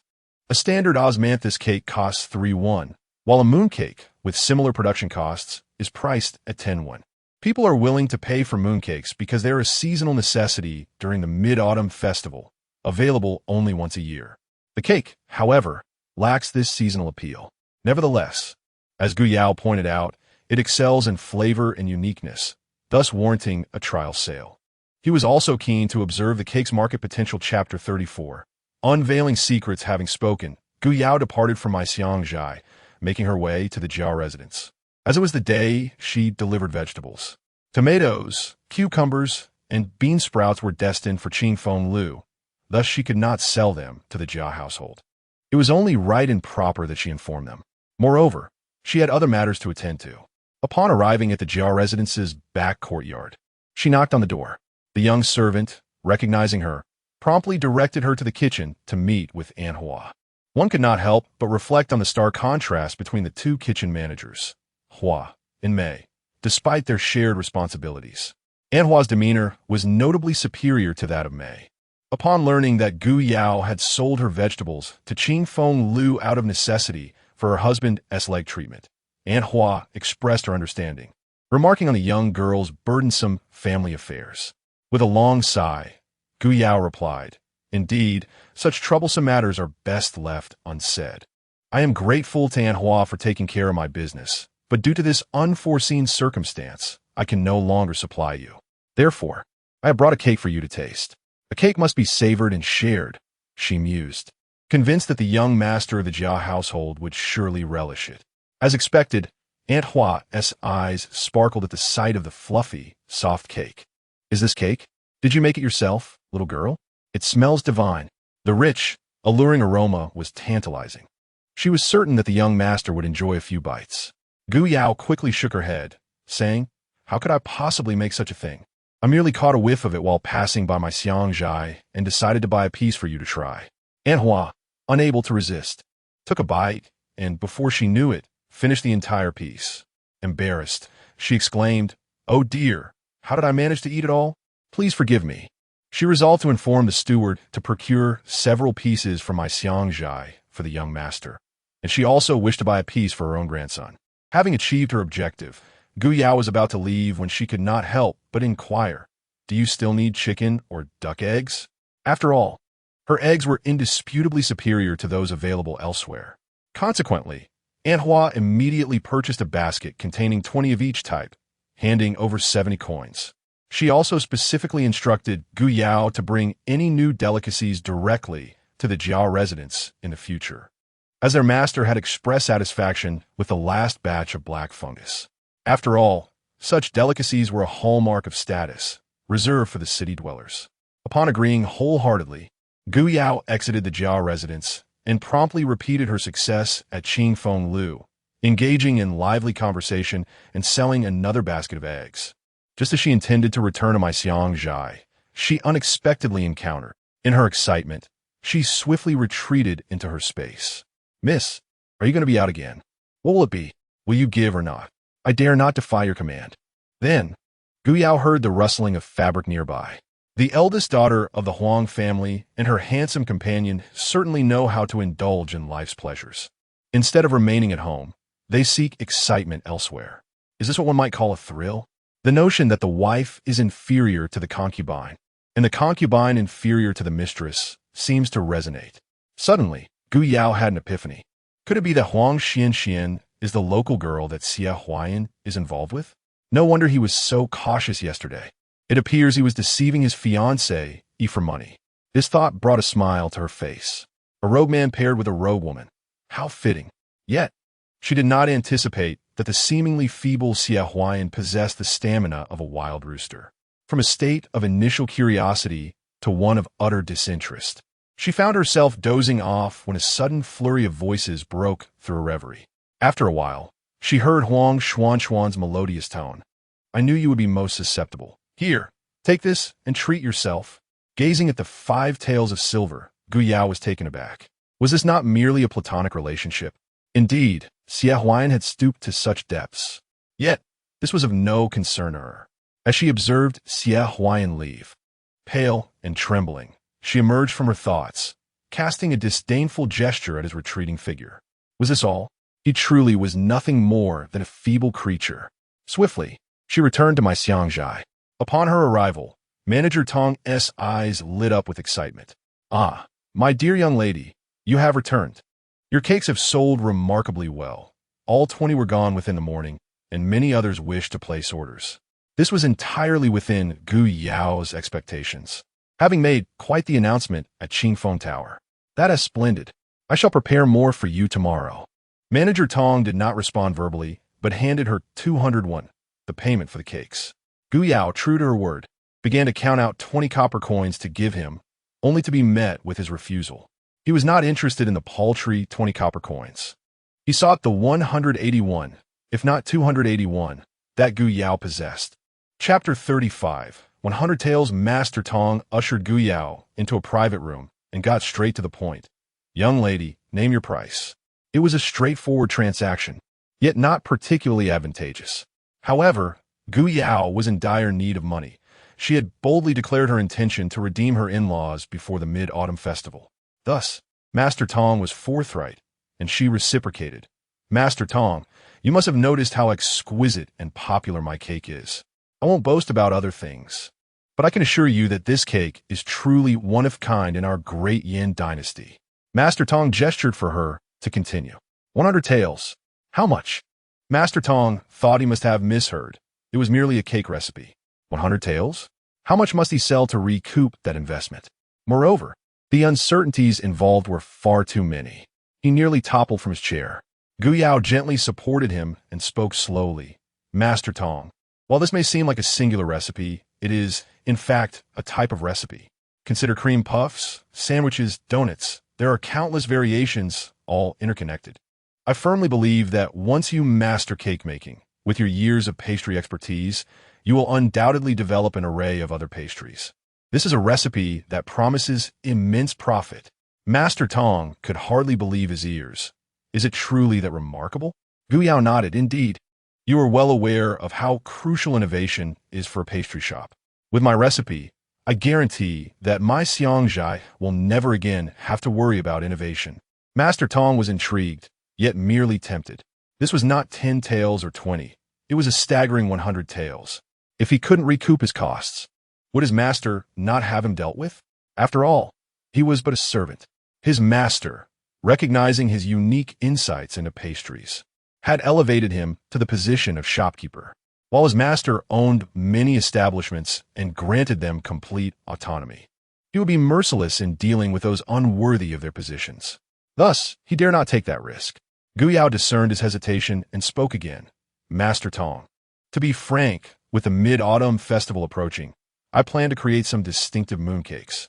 We could collaborate on sales, and I assure you, just selling mooncakes would allow you to break even. Though she had this idea, she lacked absolute confidence. Yet, one must speak boldly in business. To succeed, one must first believe in their own capabilities.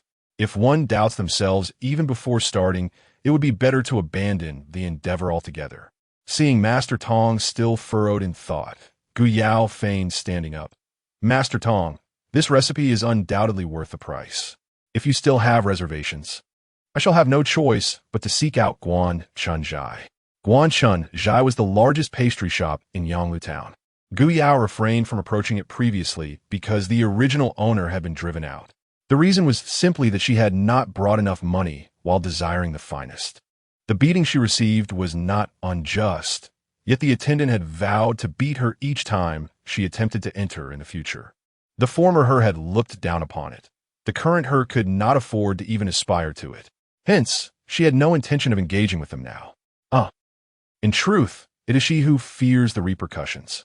Upon witnessing Gu Yao's intent to depart, Manager Tong could no longer contain himself. But I have a request. Taking a bold step, he proposed that their servants become partners, embarking on a commercial journey alongside their master. Please do speak, he added. What you articulated earlier was rather extensive and may not resonate with my people, who lack such enlightenment. I require your guidance. Furthermore, the mooncake business you mentioned can only be undertaken in collaboration with my Xiangjai. Is that feasible? Gu Yao nodded, affirming it should be so. With their opinions aligned, they proceeded to inscribe their agreement onto the contract. Given the gravity of such a document, Manager Tong was apprehensive about potential losses, and likewise, Gu Yao was wary of any flaws within the contract. Thus, she meticulously read through it 3 times.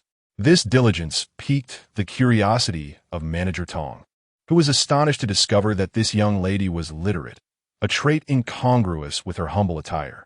Yet, her eloquence and commanding presence during negotiations suggested otherwise. He pondered, could she truly be merely a villager? As she finally nodded in affirmation, he extended the brush towards her, only to be met with a shocking revelation. I cannot write. Cannot write. Then what was the purpose of her pretense of reading it thrice? Was it mere performance? Regret washed over him. Just how reliable was she? However, Gu Yao dismissed his concerns, asserting, recognizing characters and writing are entirely different matters. I am quite proficient in reading. She planned to purchase a book shortly and would soon master writing through diligent copying. Being illiterate truly posed challenges. Noticing the regret surfacing in Manager Tong's eyes, she hastily pressed her handprint onto the contract. After finalizing their agreement, Gu Yao fulfilled her end of the bargain by divulging the cake recipe in great detail, even personally guiding the kitchen staff through the process. Staring at the whipped cream, Manager Tong was left astounded. No wonder Gu Yao had been so unabashed earlier. The intricacies of this recipe were beyond their imagination. The kitchen staff was exhausted from the labor, and had it not been for Gu Yao's unwavering confidence, anyone else would have suspected a prank. In reality, the more egg whites used, the easier they would whip. Therefore, they could replace the steamer with a large, flat-bottomed rectangular dish, stacking layers one atop another, thus allowing them to steam a single batch in a day. After successfully crafting the cake, Manager Tong yearned to persuade Gu Yao to teach him other recipes. He invited her to stay a few days in the elegant quarters of my Xiangjai. But Gu Yao replied that she had not informed her family and added that haste would not yield success. She could not simply flee. Seeing this, Manager Tong relented. As dusk settled, she walked along the dimly lit path. Though she possessed space, claiming to be unafraid would be disingenuous. She contemplated staying put until dawn, hidden within the confines of space, yet feared that her family would worry about her. Despite her brief time in this realm, she had grown to regard them as kin, especially the 2 little ones, who affectionately called her sister-in-law with delightful smoothness. As for Shen Yan, he may have been somewhat aloof, yet he was a principled individual, never coveting what belonged to her. Reliable in her endeavors, she was indeed a commendable companion. With this thought in mind, Gu Yao quickened her pace. The further she ventured towards Chonglu village, the more desolate the terrain became. Suddenly, she perceived an unusual rustling sound emanating from behind her. Almost immediately, she caught sight of several indistinct figures rushing towards her, causing her to instinctively drop to the ground and conceal herself in the shadows. How dare they harbor ill intentions against her? She would not hesitate to eliminate them. Just as she was rummaging through her surroundings for a suitable weapon, a cacophony of sounds erupted outside. Gu Yao, Chapter 36. Will sister take me in? Upon noticing Shen Yan's unexpected arrival, Wielding a cane and engaging in combat with several individuals, Gu Yao instinctively seized a baseball bat from the surroundings and charged into the fray, delivering a barrage of blows upon the assailants. The few petty thieves were already no match for Shen Yan, with the added ferocity of a woman possessed. They swiftly crumbled under the onslaught, retreating in disarray. "Are you all right? What brings you here?" Gu Yao inquired, retracting the bat and brushing off her hands. "You know me well enough. What could possibly be the matter? But you, with that leg of yours, what are you doing out at this hour?" Leaning heavily on his cane, Shen Yan struggled to maintain his balance. During the scuffle with the thieves, he had inadvertently aggravated his injury, and now a sharp pain coursed through him. Yet, he maintained a composed demeanor. "I'm aware, but Air and San have been persistently asking why sister-in-law hasn't returned at such a late hour. So, I ventured out to see." Gu Yao immediately chuckled. "At least those two have some conscience. My efforts to treat them to delicacies have not been in vain." Just as Shen Yan exhaled a sigh of relief, Gu Yao continued, "Aren't you concerned about me?" Shen Yan's gaze flickered momentarily before he cleared his throat and replied, "No." After a brief pause, sensing that his response might have been somewhat hurtful, he added gently, "I understand you." Gu Yao acknowledged with a soft "oh." The duo then prepared to return home. But before they could turn away, Gu Yao suddenly exclaimed, "Ah, ah." Shen Yan turned back swiftly, raising his hand to shield Gu Yao's eyes. Behind him stood a child. A pale, fragile child. Though merely a child, Shen Yan's keen eyes quickly discerned his gender. The boy rubbed his sore neck, momentarily dazed, before rushing towards Gu Yao, crying, "Ooh, sister, help me," while following his sister home. He had suddenly felt a sharp pain in his neck, and then he had lost consciousness. Realizing he was just a young boy, Gu Yao brushed aside Shen Yan's hand, intending to comfort him, but Shen Yan abruptly positioned himself in front of her. "Whose child are you? Why are you running around at night, without proper clothing?" Despite his youth, the boy appeared to be of an age similar to Shun Mu and Shen Sun, old enough to comprehend the importance of dressing appropriately. Gazing up at the fierce man before him, Zhao Maqian hesitated for a moment, then his eyes rolled back, and he burst into tears. "Wu, I'm so pitiful. Our family was on the way back home when we encountered brutal robbers. They not only stole all our possessions, but also, they killed my parents and siblings, leaving me all alone in this world. I ran and ran for what felt like an eternity, finally escaping, only to find myself here." With tear-filled eyes, he looked pleadingly at Gu Yao, his voice dripping with sorrow. "Wu, I have no family left. Sister, can you take me in?" The elder sister sold many fresh delicacies from their residence and was skilled at baking cakes, which were delightfully fragrant, soft, and tender. Thus, he stealthily followed her. After all, his father was perpetually engrossed in business, and his mother favored her own nephew, showing little concern for him. Witnessing the child in tears, how could she possibly ignore him? Gu Yao immediately attempted to bypass Shen Yan, yet he obstructed her, stating one should not gaze upon indecency. Let him don his garments first. Then, to her astonishment, he began to remove his own shirt. Gu Yao was taken aback. Was it not deemed indecent to gaze upon him? Very well. After all, he possessed an impressive set of 8-pack abs, and it would be a shame not to look. Perhaps her gaze was too unabashed, for Shen Yan abruptly halted, turning to Gu Yao with a rather conspicuous expression, inquiring, "Do you have any garments within?" Gu Yao thought to deny it, asserting that it was impossible to have any at such a moment. Yet, her hand, betraying her, produced a bathrobe. This was not a proper match. She still wished to behold the handsome figure. Alas!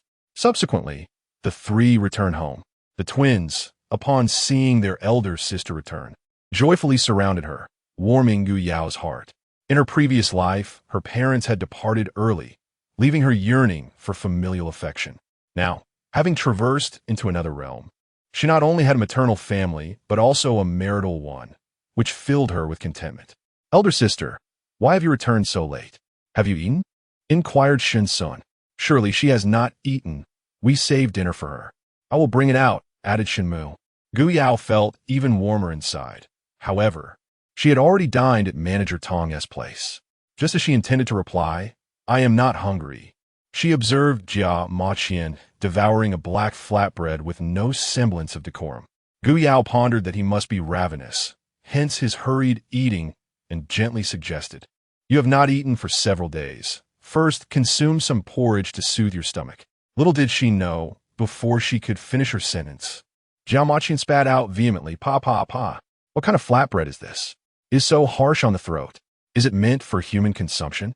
Upon hearing this, the twins immediately took offense. Shen Mu retorted, "If not for humans, should it be given to dogs?" Shen Sun added, "Elder sister, where did you find this child? How can he lack such basic manners?" This question directed at Gu Yao left her at a loss, as she too was unaware of the child's origins. Hence, she inquired, "What is your name? Where do you reside? What misfortunes has your family endured? Tomorrow, I shall take you to report to the authorities." Upon hearing this, Jiao Maqian visibly trembled and immediately burst into tears, exclaiming, "I only remember my childhood name is Baozi, and beyond that, I recall nothing else. Please do not drive me away, sister, and do not report me to the authorities. I am terrified." He was already fair-skinned and handsome, and at that moment, his small face was adorned with glistening tears, resembling a flower drenched in rain. His sobs were so intense that he even hiccuped. This sight softened Gu Yao's heart immediately. "Sister will never drive Baozi away. You may stay here peacefully." Upon hearing this, Jiao Maqian instantly stopped crying and smiled. "Yes. Thank you, sister. I am hungry. Please go prepare a meal." Being the young master accustomed to commanding, this tone was habitual for him, yet it sounded rather inappropriate to Shen Yan's household. Shen Sun promptly retorted, "By what right do you command my sister-in-law to cook for you?" Shen Mu added, "Do you only eat pancakes and coarse rice? You may choose not to." Gu Yao pondered that Baozi must have come from a noble background, hence he was unaccustomed to such coarse food, much like herself. However, circumstances had changed, so she gently replied, "Baozi, I do not concern myself with your past life. Now that you are down on your luck and have entered my home, you must abide by our rules. We eat what is prepared here." Though she expressed this, she did not support the idea of consuming such unrefined food devoid of any white flour. Therefore, she turned to Shen Mu and said, "Little Mu Mu, now that my sister-in-law has earned some silver, we need not suffer in our meals anymore. From now on, we shall have white flour."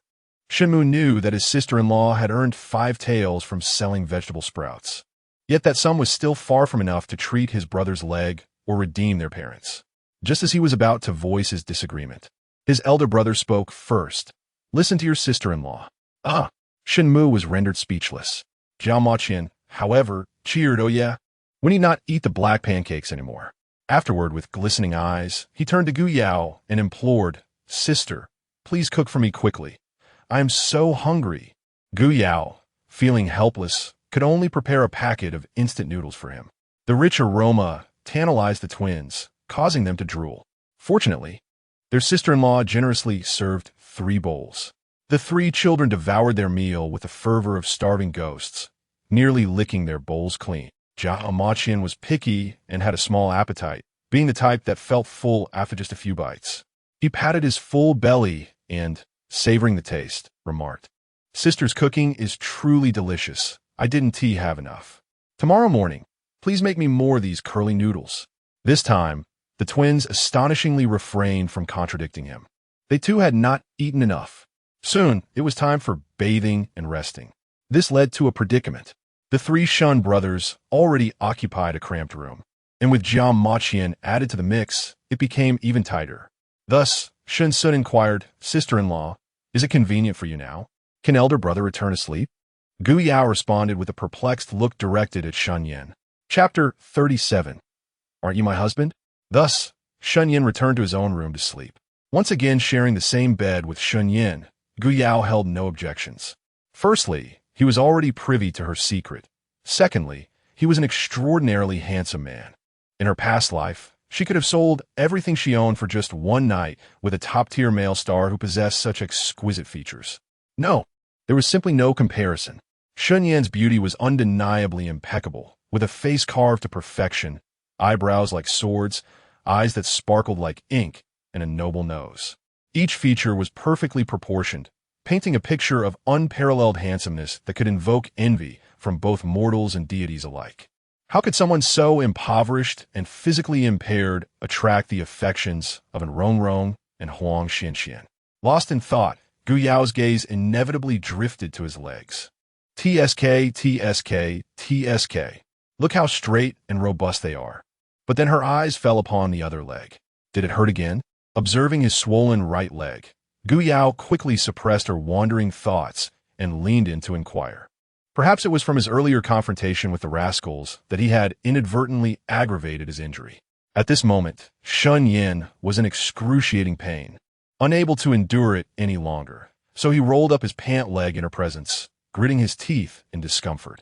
Gu Yao leaned down and gently blew on his wound before hastily departing the room with a towel. Her unconscious action made Shen Yan inhale sharply. Yet he had no time to dwell on it, as the relentless pain surged through his leg, intensifying by the moment. When Gu Yao returned, she found him drenched in sweat, his face as pale as a ghost. Not having wet the towel, she promptly turned back. Realizing that such severe pain would not be alleviated by mere cold water, she placed a waterproof cloth beneath his leg, then directly soaked the towel in the spring water, wringing it out slightly before gently applying it to his leg. The spring water flowed from the source, naturally infused with its healing properties. She noticed the koi within were exceptionally lively and hoped it might help ease his suffering. Shen Yan, consumed by pain, felt his head growing hazy as he squinted at her lowered face.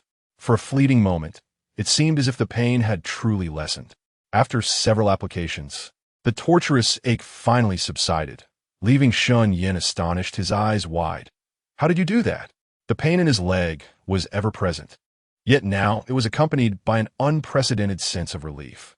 Seeing him regain his composure, Gu Yao recognized the spring water had worked wonders. This is spring water.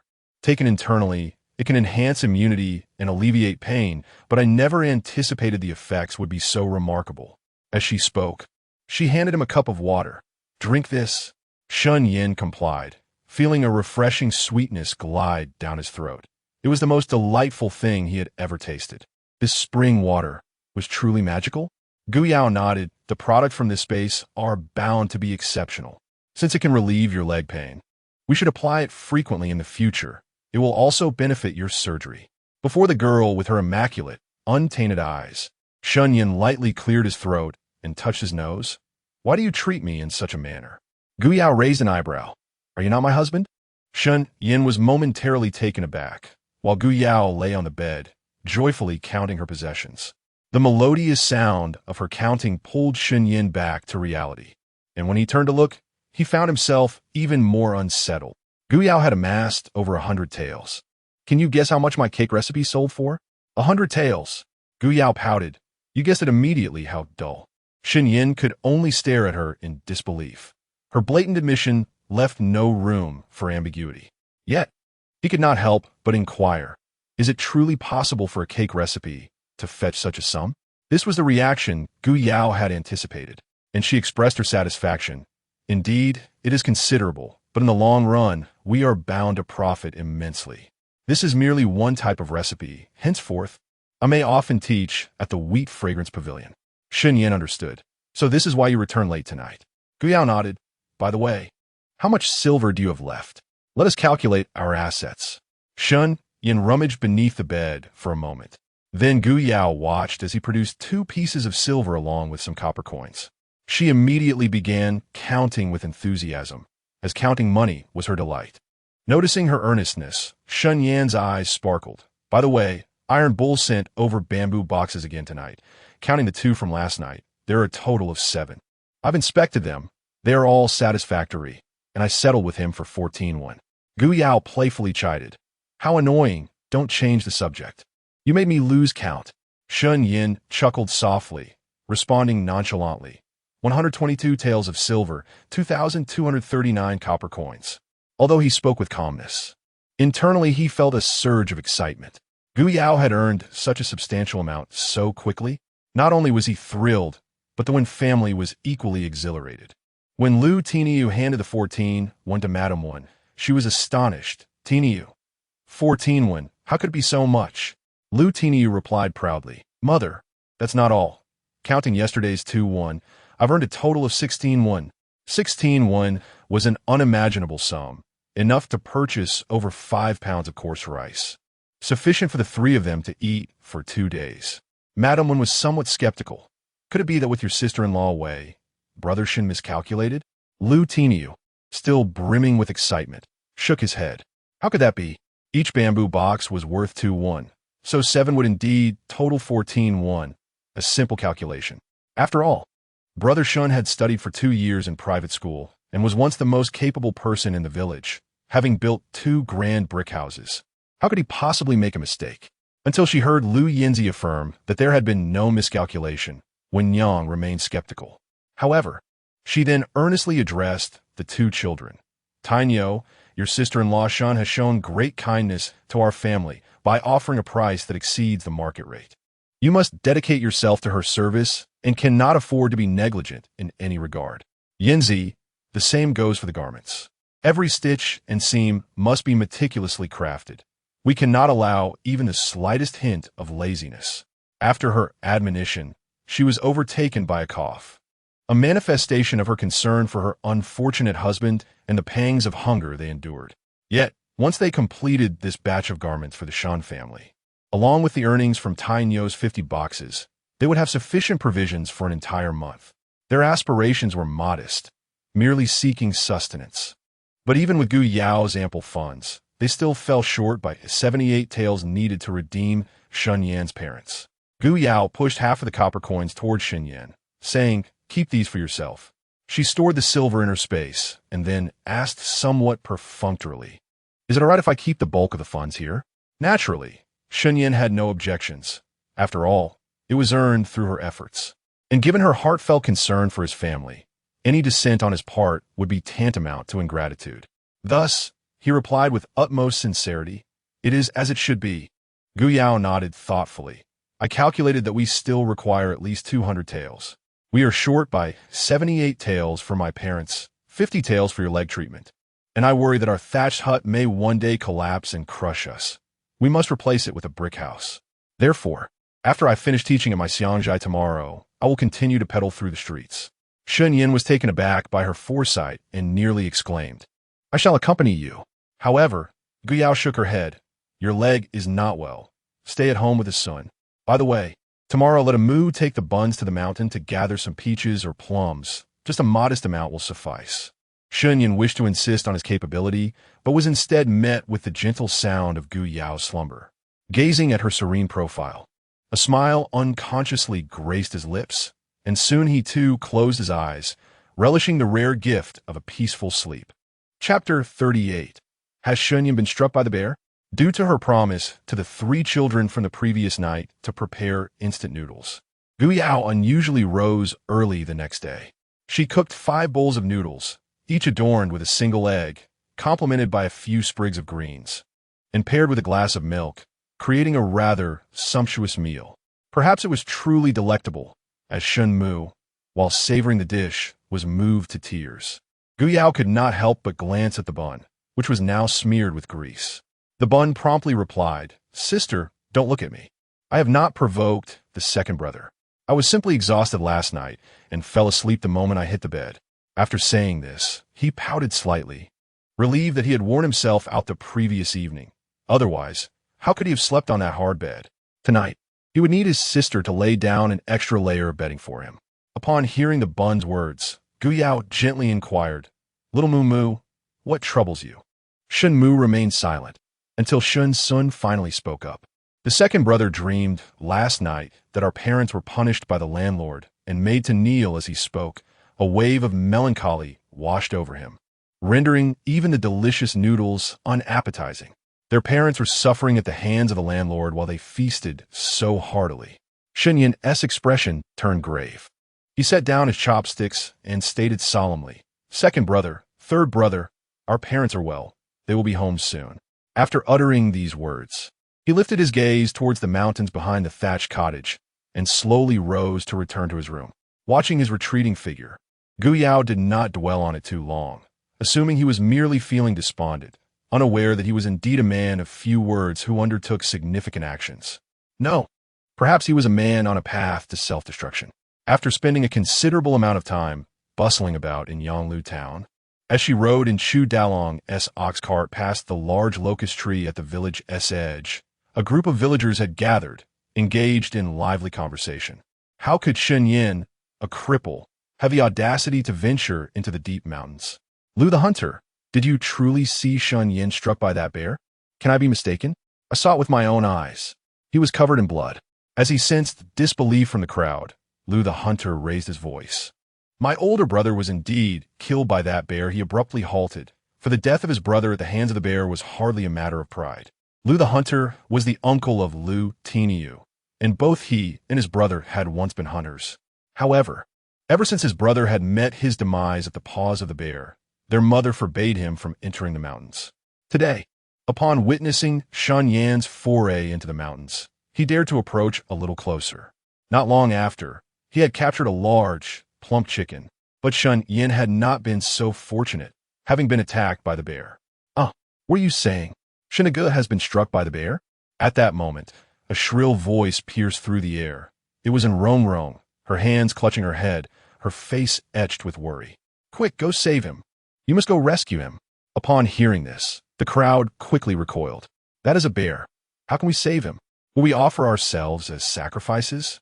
Indeed, even if one were to enter the mountains now, Shen Yan would have long been reduced to a mere pulp, exclaimed a lean man. In my opinion, he should have died 6 months ago. Hu Longzhong advised against saving him, but his parents insisted otherwise. Now look at this. It is truly a case of losing both life and wealth. Anger surged through in Rong Rong, yet she found herself powerless. After all, it was unthinkable for a delicate woman like her to embark on a rescue mission alone. In the distance, Gu Yao, struggling to grasp the situation, approached the crowd. However, just as she drew near, an agitated and Rong Rong unleashed her frustration. Oh, so you finally decided to return? You spend your days flaunting yourself in town, cavorting with that scoundrel, completely disregarding the fate of your own husband.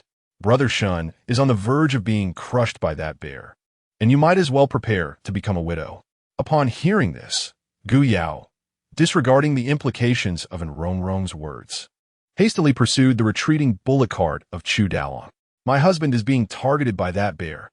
I implore Brother Chu to rally the villagers for his rescue. With that, she dashed away, watching Gu Yao flee towards her thatched cottage, and Rong Rong seethed. Humph.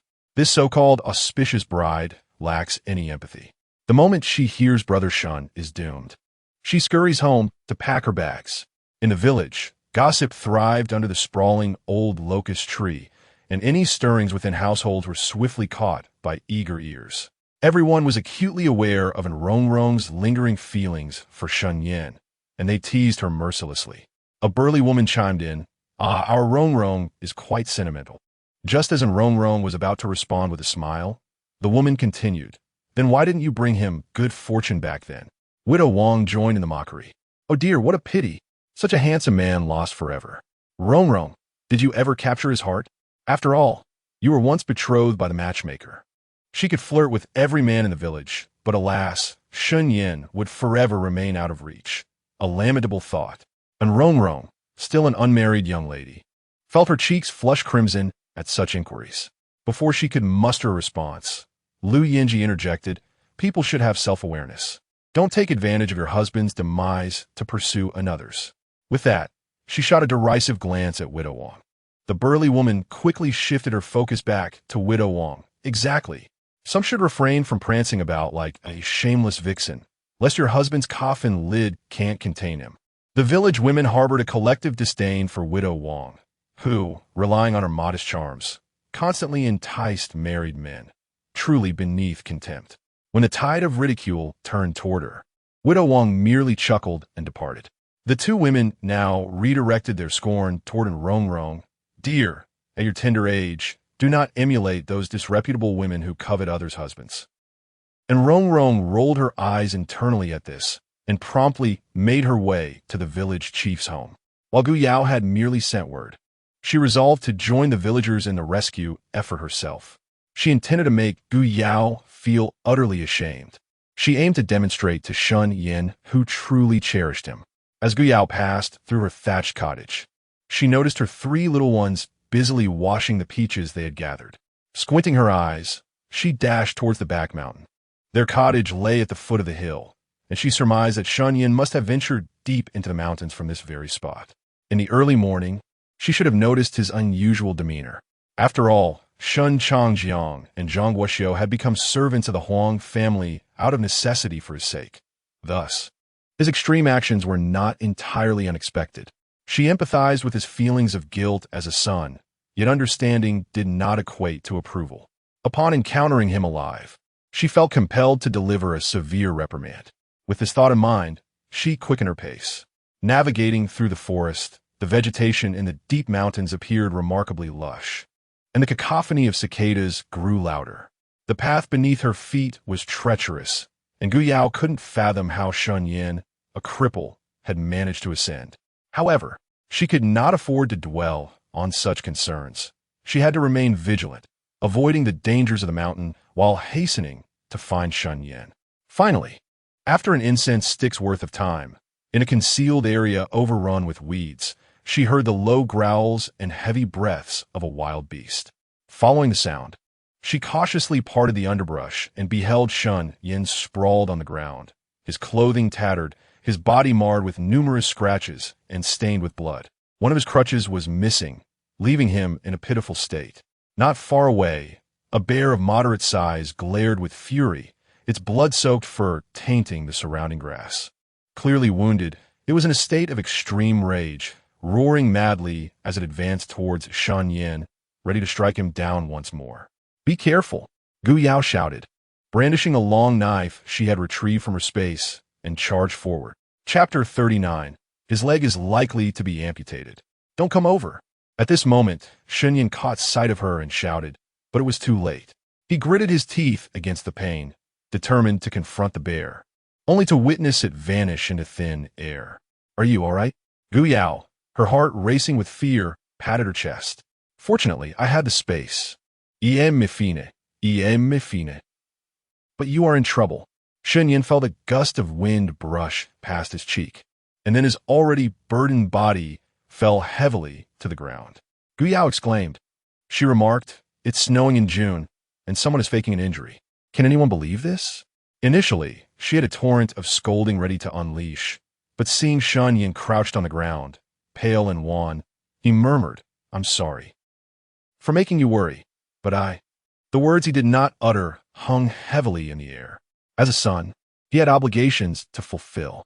Noticing the sorrowful expression on the beautiful face before her, Guyao softened her stance but still retorted defiantly, "Who is worried about you? I merely came to see if you were truly dead. I'll tell you if you are, I will take my money and leave, letting your two scrawny younger brothers starve." Shen Yan forced a pained smile. "You wouldn't." Though their time together had been brief, he understood her well enough. Had she wished to leave, she would have agreed to part ways from the very beginning. Just then, rustling sounds emanated from the bushes, accompanied by a cautious call, "A Yan, sister-in-law." It was the voice of Chu Changza, the second son of the Chu family. Guyao glanced at Shen Yan, whose eyelids were barely lifting. Suddenly, the bear reappeared, and when the others arrived, they were met with the sight of Guyao thrusting a long knife into the bear's eye. "Everyone, was their arrival truly necessary?" Guyao insisted. "Not at all, it was perfectly timed. My husband merely fainted. He is not seriously injured, but we cannot linger here. Would you kindly assist us in carrying the bear back home?" 3 individuals had arrived: Chu Erlang, Shun Changhe, and Zhou Weary, the second son of the village head. In times of adversity, true character is revealed, and Guyao etched their names into her memory, vowing to express her gratitude someday. Thanks to the bear's youth, Shen Yan's life was spared. Otherwise, he would surely have perished. Even with the aid of Chu Erlang and Zhou Weary, they would have struggled to carry him down the mountain. Shen Changhe, carrying Shen Yan, said to Guyao, Yao, our grandparents are very worried and are waiting at the foot of the mountain." Guyao nodded. "We caused them worry. It is our fault." Shen Changhe shook his head. "A Yan is a filial son. His actions are surely for the sake of his elder brother. Please do not blame him." Guyao chuckled awkwardly. He already got beaten up. Chu Erlang, several times on the verge of speaking, finally could not restrain himself and asked, "Sister-in-law, when did you acquire such exceptional martial skills?" Guyao felt unworthy of the praise. "Not at all by the time I arrived. The bear was already severely injured by my husband. I merely seized the opportunity. She is acutely aware of her own worth, were it not for the space she possesses. By this time next year, it is likely that the grass on her and Shen Yan's graves would have grown to a height matching that of a person.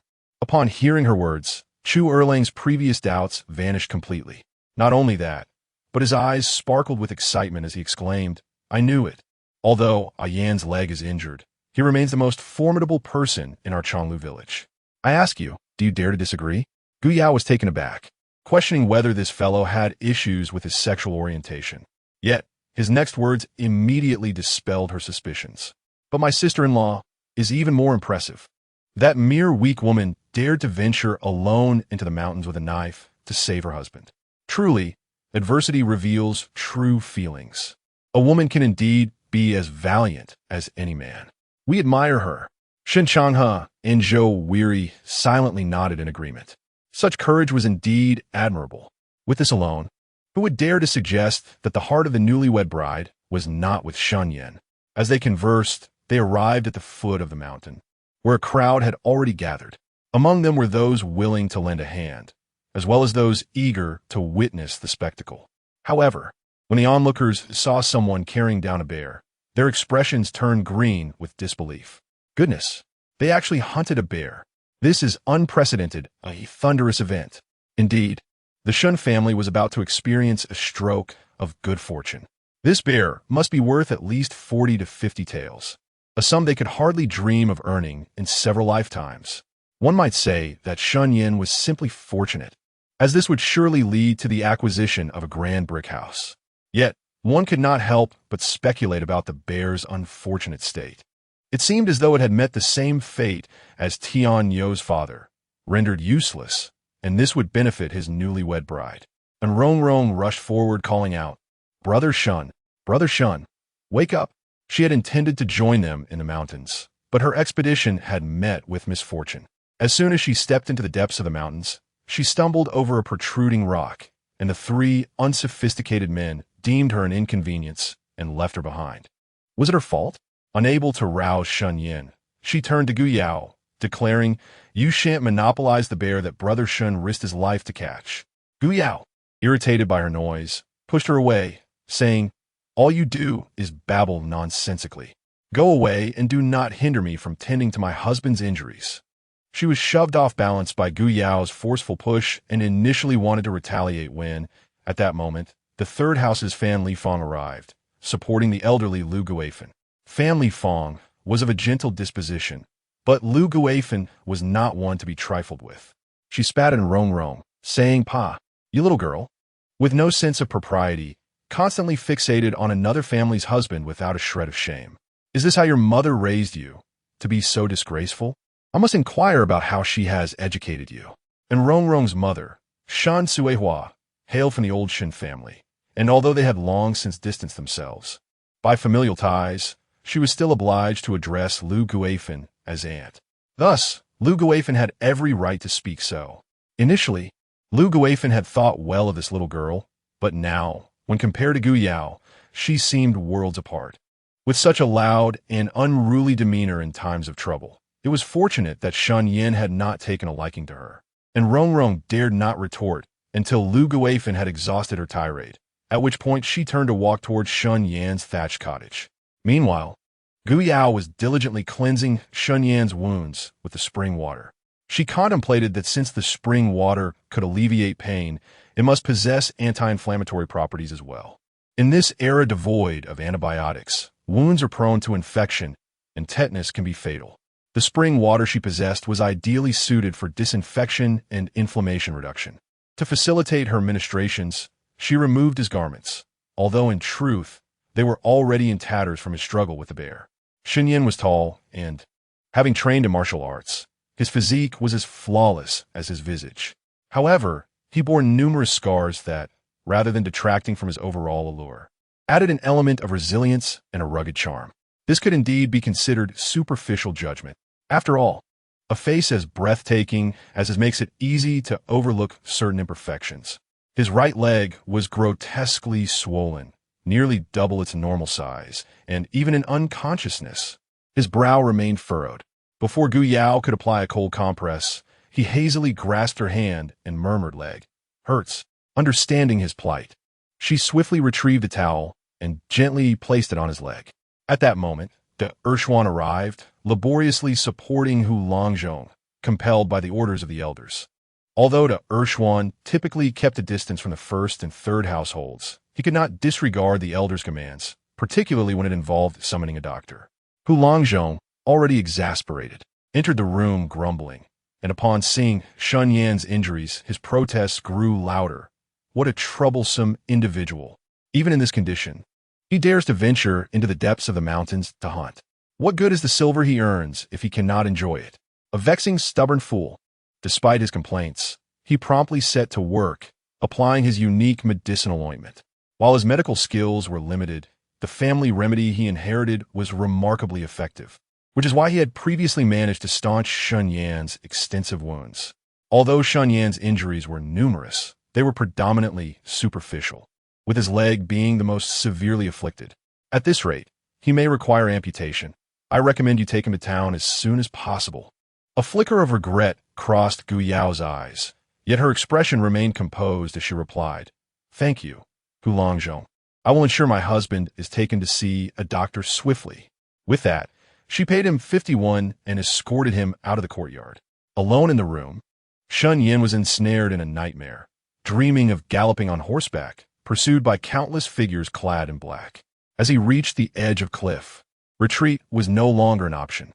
He drew his sword and fought fiercely, blood splattering, the glint of his blade weaving through the chaos. He vanquished many foes, yet sustained grave injuries, ultimately plummeting over the precipice. Chapter 40. It is easy to establish a home, but difficult to maintain it upon seeing Gu Yao emerge. Jialan Shui promptly approached her, saying, "Yao Yao, shall we have the Urshuan help you sell this bear tomorrow? At such a time, only our own can be trusted. You must not be misled by outsiders." As she spoke, her gaze inadvertently flicked toward Chu Erlang, the implication being abundantly clear. Fuming, Chu Erlang retorted, "What is wrong with being an outsider? I possess the purest of hearts. My greatest wish is for my good brother to lead a prosperous life. Sister-in-law, I will inform my elder brother upon returning home, ensuring he takes you alone to sell the bear tomorrow." Gu Yao immediately responded cheerfully, "Then I am truly grateful to you, Chu Erge." She was well aware of who treated her well and who did not. Casting a glance at the disheartened Jialan Shui, she addressed the crowd in the courtyard. "I extend my heartfelt gratitude to everyone for saving my husband tonight. This kindness will forever be etched in my memory." Upon hearing this, the twins quickly mimicked her, saying, "Uncles and aunts, we too shall remember this kindness and will surely repay it in the future." Feeling awkward, one of them faltered, "What is that idiom again?" One regrets not having read enough when the time comes. "No, that's not it. I've never read it at all." Jummo Qian's eyes lit up, and he proudly exclaimed, "To repay kindness with a circlet of grass." Were it not for his exceptional mental resilience, he surely would have succumbed to despair under the twins' incessant ridicule. Unfamiliar with peach trees, unable to wash peaches, unable to kindle a fire, unable to wash dishes, unable to sweep the floor, was it his fault? He had never performed such tasks. From the moment of his birth, he had been surrounded by countless servants and attendants. It was commendable that he could feed himself and relieve himself. Why not to set the bar so high? He had not complained about their poverty, yet they dared to criticize him for living in luxury. This was a malady that required remedy. Observing the twins' perplexed expressions, he suddenly grasped the significance of humbling himself within this thatched cottage. No, he was here to earn a living. "Sister, I am hungry. Please prepare a meal." Gu Yao felt it imperative to properly host everyone. Thus she invited them to stay for dinner. However, everyone, as if in silent agreement, politely declined and prepared to leave. Even San Shu Shanchong, he was taking family Fong along with him. Unable to dissuade them, Gu Yao ceased her attempts. Time reveals the strength of a horse, and prolonged acquaintance reveals a person's true character. They all lived in the same village, and there would be ample opportunities for reciprocation in the future. Yet Jialan Shui was far less composed. Having suffered a setback without gaining any benefits, she immediately began to cast aspersions. I say, San Shu and San A. It is one thing for the Shen family to refuse our second branch as assistance in selling the bear.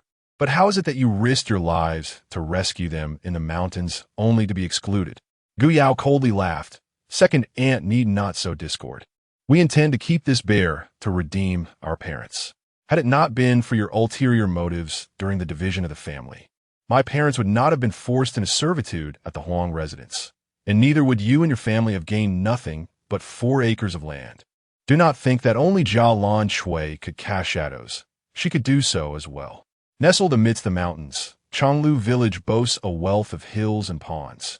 Yet its arable land is relatively scarce. Each person possesses an average of 1.5 mu of land.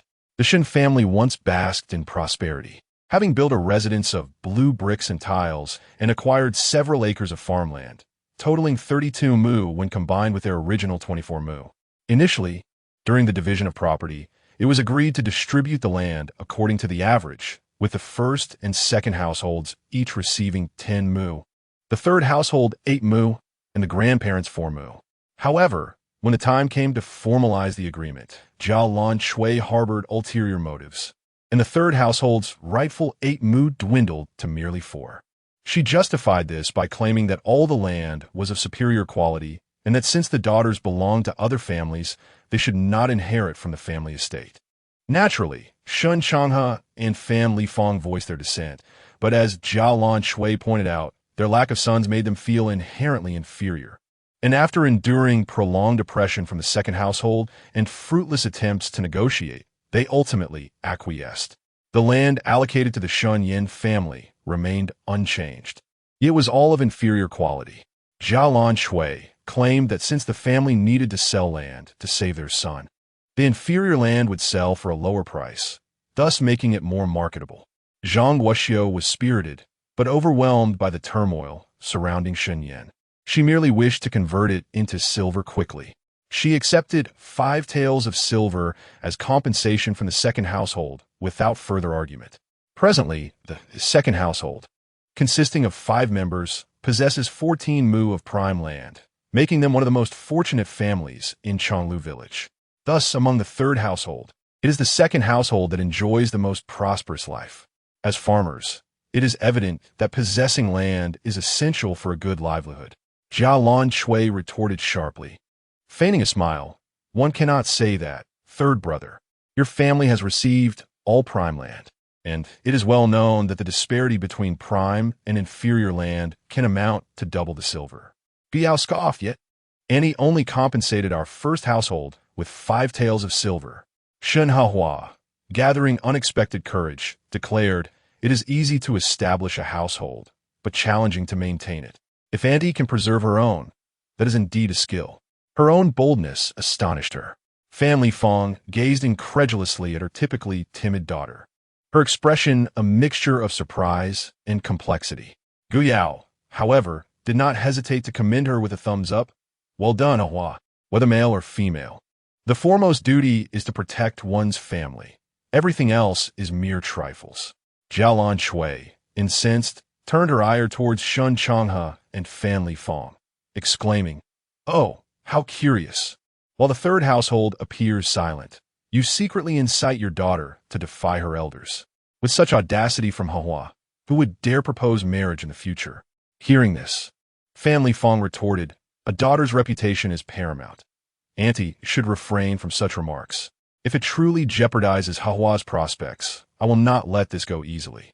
As tensions between the two households escalated, Lu Guifan emerged from Shen Yan's residence, her voice cutting through the air. "Enough. To quarrel before the younger generation is disgraceful at your age.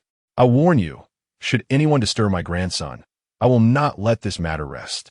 With that, she commanded her 2 sons, "Bring your shameful wives home at once." Shen Changhe respectfully acknowledged her command and gently tugged at Fan Lifang's sleeve, signaling her to return home swiftly. In contrast, Shen Changhe was far from gentle. He impatiently waved his hand and exclaimed, "You chatter all day long. Why don't you hurry back home with me?" Jia Lanqi could hardly tolerate Shen Changhu's demeanor. Was it not her unwavering effort that secured everything for their household? Only for him to regard her as nothing more than a gossiper. How could he relish the benefits she provided while simultaneously resenting her calculations? As a woman, she had every right to strategize, especially with 3 growing sons to care for. If he found her bothersome, he could very well choose not to return home. Without her, would they have the grand brick house at all? Shen Yan, humiliated in front of others, was engulfed in fury and shouted, "You foul woman!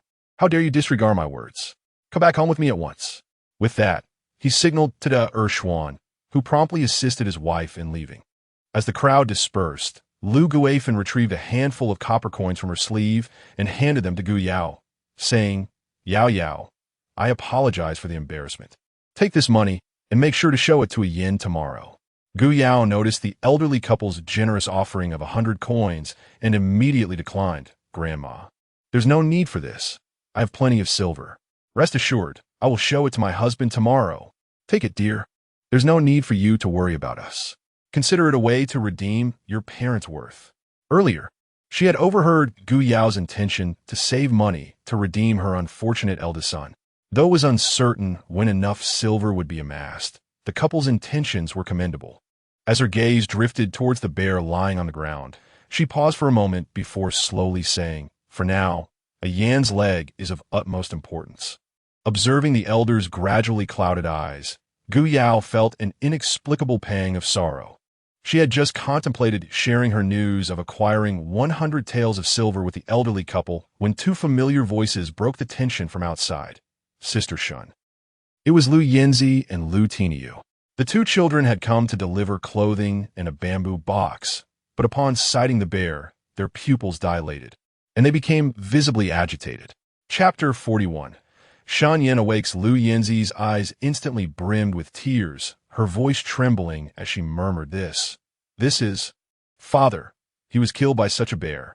Lu Tiniu clenched his fists tightly, his body quivering slightly, his teeth chattering in anger. "Gu Yao, Shen Donghua," and Lu Guifan felt a pang of sorrow at her words, recognizing the burdens that every family must bear. Gu Yao glanced at her grandparents before softly saying, "All right, we have slain the bear, thus avenging your father. Here." She bent down to pull a tuft of bear fur, handing it to the 2 children.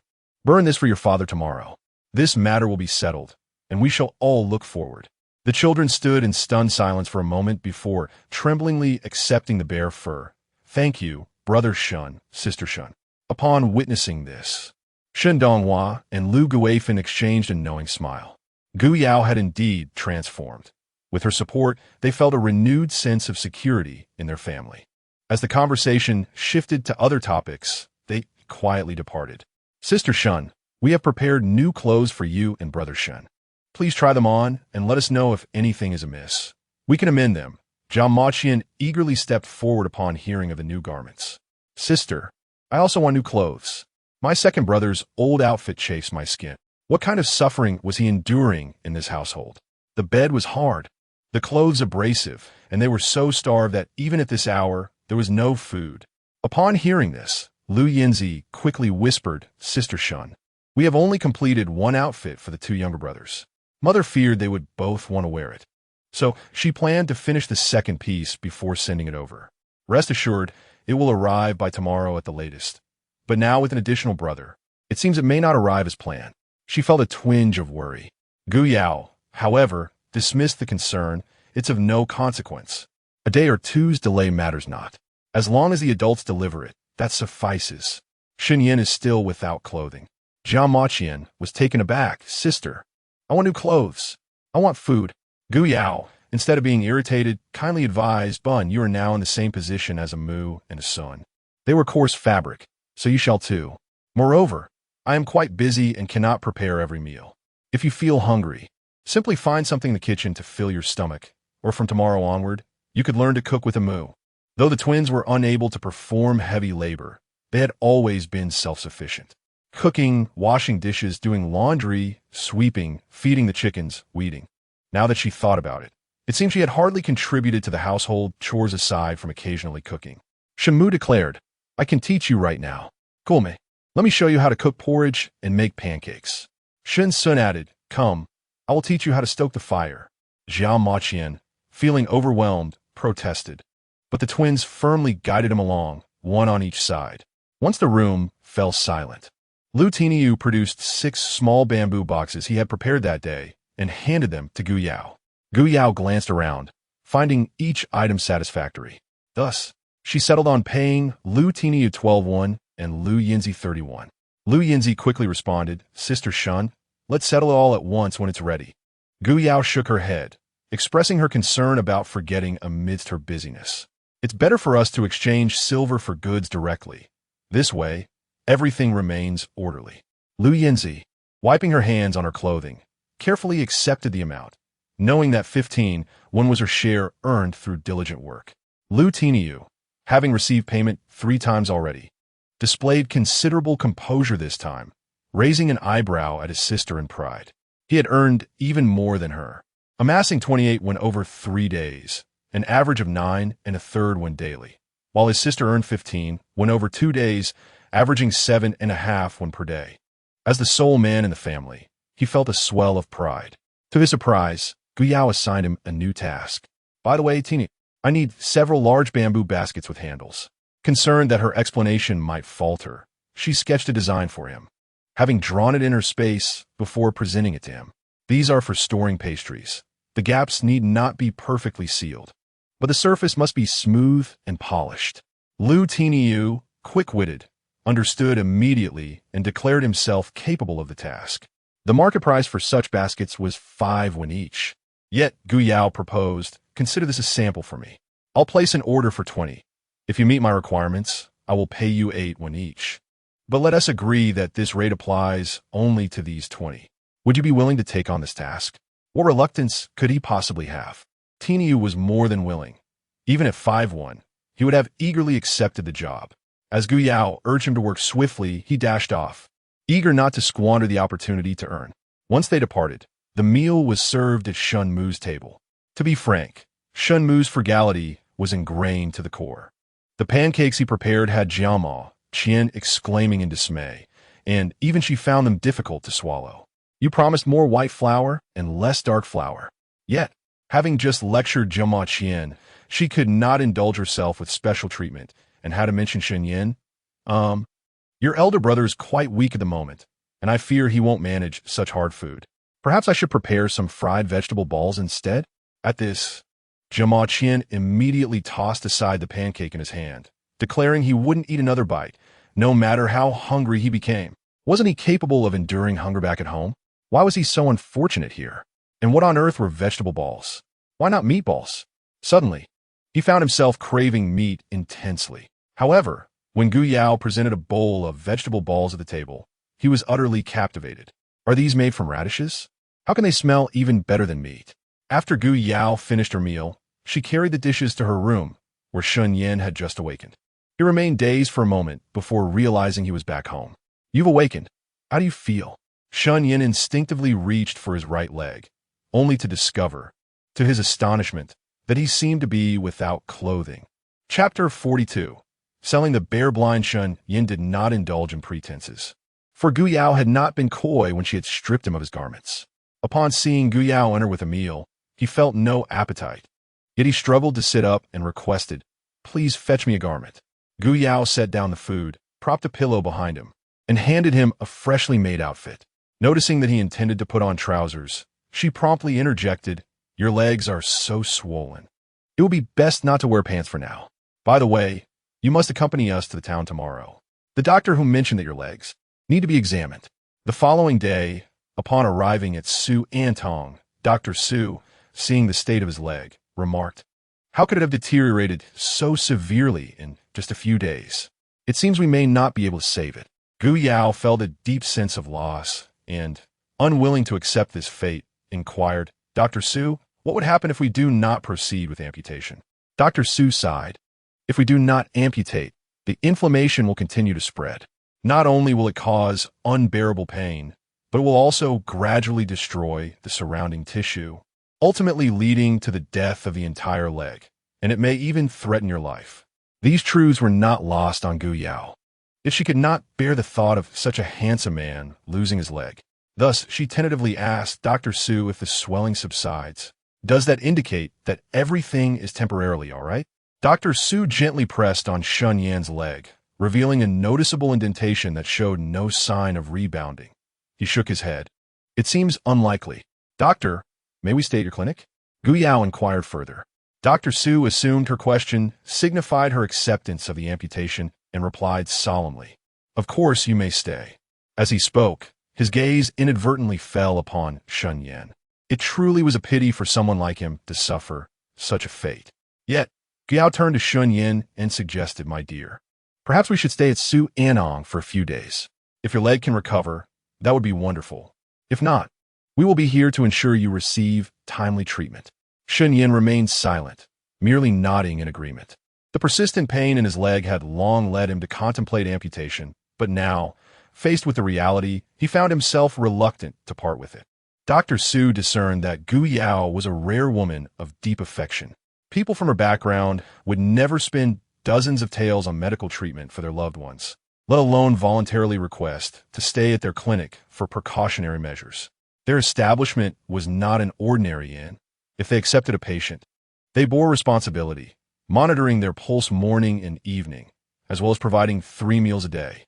Thus, the cost was significantly higher, amounting to 200 won per day. The impoverished would rather endure the discomfort of an inn than stay at their clinic. Consequently, the small courtyard behind the clinic had no other patients. Once Gu Yao settled Shen Yan in, she left him a basin of spring water and said, "I shall go out to sell bear bladders. Remember to tend to your leg, and if you need anything, just call for the assistant." With that, she exited.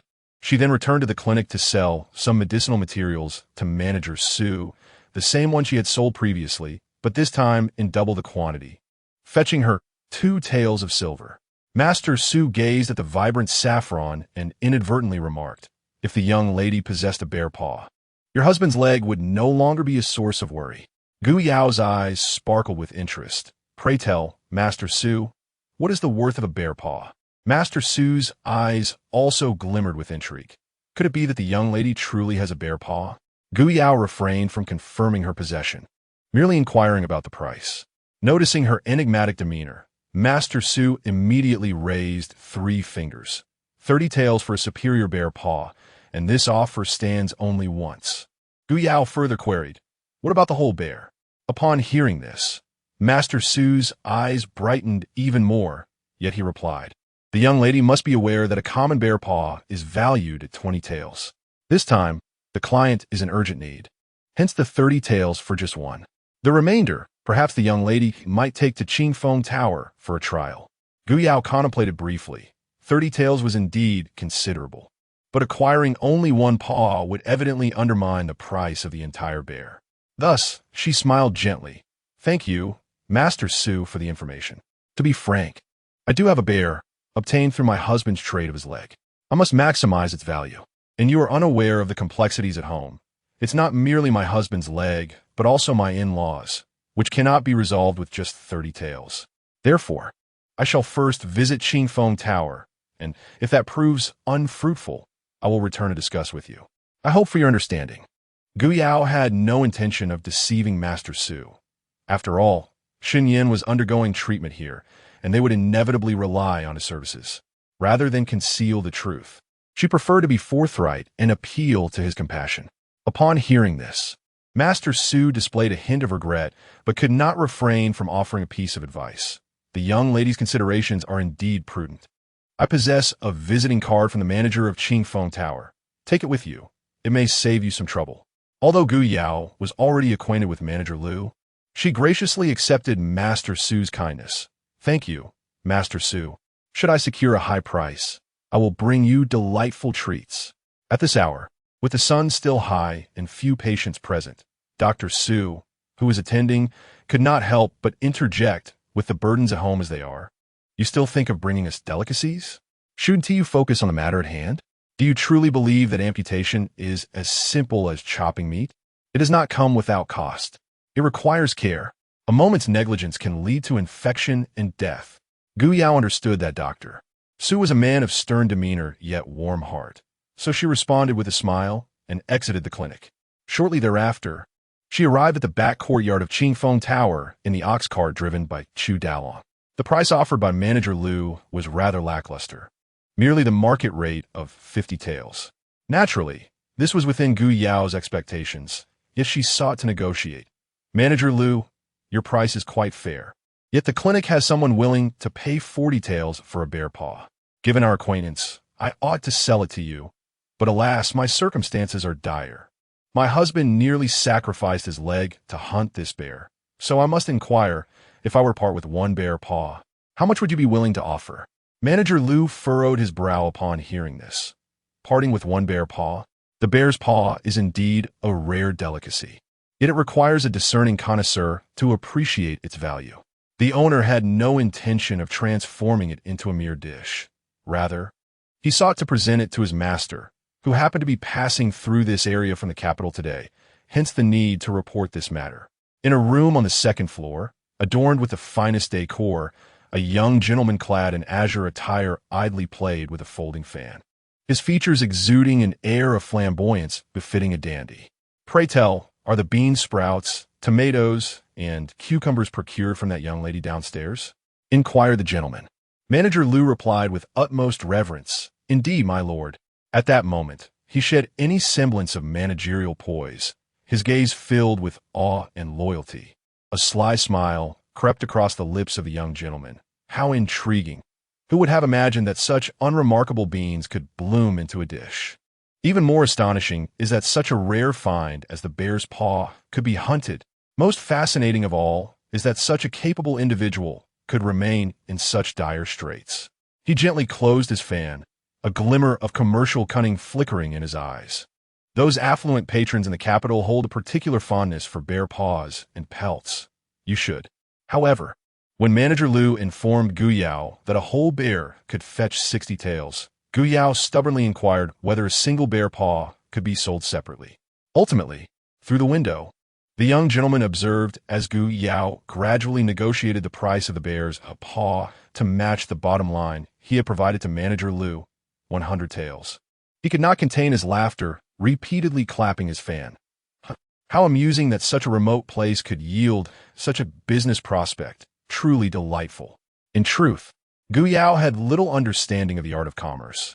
She was merely accustomed to haggling with her roommates in her previous life. Selling was akin to buying. One would initially elevate the price significantly and, if met with resistance, gradually concede a little. Upon returning to the back of the medical clinic, when Gu Yao presented the silver coins to Shen Yan, he was taken aback. You managed to sell it for double the market price.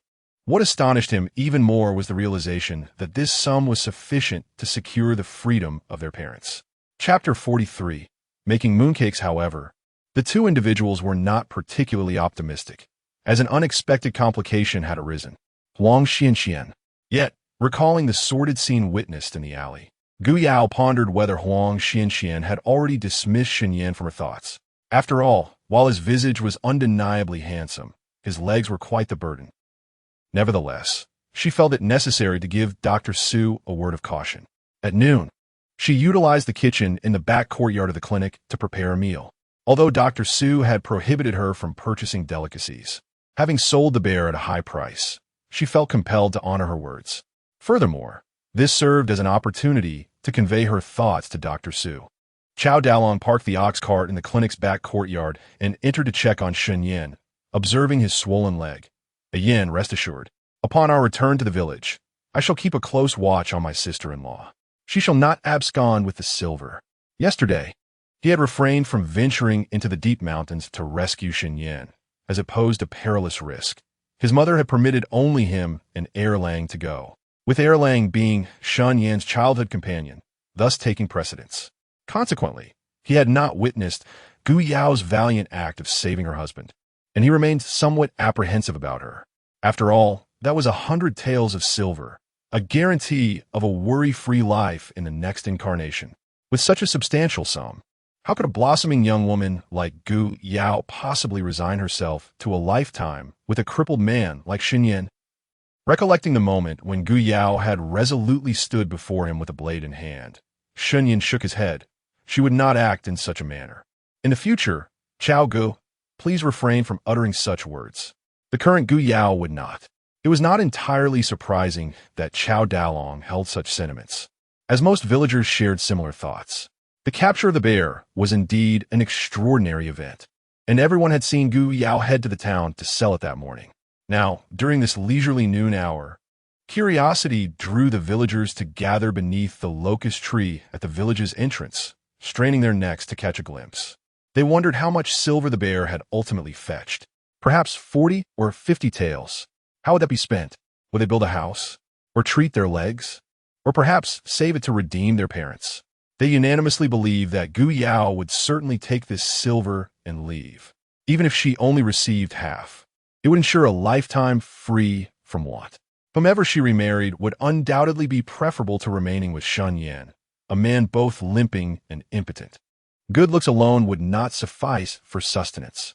Gu Yao returned to the village primarily to attend to her 3 children. She needed to communicate with them. Moreover, she required assistance from the village head Zhou Yuanjin and Shun Donghua. Upon entering the village, she was immediately surrounded by a group of overly enthusiastic women. The robust woman with a large face inquired, "How much silver did you sell that bear for? From Shen Yan's family?" Jiao Lancy glanced at Chao Dalong, who drove the ox cart, and retorted sarcastically, "Humph, how much could it possibly fetch? Would outsiders help in bidding? At most, it could only be 40 or 50 taels. Enough to build a brick and tile house. And what of building a brick and tile house? Without land, would it not still pale in comparison to their family? The couple in the big house still lacks the silver to redeem themselves, even if the sun were to rise in the west. Would that little vixen truly part with her riches to redeem them? The main house could never rival the second house."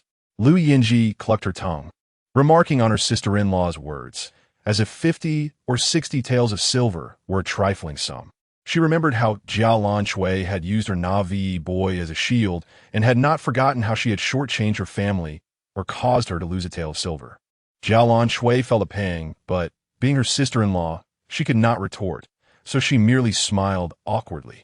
Gu Yao, observing the disarray among them, let out a light laugh and took her leave, for she had many tasks awaiting her.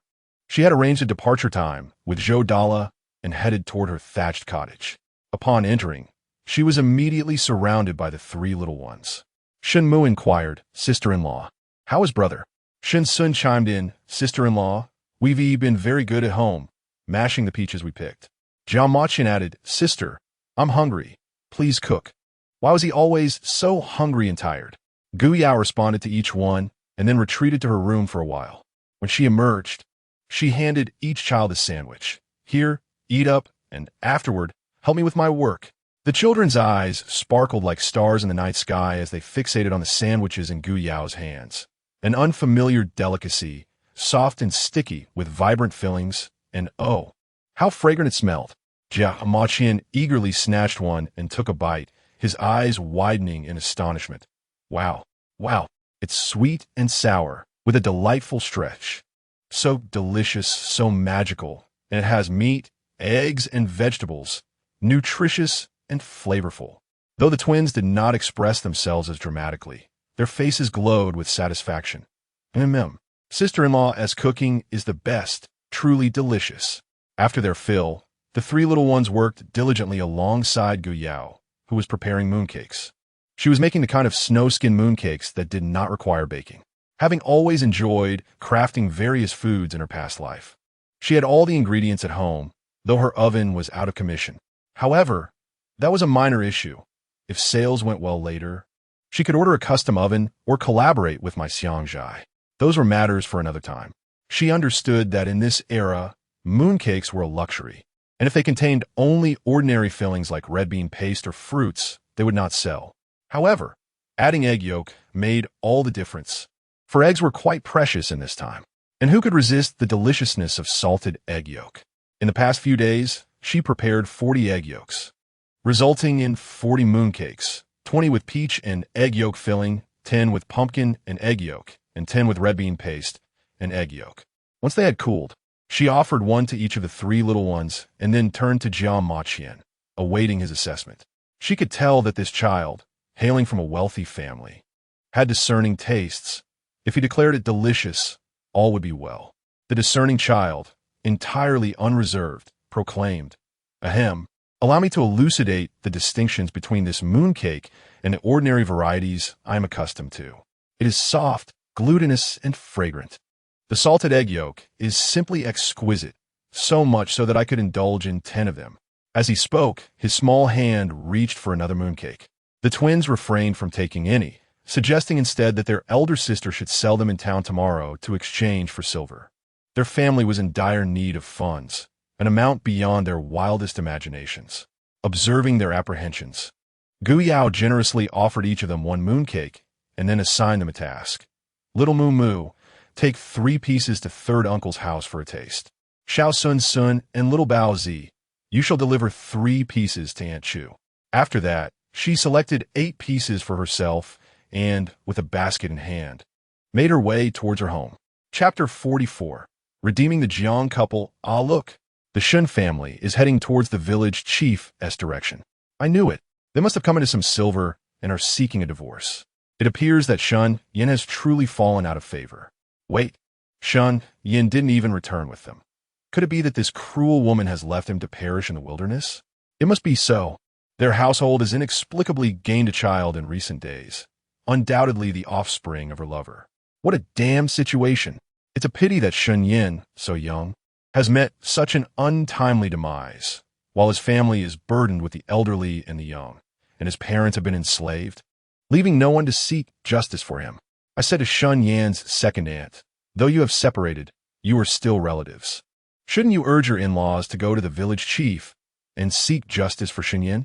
Just then, Jiao Lanky, who had just returned from washing clothes by the river, replied nonchalantly, "When it rains, it pours. It's none of my business." Ever since she married into the Shen family, she has been suppressed by the main household. She would be delighted if Shen Yan faltered, ensuring that the main household would never rise again. As for Gu Yao, she hoped she would marry some rustic brute who would beat her thrice a day. However, the villager's next words prompted her to flee in a hurry. Let us not forget, the substantial sum from selling the bear is still in Gu Yao's hands. If she runs away, those twins will still need to be cared for by your in-laws.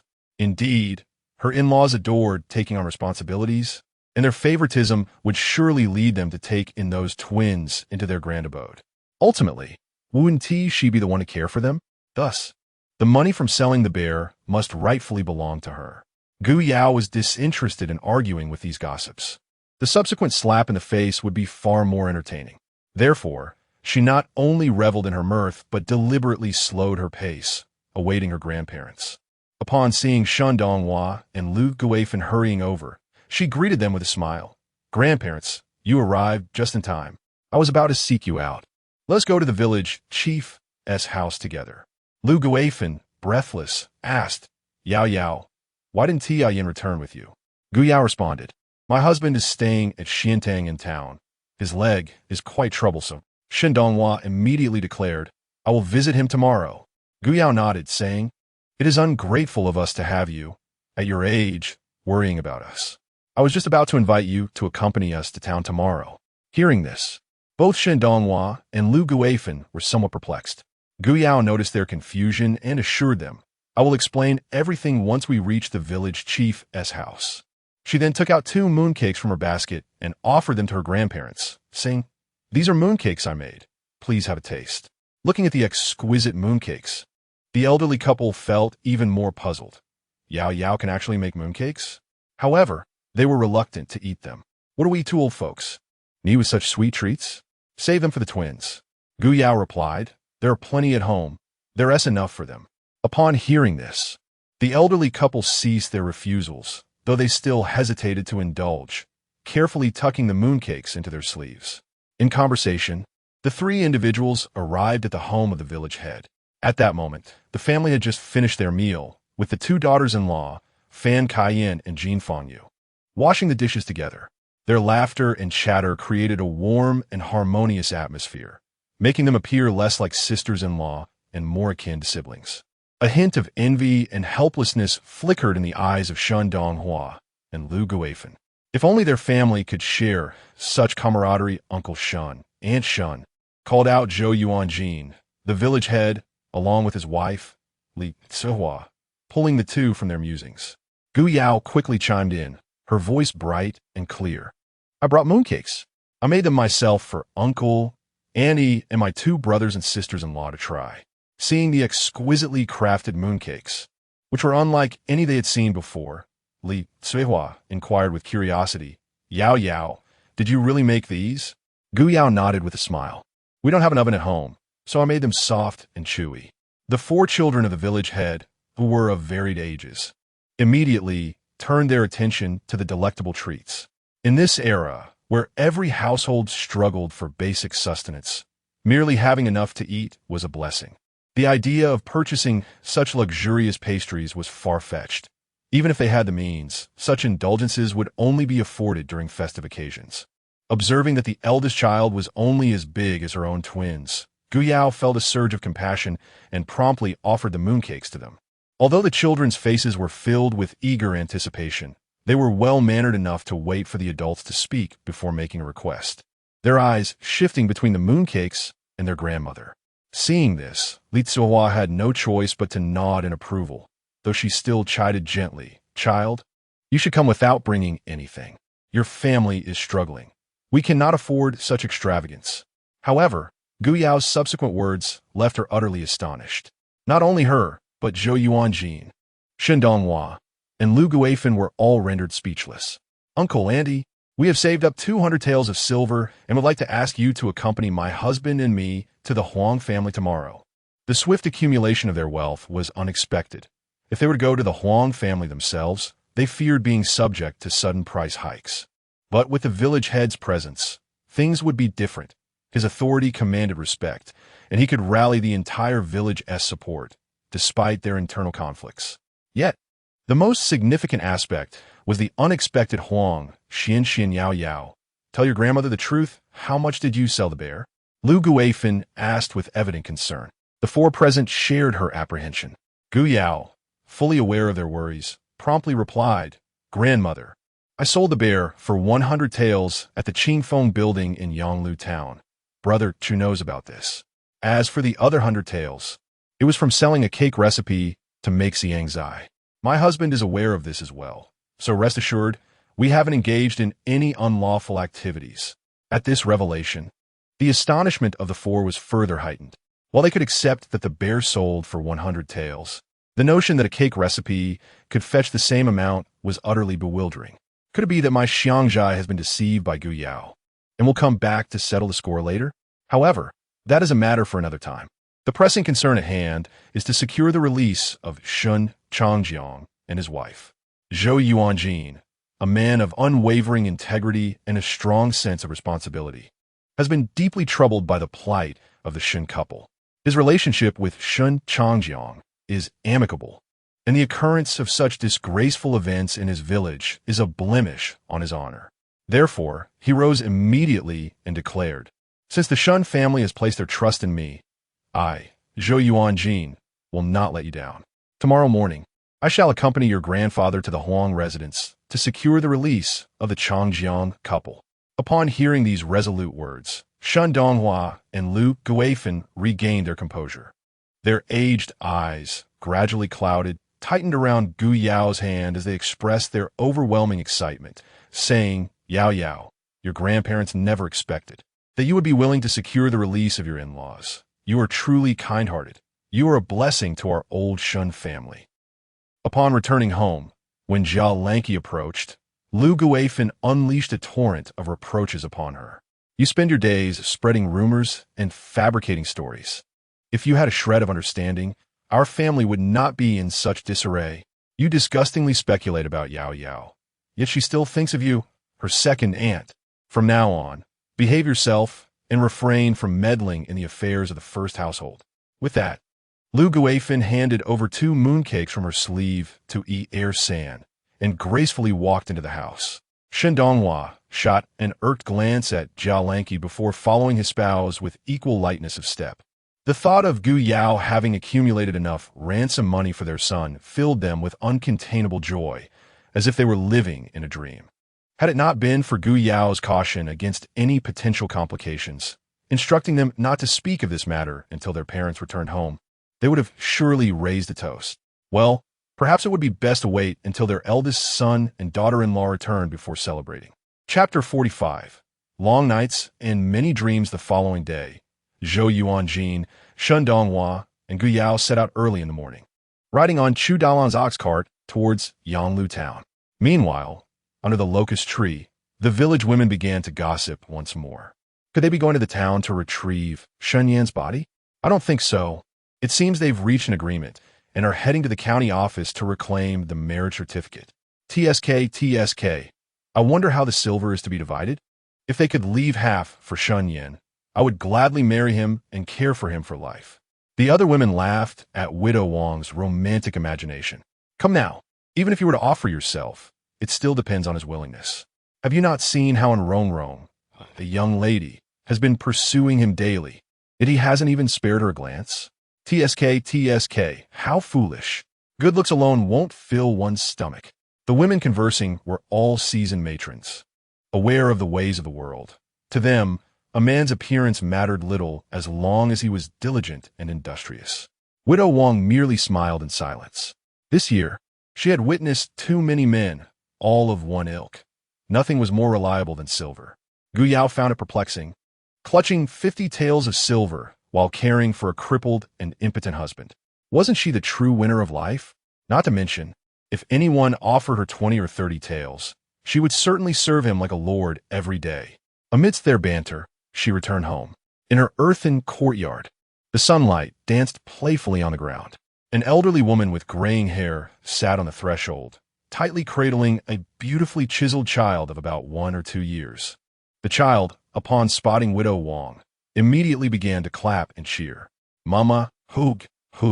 Sensing the child's enthusiasm, the elderly woman instinctively held the child closer and anxiously asked, "Is it Lingling?" Noticing the woman's unease, Widow Wang promptly stepped forward, grasping her right hand and gently patting her palm 3 times. Only then did the elderly woman feel reassured enough to pass the little one into Widow Wang's arms.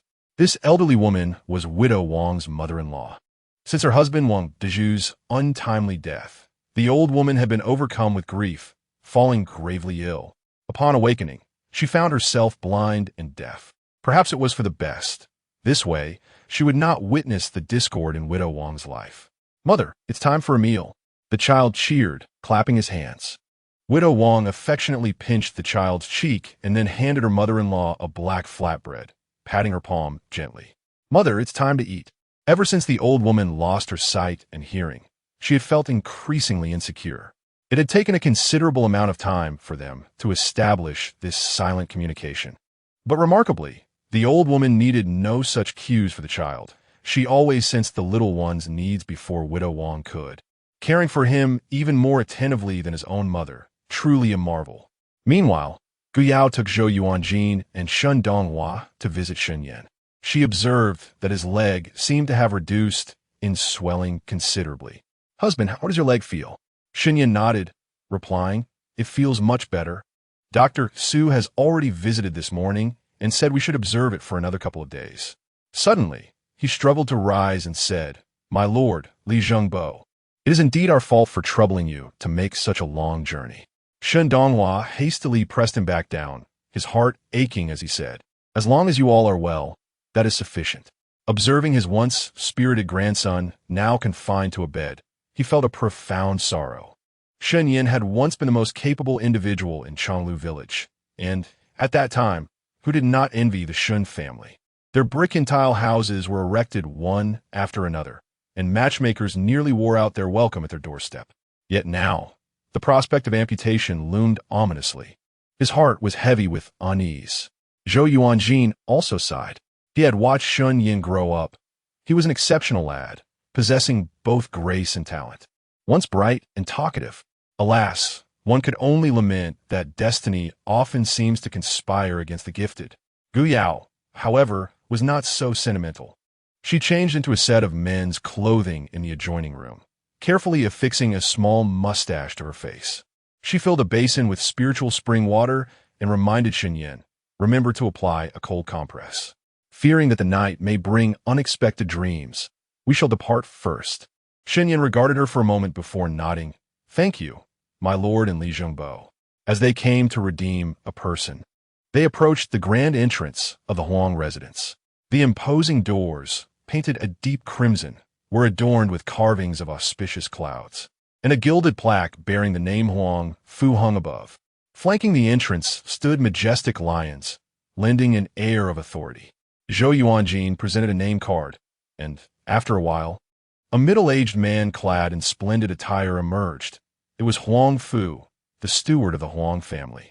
Huang Fu appraised the three of them with a cool demeanor, saying, "Zhou Li Zheng, please follow me inside." They followed Huang Fu through a winding corridor and arrived at Huang Shiruan's study, where he leisurely savored his tea.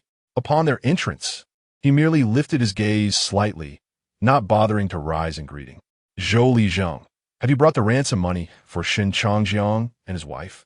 Gu Yao held a poor impression of Huang Shiruan, whose name bore a close resemblance to Huang Shijun, sharing the same despicable traits of wealth without benevolence and arrogance. Nonetheless, she quickly handed the money to Zhou Yuanjin. He accepted the ransom from Gu Yao and, maintaining a respectful demeanor, presented it to Huang Fu, saying, "Lord Huang, the ransom has been prepared. Please review it." Upon seeing Huang Fu nod in acknowledgement, Huang Shiruan replied with a hint of sarcasm. The Shen family certainly gathered this money swiftly. Zhou Yuanjin immediately countered, "Lord Huang, this is a result of my humble entreaty, pooling the strength of the entire village, simply because Changjiang is my childhood friend. Should you permit their return home, the entire Chonglu village will be eternally grateful. If you ever require assistance, please do not hesitate to ask. Though our village may be poor, the villagers are simple and hardworking. Whatever you command, we will spare no effort." It must be said that Zhou Yuanjin had a way with words. He effectively thwarted any further attempts at extortion from Huang Shiruan while also ingratiating himself with a favor. Although the impoverished folk amidst the remote mountains and rivers may seem insignificant, having received the silver they were due, coupled with a sincere promise, the three individuals before them exchanged warm pleasantries. Huang Shiruan, a businessman, recognizing a good opportunity, remarked, "Zhou Lijing, I have perceived your sincerity. Initially, I extended my assistance to the Shen family, and today I have made an exception to allow their return home. Thus, I consider my deeds to be complete." As Zhou Yuanjin awaited Huang Fu to retrieve Shen Changjiang's indenture, he noticed Huang Fu entering empty-handed. He whispered something to Huang Shiruan, who then subtly furrowed his brow and said, "I have a pressing business matter that requires my immediate attention. I shall leave this matter in the capable hands of my eldest daughter." Upon hearing this, Gu Yao realized that she would have to pursue a different path. Chapter 46. Following Miss young Master Shen, have you truly succumbed to a state of complete lethargy? As Shen Yan lay on his bed, awaiting news, a delicate voice wafted in from outside, soon followed by the entrance of a figure clad in crimson. Upon recognizing Huang Xianxian, Shen Yan's brow tightened imperceptibly. He slowly sat up and inquired coolly, "Miss Huang, what brings you here?" "Of course, I have come to see you. You are heartless enough to forsake your parents. Yet I cannot bring myself to neglect you," Huang Xianxian declared bluntly, her laughter frivolous. She had encountered numerous men, yet none bore the mark of a cripple, leaving her uncertain of their capabilities. Shen Yan, perceiving her intentions, ceased to conceal his sentiments and replied candidly, "What purpose does Miss Huang have in visiting a cripple such as myself?" Is it not permissible? You cannot possibly be deceiving me, can you?" Huang Xianxian responded skeptically, deliberately adding, "Why not give a try?" As she spoke, she leaned closer to Shen Yan, exclaiming, "Goodness, you're even more handsome up close. And there's a hint of..." She inhaled deeply before continuing, "a subtle fragrance of sandalwood. It seems even the heavens are particularly fond of beautiful souls. This delicate aroma," she surmised, "must be a residue from prolonged exposure to incense, a scent emanating from an exceedingly rare and precious spice, one that even her Huang family could scarcely afford."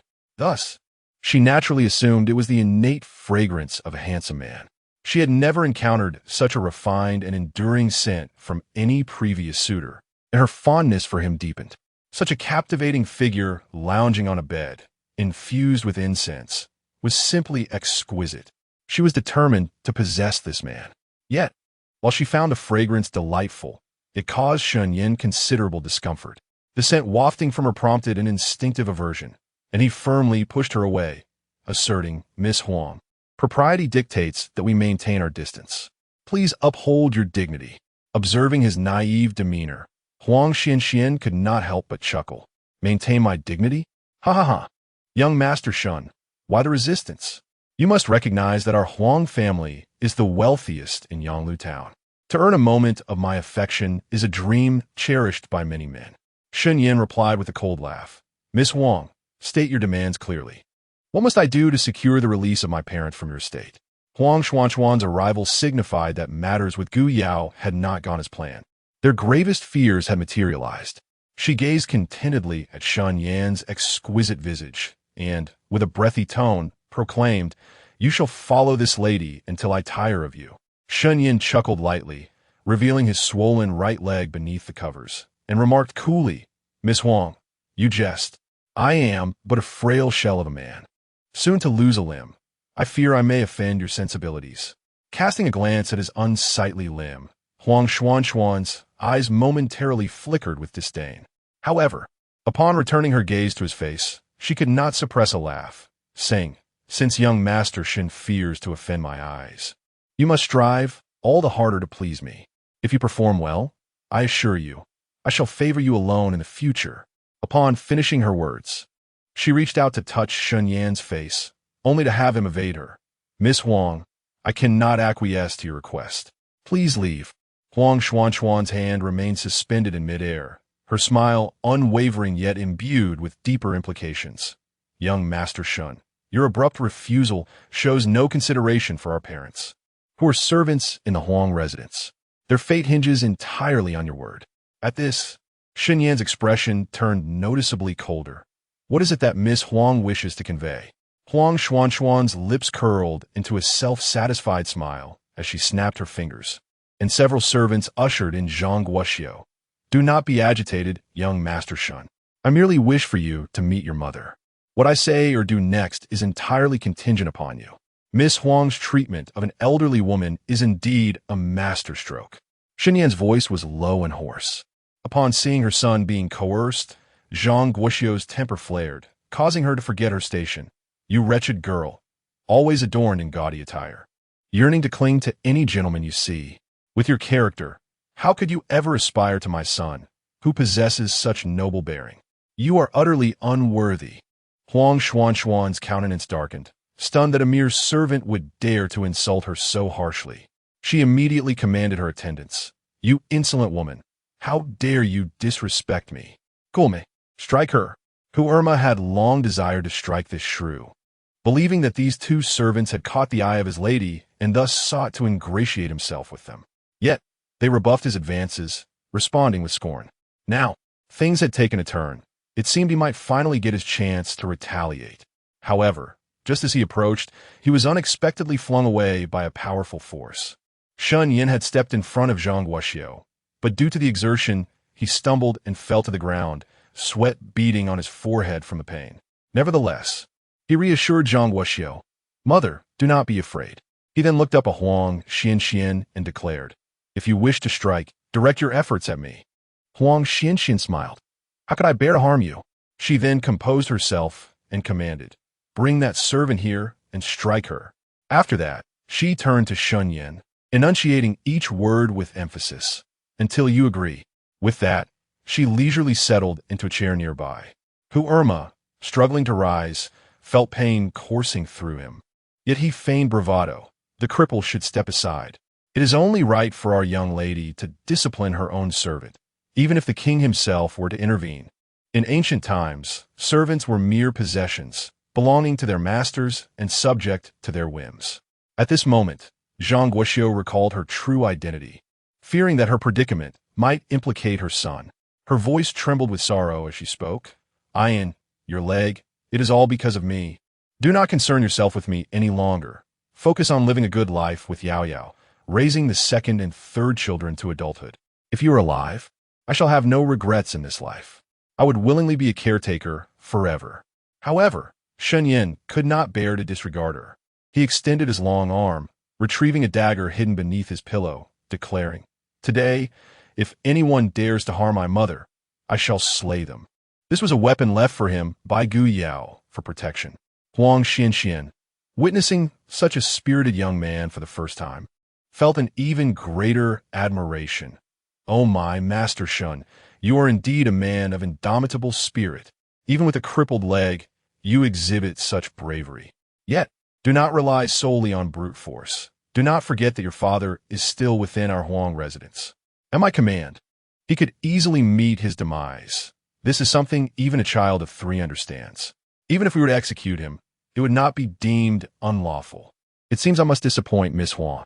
Chapter 47. The restoration of freedom upon the arrival of Gu Yao. An inexplicable calm enveloped Shen Yan's previously troubled heart. Gu Yao, radiant and beaming, arched an eyebrow at Huang Xianxian and remarked, "Miss Huang, I trust you have been well." Huang Xianxian, taken aback, responded, "Oh, this young and beautiful gentleman is." Hu Irma scratched the back of his head, his eyes suddenly lighting up. Miss, this is not a young gentleman, but rather a young lady, the foul-mouthed woman from the alley that day, who was hurling insults at me and Mei Nyang." At that moment, Zhang Wuxiu finally recognized Gu Yao, exclaiming, "Yao Yao?" Gu Yao nodded, "Mother." Hu Irma's eyes sparkled even more. Now I understand. This wretched young lady is actually the daughter-in-law of the shovel holder. No wonder she wore that ridiculous veil that day. She was afraid we would take revenge on her shovel holder and in-laws.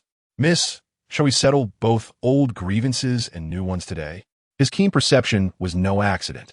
Otherwise, how could a mere servant navigate the Huang residence with such ease? Yet, no amount of rhetoric could elevate the shovel holder to a position of authority. With a resounding slap, Gu Yao silenced him, having endured his incessant chatter for far too long. If not now, then when? When her master spoke, it was not the place of a lowly servant to bellow. "Begone!" With an unexpected surge of power, Gu Yao sent Hu Irma spinning, much to Zhang Guoxiu's delight. "Serves you right, you vile wretch. Let this be a lesson for your insolence." Yet, a flicker of unease crossed her gaze as she glanced at Huang Xianxian. One could not dismiss the fact that servants who insult their masters face dire consequences. Although she had resisted accepting her status as a servant for months while at the Huang residence, the truth remained. She and her husband were lowly servants, mere pawns to be manipulated at their master's whim. Indeed, Huang Xianxian, enraged by Gu Yao's audacity to strike a servant in her presence, summoned her thugs with the intent to have her beaten to death.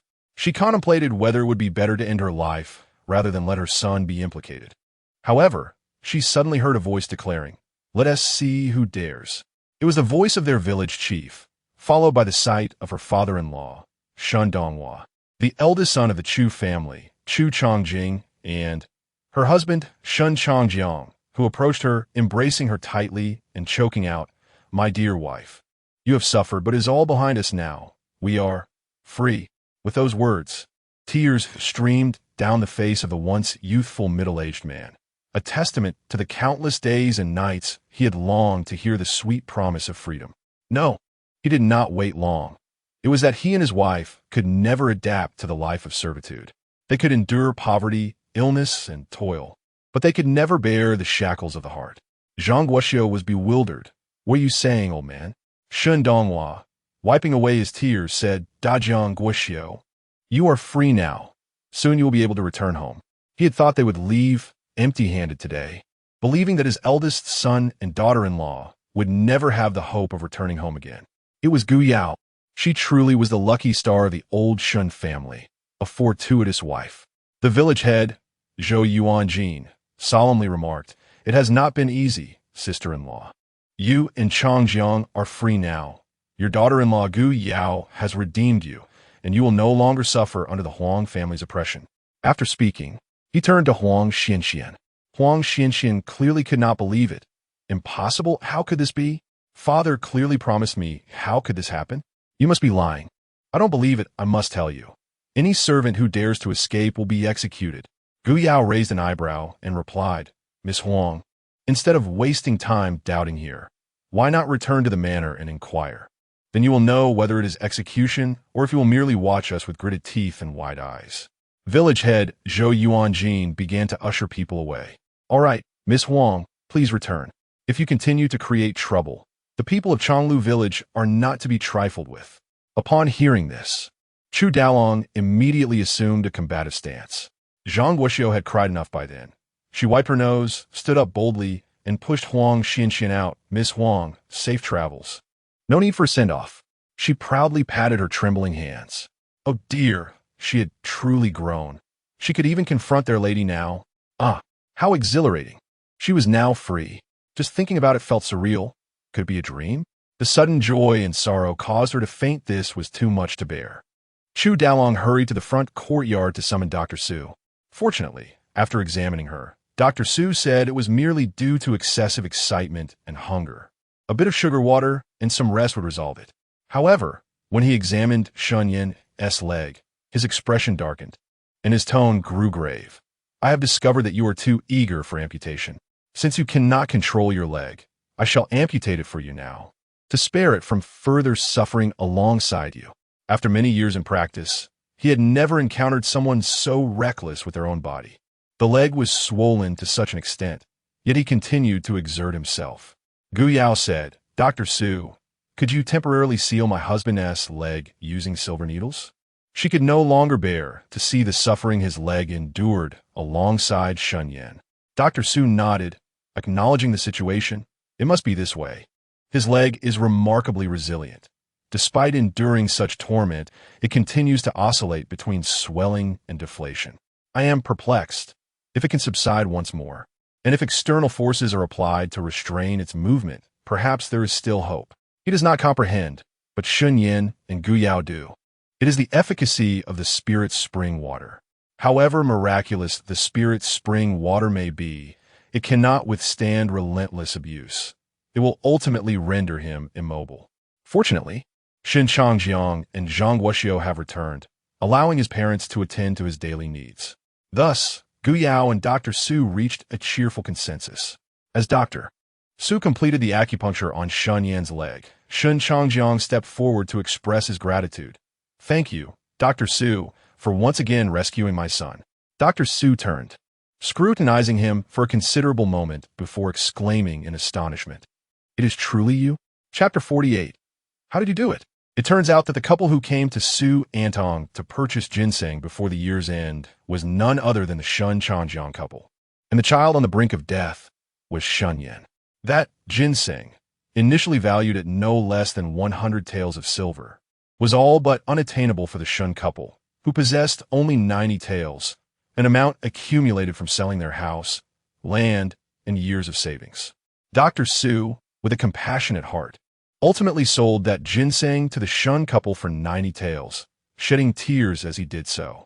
It was precisely that ginseng that sustained Shen Yan's life. During this time, Shen Yan fell gravely ill once more. After much inquiry, the Shen couple learned that the Huang family had procured another ginseng, albeit of poor appearance. Yet they resolutely sought it for Shen Yan. With the aid of these two ginsengs, Shen Yan was able to recover completely. Subsequently, the well-meaning father-in-law reluctantly sent Gu Yao to bring joy and fortune to the household. After repeated reassurances, the Shen couple reluctantly went to the Huang residence to serve. The circumstances were straightforward yet indicative of the devastating impact an unforeseen event can have on a family. Shen Changjiang engaged in small talk with Dr. Su as Gu Yao entered with the meal she had prepared. The porridge, meat buns, and her signature dishes, scrambled eggs with tomatoes, minced meat stir-fried with green beans, and shredded cucumber salad, were all prepared with convenience in mind, given the hour. Furthermore, with Shen Yan's presence, no one questioned the origin of her dishes. After dinner, as night fell and with Zhang Guoxiu still asleep, Gu Yao decided that everyone would stay the night in Yonglu town, postponing their return to the village until the following day. Fortunately, they had all informed their families in advance to avoid complications. Due to the modest size of the clinic's backyard, designated for patients, Zhou Yuanjin, Shen Donghua, and Chu Daolong could not stay there. In truth, they had no intention of lodging there anyway.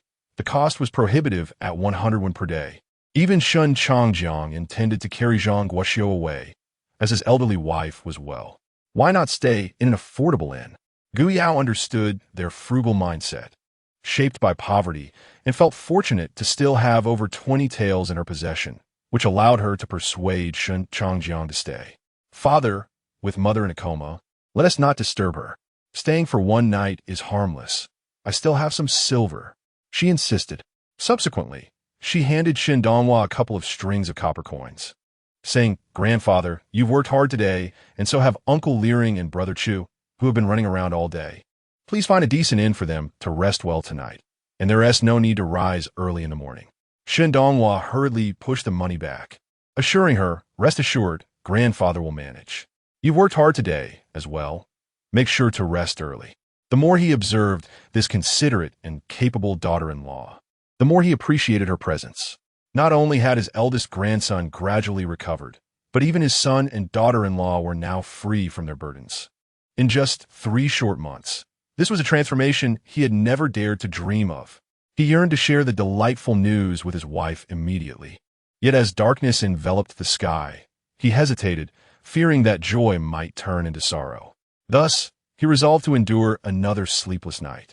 Last night, he and his beloved companion had barely closed their eyes in their excitement. Gu Yao insisted on slipping a coin into Shen Donghua's hand before bidding them farewell. The room finally fell silent, and Shen Yan could not contain his curiosity. How did you manage that? Were it not for the interference of Huang Xianxian, the outcome would have been seamless, yet her presence had piqued Shen Yan's interest. Seeing the brightness in Shen Yan's eyes, Gu Yao couldn't help but smile. It was no wonder Huang Xianxian was so infatuated with him. His striking looks were undeniably enchanting. It was quite simple, really. I merely enticed them with profit. She had given a recipe for bread to Huang Shirun, for the largest Guan Chunjai in Yonglu town was run by the Huang family. Recently, the emergence of cakes had significantly impacted Guan Chunjai's business. Huang Shirun, being a shrewd businessman, would undoubtedly agree if he were not foolish. This was a reluctant fallback plan, and it was a pity to waste her highly adaptable bread recipe. She had originally intended to leverage it for a partnership with my Xiangjai, hoping for a mutually beneficial arrangement. The thought of it made her ache, and she flopped onto the bed, lamenting, "Oh, what a great loss, my once-in-a-lifetime bread recipe." Shen Yan observed her animated expression and couldn't help but chuckle, but soon felt guilty, realizing that her loss was for his family's sake. He composed himself and replied earnestly, "Once my leg is healed, all the silver I earn will be yours." Gu Yao ceased her lamentation and scrutinized him intently. "So, does that mean I must first heal your leg?" Shen Yan was at a loss for words. Displeased with his silence, Gu Yao leaned closer, urging, "Why the sudden quiet? Continue." Just as he was about to respond, he abruptly turned away, his voice stiffening. "Your attire." Gu Yao glanced down at her robe, which had a rather alluring neckline. However, as long as she remained unembarrassed, the awkwardness was theirs to bear. "What is the big deal? I'm not even wearing a camisole, so consider it a favor. You'll have to get used to it." But Shen Yan remarked, "Once my parents return, you must refrain from wearing those garments to avoid unnecessary complications. Moreover, we must keep this matter from them.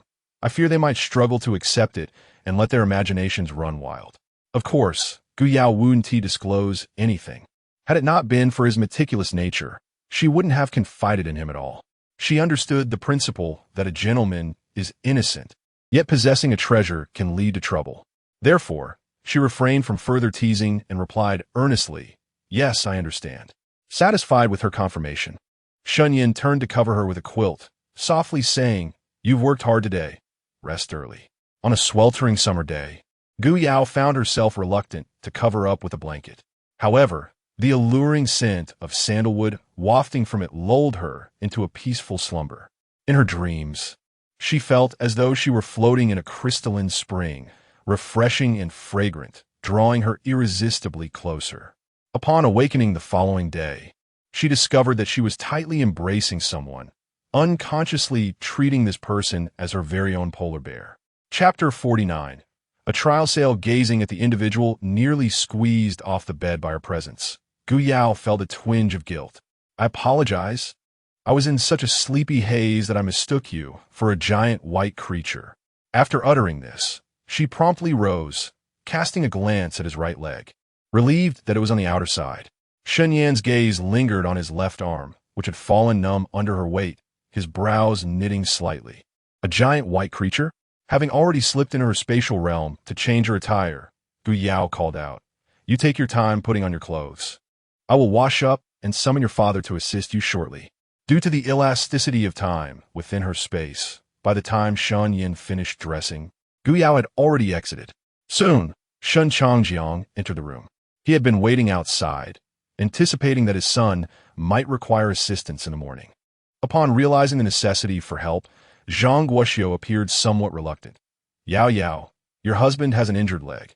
As a married couple, shouldn't you lend him a hand?" Gu Yao paused, uncertain. "Help him with his bodily functions?" Just as she was about to firmly decline, Shen Yan interjected, "Mother, could you come in for a moment?" Whatever Shen Yan communicated to Zhang Guoxiu seemed to have quelled her concerns, for after she exited, she no longer pressed the issue. Habitually, she entered the restroom but soon emerged with a look of distaste, having caught a whiff of herself, hastening into the kitchen to boil water. Understanding her sentiments, Gu Yao greeted her and departed alone. Her first stop was my Xiangzhai, where Manager Tong was delighted by her arrival. She taught him the art of making cream puffs, and then retrieved the 20 mooncakes she had prepared 2 days prior, still fresh thanks to their preservation in her spatial realm. Manager Tong's eyes sparkled at the sight of the exquisitely crafted mooncakes. "These are the mooncakes Madame Gu mentioned a few days ago. They appear delicate, though I am curious about their taste." Gu Yao offered him one, gesturing for him to sample it. He accepted without hesitation, taking a bite, but his expression grew complicated after just one morsel. Fruit filling? The flavor was indeed pleasant, yet mooncakes traditionally featured 5-nut fillings, and a fruit filling seemed somewhat inferior. Perceiving his hesitation, Gu Yao encouraged him to continue. He took another bite, only to discover a hint of salted egg yolk, though it was both familiar and peculiar. The taste was cooked? Not quite. This was rather unusual. Gu Yao smiled gently. "This is salted egg yolk, not your ordinary preparation. It has been crafted through my unique method, which eliminates the fishiness while preserving its pure aroma and creamy texture." "Do you still think the fruit-filling mooncake is inferior?" Manager Tong immediately shook his head. "Not at all. Eggs are a prized delicacy. How could they be deemed inferior? Moreover, your exquisite technique has enriched the mooncake's texture with delightful layers of flavor, both the freshness of the fruit and the richness of the egg yolk. Truly remarkable." Eagerly, he added, "Madame Gu, may we have a moment to converse privately?" Gu Yao comprehended his intention, yet she was not in immediate need of silver, so she directly declined, saying, "Master Tong, do not rush. Let's first sell and see how well it goes. If the sales are satisfactory, we can discuss further matters later. Just as we did initially, 10 coins per piece, with you receiving 1 and I receiving 9. Master Tong smiled knowingly. Subsequently, Gu Yao continued her routine of selling eggs, both chicken and duck, before heading to the ready-made clothing store. Although the cost-effectiveness of the shop was somewhat lacking, there was no alternative. She needed clothing urgently. Moreover, she now possessed the ability to earn silver, thus purchasing did not cause her distress. She acquired 1 piece each, tailored to the physiques of Shen Changjiang and Zhang Guoxiu, spending a total of 270 coins. Afterward, she was called into the neighboring fabric shop by the proprietress. "Sister, you have returned. What do you need this time?" Having become familiar with the shop, Gu Yao directly requested 40 feet of gray cotton fabric and asked the proprietress for some scraps, which would be excellent for making shoes. The proprietress couldn't contain her smile. "Sister, the total is 200 coins, but you can pay just 190. In the future, if you need anything, come directly to me, and I shall offer you a discount." After handing over the counted coins, she proceeded to the carpenter's shop. On the day Shen Yan was at the clinic, she had already arranged for a wheelchair and a crutch with the owner. Fortunately, she had added a sense of urgency and offered an extra 10 coins, which prompted the owner to agree to craft them overnight. She glanced at the crutch. It seemed to serve only a temporary purpose for Shen Yan's emergencies. Then she meticulously examined the wheelchair and tested it. Although it could not compare to the craftsmanship of her own era, she expressed her satisfaction, especially since the owner had added gears as per her request, significantly reducing resistance. In this brief shopping spree, she had spent another tale of silver, prompting her to reflect. Is it feasible to not earn silver? Silver is merely a tool. If it runs out, one can earn more. However, her awareness did not extend to others. Upon returning to the clinic's courtyard, pushing the wheelchair and carrying a basket, Zhang Guoxiu took the items from her hands with a look of concern, saying, Yao Yao, bringing back so many things must have cost a fortune. Your husband's legs still require a significant sum. Why not be more frugal? Gu Yao dismissed his concern, but these items are necessities. You and father cannot return to the village dressed as commoners, and as for my husband, his legs cannot remain useless. He cannot lie in bed staring at the ceiling indefinitely. Gazing at the wheelchair, Shen Yan narrowed his eyes and slowly spoke.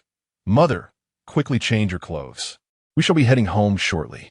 Dr. Su had just examined his legs, and he was ready to return home, though he needed to come back in 7 days for a silver needle treatment. Zhang Guoxiu wanted to further admonish Gu Yao for her extravagance, but Shen Changjiang directly handed her a blue garment. Wife, hurry up. This is all Yao Yao's thoughtfulness. It's entirely cotton. Looking at the blue garment in her hands, Zhang Guoxiu indeed found it delightful, but when she glanced at the matching blue garment in Shen Changjiang's hands, she could not help but reproach him. You, child, why did you buy the same color? Gu Yao smiled mysteriously. Ah, that is something you do not understand, is it? This is indeed a color scheme favored by couples. Quite the trend in town. Upon hearing this, Zhang Guoxiu's face flushed slightly, yet she rebuffed the embarrassment with a firm tone. You think you know? Spare me nonsense. I must boil another pot of water. I need to wash again before donning my new attire. And you, old man, Shantong Yong Chenkod, Vaish, Vaish, Vaish. Always listen to your wife. He too felt that another wash was warranted to truly honor the new garments. Before long, the couple appeared before everyone, radiating freshness and vigor. Seeing his spirited elder son and daughter-in-law, Shen Donghua couldn't help but feel a touch of moisture at the corners of his eyes. The group soon boarded an ox cart and returned to Chonglu village. At this moment, under the locust tree at the village entrance, a crowd had gathered, intrigued. Pray tell, where have the Shen Yan family, along with the village head, vanished for 2 days? Is the second Anne aware? Zhao Lanqi had no inkling. Even her own elderly matriarch had gone to the thatched hut to tend to the twins. She had inquired numerous times over the past 2 days, but the matriarch remained tight-lipped. Could it be that the wretched Gu Yao deceived them, leaving them with not a single coin? Upon this realization, her spirits plummeted, and she abruptly rose, making her way towards the village head's residence.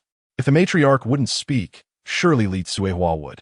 Observing her hasty departure, the onlookers couldn't help but chuckle. See, the Shen Yan family must have been duped by Gu Yao, left with not a single penny. One among them speculated. In my view, Shen Yan is in dire straits, and the couple from the Shen family will never return. Yet, before the words could fully escape their lips, they gasped in astonishment, mouths agape. P.S. Many may find the mother-in-law's character unlikable, yet she is simply a woman of bold temperament. Though fierce, she is not unreasonable. Her treatment of the female lead stems from the feudal traditions of the ancient era and the original character's shortcomings. Initial biases may be difficult to overcome, but the situation will improve as the story unfolds. I hope everyone will persevere in reading, as it will gradually reach a more delightful phase. Chapter 50. How did the Shen couple return? Look over there at that middle-aged couple in their new attire. It is indeed the Shen couple. But wait, isn't it the elder Shen? And Shen Yan and Gu Yao have returned together as well? My goodness, what has transpired? Am I imagining things? As the ox cart approached, the crowd was taken aback. Gu Yao didn't flee? Shen Yan wasn't left to perish in the wilderness? How did the Shen couple come back? Did the landlord grant them leave for a family visit? Their curiosity was piqued. A woman with a round face inquired with intrigue. Guoxiu, how did you return? Lu Yinji couldn't contain herself either, adding, yes, how is it that you all came back together? Widow Wang stepped forward with enthusiasm, greeting, Uncle Shen, has Chu Daolong returned? Her gaze then fixated intensely on Shen Yan. You have returned too? Are you well? Zhang Wuxiu could hardly tolerate Widow Wang's overtures, thinking, so this shameless woman has her eyes on both her husband and son? Widow Wang, it seems that even after a few months, your flirtatiousness remains unabated. It was clear to Zhang that Widow Wang was harboring ulterior motives, as there were 7 people in the cart, yet she only called out to 3, clearly aiming to cultivate potential suitors. Widow Wang remained unperturbed, casting a sultry glance at the 3 men she had singled out, then cheerfully remarked, "It is wonderful that you have returned. We must gather soon." After this, she threw a coy glance at Chu Daolong, causing him to flinch and quickly avert his gaze. Gu Yao glanced at Shun Changjiang, noticing his discomfort, then turned to Shen Yan, who appeared completely unfazed, showing no sign of distress. Perhaps a testament to his experiences with Huang Xuanxuan's dramatic scenes. Zhang Guoxiu glared in irritation. Widow Wang, control your wandering eyes. Have you no sense of propriety? Surely you know how you appear. Those in the know would think you are bewitched. She continued, you are an adult, and the child is growing. Show some virtue for their sake. For once, Widow Wang seemed taken aback, a fleeting shadow of sadness crossing her face before she quickly masked it with her signature smile. Without a word, she let out a few insipid giggles and turned to leave. As she departed, Li Zhengzhou Yuanjin disembarked from the cart, surveying the growing crowd. He looked at Shun Changjiang and addressed the onlookers. Fellow villagers, I bring good news. The Changjiang couple is free. Shen Yan and his wife Gu Yao have redeemed them, and they can now live freely among us in Chonglu village. Zhou Yuanjin's voice resonated, both sharing joy and conveying the truth. As anticipated, discontent murmurs rippled through the crowd. How is this possible? In just 3 months? Shen Yan is lame. How could Gu Yao possibly earn such a sum in such a short time? Has she engaged in some illicit or unsavory dealings? Let us not be dragged down with her. Indeed, it appears that the Shen family's recent transformation is akin to a rebirth, brimming with vitality. One cannot help but speculate whether their newfound prosperity is merely a guise for more dubious endeavors. Just as this thought crossed the mind, a chilling commotion erupted. Lu Huaizhong, clutching his cheek, which bore the mark of a sharp instrument, glared furiously at Shen Yan, exclaiming, "It was you. It must be you." Gu Yao lifted her gaze toward Shen Yan, who grasped her hand firmly and flashed a smile, eliciting an involuntary, albeit feigned, grin from her. Turning back, Shen Yan arched an eyebrow at Lu Huaizhong, asserting, "Indeed, it was I. Should you dare to slander my wife again, the consequences will extend beyond mere scratches on your face." Lu Huaizhong, unfazed, retorted, "You insolent village head, you ought to take action against this ruffian, who dares to commit violence in your presence." Despite Shen Yan's limp, he still exuded an aura of intimidation, unable to confront him directly. Lu Huaizhong sought the intervention of the village head, Zhou Yuanjin. Zhou Yuanjin, known for his sense of justice, darkened his expression. "You insulted his wife first. You deserve this reprimand." However, he also directed a cautionary word towards Shen Yan, stating, "Shen Yan, you too must remember that in Chonglu village, violence is not condoned. If there are matters to resolve, allow me, as village head, to mediate." Shen Yan acknowledged his authority with a nod. Although Lu Huaizhong was dissatisfied, he found himself at a loss. With both parties seemingly at an impasse, Zhou Yuanjin continued in a loud voice, "Regarding the redemption of the Jiang couple, there is no dispute whatsoever. I, along with Uncle Shun and the eldest son of the Chu family, were present throughout. As for the 200 taels from the Shun family, there is no implication of wrongdoing. 100 taels were earned from selling bear bile, a fact known to the manager of Qingfeng Tower, Lu. The other 100 taels were derived from Gu Yao's cake recipe, which can be confirmed by Manager Tong of Meixiangzai. The money earned by them is their own business and secret, and you have no right to question it, nor do I have any obligation to disclose it. However, to prevent baseless suspicion, I have shared the truth. Therefore, regarding the redemption of the Jiang couple, this matter shall not be discussed further. Anyone who dares to slander them again will be dealt with according to village regulations." This was also the reason Gu Yao chose to confide in Zhou Yuanjin. Fear of public opinion had made her realize that while relying on her space was feasible in the short term, she must ultimately establish a legitimate business. Observing the lingering doubt among the villagers, yet noting that no one dared to utter malicious words, Zhou Yuanjin waved his hand and walked leisurely back to his home. With his departure, the villagers felt emboldened to converse again, but their inquiries shifted. Shen Yan, I've long recognized your capabilities. Pray tell us, what is the secret behind your cake recipe? Gu Yao shook her head, replying, I'm afraid I cannot disclose that, as I have signed a contract with Meixiangzai. Revealing it would lead to legal consequences. Seeing the crowd grow larger, Shen Yan quickly interjected, Brother Chu, we must hurry back. The second and third brothers must be waiting anxiously. Upon hearing this, Chu Dalu waved his whip, leaving the villagers in a cloud of dust. The villagers, with a mix of laughter and coughs, remarked dismissively, What is there to fret about? So stingy. One woman exclaimed, I have plenty of recipes at hand. Perhaps I shall venture to the town to sell them someday. My goodness, a single pastry could fetch 100 taels of silver. What a revelation. Meanwhile, upon returning home, Shen Changjiang and Zhang Guoxiu immediately engaged in a heartwarming display of maternal affection with Lu Guifeng and the twins. In contrast, Zhao Lanqi found herself at a dead end. Seeing that Li Cuihua remained silent, she refused to leave. Ultimately, it was the village head, Zhou Yuanjin, who returned to inform her. The Changhu family is still in an uproar. Your elder brother and sister-in-law have already gone home. You should go and check on them. As he watched Zhao Lanqi's suspicious figure retreat, his gaze drifted past her towards the village's edge, contemplating. It seems that Shen Yan, the auspicious bride, has indeed brought good fortune. Their lives will surely begin to improve. Chapter 51. She is spirited, but not unreasonable news of Shen Changjiang and his wife's return to the village spread like wildfire. And soon the entire village was abuzz with the information. Aunt Chu, cradling Zhang Guoxiu, was visibly excited. Wonderful news, Guoxiu. You have finally returned. It is truly splendid.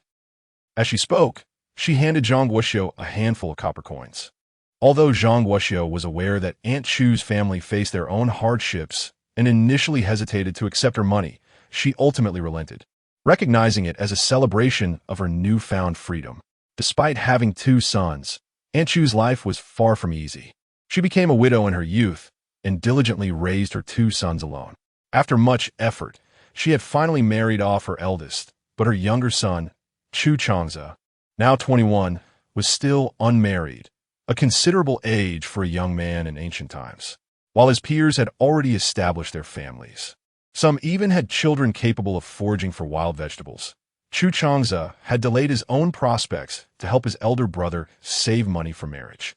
Moreover, being discerning, he refused to settle for anything less than what he desired, which left him in a prolonged state of singlehood. In light of this dilemma, Aunt Chu and her eldest son decided to take matters into their own hands. With determination, they pooled their savings and borrowed some money to purchase an ox, thereby establishing a steady source of income with an ox cart, which subsequently attracted more suitors. Indeed, Chu Changza had finally set his sights on a young lady whose family was agreeable to the match. However, just as the families were discussing the wedding date, the young lady unexpectedly became the 9th concubine of an 80-year-old gentleman from town, leaving Chu Changza questioning his life's choices and raising his standards even further.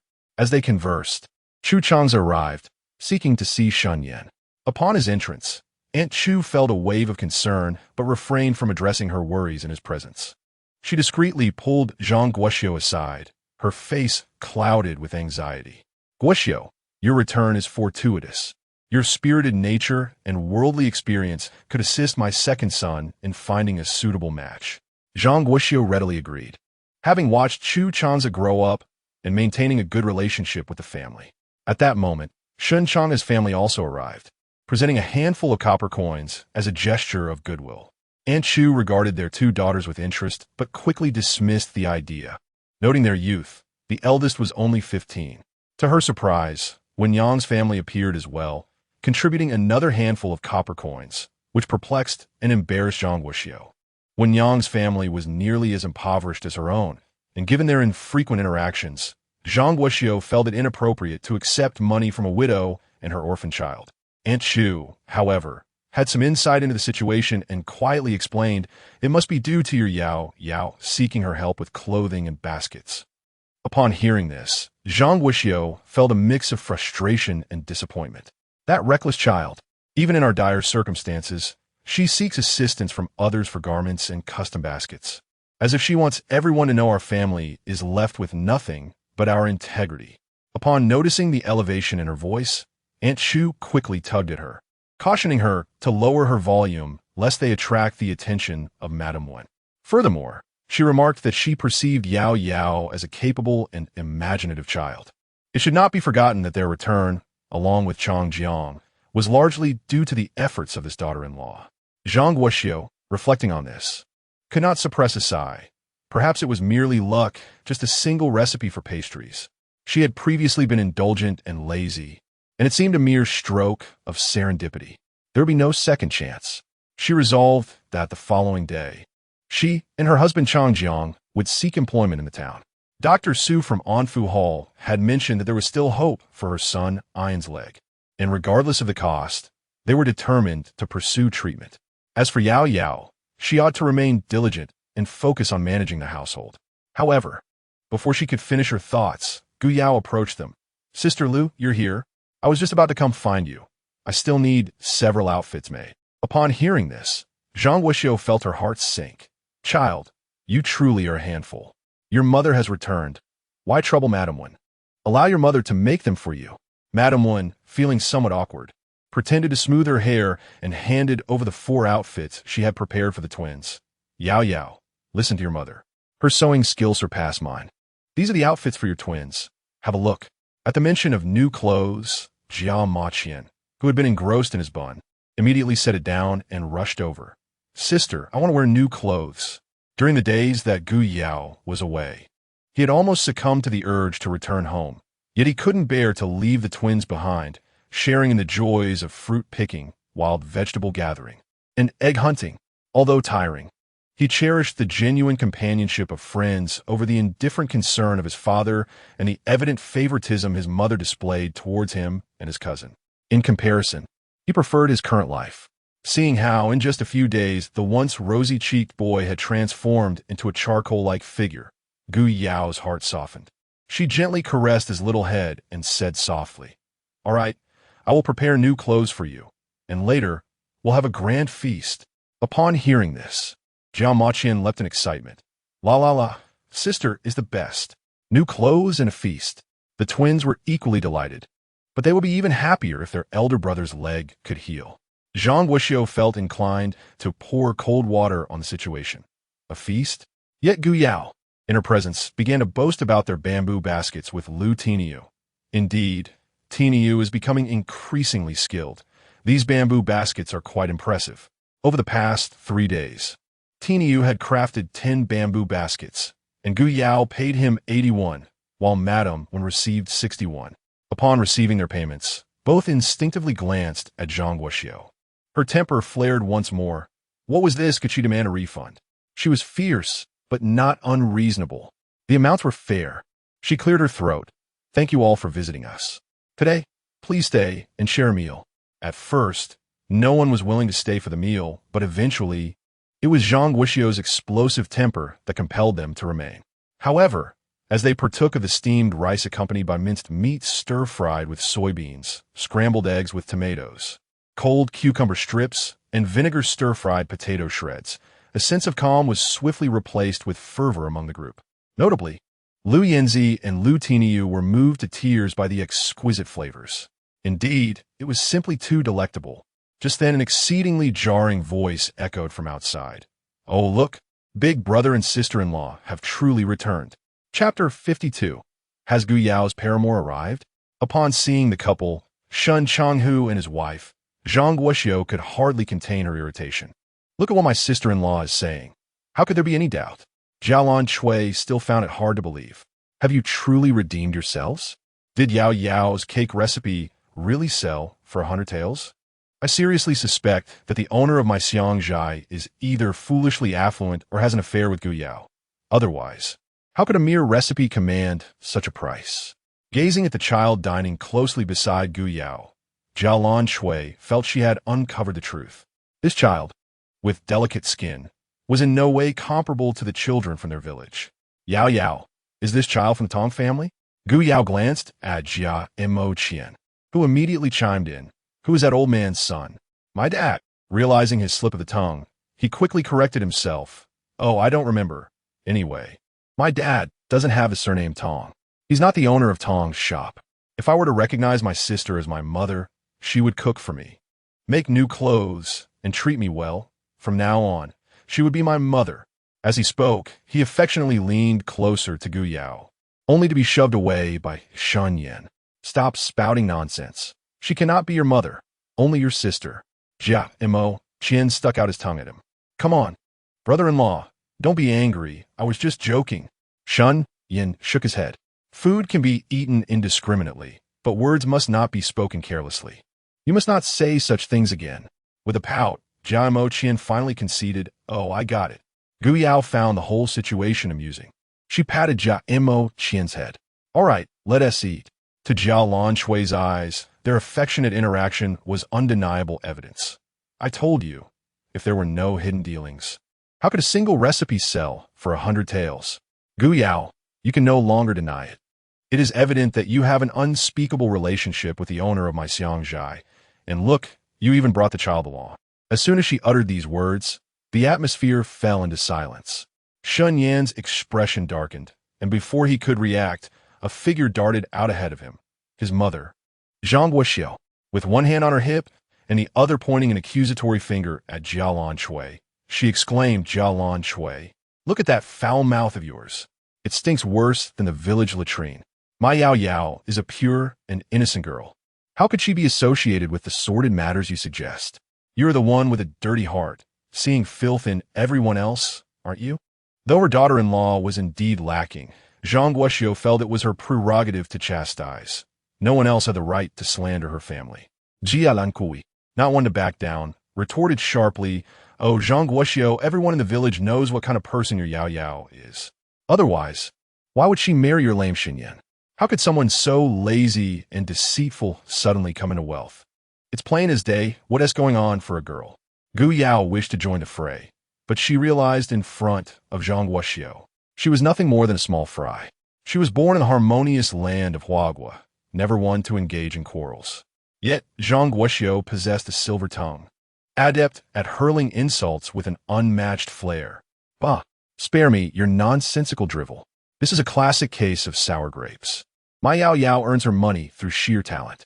Manager Tong from Meixiangzai has an eye for value, which is why she will make a purchase. Yet here you are, lacking in ability, merely envious of others. Your jealousy is palpable. My goodness, during the division of the family, you resorted to every means, showing no compassion. And now you cannot bear to see even a hint of our good fortune. What is the matter? We are back, and if you're not satisfied, come and confront us. With that, she struck a defiant pose, ready for a confrontation. Seeing this, Shen Donghua slammed his hand on the stone table, exclaiming, silence. You can't even stop your incessant bickering during meals. Combined, you two are nearly 100 years old. Don't you feel any shame? You're merely making fools of yourselves. He coughed heavily, prompting Lu Guifan to pat his back urgently. Old man, Sanha, quickly summoned Dr. He. In response, Shen Changjiang immediately exchanged glances with Zhang Guoxiu, then hurriedly poured water for Shen Donghua. Father, take a sip to calm your breath. Shen Changhu also rushed over. Father, Lu Guifan cast a glance at her two daughters-in-law, then turned to her sons with a heavy sigh. If your father suffers any ill effect from your quarrels, I will not let this matter rest. Shen Changjiang quickly replied, Mother, we were wrong. We shouldn't have quarreled with our sister-in-law. He glanced at Zhang Guoxiu, who huffed, if it weren't for Jia Lan Shui seeking trouble, I would never have instigated anything. Lu Guifan, not one to ignore the facts, glared at Jia Lan Shui. Second daughter-in-law, we have indeed parted ways as you wished. Now your family resides in a grand brick house, while the eldest and youngest live in what? I stand by my words. If you can get along, do so. If not, Mind your own affairs, and do not return to our house seeking trouble. Jia Lankui, upon hearing this, was immediately incensed. Mother, you cannot say such things. Back then, the mention of past grievances ignited Zhang Guoxiu's anger. You dare bring up the past? After all the filthy deeds you committed. As the two were about to clash again, Lu Guifan interjected, "Oh, why have you not yet pulled your wife away?" In front of everyone, Shen Changhu was visibly displeased, darkening his expression as he attempted to pull Jia Lan Shui away. But she continued to protest. Father, mother, there are no parents in this world as biased as you. We are merely discussing the matter at hand. Gu Yao did. Before she could finish her sentence, a crowd gathered outside the fence. The guiding widow, Wang, warmly remarked, "Young sir, this is the residence of Miss Gu you are seeking. Do enter and find her."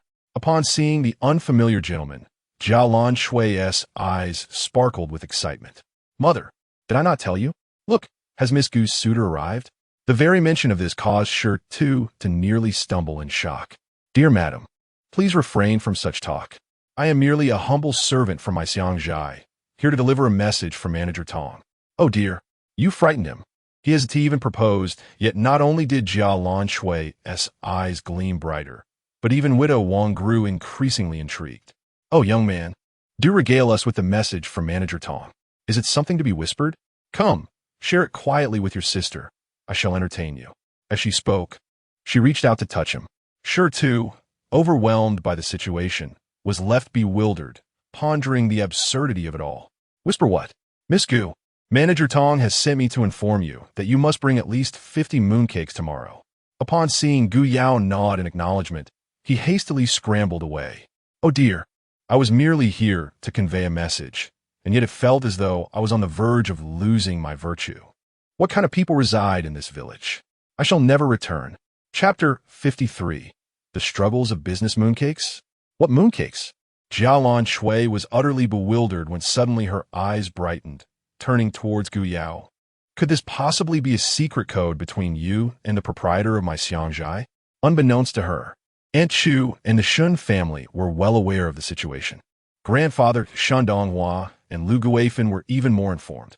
"How long are you going to keep this up?"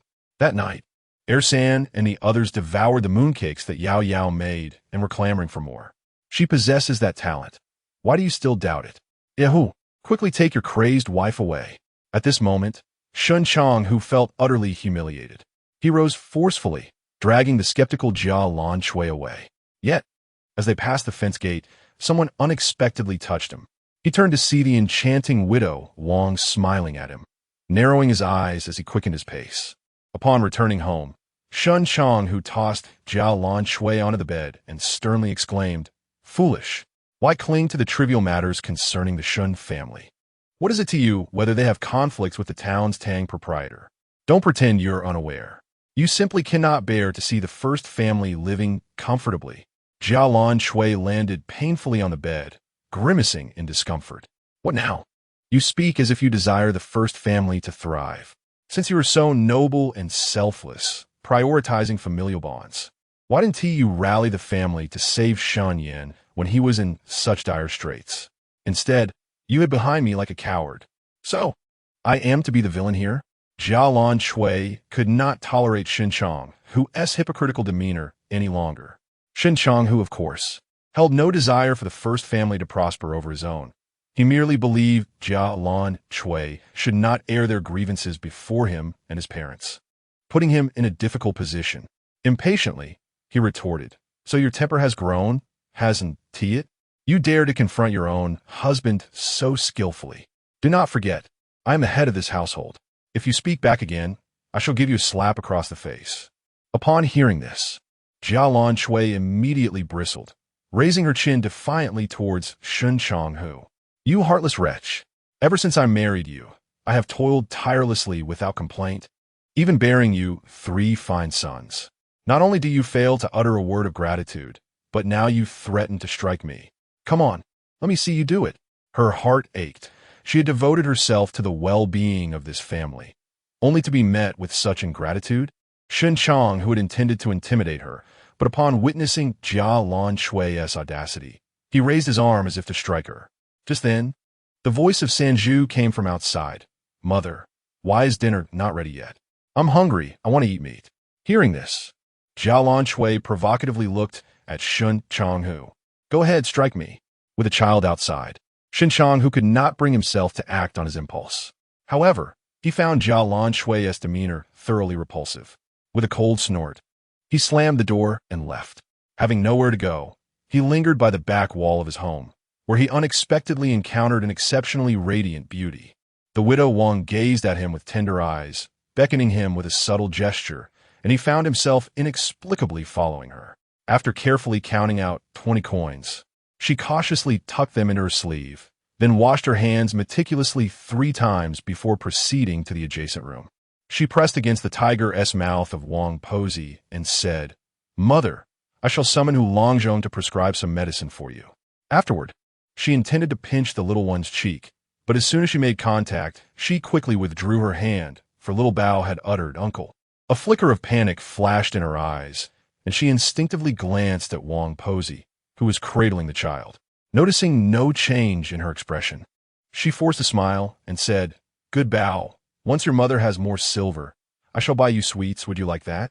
Little Bao, still not yet 2 years old, was soon captivated by the notion of sweetened water, clapping his tiny hands and exclaiming, I want sweet water.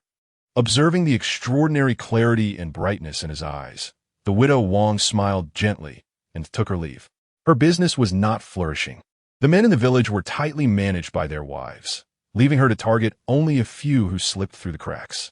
For instance, Shen Changhu had just endured a blow to his pride from Zhao Lanshui and was undoubtedly feeling despondent, so she positioned herself at his doorstep in anticipation. Indeed, her instincts proved correct. Meanwhile, Hu Longzhong examined Shen Donghua's pulse and declared, Old Master Shen is suffering from liver qi stagnation due to anger, resulting in poor circulation. I shall prescribe a few doses of medicine to restore balance. Shen Changjiang, the eldest son, wore a worried expression and inquired, Hu Longzhong, is my father in serious condition? He was a man of integrity, burdened with guilt for the troubles his son Shen Yan had caused their family, and now. Although Zhang Guoxiu was not particularly fond of his demeanor, what had initially attracted her to him was his deep sense of loyalty and affection. Thus, she gently patted Shen Changjiang's shoulder. Hu Longzhong stroked his beard and reassured him, Do not fret, my dear brother Shen. While old Master Shen is currently unwell, with proper medication and a tranquil recovery, he shall regain his health. However, this ailment requires calm and care. He must avoid anger to prevent further complications. Shen Changjiang nodded. Please, Hu Longzhong, do prescribe the medicine. Lu Guifan reached for the silver to pay Hu Longzhong, but Gu Yao interjected, expressing concern, Yao Yao, do you still have silver? Having recently spent on treating Shen Yan's leg and staying in town, she assumed Gu Yao was out of funds. However, Gu Yao assured her she had enough and urged her not to worry. Observing the orderly household, she felt a surge of contentment. Shen Donghua also felt a sense of relief, but it was his eldest son's words that truly comforted him. Father, mother, why don't you stay with us from now on? Although their home was currently impoverished and dilapidated, he vowed never to let his parents feel displeased. Over the past 6 months, his parents had worried excessively for his sake, and now that he had finally returned, he yearned to make amends for their sacrifices. Zhang Guoxiu had no objections. Yet the harsh reality was that their household was far too destitute, to the extent that both she and Shen Changjiang had nowhere to stay. Dajiang, your heartfelt sentiment is greatly appreciated, yet there is no need for such concern. Rest assured, the second household dares not impose upon us, the elderly couple. We shall take our leave for now and visit you on another occasion. The Shen family also bid farewell to their elder brother and sister-in-law, supporting the grandparents as they departed. With their exit, the gathering dissipated, transforming what was once a joyous banquet into an unceremonious farewell. As the guests departed, Zhang Guoxiu could no longer restrain her curiosity and inquired, Yao Yao, how much silver do you have remaining? She recalled that Shen Yan mentioned she had sold the bean sprouts for 20 taels of silver, a considerable sum indeed. With the return of the elderly couple, it was only fitting that Gu Yao entrusted this silver to her care. Chapter 54. Do you dare to usurp authority? Upon uttering those words, Gu Yao quickly grasped the situation. Zhang Guoxiu intended to reclaim the authority of the household, which was not surprising given the customs of ancient times. As long as the family had not been divided, all earnings were to be surrendered. Gu Yao was not unwilling to contribute. However, the nature of her business made it inconvenient to be without funds. It was reminiscent of her initial arrival, when even the simple act of soaking bean sprouts required her to be mindful of the twins' moods. Observing Zhang Guoxiu, though not harsh or acerbic, she was undeniably frugal and evidently more difficult to deceive than the twins, which left Gu Yao feeling quite displeased. "Mother, do you still recall your previous promise? You said that as long as you and father could return home before the Mid-Autumn Festival, you would wash my feet daily." Upon saying this, she cast a meaningful glance at Shen Yan, hoping he would comprehend her intent and come to her aid. But how could that be? Before his mother could even express her outrage, he preemptively interjected, "Wife, you must not be rude. As a junior, how can you expect your mother to wash your feet? If this were to get out, it would surely be the talk of the town." Gu Yao shot him a look of grievance, thinking, even what she earned through her own efforts was inadequate. Regarding that age-old conundrum of whom to save first if both mother-in-law and wife were to fall into a river, the answer was now clear beyond any doubt. Mother would undoubtedly take precedence, but the status of the wife was less certain, especially considering her position as a false wife. Noticing her rare display of distress, Shen Yan couldn't help but smirk slightly, shifting the conversation. Yet, Mother did indeed make a promise, and both father and I heard it. A man of integrity must keep his word. Since you insist on this course of action, what should we do? We certainly cannot allow Mother to be wrong. Otherwise, shall we forego this wife? Upon hearing this, Zhang Guoxiu was taken aback and promptly slapped him playfully. "Are you foolish? If you don't want her, who else would you desire?" Such nonsense must not be uttered again. Following that, she turned to Gu Yao with an awkward smile. "Yao Yao, you mustn't take offense at this naive child. Not only has he injured his leg, but his mind seems to have taken a blow as well. Although you have not always behaved properly. That's not what I meant. What I mean is, we owe you a great deal for enabling us to return. And since I have made a promise, and you are steadfast in your demands, I shall wash." Gu Yao glanced at Shen Yan before shaking her head and chuckling. "Mother, if you prefer not to wash, that is perfectly fine. You need only entrust the management of this household to me in the future." Zhang Guoxiu clearly disapproved. "I wondered why you suddenly became so accommodating. I thought you were merely waiting for me to return, yet you wish to usurp authority?" Gu Yao was neither angry nor upset. Instead, she smiled and admitted, "Indeed, Mother. But my usurpation is not extensive. You need only refrain from meddling in business matters." Zhang Guoxiu felt a sense of futility akin to striking a pillow with her fist, tentatively querying in the finances. Gu Yao shook her head. "Mother, business requires capital for circulation, which I will manage. But rest assured, I will not be harsh with you."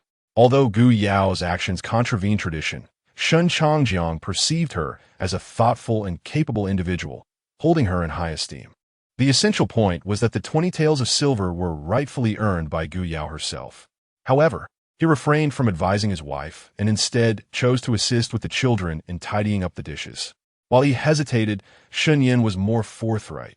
"Mother, do we still need to prepare 50 mooncakes for my Xiang, Zhai tomorrow?" Zhang Guoxiu immediately replied, "Of course we will make them." "Yao Yao, how much can you earn from those 50 mooncakes?" Gu Yao responded with a smile. "Not much, only about 300 or 400 won." At these words, the others couldn't help but exclaim in disbelief. "What? That's not much.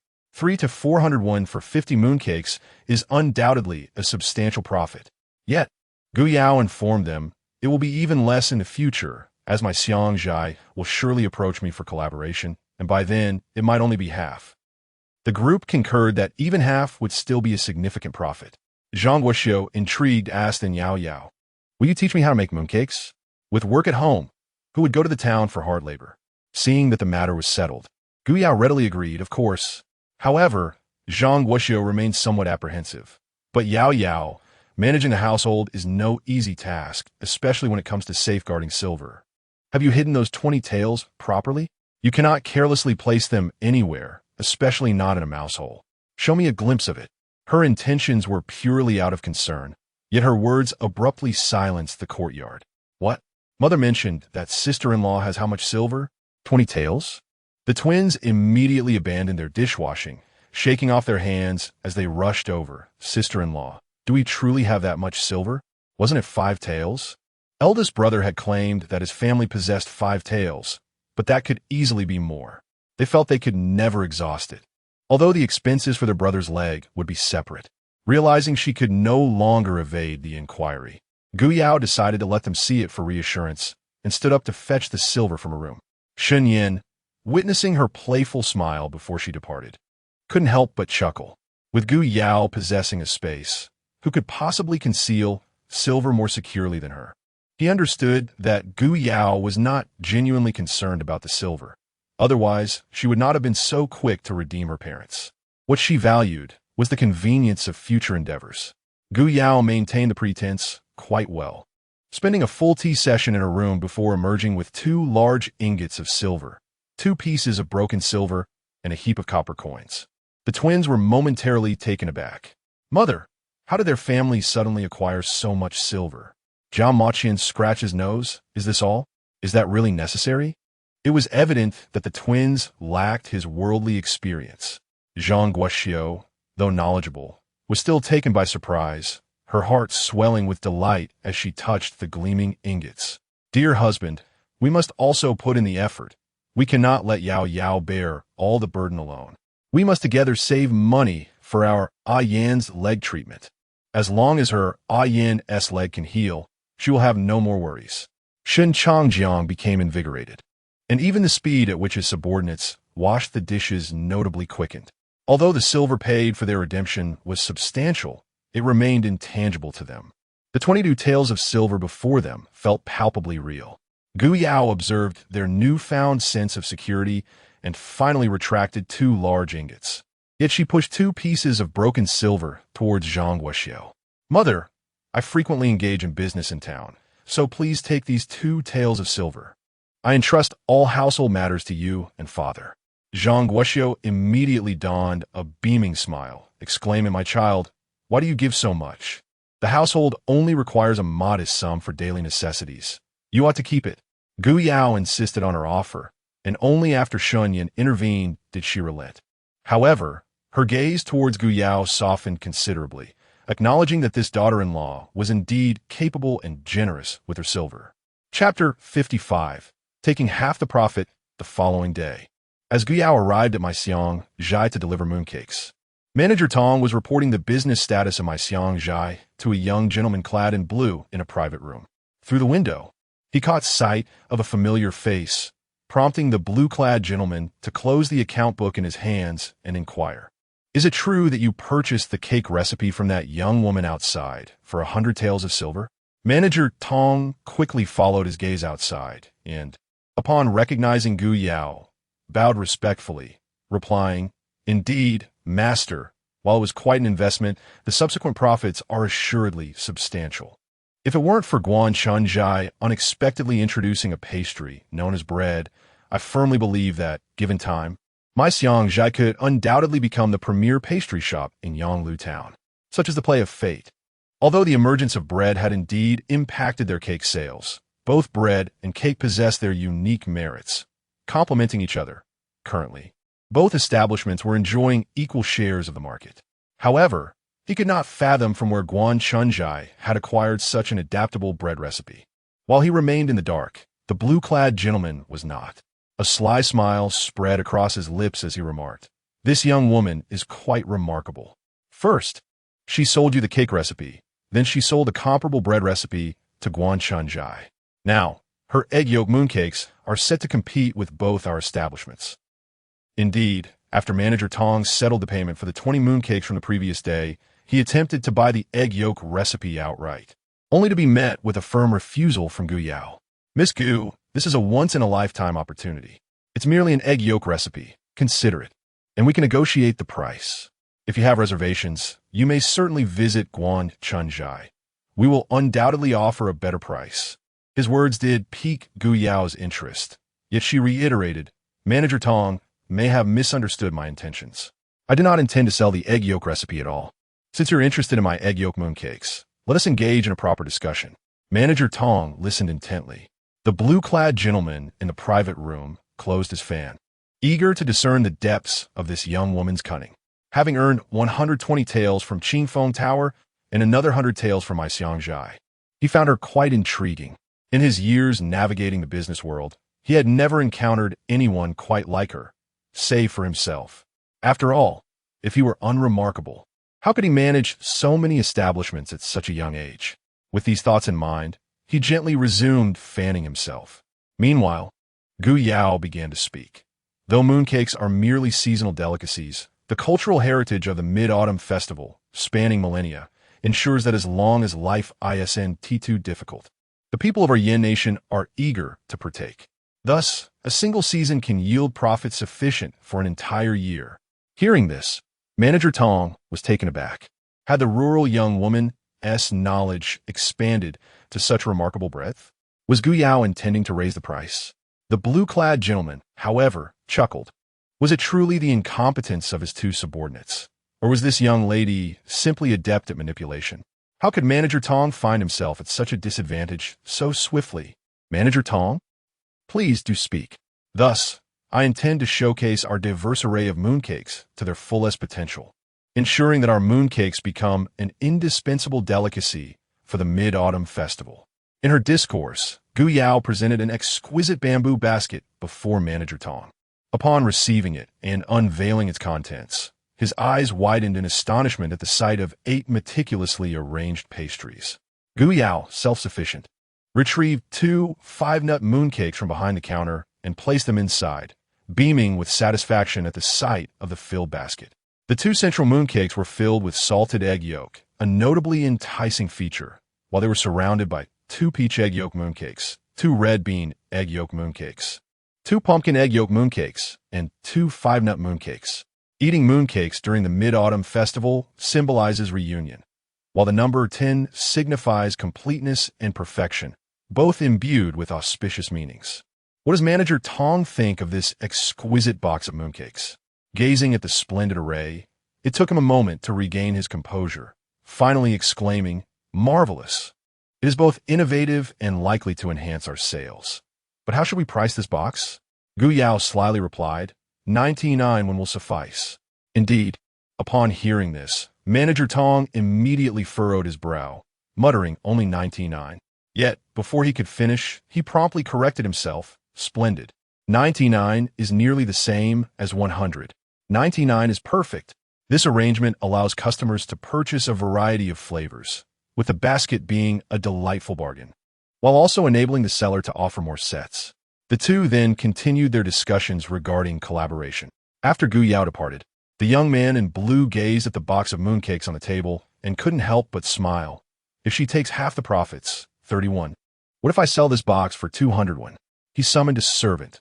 Quickly deliver these mooncakes along with that bear from the other day to the capital. Manager Tong pursed his lips in silence, for he wished to express that Gu Yao's vision was indeed beyond the ordinary. She had already surmised that if these mooncakes could be sold beyond Yonglu Town, even to Qingshan City, or perhaps even the capital, the additional profit would be a testament to their Meixiangzai's prowess. However, he lacked the courage to voice such thoughts. A cunning merchant like his master required the guidance of a more astute individual. Unbeknownst to him, his master was also in the employ of another, subservient to a more powerful figure, but that is a tale for another time. Not long after Gu Yao's departure, Zhao Lanshui and Lu Yinji arrived at Meixiangzai. Basket in hand, the young attendant, assuming they were customers, greeted them warmly, but upon realizing they were there to sell a recipe, and having witnessed Gu Yao's precedent, he swiftly called for Manager Tong without delay. Manager Tong, undeterred by the appearance of the two ladies, tasted the pastries they presented, grandly named 10-Mile Fragrance, only to immediately express his disapproval. The name I have chosen is melodious, yet is merely a fade, akin to selling dog meat under the guise of lamb. The texture of the dish is coarse, cloyingly sweet, intermingled with an inexplicable bitterness, as if a haphazard assembly of unrelated ingredients has been thrown together, devoid of any sense of depth. One must acknowledge that the ability to craft such a uniquely flavored pastry is indeed skill. with a professional smile adorning his face. He instructed the waiter to escort the two individuals away. At that moment, Shi Tu, returning from a delivery, chanced upon this scene and recognized Jialan Shui, promptly reporting the matter to Manager Tong. Tong, with a hint of derision, remarked, "It is merely a case of Dong Shi imitating Shui." He then returned to his calculations with renewed focus. The two ladies, however, remained convinced of the quality of their pastries, believing they had added an abundance of sugar, and thus became increasingly certain of a clandestine connection between Gu Yao and Manager Tong. Unwilling to concede, they subsequently ventured to Guanchun Zhai. Not long after, they were unceremoniously ejected by the waiter within, which slightly tempered their defiance.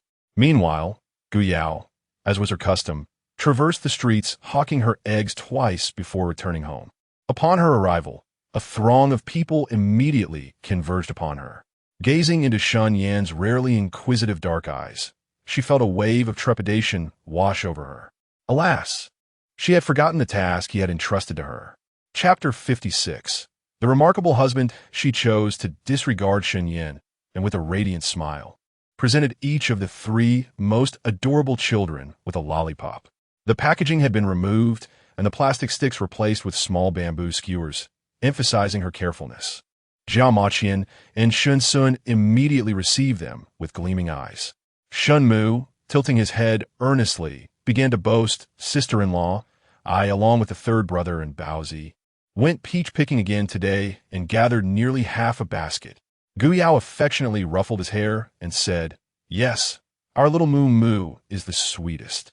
Shun Mu instantly lowered his head, his cheeks flushed with embarrassment, which made Zhang Guoxiu both amused and a tad envious. "You little rascal, now you've learned to steal the spotlight. Why do you shower your sister-in-law with such affection, yet fail to flatter your own parents in the same manner?" Upon hearing his mother's teasing, Shen Mu immediately wrapped his arms around her, exclaiming, "That's not true. I miss my parents so much. Tonight, I want to sleep with them. I want to hold mother while we sleep forever," since their current dwelling was merely a thatched cottage with 2 rooms.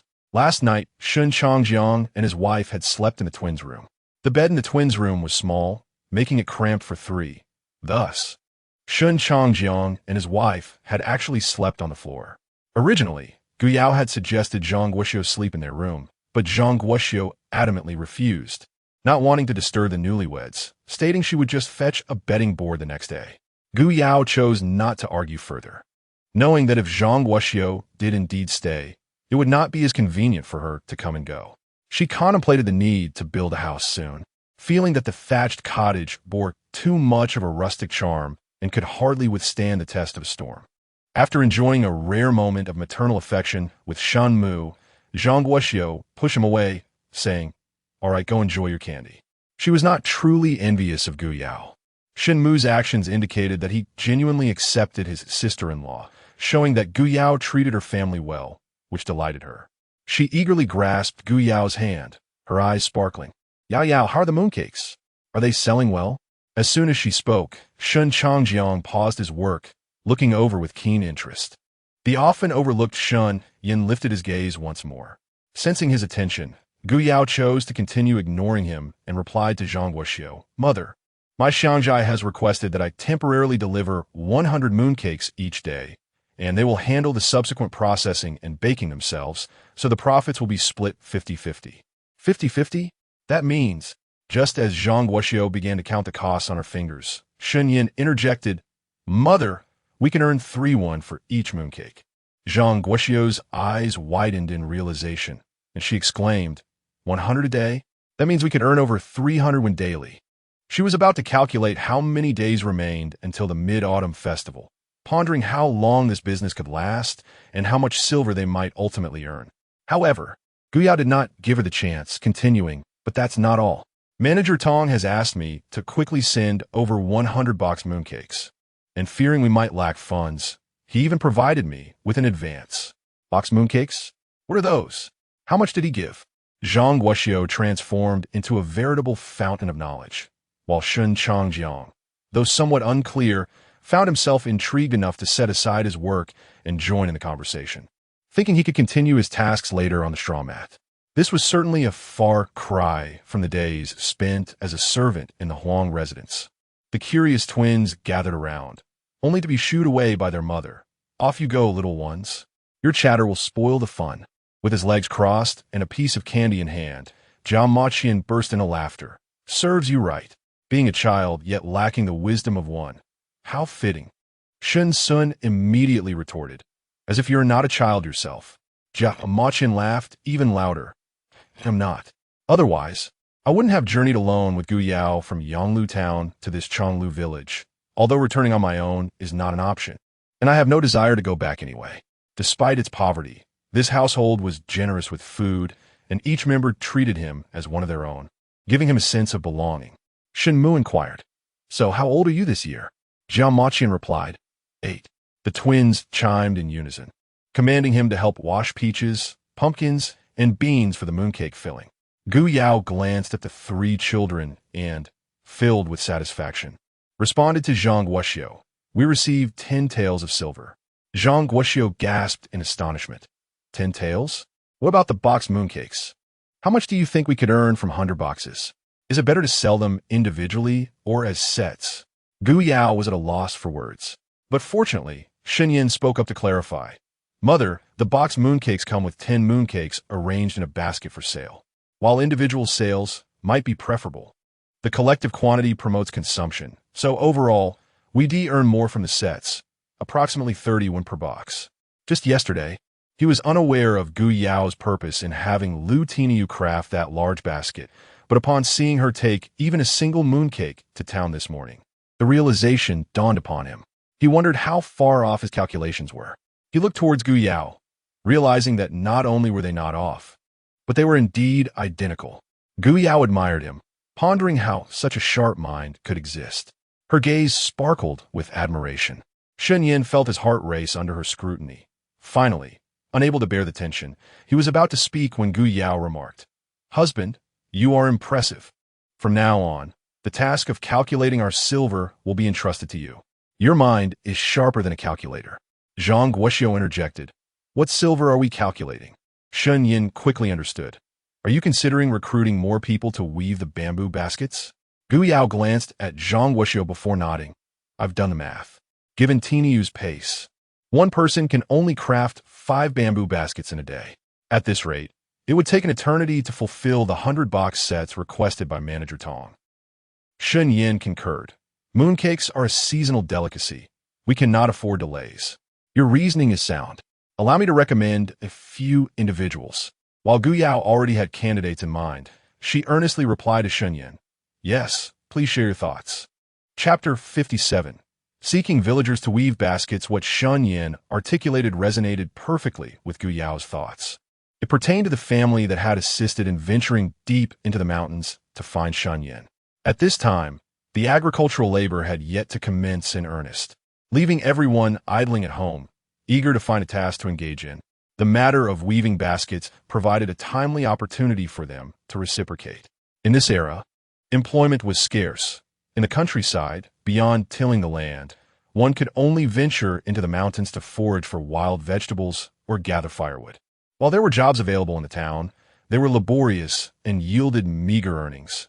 At most, 20 coins, after deducting transportation and meal expenses, and such work was highly sought after, making it impossible for them to secure a position.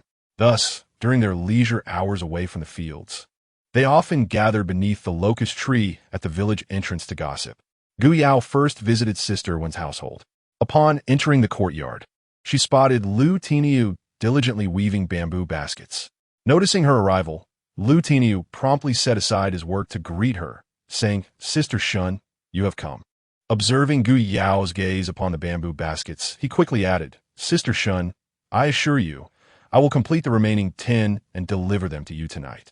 Though he had become quite adept, his small hands were still not as nimble as those of an adult, and he could manage no more than 5 baskets in a day, even with overtime.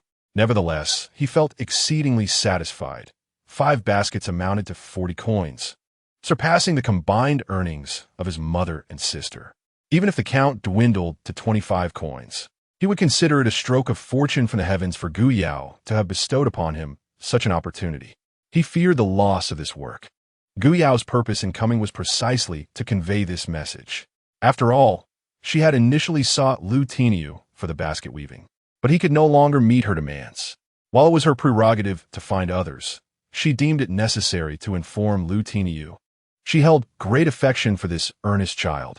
At that moment, Sister Wen emerged upon hearing the commotion and, upon seeing Gu Yao, offered to fetch her some water. Gu Yao quickly interjected with a smile. Sister Wen, please do not trouble yourself. I shall only speak a few words and then take my leave. Upon hearing this, both Sister Wen and Lu Tiniu immediately leaned in attentively, and even Lu Yanzi, who had come to serve water, perked up her ears. The three regarded Gu Yao with evident reverence, even tinged with a hint of trepidation. They all feared the loss of the basket weaving opportunity. Gu Yao was indeed there to discuss this matter. Sister Wen Tiniu, I have come to inform you that I am in urgent need of a large quantity of bamboo baskets, and Tiniu alone cannot fulfill this demand. Therefore, I wish to enlist the assistance of other villagers in weaving baskets. Tiniu, do you have any objections? Lu Tiniu immediately responded, No, I have no objections. However, after his hasty reply, he cautiously inquired, But, Sister Shen, will you still allow me to weave? Sister Wen and Lu Yanzi exchanged anxious glances, their expressions reflecting their concerns. Meeting the apprehensive gazes of the three, Gu Yao could not help but sigh inwardly. It was disheartening and helpless to witness that while one might not fear poverty, the true anguish lay in the absence of opportunities to earn. She was no savior, as she herself faced financial struggles, yet she managed to smile and replied, Why would I not allow you? Tainyo not only excels in weaving, but also possesses an intuitive understanding of the craft, which brings me great satisfaction. It is certain that we shall engage in a long-term collaboration. However, upon hearing this, Lu Tainyo immediately felt a wave of anxiety wash over him. The pricing for the baskets will henceforth align with our prior agreement, set at 5 Wen each, just as with the other villagers. If you have no objections, please proceed swiftly. The more, the better. This had been established beforehand, and Lu Tainyo could not possibly disagree.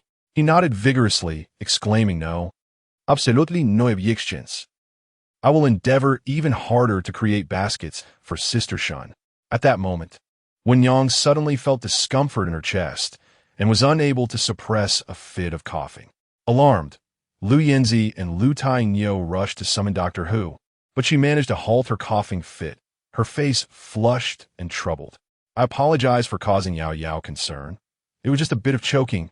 Cough. Cough, cough. In truth, Yao Yao need not have come to inform us. We understand perfectly well. Gu Yao felt a sense of relief, despite their impoverishment. Wen Yang's family, like her own, was imbued with integrity. Interacting with such individuals is indeed a pleasurable experience. She took away 7 bamboo baskets and 2 pairs of shoes, with each basket priced at 8 Wen and each pair of shoes at 5 Wen. She settled a total of 66 Wen with Wen Yang before departing. Gazing at the men's shoes in her hands, and then at Shen Yan, who sat in a wheelchair, she discerned that he was not in a great hurry to wear them. Thus, Gu Yao offered the shoes to Shen Changjiang, whose toes were already protruding from his worn-out footwear. Father, why not try on these shoes to see if they fit? Shen Changjiang promptly ceased his work, wiping his hands on his garment before accepting the shoes. Let me give them a try. One might say that Gu Yao's treatment of their family has become exceedingly generous. Was this not the same person who once remained oblivious to the world outside, solely focused on her own matters? He excitedly tried on the shoes, and to his delight, aside from being slightly long and narrow, they fit quite well. He beamed, saying, Yao Yao, then I shall wear them. Shen Changjiang was elated, yet Shen Yan cast a glance at Gu Yao before lowering his gaze. Out of the corner of her eye, Gu Yao noticed Zhang Guoxiu eyeing the women's shoes in her grasp.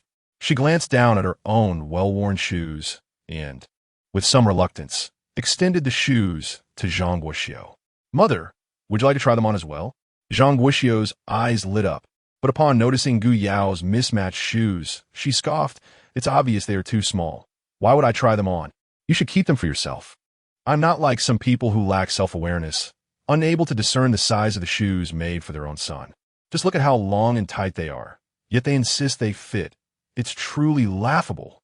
Afterward, she inquired of Gu Yao, Yao, have you clarified everything with Wen Yang? Seeing Gu Yao nod, she promptly picked up a bamboo basket and headed outside. I am going to your Aunt Chu's house.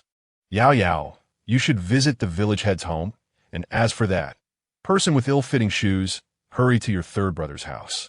We must not delay in our quest to earn silver. Gu Yao chuckled softly and followed closely behind Zhang Guoxiu, clutching her basket as she departed. The individual whose shoes did not fit felt a twinge of embarrassment as he glanced at his son's feet, awkwardly preparing to remove them. Ayan, perhaps you should wear them instead. Observing Gu Yao's retreating figure, Shen Yan's gaze darkened.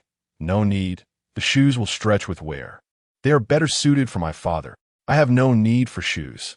A sudden wave of melancholy washed over him. Yet at that moment, no one was inclined to consider his feelings. Everyone appeared fervently consumed by the pursuit of wealth. Gu Yao arrived at the village head's home, directly articulating her intentions and inquiring if they would be willing to assist in weaving baskets. There was no hesitation. It would be foolish to forego an opportunity for profit, particularly when it could be earned within the comforts of one's own home. The village head, Zhou Yuanjin's two sons, promptly assured her of their commitment. Li Cuihua offered Gu Yao some sweetened water, which she declined. Brown sugar was precious, and she had no shortage of it. It would be better reserved for her neighbor's 4 young children. Once the arrangements were settled, Gu Yao left behind a sample basket and added a crucial note. Village head, Madam, I must inform you of something. Previously, I commissioned Lu Tiniu to create 20 sample baskets. They're challenging to make, and I compensated him at 8 when each. However, the subsequent pricing will be uniform for everyone. Li Cuihua immediately responded, Child, why do you tell us this? Your work is yours to dictate. Yet, before she could finish, her husband interrupted. Village head Zhou Yuanjin spoke gravely. What Shen Yan suggested is indeed correct. We are all from the same village. We must avoid unnecessary disputes in the future, treating everyone equally. As the village head of Chonglu village, he understood the complexities of neighborly disagreements all too well, knowing that even a mere egg could spark 3 days of quarrels, let alone differing prices for the same goods. Gu Yao shared this sentiment, but simultaneously felt a deeper respect for Zhou Yuanjin's fairness and foresight. Likewise, Zhou Yuanjin held a favorable impression of her, who claimed that Shen Yan's bride was unreliable. Just then, Shen Mu rushed in, panting, Elder, sister-in-law, your father and your brother have arrived. Chapter 58. The arrival of Father Gu and Brother Gu. Upon returning home, Gu Yao was greeted by the sight of 2 robust figures bustling around Shen Yan. Tentatively, she called out, Father? Brother? The 2 muscular men turned simultaneously, causing Gu Yao to swallow hard. It was evident that they were indeed father and son, as if they had been cloned. She glanced at herself and let out a silent sigh of relief. It was fortunate that the original owner had not followed this father. As soon as Father Gu Dahai, noticed her rolling eyes, he immediately recognized that his daughter was up to no good. He approached her and playfully rapped her on the head. Yao, instead of taking care of your husband at home, where have you been wandering off to? Gu Yao was momentarily dazed by the gentle hit. It didn't hurt much, but facing the imposing figure before her instilled a primal fear. Father, She hesitated, contemplating whether to feign tears. She remembered that the original owner's father was particularly sensitive to her crying. Before she could gather her emotions, Shen Yan interjected, Father, my wife has gone to the headman's house to discuss important matters. She is quite capable, having secured my parents' freedom. Gu Father's jaw dropped in surprise. Her son-in-law, you must be under some enchantment cast by my daughter, surely? Do you not know her true worth? Had it not been for his daughter's ineptitude, he would never have consented to her marrying Shen Yan. It was partly out of gratitude, and partly due to sheer exhaustion at the time, leading him to relinquish her to another family. Though Shen Yan was deemed useless, his son Gu Fan held him in high regard, considering him a true man of integrity. Gu Dahai mused that even if Shen Yan was somewhat flawed, as long as he did not mistreat his daughter, it would suffice. Gu Yao, at a loss for words, abandoned her emotional theatrics and shifted her attention to her brother.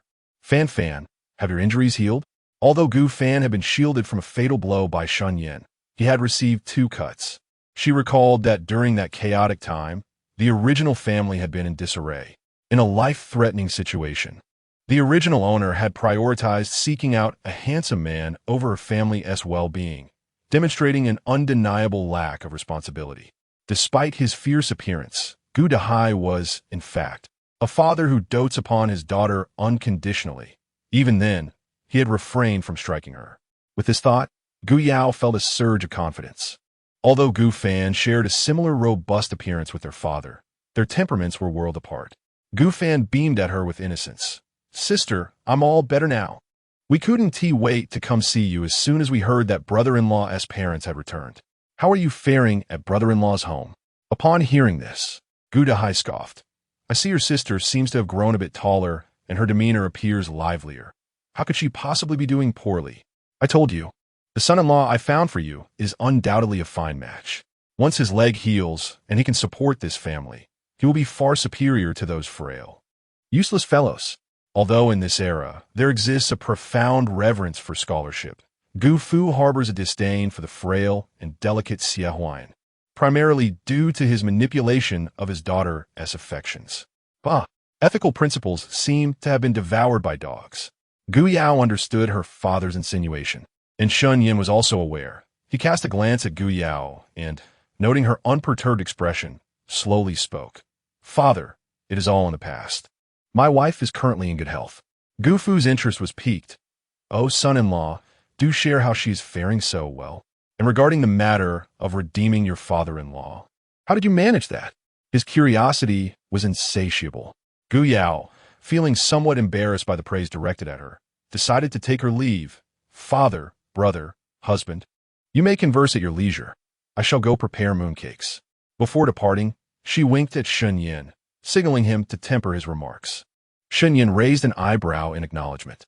Seeing the two exchange glances, the heavy burden that had long pressed upon Gu Fu's heart began to ease slightly.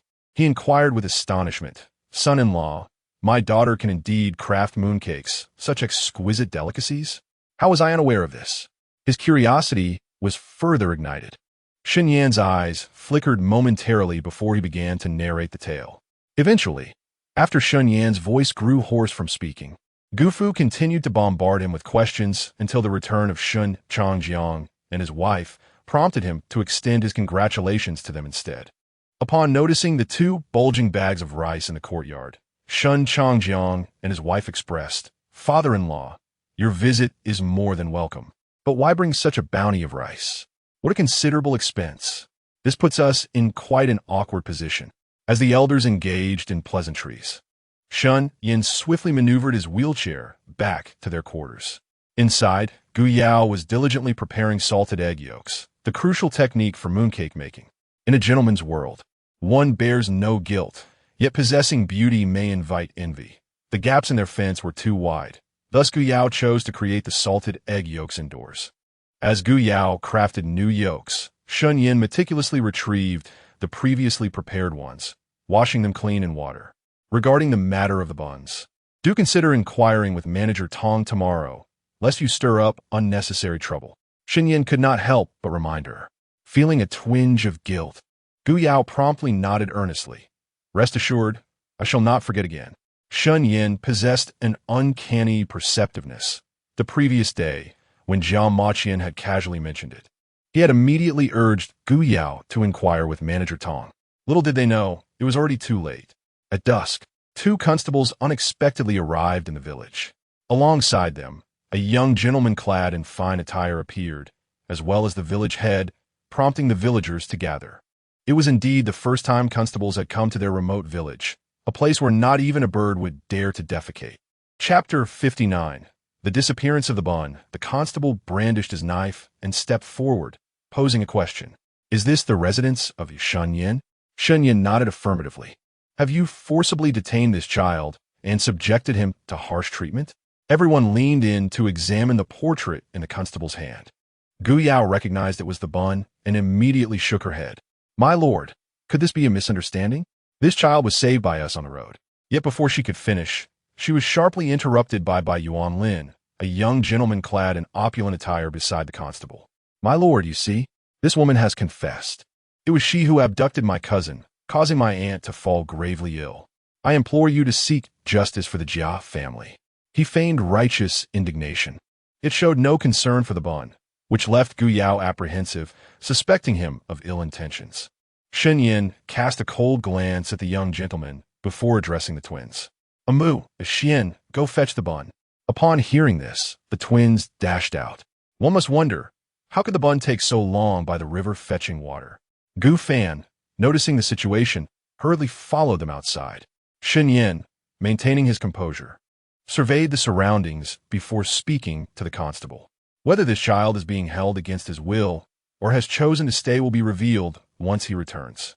However, to his astonishment, the bun was nowhere to be found.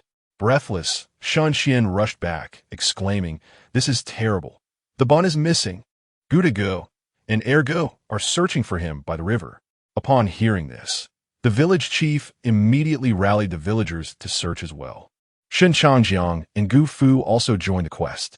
Zhang Guoxiu pulled Shen Xian aside, urging him to rest, concerned that despite his leg burn healing, he might end up crippled like his older brother.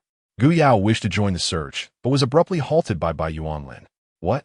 Do you intend to flee from your guilt?" Gu Yao was taken aback. "My family is here. Where could I possibly escape? The day is nearly over, and while you show no concern for your cousin, I worry for our bun." Zhang Guoxiu rose, forcefully pushing Bai Yuanlin aside, her brows furrowed in indignation. This young master would do better to send his subordinates to assist in the search rather than prattle here.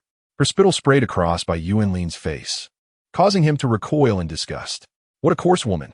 It was you who first abducted my cousin and then failed to safeguard him, leading to his disappearance. This responsibility lies squarely on your family. I request that the magistrate uphold justice for the Jia family." The constable, accustomed to the favor of the wealthy merchants in town, swiftly reached a conclusion, suspecting Gu Yao of child theft. He began to accuse her, preparing to shackle her and take her back to the magistrate for a thorough interrogation. Upon witnessing this, Zhang Guoxiu became frantic, reaching out to intervene. Gu Yao, seeing the constable draw his knife, quickly shoved her aside, narrowly avoiding injury. Shen Yan's countenance was grave, and a flicker of intense murderous intent flashed in his eyes. However, he refrained from taking action, instead calmly addressing the constable. "Honorable sir, though we may not hail from a prominent family, we are well versed in the law and understand that a clear conscience speaks for itself. To condemn someone based solely on a single account before the truth is revealed is hardly a just course of action. Furthermore, it was I who brought the bun home that day. My wife had no involvement. I am willing to accompany you back to the magistrate's office for further investigation, but I implore you to allow me to locate the bun first to prove our innocence." The constable frowned slightly, clearly taken aback by Shen Yan's composure and resolve. Yet, they were under considerable pressure. What right does a cripple have to seek out the young master of the Jia family? Let me tell you, if you cannot find him, you are doomed to lose this case. This was a direct order from their county magistrate, mandating the retrieval of the Jia family's young master. However, on the way here, Bai Yuanlin had secretly slipped them a substantial sum of silver, compelling them to act urgently in need of a scapegoat. Since this cripple had openly admitted to having brought the young master back, he was naturally the designated scapegoat. Thus, they proceeded to clank the shackles around Shen Yan. Gu Yao's eyes flickered as she exclaimed, "Hold on. I am acquainted with Lord Jia. He cherishes his son dearly. Should he learn that your negligence led to the bun's untimely demise, he would certainly ensure that you were severely punished by the county magistrate." She realized that the bun referred to the Jia family's sharp-tongued young master. If he was indeed so sharp-tongued, it indicated that his parents held him in great affection. How could they possibly disregard his life or death? Yet, it was evident that the constables were merely seeking a convenient scapegoat to hastily close the case. She surmised that the true issue lay with Bai Yuanlin. From the moment this fellow entered, she had seen no sign of brotherly love. If they were genuinely concerned, should they not have sought the bun first? As expected, the constables hesitated, their intentions exposed by her words. Bai Yuanlin paused for a moment, but quickly recovered. "Do not listen to this foul woman's drivel. My uncle is the most gentle of souls. He would never lay blame unjustly. It must be that they have harmed my poor cousin, which is why they are saying such things. Quickly take him away and interrogate him rigorously. Shen Yan disregarded him and looked up at the constable. Honorable sir, the more individuals we search for, the greater the chance of success. After all, I am crippled. My home is here, and I cannot flee. As darkness began to fall, Gu Yao felt a sense of urgency. If the bun had ventured into the mountains, the consequences could be dire. She ceased her chatter with the constables and drew her knife, stepping outside. I shall venture into the mountains to find the bun. If you wish to assist, you may accompany me. Otherwise, remain here and await my return. If I do not return, I will certainly go to Lord Jia and recount the entire ordeal. With that, she cast a deep glance at Shen Yan before departing. Shen Yan opened his mouth, ultimately uttering two powerless words: be careful. He understood Gu Yao's capabilities. Had he been a normal man, he would have been her greatest ally. Yet now, as a cripple, he could only hinder her. Observing the villagers at the foot of the mountain searching for the bun, Gu Yao glanced around and set off alone towards the depths of the mountains. As she stepped into the depths of the mountains, the night seemed to be consumed by an endless darkness, enveloping her surroundings in a heavy veil. The usually mundane sounds of insects transformed into a chilling symphony of terror. Gu Yao gripped her long knife tightly, summoning the courage to venture further into the abyss. Chapter 60. Sister. I am afraid. Gu Yao meticulously searched for the steamed bun with her flashlight, cautious not to raise her voice in case she attracted venomous creatures. Though she possessed a space to retreat to, she feared that before she could escape, a ferocious tiger might sever her neck in one swift bite. She valued her life greatly. However, as she continued her search, she suddenly forgot her fears. My goodness, could she be blessed by the luck of a koi? What did she behold? A ginseng plant. To her astonishment, she had stumbled upon such a precious find. The plant boasted several palmate leaves with a delicate, vibrant red flower blooming at its peak, strikingly beautiful and enchanting. Oh, she was about to strike it rich. Forgetting her surroundings, she knelt on the ground, her rear end elevated, as she gingerly used a small spade to excavate the soil around the roots, fearful of breaking a single ginseng tendril. The bun exclaimed. He thought his sister's sparkling eyes were fixed on him, but in the blink of an eye, she was intimately engaged with the earth.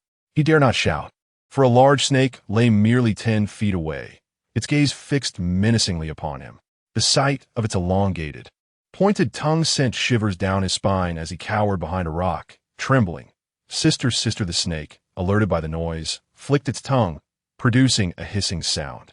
Gu Yao, startled, inadvertently broke a ginseng root. Damn it, she thought. Who dared to disturb her? Fuming, she glared in the direction of the disturbance, only to be filled with despair as the snake lunged toward the bun. Oh dear, she was most terrified of those slimy creatures. And the bun, how could he not faint in fear? Where was she? What should she do? She would wield her weapon, without knowing from whence her aim came. She hurled a nearby stone, striking the serpent's tail. The snake, feeling the sting, quickly turned to retaliate. Its body was thicker than her legs. Surely it was no ordinary creature. It opened its maw, and she felt a wave of terror. Yet thankfully, it was a python devoid of venom. She would not perish in a single blow. Sister, I am scared fear you won't faint, Gu Yao retorted, taking a deep breath and hiding herself, resolving to remain concealed regardless of what transpired. With that, she imitated the python, flicking her tongue and taunting. La la la, you hideous long worm, ugly, slimy, and revolting with no discernible waist, prancing about flamboyantly. Ugh, truly an eyesore. You big, ugly brute, if you dare, come and scratch me. As she hurled stones at it, the bun thought. Surely, sister had not been frightened into madness. When he witnessed the python lunging at Gu Yao, he understood she was deliberately provoking the creature, attempting to divert it and save him. Oh, sister truly loved him the most. Gu Yao, wake up, child. You're being overly dramatic. Gu Yao, observing the enraged python, smirked and summoned all her strength to flee in the opposite direction. Once she was certain that Baozi could no longer see her, she found herself ensnared by the very python she sought to escape. The serpent, baring its fangs, prepared to constrict her life away. Who am I? Where am I? Am I dead? Gu Yao swiftly absorbed it into her spatial realm, a domain under her control. With a precise strike to its vital spot, she ensured its immediate demise. Without delay, she retraced her steps to reunite with Baozi. Sister, sister, Baozi called out weakly. Gu Yao quickly inspected him, relieved to find that despite numerous scratches, he was not gravely harmed. This place is no longer safe. We must depart at once. On their way back, she could not resist pausing to excavate the ginseng she had previously found. Surrounded by the eerie sounds of the forest, she hurriedly led Baozi away. As they made their way back, the sky darkened further, the dense trees casting ominous shadows, amplifying the chilling atmosphere. Suddenly, a distinct sound pierced the silence, reminiscent of a child's cries. Sister, sister, there's a child weeping. Oh no, could it be a ghost? Baozi clutched the hem of Gu Yao's garment, trembling in fear. He recalled the stories told by the old matron at home, warning of spirits lurking in the woods, and felt faint, but his formidable willpower held him steady. Gu Yao, equally frightened, was aware that ghosts were mere fabrications of the imagination. Do not be afraid. It is likely just a wildcat, she reassured him. Although she wished to dismiss the sound, it lingered in their ears, haunting and sorrowful, evoking an irresistible urge within her to investigate. As time passed, Shen Yan could no longer remain seated. He recognized Gu Yao's capabilities, but was acutely aware of her inexperience. Despite her transmigration, she was still a fragile woman. What if she encountered a fierce tiger and could not evade it? Unable to contain himself, he commanded Shun's son. "Ah, son, bring me a knife." He felt compelled to seek her out. However, the constables forbade his departure. "Shen Yan, you are the perpetrator behind the abduction of the young master of the Jia family. We will not allow you to escape. If you continue to act unruly, we will confine you." Bai Yuanlin impatiently added, "Yes, quickly lock this cripple up and take him into custody." He could not fathom that such a young child as Jia Maqian could survive in the depths of the mountains. If the boy were to perish, what wrath might his uncle, Lord Jia, unleash? Ultimately, he would still need to rely on him. His aunt had always favored him dearly. Once Jia Maqian was gone, all of her affections would undoubtedly shift to him.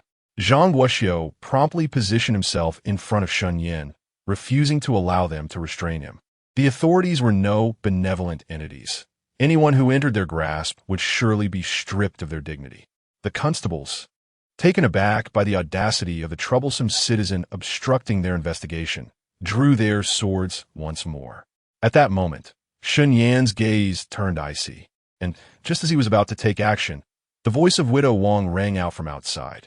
"Oh dear, esteemed officials, are you feeling hot? Thirsty? Allow me to cool you down." Widow Wang, adorned in vibrant attire, approached, leaving the constables momentarily stunned.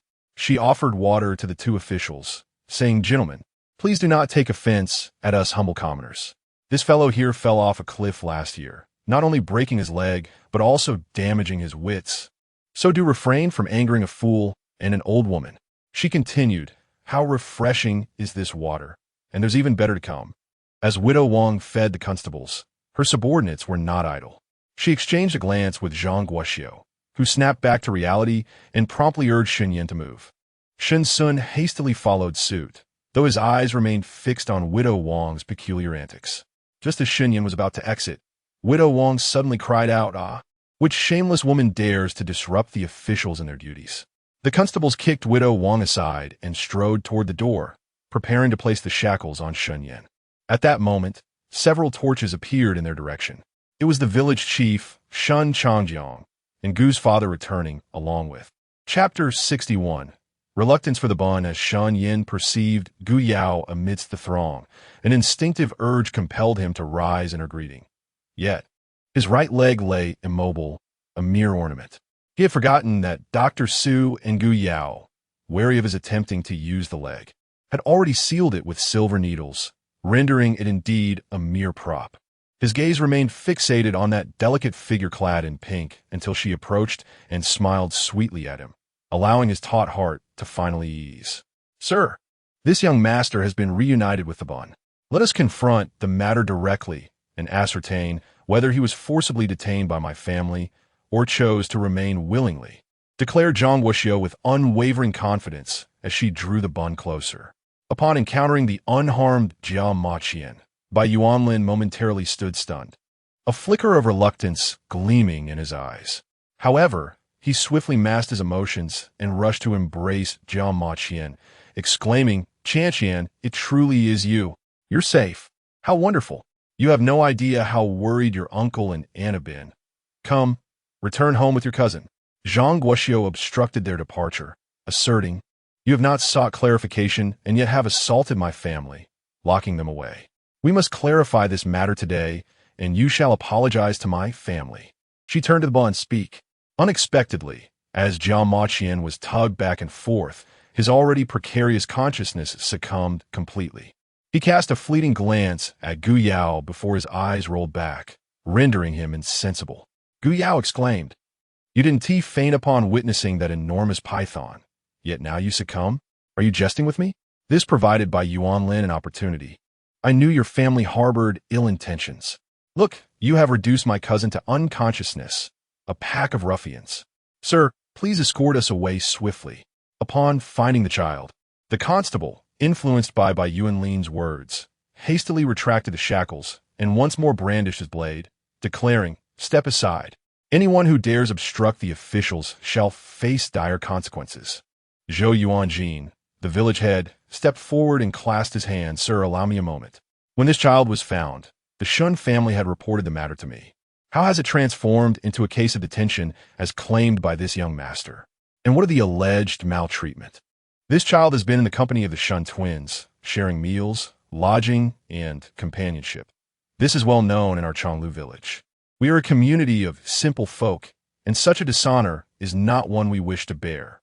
If news spreads that our village has been involved in child abduction, what young girl would dare marry into our community? Even the girls of our own village would lose value."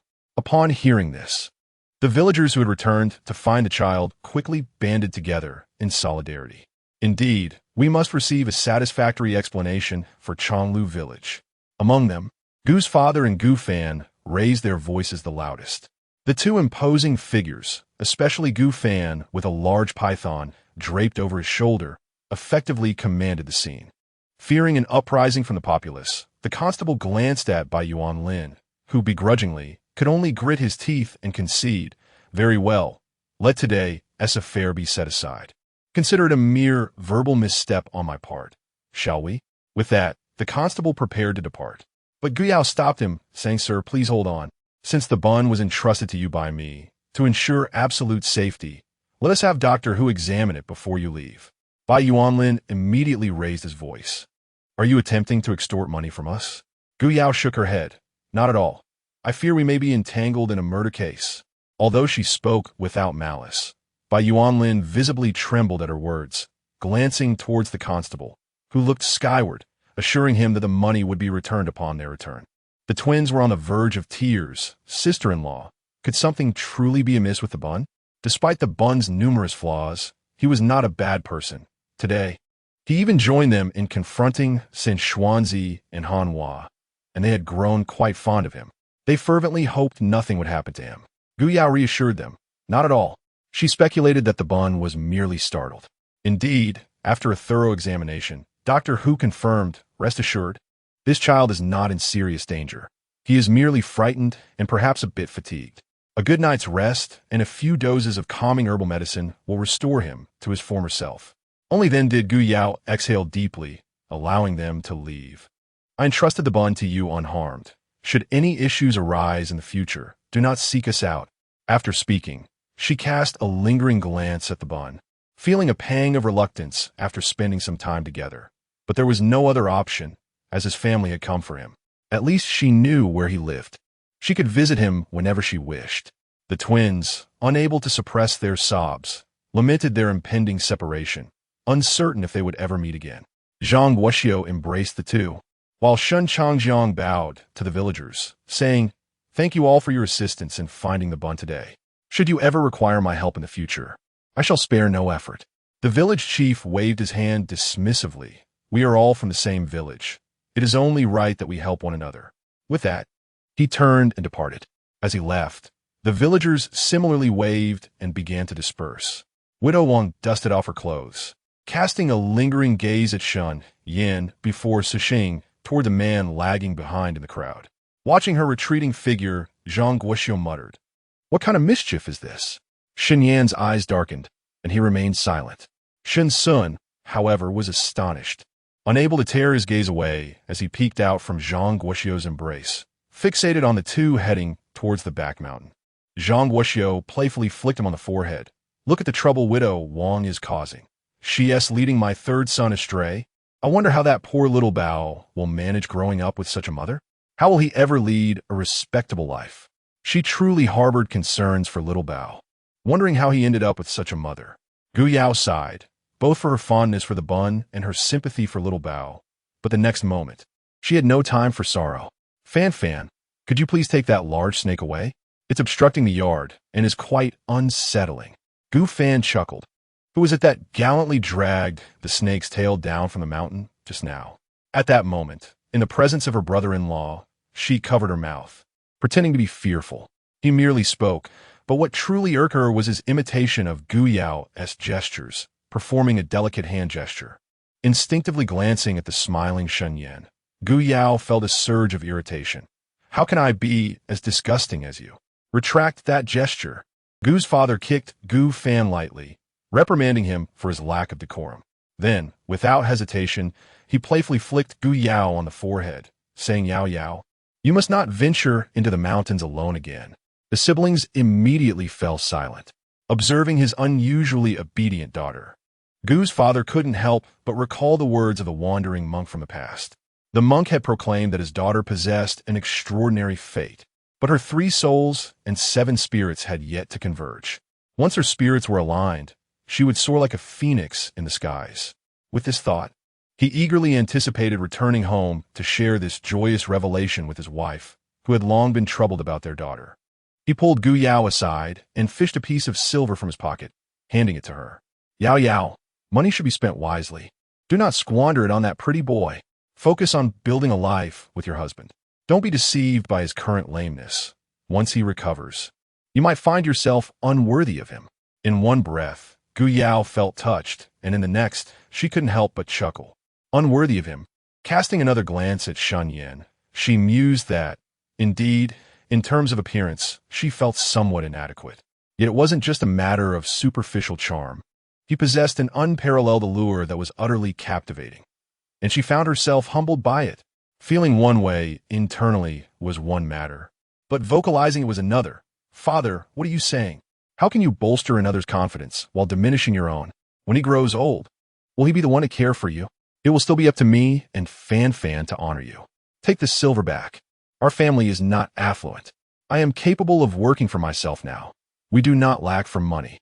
Gu's father felt a warmth in his heart that he had never experienced before, yet he insisted on pressing the silver into Gu Yao's hands. "Take it.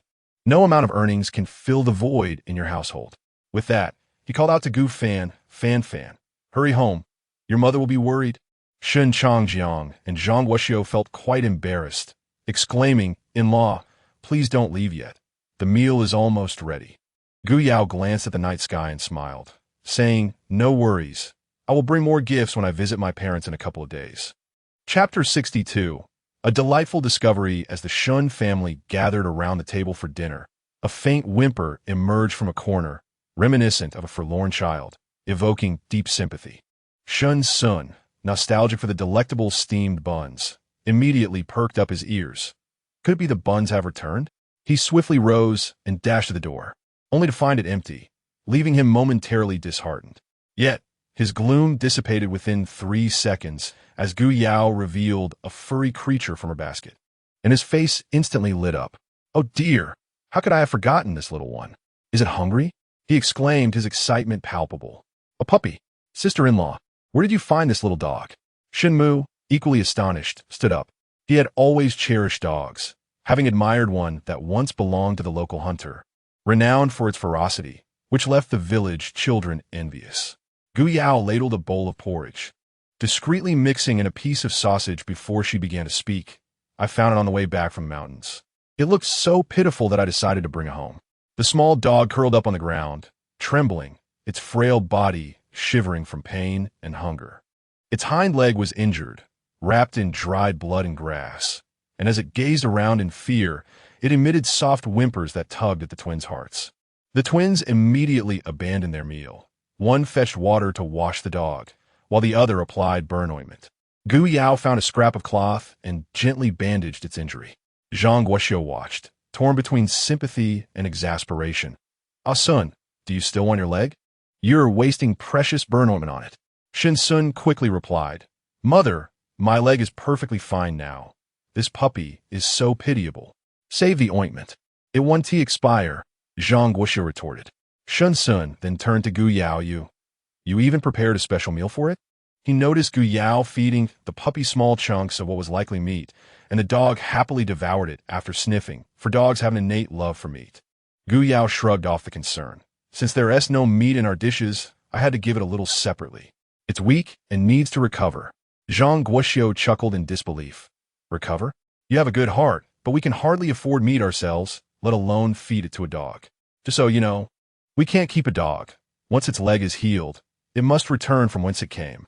Caring for people is already a challenge. How can we manage a dog on top of that?"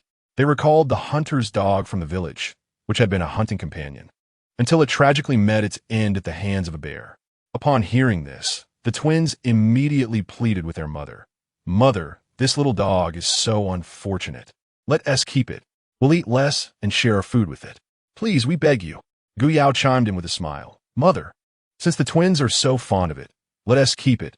It won't eat much anyway." As she spoke, she broke off half a steam bun and fed it to the puppy.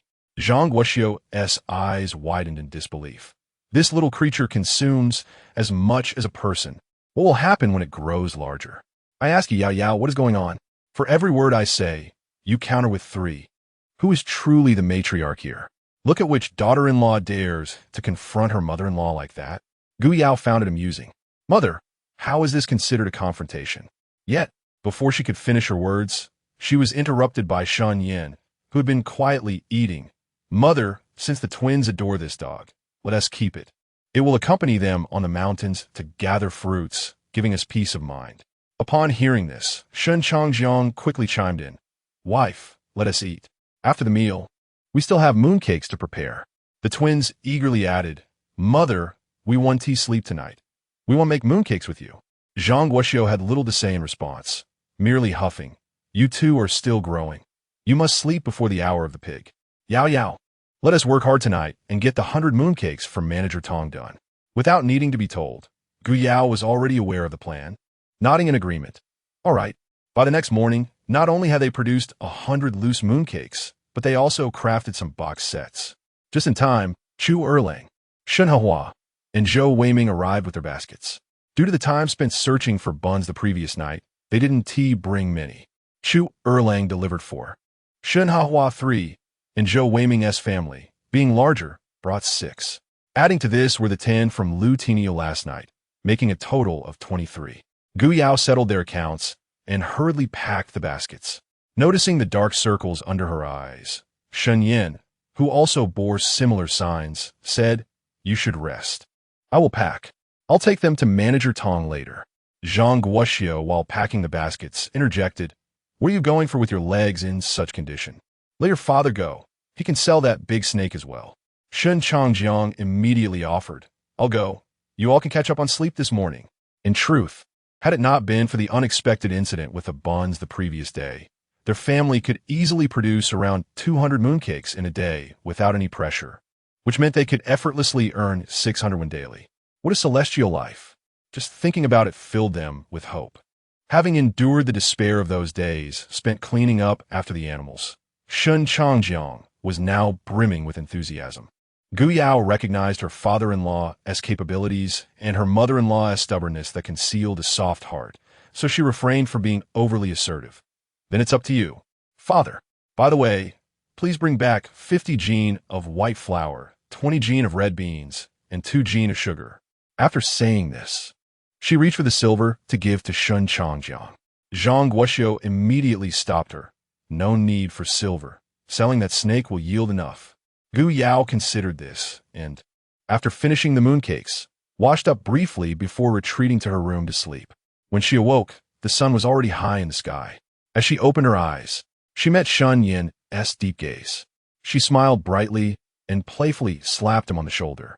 Shen Yan looked down at the spot she had struck, a bit taken aback. However, Gu Yao's eyes sparkled with excitement as she gave him another playful slap. Haha, I almost forgot an incredible piece of news. Let me show you something wonderful. Shen Yan appeared even more bewildered. One could not help but wonder when she would learn to curb her habit of playfully hitting him out of excitement. Chapter 63. This fortuitous bride is truly a blessing upon returning. Shen Changjiang found the courtyard devoid of any presence. Zhang Guoxiu, Gu Yao, and Shen Yan were all gathered inside the house, engrossed in something unknown. He shook his head helplessly, placing the grains he had purchased on the stove, and proceeded into the house to settle accounts. Just as he began, wife, Yao Yao, the large snake sold for 2 taels of silver and 500. He was abruptly interrupted by his wife. Lower your voice. Be careful not to scare away my precious ginseng. Ginseng? Shen Changjiang mechanically approached, only to see a radish, as thick as a child's arm and resembling a humanoid figure, resting on the table. Its roots were lush, crowned with several clusters of green leaves, and adorned with a striking red flower. Although he had never seen the leaves and flower of ginseng, he was intimately familiar with the root itself. It was this precious item that had once saved his son's life. Is it truly ginseng? He exclaimed, only to receive a sharp reprimand from his wife. Keep your voice down. Do you want the whole village to know we've unearthed ginseng? Shen Changjiang quickly covered his mouth and nodded in agreement. His wife was right. A gentleman may be innocent, yet the possession of something precious can lead to trouble. Zhang Guoxiu, stifling her laughter, whispered excitedly, Oh my goodness, our fortunes have truly turned. This could be worth 100 taels of silver. She was well aware of ginseng's value, recalling that it was precisely such sizable roots that had once left her family destitute, forcing her and her husband into servitude. Now, unexpectedly, they had unearthed one. Their family's fortunes were shifting once more. Yes, Shen Yan nodded, estimating that, after deducting the pharmacy's markup, they could receive around 70 to 80 taels. 70 to 80 taels? That sufficed. Zhang Guoxiu felt an overwhelming sense of happiness that seemed surreal. She pinched Shen Changjiang's thigh until he let out a squawk, confirming that she was indeed awake and not dreaming. Witnessing the rare display of vitality on his father's face, Shen Yan could not help but smirk. So this was how women behaved? He instinctively glanced at Gu Yao, subtly leaning closer to her, hoping for a playful twist. However, Gu Yao did not twist him. Rather, as she turned her head, she inadvertently brushed against him. Oh, what a coincidence! The handsome man was indeed charming, and his lips felt soft and tender. She seemed to be hungry, not in a romantic sense, but genuinely hungry. Don't believe me? Listen closely. Gurgle, gurgle, I'm going out to cook, she declared, leaving the room with a face that resembled a monkey's backside, feigning nonchalance. Alas, she was just a bit simple-minded, truly a fool, having never even had a boyfriend in real life. Shen Yan, however, felt even more foolish than her. He pressed his lips together, his gaze deep and contemplative. Observing her son, whose temperament had significantly diminished, Zhang Guoxiu couldn't help but furrow her brow. Son, please tell your mother. What is the nature of your relationship with Yao Yao? Shen Yan, regaining his composure, queried. What do you mean? Zhang Guoxiu suddenly found herself at a loss for words. Stammering just, ask your father. Although Shen Changjiang was a man, he had always been rather honest and had never broached such matters with anyone else, leading him to feel quite awkward as he inquired, Your mother wishes to know if you and Yao Yao share a bed? Upon hearing this, Shen Yan's face flushed crimson, and he averted his gaze to his legs, replying, Mother, my legs are not well. Not only were his legs ailing, but his marriage with Gu Yao was merely a fade. She was no longer the same Gu Yao as before. Yet, he could not divulge the truth to his parents. Zhang Guoxiu, upon hearing this, grew displeased. Your legs will eventually recover.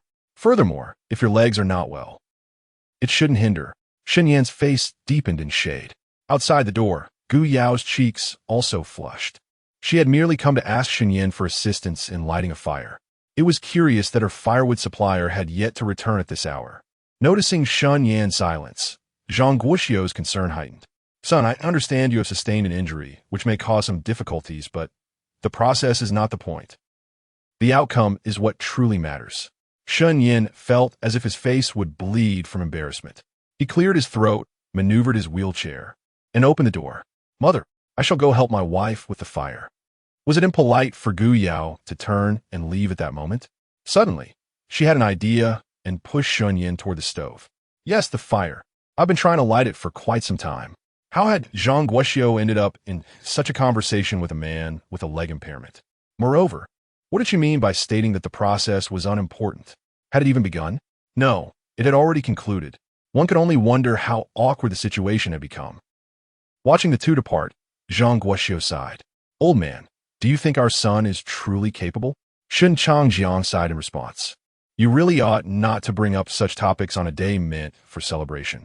As a fellow man, he deeply empathized with his son's plight. Zhang Guoxiu, feeling aggrieved, defended, I merely inquired because I noticed how Yao Yao brings fortune. Since her arrival, our family has experienced numerous joyous events. Although she was once known for her laziness, she has revitalized our son, redeemed our debts, and now even forges for ginseng. Each of these accomplishments is indeed remarkable. I merely feared she might revert to her old ways of seeking excitement outside, hence my wish for them to establish something more substantial. Shen Changjiang pondered likewise. Yet his words were, if you fear Yao Yao might wander, why do you continue to speak to her so harshly? Have you ever seen her respond to us without a smile? I believe Yao Yao has changed. She is now a girl who bravely ventures into the mountains for her loved ones, a rare soul devoted to her affections. Furthermore, our son possesses a lofty spirit. This matter cannot be forced, so let us allow it to unfold naturally. The fortunes of our descendants will be their own, and we should refrain from meddling, only treating the young lady with kindness. Zhang Guoxiu reflected on this, particularly in regard to the plump ginseng, and she could not help but smile broadly, remarking, Indeed, our son's bright days lie ahead, and so do the auspicious days for our family. The two of them cautiously concealed the ginseng within the cupboard. Yet they were plagued by fears of both rodents absconding with it and the ginseng itself departing due to their humble circumstances. Thus, they found themselves fixated upon it. However, this fixation consumed their time, and after much deliberation, they concluded that entrusting it to Gu Yao would be the wisest course. After all, she had managed to hide it all night without incident. Meanwhile, in the kitchen, Gu Yao was busy cooking while Shen Yan tended to the fire. Inhaling the rich aroma that filled the air, Shen Yan remarked casually, Do not take your mother-ass words to heart. I will not. Gu Yao impulsively interjected, Is it that you cannot or simply will not? The moment the words escaped her lips, she wished to slap herself. Why had she truly asked? Regardless of whether he could or could not, it was a violation of his dignity. While she was consumed by regret, Shen Yan raised his head and simply responded, Shall we try? Chapter 64. Your opportunity to prosper has arrived. Gu Yao was utterly bewildered. Young man, when you present yourself with such profundity before your mother, would you then behave like a clumsy oaf? Why not give a try? After all, he is impaired, and she holds the upper hand. She would give him a piece of her mind. Faced with his visage, Gu Yao felt capable of putting him in his place. But her fantasies were abruptly interrupted by a most inopportune voice from outside. Brother, why are you taking my place? Step aside, quickly. Both parties involved in the standoff darkened their expressions simultaneously. They had reached a pivotal moment when Shun Mu's arrival was entirely unwelcome. Gu Yao, exasperated, remarked, Where have you been? Shen Yan, however, swiftly changed the subject. I would not treat you as my mother suggested upon finishing his sentence. He cast a light chuckle at Gu Yao's animated countenance and took his leave. Setting aside whether he would or would not, his mind was clearly elsewhere. His earlier inquiry was merely a matter of conversational flow. Watching his retreating figure, Gu Yao felt her lips twitch in annoyance.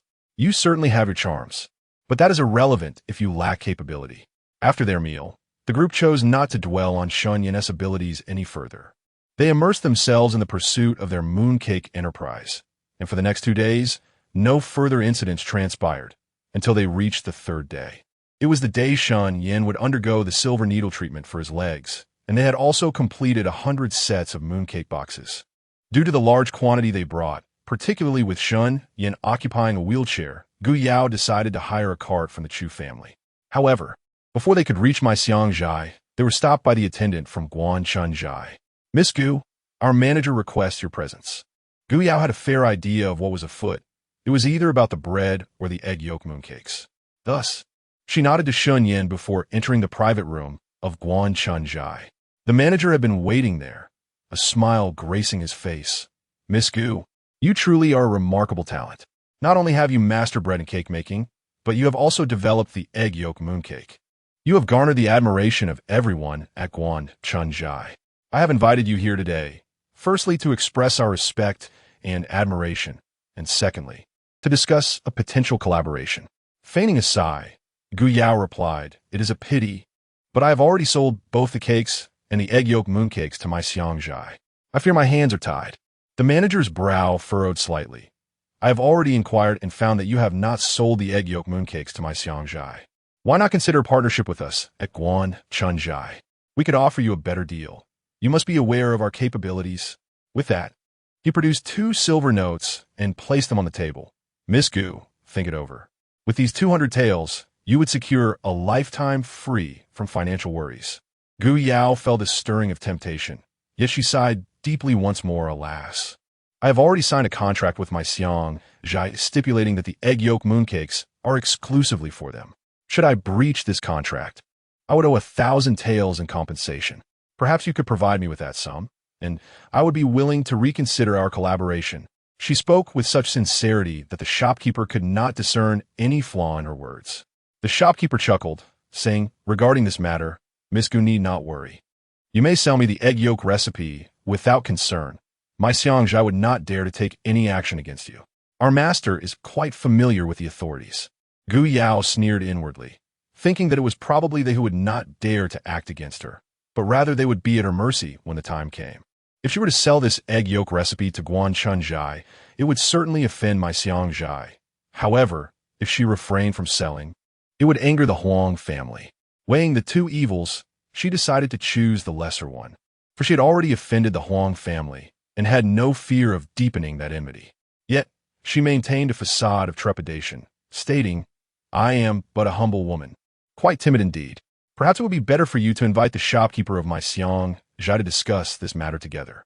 I am amenable to whatever negotiation you come to." The shopkeeper, clearly displeased at this moment, retorted, "Miss Gu, why cling to such stubbornness? My Xiangjai would not dare. We assure you, you are safe." Gu Yao insisted, "If you truly wish to resolve this, then please summon the shopkeeper of my Xiangjai to clarify this matter together. Otherwise, I cannot proceed."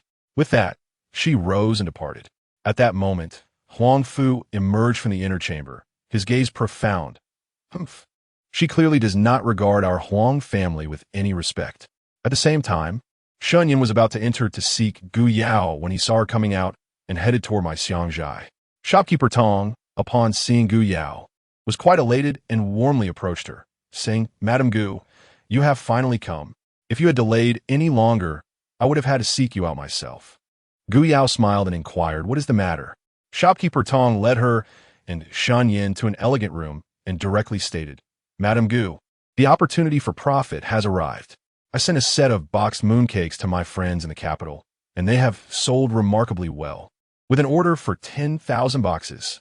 This was both expected and surprising to Gu Yao. After all, during their previous era, mooncakes sold like hotcakes in the lead-up to the Mid-Autumn Festival, so she was not astonished, yet she did not anticipate such fervor in ancient times as well. In her mind, she began calculating the profit from 10,000 boxes of mooncakes, estimating it to be around 300 taels. How delightful! Shopkeeper Tong did not elaborate on pricing, and she refrained from asking, for she had made it clear from the outset that it was their expertise, even if it were to become a tribute to the palace. It would not concern her. This was not a significant issue, as it did not impede her path to wealth. Shen Yan cast a glance at her, a subtle smile gracing his lips. Noticing the couple's silence, Shopkeeper Tong continued, "Madam Gu, My friend is in urgent need, so let us divide the tasks. Tomorrow, you shall begin delivering the prepared egg yolks to me. Gu Yao nodded, then recalled her earlier encounter at Guanchunzhai, and casually remarked, "The shopkeeper of Guanchunzhai also sought my counsel regarding the egg yolk matter." The young man in blue within the inner chamber could not help but smirk, finding her to be rather mercenary. He thought Gu Yao intended to leverage this situation to raise the price, but was instead met with her saying, "Business is akin to warfare. Therefore, Shopkeeper Tong, you must exercise caution." Shopkeeper Tong promptly bowed, saying, "Thank you for the reminder, Madam Gu. I shall take heed." Suddenly, Shen Yan spoke up, "Master Tong, to avoid unnecessary complications, might I suggest that in the future, you send a carriage from your side to transport goods to our Chonglu village?" Upon hearing this voice, the young man in blue, who had been sipping tea in the inner room, noticeably trembled. He set down his teacup and strode out of the room. Chapter 65. The considerate younger brother through Gu Yao. The blue-clad young master gazed at the figure on the wheelchair and squinted his phoenix eyes, inquiring, "Is it the husband of Madame Gu?" Manager Tong nodded respectfully. "Master, shall we call out to them?" The blue-clad young master retorted, "A cripple?" Manager Tong nodded again with utmost respect. Indeed, he was perplexed as to why his master suddenly took an interest in Madame Gu's husband, for his master usually focused solely on earning silver, seldom bothering with such mundane matters. The blue-clad young master waved his folding fan lightly and remarked, "Oh, who would have thought that Madame Gu's husband is a cripple? Is he handsome? Perhaps it was a case of appearances being similar and sounds being alike. How could he mistake a rural cripple for that person?" Manager Tong was even more bewildered. Could it be that his master had taken a liking to Madame Gu? However, this was beyond the purview of a mere subordinate. He replied honestly, "Yes, young Master Shun is exceptionally handsome." "Exceptionally handsome?" The blue-clad young master chuckled, his elongated phoenix eyes sparkling with mischief. He closed a folding fan and turned to Manager Tong. "Is he more handsome than me?" Manager Tong felt a pang of anxiety. How was he to respond? One must not lie. Although his master was charming and dashing, when compared to young Master Shun, he paled in comparison. How to articulate it? Shen Yan's handsomeness was of a transcendent nature, effortlessly radiant, drawing attention like a beacon in a crowd. Such a person, if not a cripple, was certainly not an ordinary individual. Seeing the vivid expression on Manager Tong's face, the blue-clad young master playfully slapped him and then strode out with an air of confidence, declaring, "I shall return now. You must deliver the mooncake gift set to the capital promptly." Manager Tong, having narrowly escaped, hurriedly bowed and saw him off. Meanwhile, Shen Yan and Gu Yao exited my Xiangzhai and headed directly to Su and Tang. Dr. Su took Shen Yan's pulse and examined his leg, revealing a rare smile on his face. "This time, it is quite good. Your recovery is commendable. Not only has the swelling in your leg diminished, but there is also significant improvement in your long-standing lung ailment. The chronic affliction has eased considerably. I will prepare a lighter prescription to solidify your progress." Shen Yan nodded. "Thank you, Dr. Su." After prescribing the medicine, Dr. Su retreated to the inner room to apply silver needles on Shen Yan's leg, while Gu Yao went to fetch the medicine. Once she procured the herbs, she mysteriously showcased a ginseng root from her basket to him. Startled, "Doctor." Su immediately raised his hand to cover it with cloth. "Child, here there are many eyes. Let's go to the inner room to examine it." At that moment, Dr. Su had just finished applying the needles, and the pain was still fresh, causing Shen Yan to furrow his brows tightly. Gu Yao offered him a bamboo tube containing the spring water, and after he drank from it, he felt a measure of relief. Dr. Su, upon seeing the ginseng, did not rush to leave. He and Manager Su meticulously counted the ginseng roots. Once they confirmed the quantity and verified the age, Manager Su stroked his beard and commented, "This ginseng was harvested with great care. Only one root was damaged, and its age is commendable. It's a 75-year-old old ginseng." Dr. Su sighed and remarked, "Ah, fate and timing. If only this ginseng had arrived a few months earlier, perhaps your family would be." He paused. "Never mind that. We are familiar enough now. I shall take it upon myself to value this ginseng at 80 taels. What say you?" Naturally, Shen Yan and Gu Yao had no objections. The market price of ginseng fluctuated with the years and the quality of the product, but typically, the valuation did not exceed the age of the ginseng. Thus, Dr. Su's offer of 80 taels was quite generous. Very well, we shall proceed as you suggest. Dr. Su stroked his beard, adding with this sum, you should have ample funds for both the treatment of the leg and subsequent care. Thank you, Dr. Su, for your continual concern for my husband's leg, Gu Yao sweetly expressed. Dr. Su immediately adopted a serious demeanor. What have I to be thanked for? This is not charity, and whether he recovers depends largely on this young man's fortune. His master has yet to receive any news. However, Gu Yao replied, as long as there is a glimmer of hope, we shall not surrender. The shopkeeper Su, observing his elder brother's stern expression, could not help but chuckle. Rest assured, this lad's leg will surely mend. Come, let us settle the account. He relished such optimistic patience, believing in the power of encouragement rather than fear. The total cost of medical treatment was 281, leaving 79 taels and 721 after expenses. Gu Yao requested 5 ingots of 10 taels each, taking the remaining 29 taels in copper coins. She was now a burgeoning tycoon with over 200 taels to her name. Shopkeeper Tong had not only advanced them 100 taels, but also promised to send the necessary ingredients to their home, which was indeed splendid.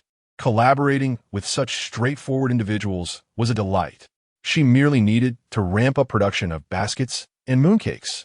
As she contemplated recruiting additional hands to assist with basket making at home, for the mooncakes, a few reliable workers would suffice. Subsequently, she and Shen Yan headed to the carpenter's shop to procure several large trays for making salted egg yolks. While walking, she shared her future plans with Shen Yan when suddenly, a familiar figure caught her eye. The sight of a stocky individual carrying heavy bundles seemed oddly familiar. Was it their father or her brother? The person was so burdened that their head was completely obscured by the weight of the packages. She set Shen Yan down and hurried toward the figure. Fan, sister? Gu Fan wiped his sweaty face, leaving dark smudges on his skin. The young boy, clearly struggling under the load, managed to smile broadly, showing off his white teeth. Sister, are you here in town to shop? Wait for me. Once I finish delivering these items, I'll take you and brother-in-law out for lunch. After speaking, he took a deep breath and quickened his pace. Gu Yao gazed at the massive bundles behind him in astonishment. You finished delivering all of that? How much silver did you earn? Gu Fan proudly replied, 31. I can carry it all in a single day. Gu Yao was momentarily taken aback, not because 31 was insufficient, but rather out of sorrow. Fan, do our parents know you are here carrying these heavy loads? Upon hearing this, Gu Fan immediately halted his steps, tilting his head slightly and offering a naive smile. Sister, please don't tell our parents. I merely wish to alleviate some burdens for them. They still owe debts from my previous medical treatment. Gu Yao was taken aback. Debts? Yet just a few days ago, you brought so many items to my home, and father even gave me a tael of silver? Gu Fan fell silent, a rare flicker of sorrow and exhaustion passing through his eyes. Their family had never been affluent, largely due to his sister's circumstances. Yet, their parents were practical, and with Gu Fan's employment as a bodyguard last year, their situation had gradually improved. However, just days later, misfortune struck. Not only did they exhaust their savings, but they also incurred an additional debt of 10 taels of silver, leaving their father overwhelmed and ultimately leading him to marry off his daughter to her husband. Despite his father's constant praises for the brother-in-law, Gu Fan understood that his father harbored guilt regarding his sister, which was why he continually supported her. Although Gu Fan remained silent, Gu Yao comprehended the essence of parental love and the significance of family ties.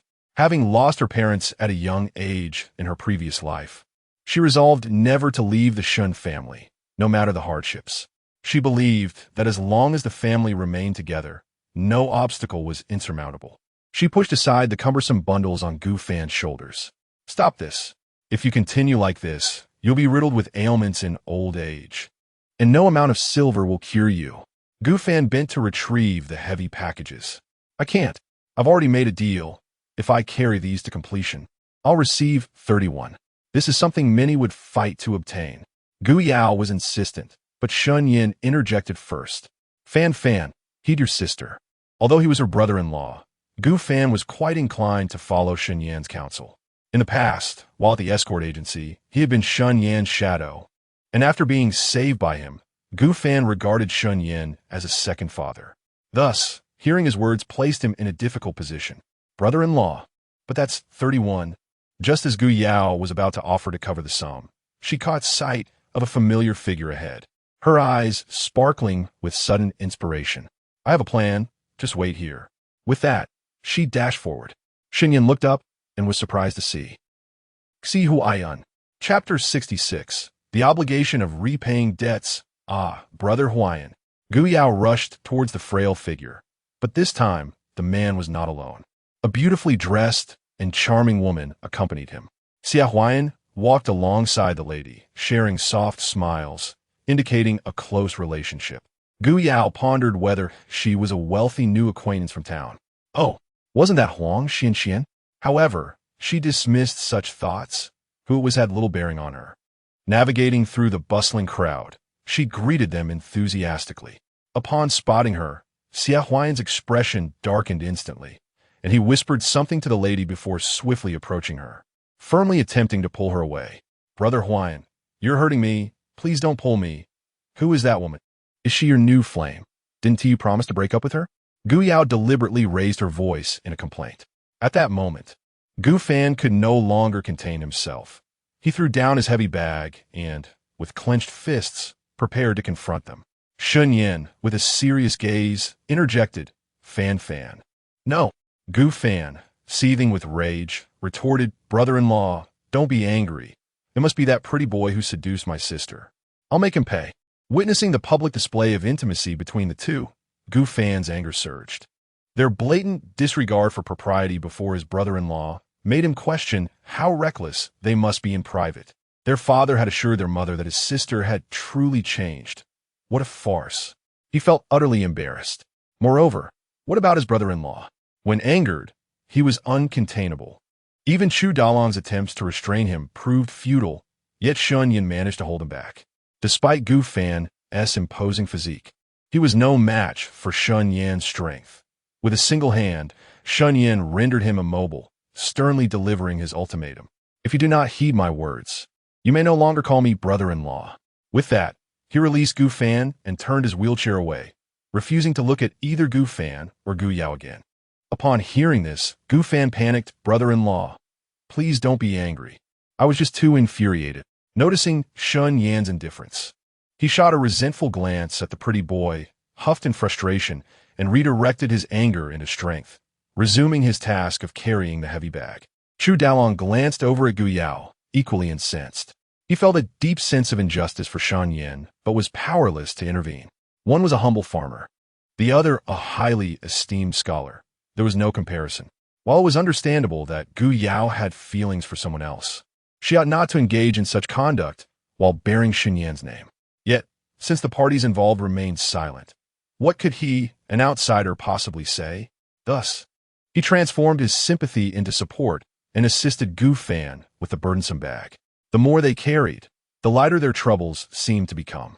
Gu Yao harbored a profound disdain for the touch of the dandy, a filthy duck daring to tug at her. She brushed him off, her displeasure palpable. Brother Huayan, speak up. How could you behave in such a manner? You had just promised me not long ago. At that moment, Xia Huayan was equally displeased. He cautiously glanced toward the woman, relieved to find she had not approached, and lowered his voice, attempting to placate her. Yao, this matter is not so easily resolved. I am devising a plan. You should leave for now, and in a few days I shall come to see you. Gu Yao internally scoffed, yet her face remained relentless. I refuse to return.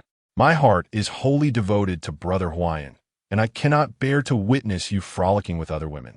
You must draw a clear line today. If you do not speak, I shall take matters into my own hands. With that, she feigned intent to seek out the other woman, causing Xia Huayan to break into a cold sweat as he seized her arm and sternly declared, Gu Yao, should you dare speak, I shall never acknowledge you again. Wouldn't that be just perfect? Gu Yao retorted, more determined to speak out.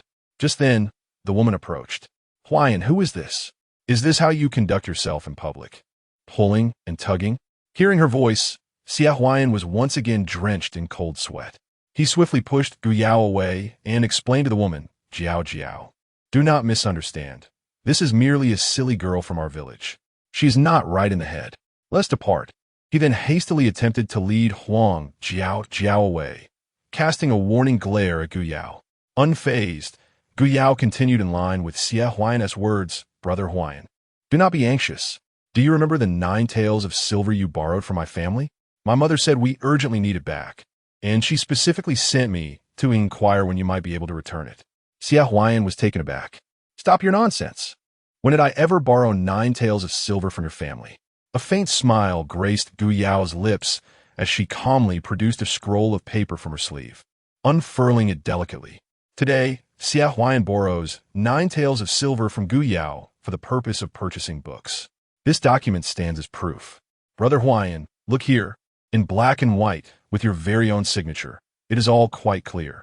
Xie Huayan's complexion turned ashen. He had completely forgotten about the debt and was astonished that Gu Yao would actually present the note. Did you not say you would never demand repayment? He exclaimed, instinctively reaching to snatch the note, only for Gu Yao to nimbly evade him. Huang Jiao, noticing the exchange, furrowed her delicate brows as her gaze darted between Xie Huayan and Gu Yao. Why would you not repay?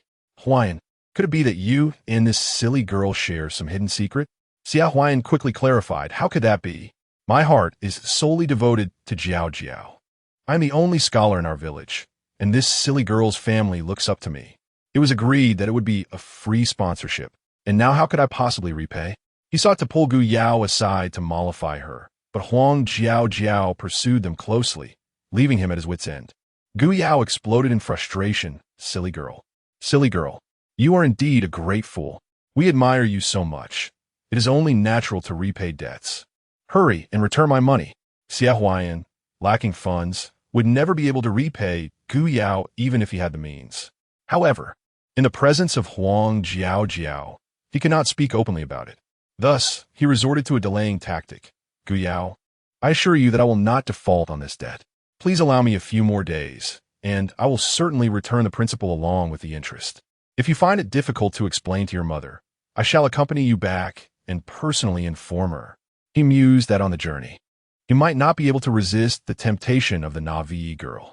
After all, was she not deliberately exerting pressure on him by using this excuse? Would it not suffice for him to satisfy her? Chapter 67. The entire sum of 9 taels of silver given to my husband. The expression on his face was painfully evident, causing Gu Yao to feel nauseated. The naivety of their thoughts was astonishing. In their minds, there was nothing that a good night's sleep couldn't resolve. However, Gu Yao was resolute in reclaiming her silver today. So she shook her head and declared, I cannot afford to wait. My family is in urgent need. If you do not return it, I shall make a ruckus at your academy. Scholars are particularly sensitive to their reputation, and upon hearing this, Xie Huayan's countenance darkened immediately as he glared furiously. How dare you? Gu Yao raised an eyebrow. Do you think I wouldn't dare? Moreover, my husband and my brother have accompanied me today. Strength in numbers. Xie Huayan had intended to assertively pull her away, but upon hearing her words, he instinctively glanced around, and sure enough, across the way, he spotted a robust young man, furiously shouldering a heavy load. As he bore the burden, the youth cast a fierce glare in their direction. When their eyes met, the young man abruptly dropped his load and, fists raised, advanced toward them, only to be restrained by another man assisting him with the burden. While Xie Huayan noticed the young man, Huang Jiao caught sight of the elegantly poised figure in the wheelchair, her eyes sparkling with mirth. Is your husband named Shen Yan? It is rare to see someone with a limp these days. Only then did Gu Yao scrutinize the woman before her, recognizing her familiar features. She furrowed her brow slightly. Huang Jiao, is Huang Xian your sister? What a small world. As she spoke, her gaze wandered back to Xie Huayan, recalling the scene between him and Huang Xian in the alley, and she couldn't help but chuckle softly. Huang Jiao joined her laughter. So your sister truly has taken a shine to a limping married man, and to top it off, he rejected her. How utterly ridiculous. Gu Yao, with a hint of irony, remarked, even a rabbit would not eat the grass near its burrow. Miss Huang, while you mock others, you may not realize you are also being mocked. Having said this, Her intentions were not born from kindness, but rather from the thought of one day allowing Huang Jiaojiao to witness the two of them colluding in disgrace. Undoubtedly, the upper echelons of society are fraught with chaos.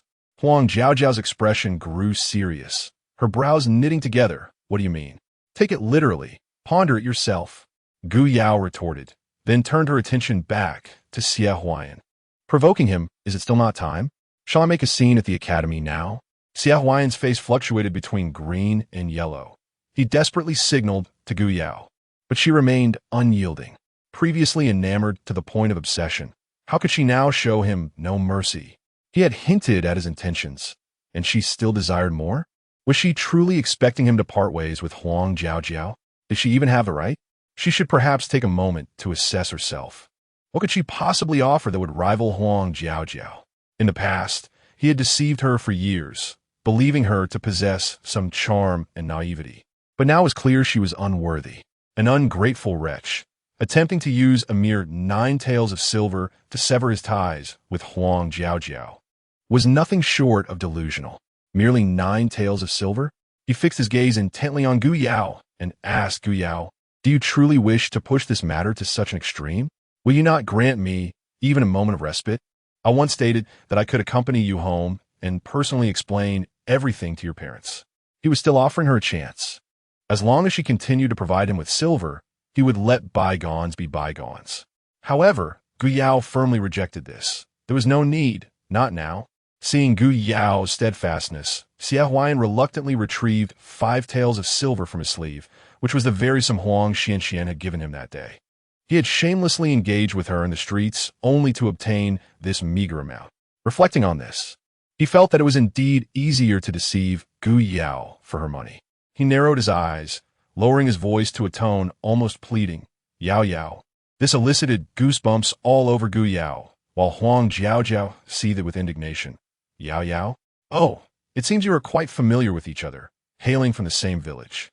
Could it be that you two are childhood sweethearts? If that is the case, I shall not impose upon you. I wish you both a long and prosperous life together. Farewell." Xie Huayan immediately grasped her arm, fear evident on his face. "Jiaojiao, I am not familiar with her at all. If I were, she would not so heartlessly demand silver from me. I'm only close to you. Jiaojiao, please lend me 4 taels of silver to send this woman away, and I will explain everything to you properly. Is that agreeable? My dear Jiaojiao." Jiaojiao was agreeable in every way except for her tight purse strings, claiming it was a test of their feelings. What a test! He turned to leave. Without silver, how could he possibly appease her? Gu Yao was well aware that Xie Huayan was always short on funds, yet today she was determined to reclaim her 9 taels of silver. Thus, she continued to stoke the fire. "Since you lack ready cash, and it appears your Jiaojiao does not love you enough, why not sell your books? They are quite valuable. Come, I will send my brother along with you to the academy to assist with the move." Hearing this, Xie Huayan felt as though he might kneel. Yet, he was uncertain whether to kneel before Gu Yao or Jiaojiao. With a dejected expression, he lamented, "Yao Yao, today you truly seem like a stranger to me. I do not understand why you are so resolute, but regardless, how can one tarnish the reputation I have painstakingly built over years of study for a mere handful of silver?" Noting Gu Yao's icy demeanor, he turned to Huang Jiaojiao. His eyes filled with earnestness. "Jiaojiao, can you truly stand by and do nothing? If I am expelled from the academy, it would not only bring shame upon me, but upon us all. Consider this 4 taels of silver as a loan. Please assist me. Rest assured, my affections lie solely with you, and I would never covet even a fraction of your wealth." Huang Jiaojiao was indifferent to the silver. What mattered to her was Xie Huayan's attitude toward it. Unlike her sister, she was not so easily swayed.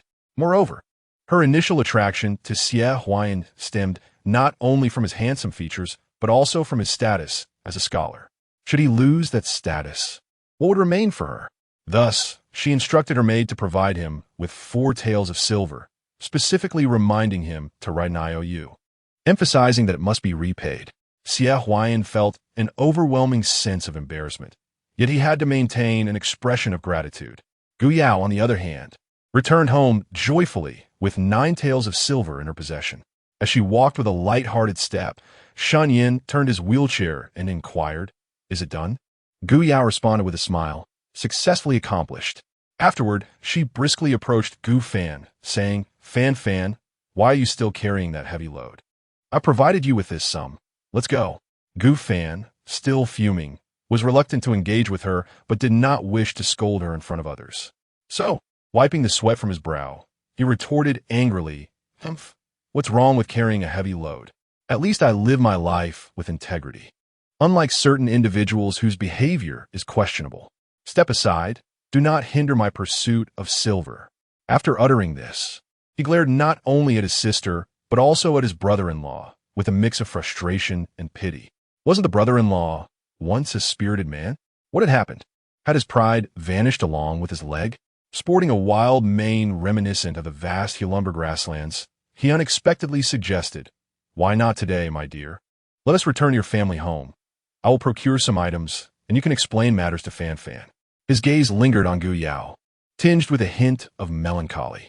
Gu Yao generously bestowed a couple of taels of silver as pocket money for her mother and an indeterminate amount for her father, though she knew the price of that large python would not be less than 2 taels.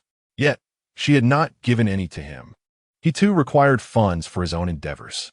Noticing his woeful rubbing of his empty sleeves, Gu Yao immediately understood and graciously handed him all 9 taels of silver, saying, "I appreciate your efforts, my husband."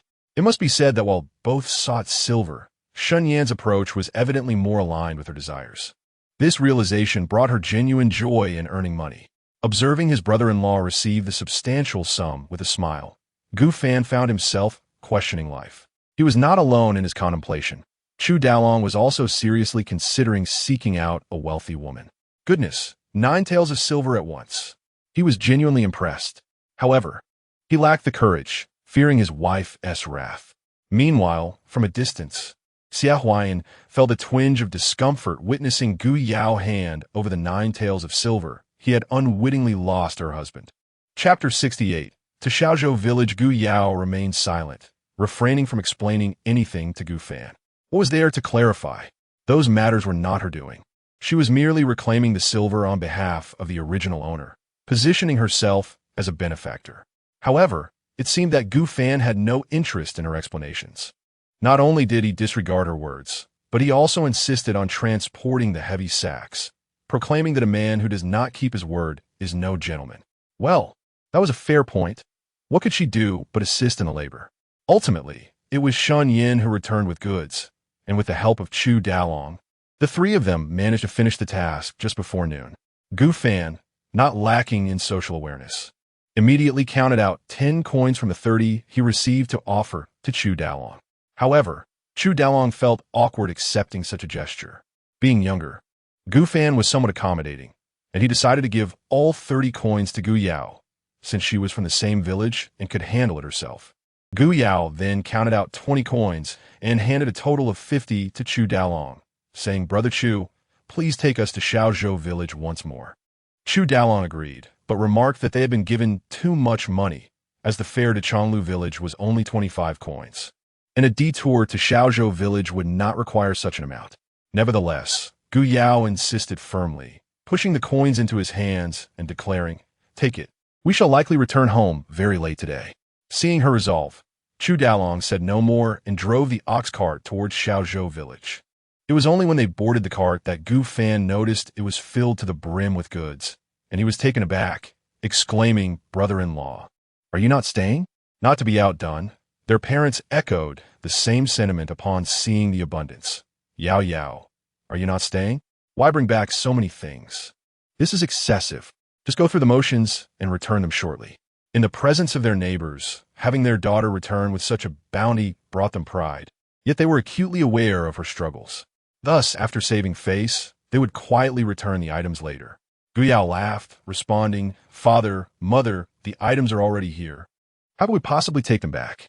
At that moment, Shen Yan was assisted down from the ox cart by Chu Daolong and settled into a wheelchair. He addressed his in-laws, saying, "Father, mother, this is the first visit since my marriage to your daughter, and we ought to bring more provisions. Please do not refuse. Accept them with peace of mind." Due to his health, Gu Yao had not participated in the traditional 3-day return visit, so this was indeed Shen Yan's inaugural visit, for which he had thoughtfully purchased a considerable amount of goods, spending 2 taels of silver. Seeing their son-in-law speak so earnestly, Gu Yao's parents could hardly protest further. As they watched the goods being carried inside, their hearts swelled with contentment. Though their son-in-law was physically impaired, he was generous, and given his debt of gratitude for their son's life, his character was certainly beyond reproach, far superior to many able-bodied men who lacked such virtue. They welcomed their daughter and son-in-law with smiles, their warmth toward them starkly contrasting with the disdain they held for their son. Especially upon seeing the disheveled expression on his face, Father Gu promptly asked, Fan, have you fallen into a mud pit? We haven't seen you all morning. Where you been? Why did you come back with your sister and brother-in-law? Don't you know how much all this will cost? Gu Fan immediately cast a nervous glance at Gu Yao, who raised an eyebrow in response, teasing, So, you remember your sister now? It's too late. She deliberately cleared her throat, and beneath Gu Fan's expressive countenance, she produced 10 taels of silver and handed them to their mother. Mother, here. This revelation left not only Mother Gu astonished, but also Gu Fan in utter disbelief. How much silver did his sister possess? He had just witnessed her hand over 9 taels to her husband without a blink, and now she was giving their mother 10 more without hesitation. His mind was in chaos. Due to Father Gu's earlier warning, Mother Gu had been trying to suppress her curiosity about her daughter's transformation, but at this moment, she could no longer contain her astonishment. Rising to her feet, she exclaimed, You've just redeemed yourself from your in-laws. Where did you get another 10 taels? She shared the same thoughts as Zhang Guoxiu, believing that this fortune was merely a fluke. She knew her daughter's capabilities all too well. Such wealth was unlikely to occur again. Gu Fan opened his mouth, wanting to say that there were not just 10 taels but also 9 more from his sister. Yet fearing it might alarm their parents, he ultimately chose silence. Little did he know that his sister was a person of action, and she soon left him speechless once again. Not only him, but both his father and mother were equally astonished, their mouths forming perfect circles. His sister was presenting them with a staggering 100 taels of silver. That was a sum they had never seen in their entire lives. Gu Yao glanced at the only calm figure, Shen Yan, before addressing the 3 dumbfounded faces before her. Father, didn't I tell you that I was selling mooncakes? This is the advance payment for Make Xiang's eye. Her words finally jolted the trio back to reality, with Father Gu being the first to react, his loud voice exclaiming, That's over 100 taels. However, before he could finish, he received a sharp slap from his wife. You fool, keep your voice down. Do you want everyone to know your daughter is carrying 100 taels? Fan quickly closed the door. Gu Fan mechanically complied, rushing to shut the door. Outside, Chu Daliang, who had been tending to the cattle, was left bewildered. Father Gu, filled with apprehension, covered his mouth. Once the door was securely closed, Mother Gu, brimming with excitement, exclaimed, Yao, how did you earn so much from selling mooncakes? Wait, how did you even learn to make mooncakes? Gu Yao could only think. Should the focus be on the 100 taels? She gazed at Shen Yan, who promptly responded, Mother-in-law, during my previous courting journey, I happened to witness someone doing this and casually mentioned it to my wife. To my surprise, she exhibited remarkable talent, not only inadvertently creating a cake, but also crafting mooncakes that are truly unique. Gu Yao was quite pleased with his explanation, as it clarified both the mooncakes and the earlier cake. Indeed, this partner proved to be quite reliable. Gu Mu suddenly understood and signaled Gu Yao to put away the money. Gu Yao then tucked away 100 taels, while Gu Mu pressed 10 taels into her hands, only to be firmly declined by Gu Yao. Father, Mother, you should keep this. I heard from Fan that our family still has debts to settle, so let us pay them off quickly. Though Gu Fu and Gu Mu felt immense satisfaction in their hearts, they adamantly refused to accept. Yet Gu Yao insisted, This money rightfully belongs to our family. Upon hearing this, everyone was taken aback. Gu Yao continued, This is the money I secretly lent to Xie Huan before. Today, I retrieved it all. How unfortunate that I forgot to ask him to write a proper note, which wasted all the interest we could have earned over the years. At this revelation, the others were even more perplexed. Shen Yan, however, began to grasp the situation, though he, along with Gu Fu and Gu Mu, wore a frown of concern. As expected, Gu Yao elaborated on how she had insisted that Xie Huayan write an IOU and how she had reclaimed the money today, detailing every step of the process. Shen Yan relaxed his brow. It became clear to him that the current Gu Yao would never entertain the idea of associating with the fickle Xie Huayan. The Gu family understood her completely. Yet Gu Fu and Gu Mu still wore expressions of embarrassment. Though this money was previously taken from our family, a woman must follow her husband upon marriage. Are your in-laws aware of such a substantial sum? Have you consulted them? Do they approve? Chapter 69. Is Shen Yan capable? Gu Yao found herself utterly perplexed. Having never contemplated such matters before, was marriage truly this troublesome? Shen Yan cleared his throat gently, saying, "You two should keep this to yourselves. Repaying debts is paramount. My parents are unaware of this sum, and even if they were, they would not voice any concerns. My mother might say something, hence the need for discretion." Gu Yao's eyes sparkled with understanding. Yes, we shouldn't tell them. However, before she could finish her thought, her mother lightly tapped her on the forehead. "My dear child, must you speak so impulsively? How can you utter such things in front of your husband?" Gu Yao looked at Shen Yan with a sense of injustice. But isn't that what my husband means? Gu mother was at a loss for words in response to her foolish daughter and cast a bashful glance at Shen Yan. "Please, refrain from further comment. Gulme, let's prepare a meal together. Old man, Fan, please entertain our son-in-law and the guests." Upon saying this, she pressed the silver coins into Shen Yan's hands and led her Navi daughter out of the room. As they approached the door, the silly girl shot a glance at Shen Yan, only feeling at ease when he returned her gaze. Upon entering the kitchen, her mother began a fervent lecture. Yao, you scatterbrain girl, you must learn to be more discreet in your speech. How many daughters-in-law would dare hide silver from their in-laws? Only you, feeling emboldened by your husband as support, would act so recklessly. While washing vegetables, Gu Yao muttered, "Mother, let me assure you, I manage all the silver in our household. Who would dare to question it? Who would oppose me?" Yet, in truth, she feared Zhang Guoxiu's incessant chatter, so she chose to remain silent on the matter. She naturally assumed Shen Yan was on her side, but her mother reminded her, "My dear daughter, since they trust you with their silver, you must not take liberties. Everything should be discussed and reasoned together. If you cannot persuade everyone, then it is best to keep it to yourself, including from your husband. Do you understand?" Her daughter, without any children yet, was in a phase where her husband would naturally lean toward her family. Gu Yao nodded with a mischievous smile.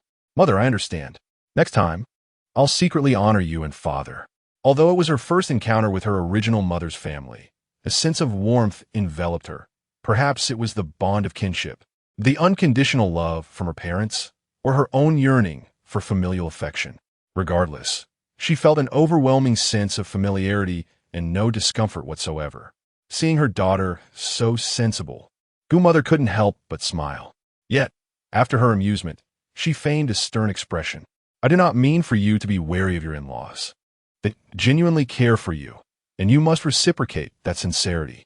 Only when a family is united can life flourish.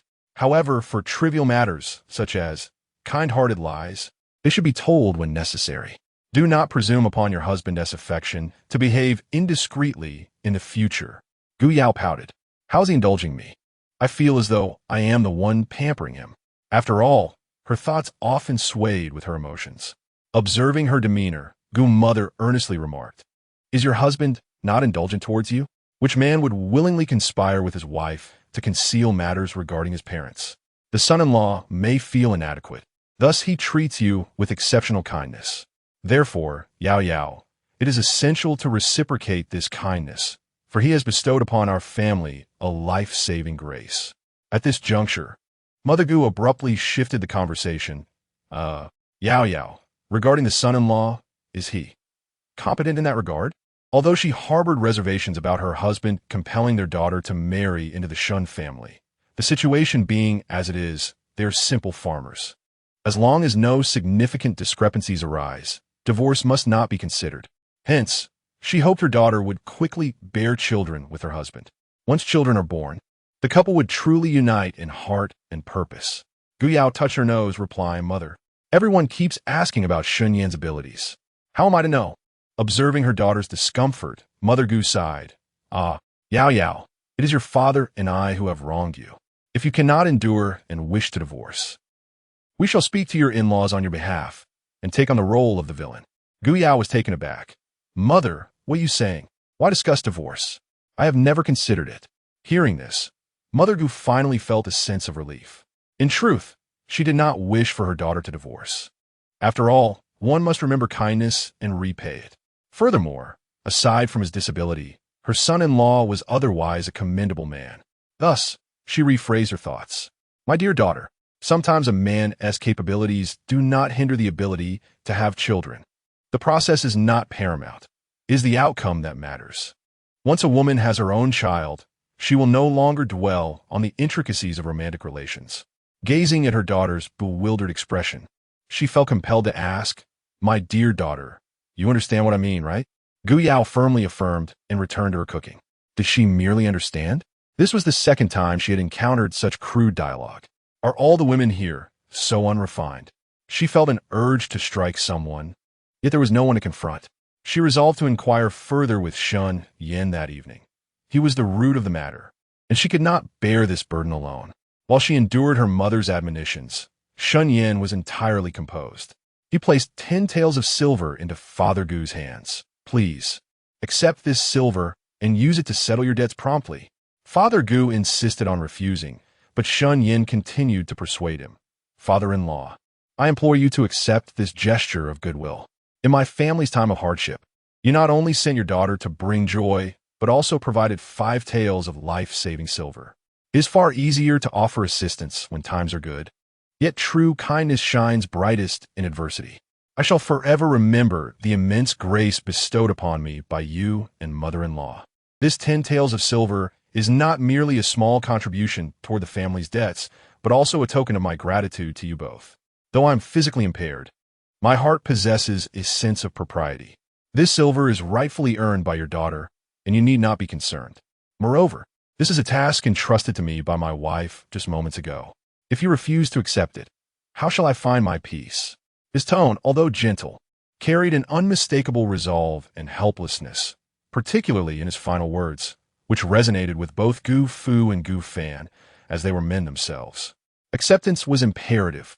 The son-in-law, already diminished by his disability, must not be allowed to demean himself further. Watching Gu Fu finally tuck the silver into his sleeve pocket, Shen Yan lifted his bowl and took a sip of water. During dinner, Gu Yao, unable to vent her frustrations, began lecturing Gu Fan instead. After all, he was of a younger generation, and this was part of her purpose in returning to her family today. Fan, do share with your parents what you did in town today. Chapter 70. Following your sister to make a profit upon hearing this. Gu Fan found the meat in his mouth suddenly lost its flavor. He laboriously swallowed and exclaimed, "Sister, you cannot hold me accountable for past grievances. I misunderstood you. It was my fault. I apologize, dear sister. Please, show mercy and overlook my transgressions." With that, he began to exchange furtive glances with Gu Yao, silently pleading with her not to disclose his secret of carrying the heavy load. Unable to endure his son's theatrical display, Father Gu spoke sternly, "Yao Yao, tell me, and I shall avenge you." Seeing Gu Fan visibly frightened, Gu Yao finally smiled. "It's nothing much. I merely saw Fan choosing to toil away at various menial tasks in town rather than assist me. I was momentarily incensed." Father Gu, perplexed, inquired, "Assist you with what?" Mother Gu, suddenly enlightened, exclaimed, "Making mooncakes? I can help you with that. Your brother is a grown man. How could he manage such delicate work?" Gu Yao shook her head. "Mother, it is not the mooncakes themselves, but rather the weaving of bamboo baskets for the mooncakes, which Fan is capable of doing."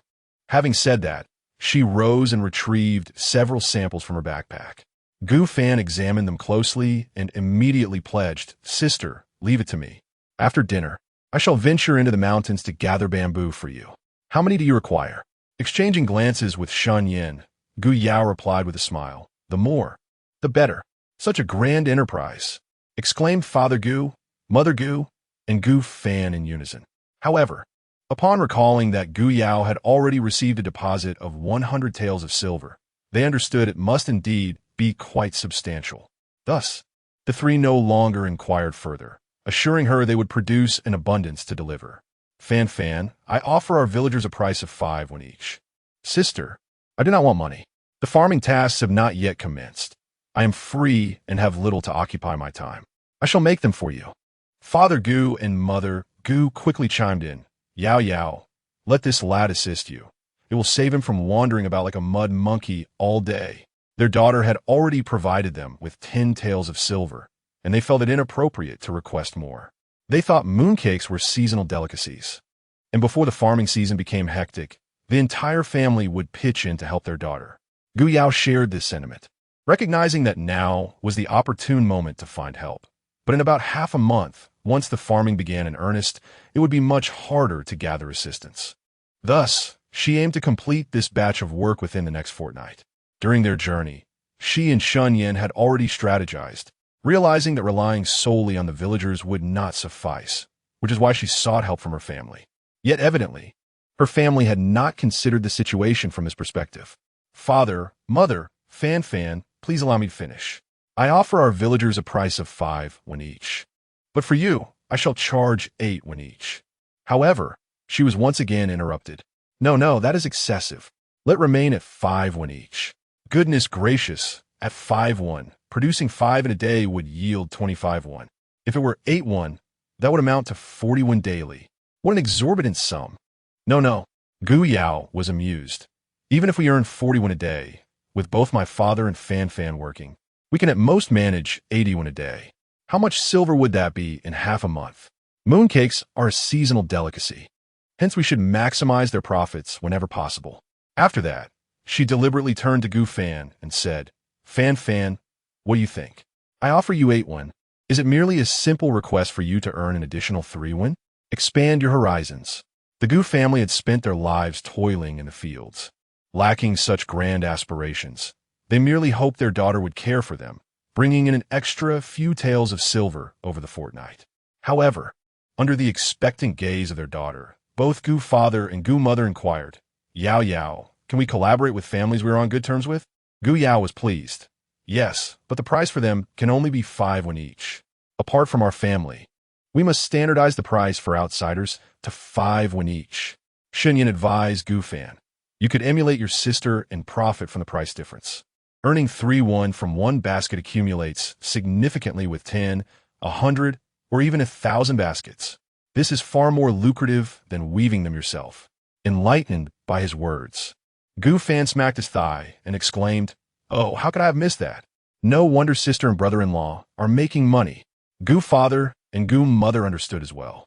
Though somewhat apprehensive, they felt encouraged by their daughter's calmness and their son's sparkling eyes. Gu Yao then discussed further details, and as their conversation concluded and dinner finished, darkness began to fall, signaling it was time to return home. Just as Gu Yao was about to board the ox cart, a familiar voice caught her attention. She turned to see Wu Yu, her childhood friend from next door, who was also 15 this year. Yao, you're back. How have you been since marrying into Chong Lu village? As she spoke, Wu Yu's gaze fell on Shen Yan in his wheelchair. Despite his handsome features, his limp was evident, and she couldn't help but feel a pang of sympathy for Gu Yao. Yet, Gu Yao stood tall, her smile radiant, exuding an air of happiness that belied any misfortune. One's countenance is often the most telling indicator of their well-being, as happiness cannot be concealed. Gu Yao's smile was genuine, while the bruises on Wu Yu's face were unmistakable. Noticing Wu Yu's tear-filled eyes, Gu Yao's expression shifted. Yu, has your father struck you again? The villagers knew of Wu Yu's father, who, when intoxicated, resorted to violence. In her youth, he had beaten her mother, and now that Wu Yu had grown, he had turned his aggression toward her. Her mother, being meek, had never intervened, and thus, her father's behavior had only escalated. Upon seeing Wu Yu's tear-streaked face, Gu Yao understood the situation all too well. She detested men who abused women and was ready to voice her indignation when her own mother urged her onto the ox cart. It's getting late. We should head back to prevent your in-laws from worrying. Their daughter's improvement was commendable, but such interference in another family's affairs felt excessive. As she settled onto the ox cart, Gu Yao's mind drifted to the bruised and battered Wu Yu, a pang of discomfort gnawing at her. She shook her aching arms, the soreness a remnant from carrying heavy burdens for Gu Fan. Shen Yan glanced at her arms before speaking slowly. If you act rashly, all you will bring her is greater suffering. Nothing will change. Gu Yao ground her teeth in frustration. Is there truly no other solution? Shen Yan replied, marriage, for a woman, is akin to a second birth. Gu Yao understood, yet upon returning home, she was met with the booming voice of Zhang Guoxiu. You two scoundrels, do you even know come back? It's already so late. Where on earth have you been? If you don't return soon, I shall beat the drums and search for you. Chapter 71. A hard-working sister-in-law today, Zhang Guoxiu and Shun Changjiang were laboring with little enthusiasm, their minds preoccupied with the urgent desire to ascertain the selling price of that ginseng. However, after a day of anxious waiting, their son and daughter-in-law had yet to return. Their initial eagerness transformed into concern, and only when they finally saw the couple return under the stars, laughing and chatting, did the weight in their hearts lift, giving way to irritation. Gu Yao felt a twinge of apprehension at Zhang Guoxiu's words. After securely closing the door, she promptly laid out 180 taels of silver before her, saying, Mother, 80 taels are from the sale of the ginseng, and 100 taels is the deposit for 10,000 mooncake boxes. At this moment, Zhang Guoxiu's mind was far too occupied to scold them. She held the gleaming silver in her hands, momentarily at a loss for words. Oh, so you went to negotiate business, did you? My goodness, has our family really amassed such wealth so quickly? This is sufficient for treating Yan's leg, or even constructing a house. Zhang Guoxiu stammered in excitement, for it was the first time in her life she had seen such a sum of silver, lovingly cradling it in her hands. We must build a house, a grand one, larger than the old residence of the Shun family. Let us see who dares to mock us for having lived so long without land or a home. Who will dare say that Yan is unfortunate? Who will dare claim that our Yao Yao is not a good match for her husband? She could vividly imagine the flustered expression on Jia Lanchue's face, and a sense of satisfaction washed over her. Shun Changjiang, equally exhilarated, chimed in, yes, yes, all according to my wife's wishes. He then turned to Gu Yao, asking, Yao Yao, do you need the silver for your business? The next day, Mai Xiangzhai would deliver the ingredients, and while she personally had no immediate use for the funds, the pressing task was to produce the mooncakes within the next fortnight. Father, Mother, I do not need it, but we must prioritize the mooncake production, she replied. With her assurance, Zhang Guoxiu felt at ease. As long as Gu Yao consented to the silver, the immediate focus on mooncake production was paramount. She beamed, promising, rest assured, Yao Yao, I will exert all my efforts to make mooncakes. Gu Yao's lips twitched slightly. There is no need for such exertion. The truth is, our family alone cannot manage the production. Perhaps we should enlist some helpers. We can focus solely on the egg yolk filling. What do you think? With newfound confidence from their financial windfall, Shun Changjiang and Zhang Guoxiu readily agreed to this plan.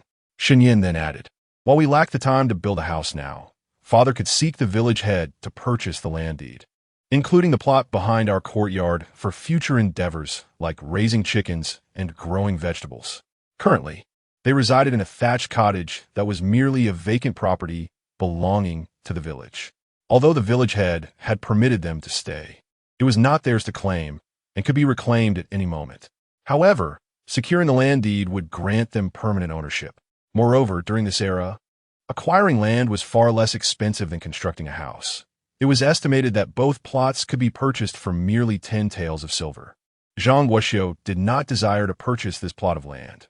Rather, she yearned for a position at the village's entrance. However, her son and daughter-in-law insisted that residing at the village's edge was more tranquil and offered convenient access to the mountains. The young couple favored this location, and recently, they had discovered a small path leading into town. Although it was somewhat distant, it would allow them to avoid the troublesome area by the locust tree at the village's entrance, making it seem utterly perfect. Faced with this, what could Zhang Guoxiu say? She decided to heed the preferences of the young couple. Once an agreement was reached, Shen Yan and Gu Yao exited the house, only to be unexpectedly joined by two small beings. No, there was a third, a fluffy black creature, 3 little ones in total. After several days of recuperation, The puppy that Gu Yao had brought back from the mountains was nearly recovered, frolicking joyfully behind the twins, shedding its previous timidity and becoming quite the little rascal. The little rascal approached Gu Yao, wagging its tail, while the twins appeared noticeably dejected. The frequency with which their family shut the doors had undeniably increased. They were aware that their family's egg yolk recipe required privacy for its clandestine preparation, yet it was evident that on 2 recent occasions, their parents had closed the doors even when egg yolks were not being made. They were left to wonder what the 4 of them were conspiring about. Intriguingly, while they were indeed plotting, the hushed conspiracies were often accompanied by the unmistakable sound of goose honking emanating from their mother. The sensation was akin to a meat bun falling from the heavens, piquing their curiosity. When they were discovered, the twins decided against eavesdropping and straightforwardly inquired, "Mother, father, elder brother, elder sister-in-law, are you 2 hiding something from us?" The puppy, seeking to please Gu Yao, chimed in with a bark, adding its voice to the inquiry. The twins had named the puppy Haizi, a fitting name for its glossy black fur. Despite the brevity of its bark, Shen Yan remained alert, casting a wary glance at Haizi. Observing its upright ears, he narrowed his eyes imperceptibly. What could possibly be so significant that their family would keep it a secret? Did they truly believe themselves to be inconspicuous? Zhang Wuxiu, with her sharp tongue, retorted, "What are you 2 even good at? Hurry up and wash up for bed." The twins, undeterred, countered, "Then why do you always shut the door when you're not making egg yolks? Especially you, mother. What's the source of those goose-like sounds?"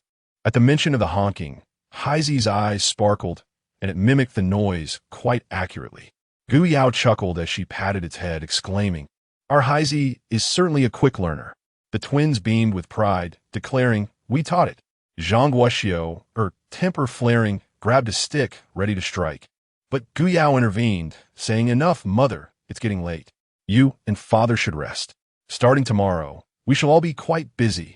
Although they had collectively decided against informing the twins about the substantial sum of silver in their possession, she felt it was essential to share some details.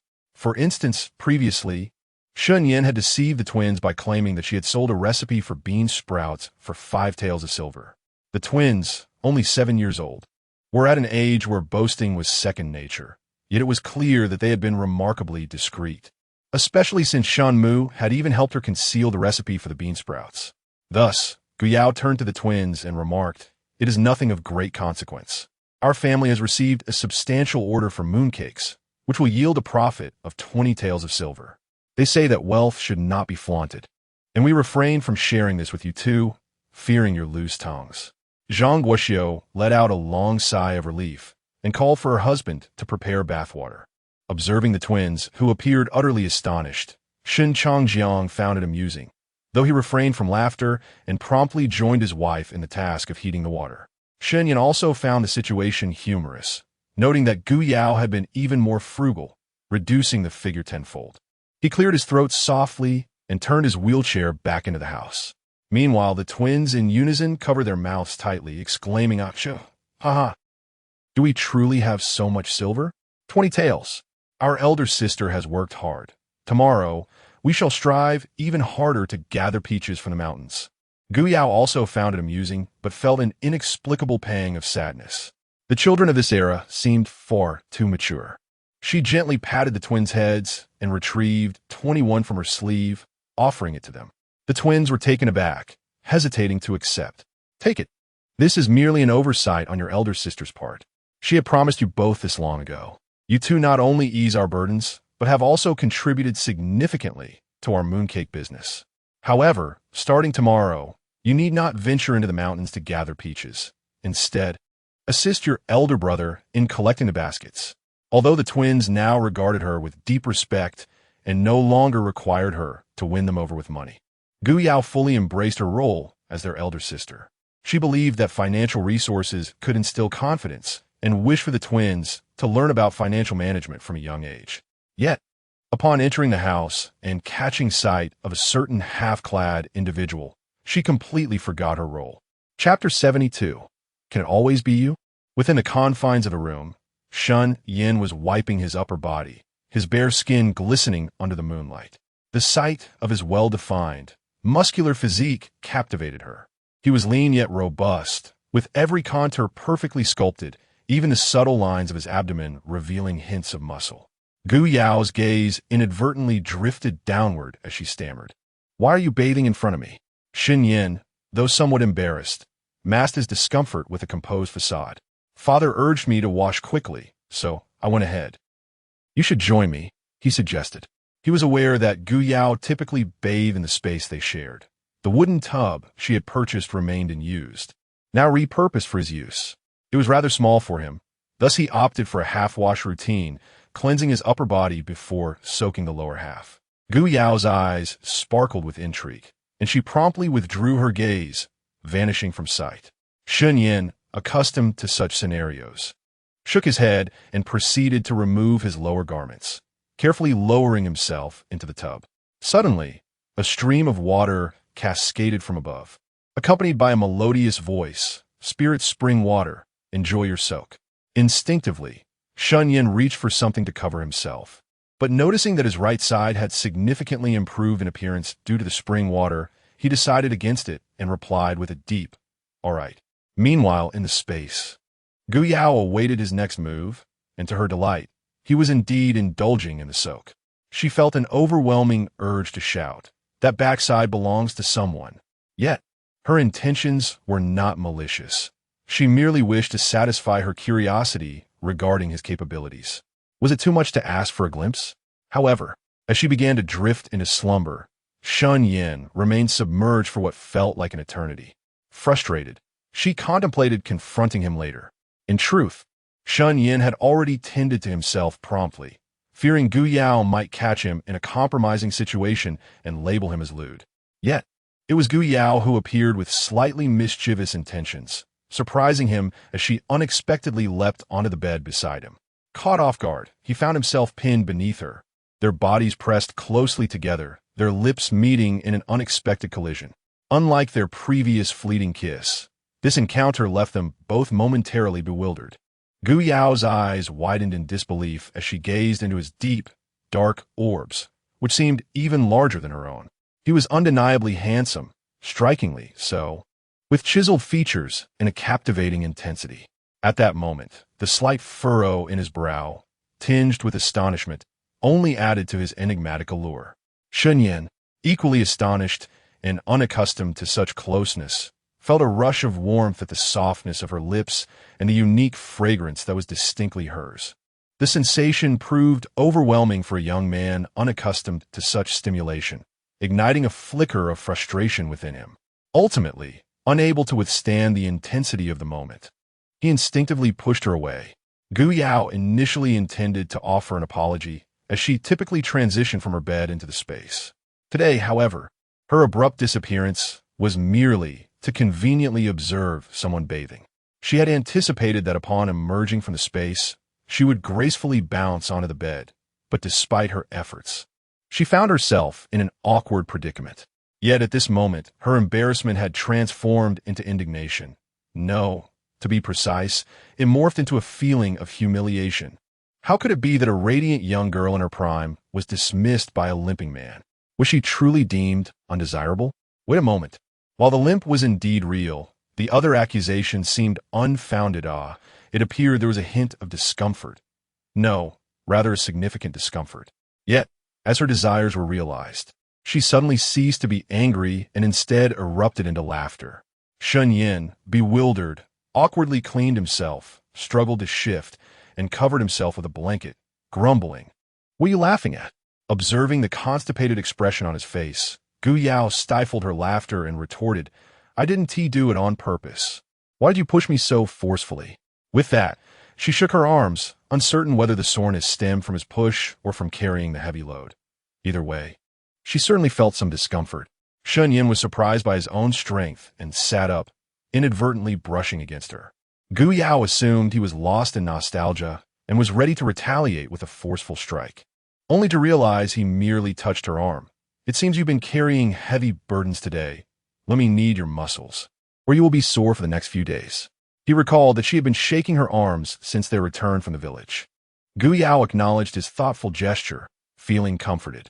He rolled up her sleeve, his rough palms massaging her arm, causing a mix of discomfort and an undeniable sense of his professional touch. "Have you done this for others before?" Gu Yao inquired. Shen Yan shook his head.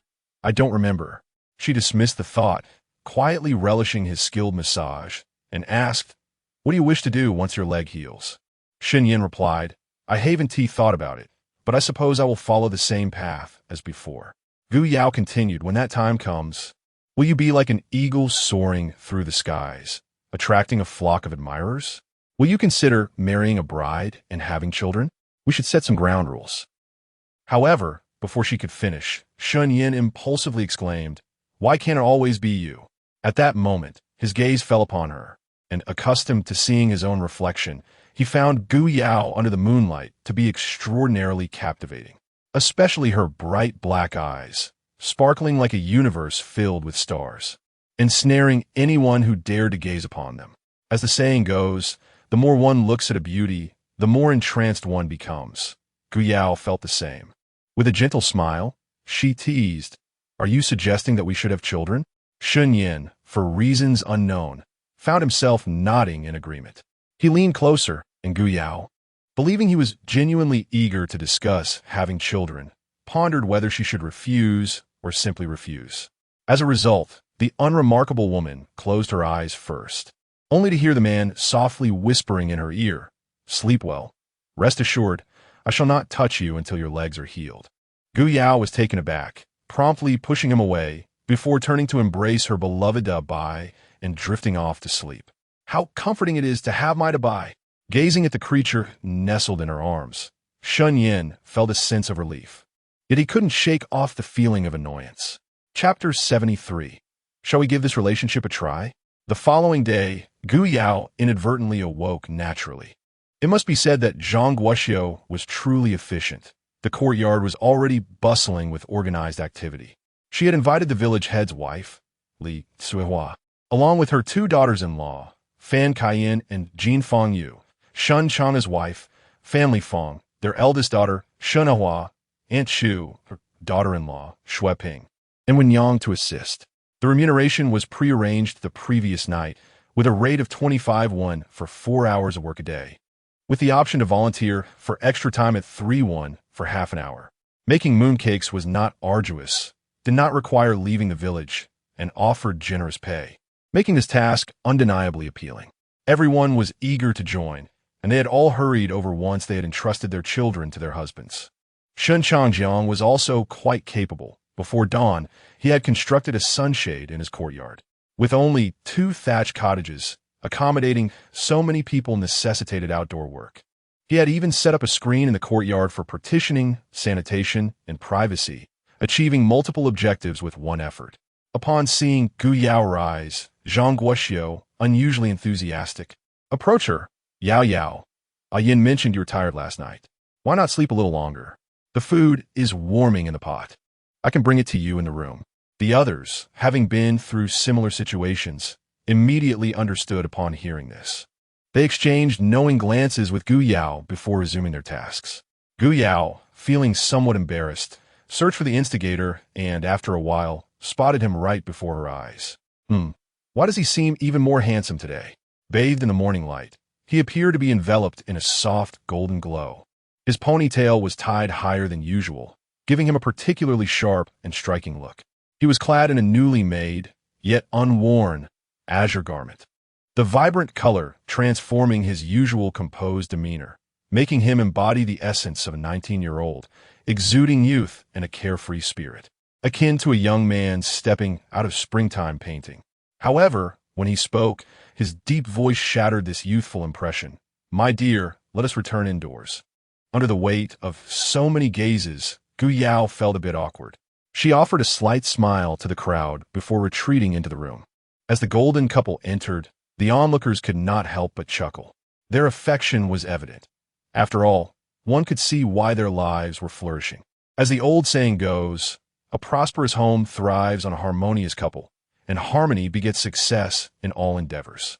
Amidst the envious glances, Zhang Guoxiu quickly brought in the dishes. "Yao Yao, once you've rested enough, you can make the egg yolk in the room. Mother will step out for a bit." Afterward, she thoughtfully closed the door behind them. Gu Yao could no longer contain herself. Shen Yan. You. Shen Yan hastily interjected. It wasn't me. It was Mother who misunderstood.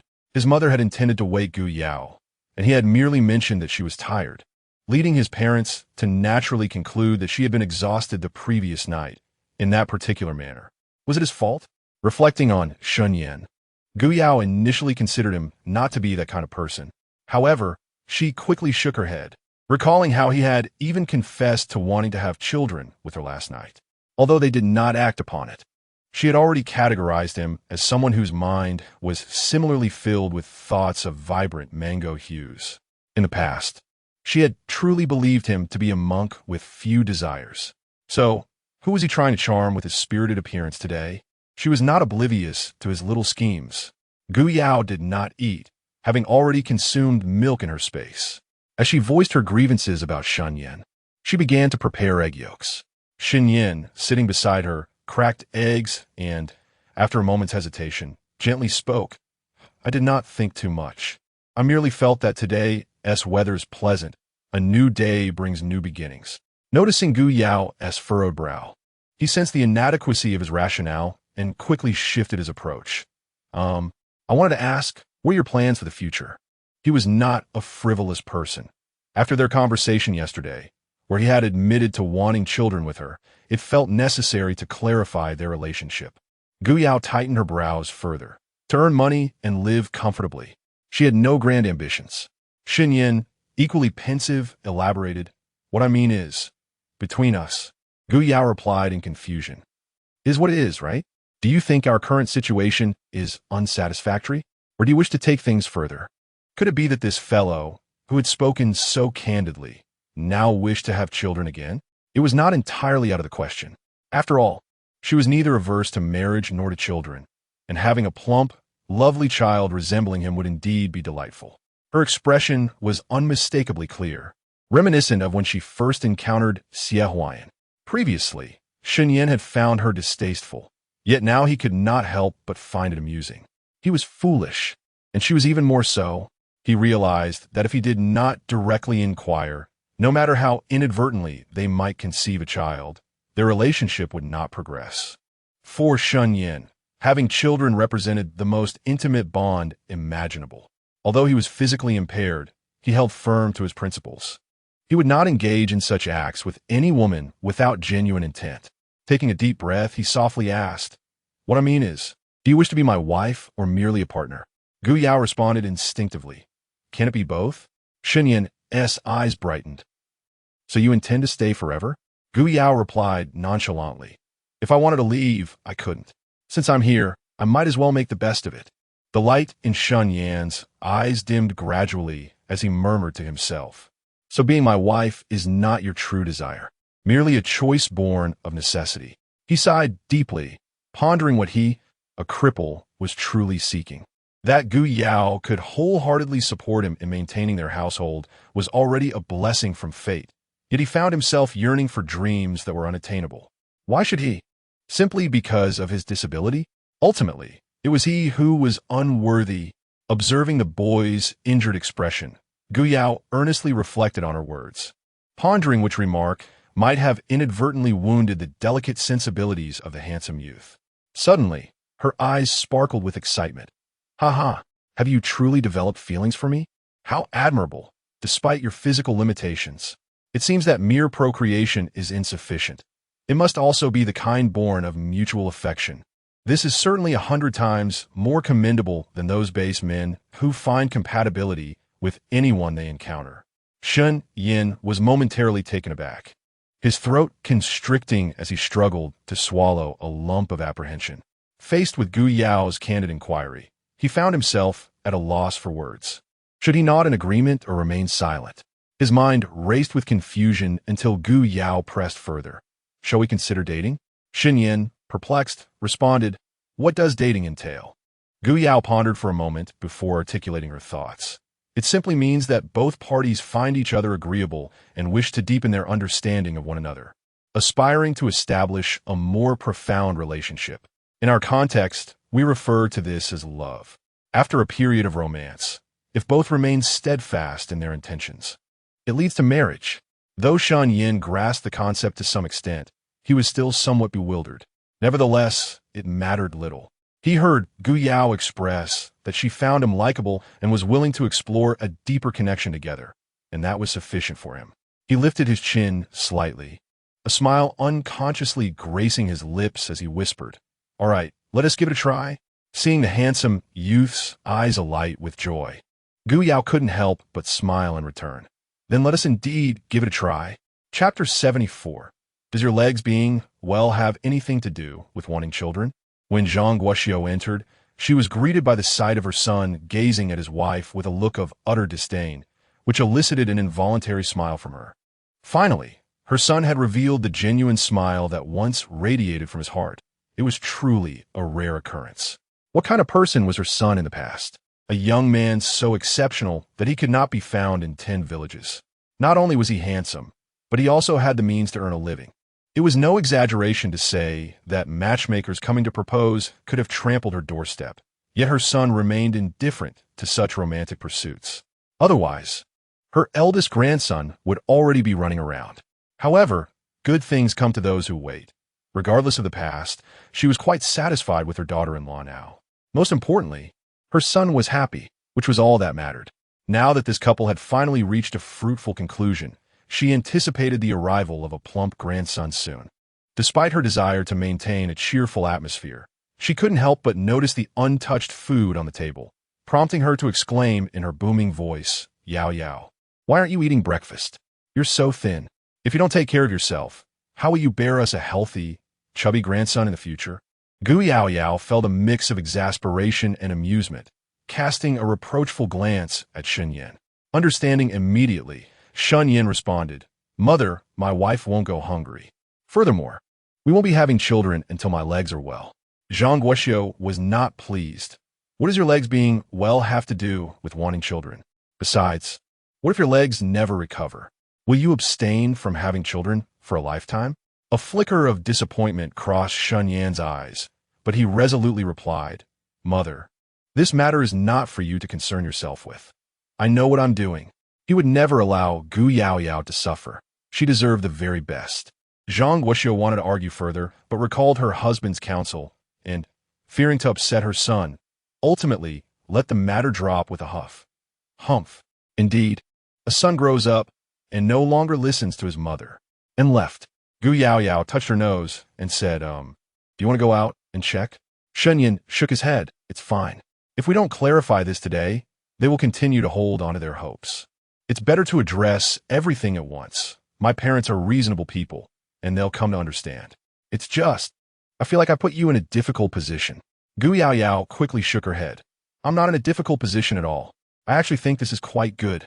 I'm not a promiscuous woman. Doesn't mean I can't live well without, you know? This is wonderful, dating, earning money, and most importantly, my dear husband stands unwaveringly by my side. I feel like a winner in life." Looking into Gu Yao Yao's innocent eyes, Shen Yan couldn't help but press his lips together, clearing his throat. You have something on your nose." Gu Yao Yao touched her nose, only to find it smeared more, causing Shen Yan to chuckle. Annoyed, she retaliated by smearing some on his face, and Shen Yan, aware he was in the wrong, remained still, allowing her to do as she pleased. Hearing the cheerful laughter emanating from within, Shen Changjiang glanced at his fuming wife. "You really can't control that mouth of yours. Although our son's leg is injured, his former pride remains. Why must you always bring up things that should be left unsaid? Both children are strong-willed individuals. As we grow older, it is prudent not to interfere in the affairs of the younger generation. If the young couple is content, that is sufficient." Zhang Guoxiu sighed softly and resumed directing everyone in the preparation of mooncakes. The family she approached were all remarkably earnest individuals, and even in her absence, they diligently fulfilled their respective roles without the slightest hint of laziness. However, it must be noted that like attracts like, had it been otherwise, she would not have sought their assistance. Thus, the day passed quietly. As dusk descended, the courtyard of the Shun family became particularly lively. One by one, people began to arrive with bamboo baskets. The first to arrive was Chu Erlang, who bore a sullen expression. He carried 2 baskets in one hand and cradled their family's only child, Tai Dan, in the other. Upon entering, He lamented, "Mother, sister-in-law, can one of you come back to look after Tai Dan?" His elder brother had gone to the town, and with his mother and sister-in-law preoccupied with making mooncakes to earn money, he felt burdened with all the responsibilities. It was a pity that he had to weave baskets while also tending to his young nephew's every need. Typically, he could weave 5 baskets in a day, but today, he had only managed to complete 2. Shen Yan, amused, handed him 10 coins before inspecting the baskets delivered by Zhou Weiming.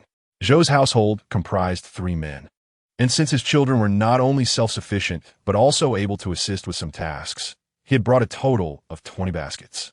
After Shen Yan rewarded him with a handful of copper coins, Zhou called upon his family members. "Mother, wife, sister-in-law, would you like to head home for a rest?" Although they had worked for 4 hours, the long summer days meant the light still lingered, and they were loath to waste the opportunity to earn more. Moreover, they did not feel particularly fatigued. An additional half-hour of labor would yield an extra 6 coins, which Li Cuihua and her 2 companions were reluctant to forego. Zhou Weiming and Chu Erlang exchanged a glance, an unspoken bond of shared plight evident in their eyes. As farmers, they could manage tasks such as cooking, laundry, and childcare. Yet without women in the household, they felt utterly disoriented. Zhou could only quietly remind, "Wife, the eldest and second child miss you." Ultimately, it was Li Cuihua who spoke up. "Cayenne, Fang Yu, you two should return home to prepare dinner and look after your children. I'll manage for another hour." With the elder matron's directive, Fan Cayenne and Jean Fang Yu, despite their reluctance, dared not contradict her, so they accepted their wages and departed. Before leaving, they made a point to tell Zhang Guoxiu, "Aunt Shun, we will return tomorrow, so please reserve our spots." Eager to earn money, they feared that too many villagers might arrive, causing them to lose their chance.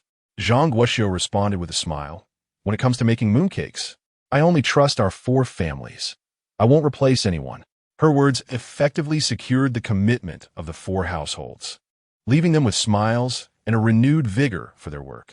Observing that Li Cuihua had released her companions, Chu Auntie cast a disapproving look at her son, feeling utterly exasperated. However, she said, "Eldest daughter-in-law, you should return home to prepare dinner and care for the children. I will accompany Aunt Zhou back shortly." In this era, the hierarchy of age and status is deeply entrenched, and Xueping dares not defy her mother-in-law's words. After washing her hands, she took her iron egg from Chu Erlang's embrace and went home to prepare a meal. Only then did Chu Erlang feel a sense of relief. He brought over a small stool and sat beside Shen Yan. Just as he was about to engage in conversation, a familiar voice echoed from the doorway. "Brother Shen, I have come to deliver the basket." Shen Yan furrowed his brow and raised his eyes, and indeed, it was Enrongrong. Chapter 75. Enrongrong's heartbreak upon catching sight of Shen Yan. Enrongrong's heart raced uncontrollably. In that instant, he resembled the sunny Shen Yan of yore. Ever since his unfortunate incident, although Shen Yan remained as handsome as ever, there lingered an indescribable air of gloom about him. Yet, one must consider that anyone who endured such a calamity would inevitably lose their former brightness and cheerfulness. Suppressing the turmoil within her, Enrongrong smiled sweetly and said, "Brother Shen, my family is quite occupied, so I've taken it upon myself to deliver this basket to you." She had longed to see Shen Yan, but after the incident with the bear, Lu Guifan had indeed gone to her mother to complain. Her parents, fearing that her reputation might tarnish her prospects of marriage, and even jeopardize the matchmaking for their 3rd son, had confined her at home. It was only today, upon finalizing her engagement to a boy from the neighboring village, that they had released her. She had no affection for the man surnamed Wang, and after gazing upon Shen Yan's handsome visage, anyone else appeared utterly unattractive in comparison.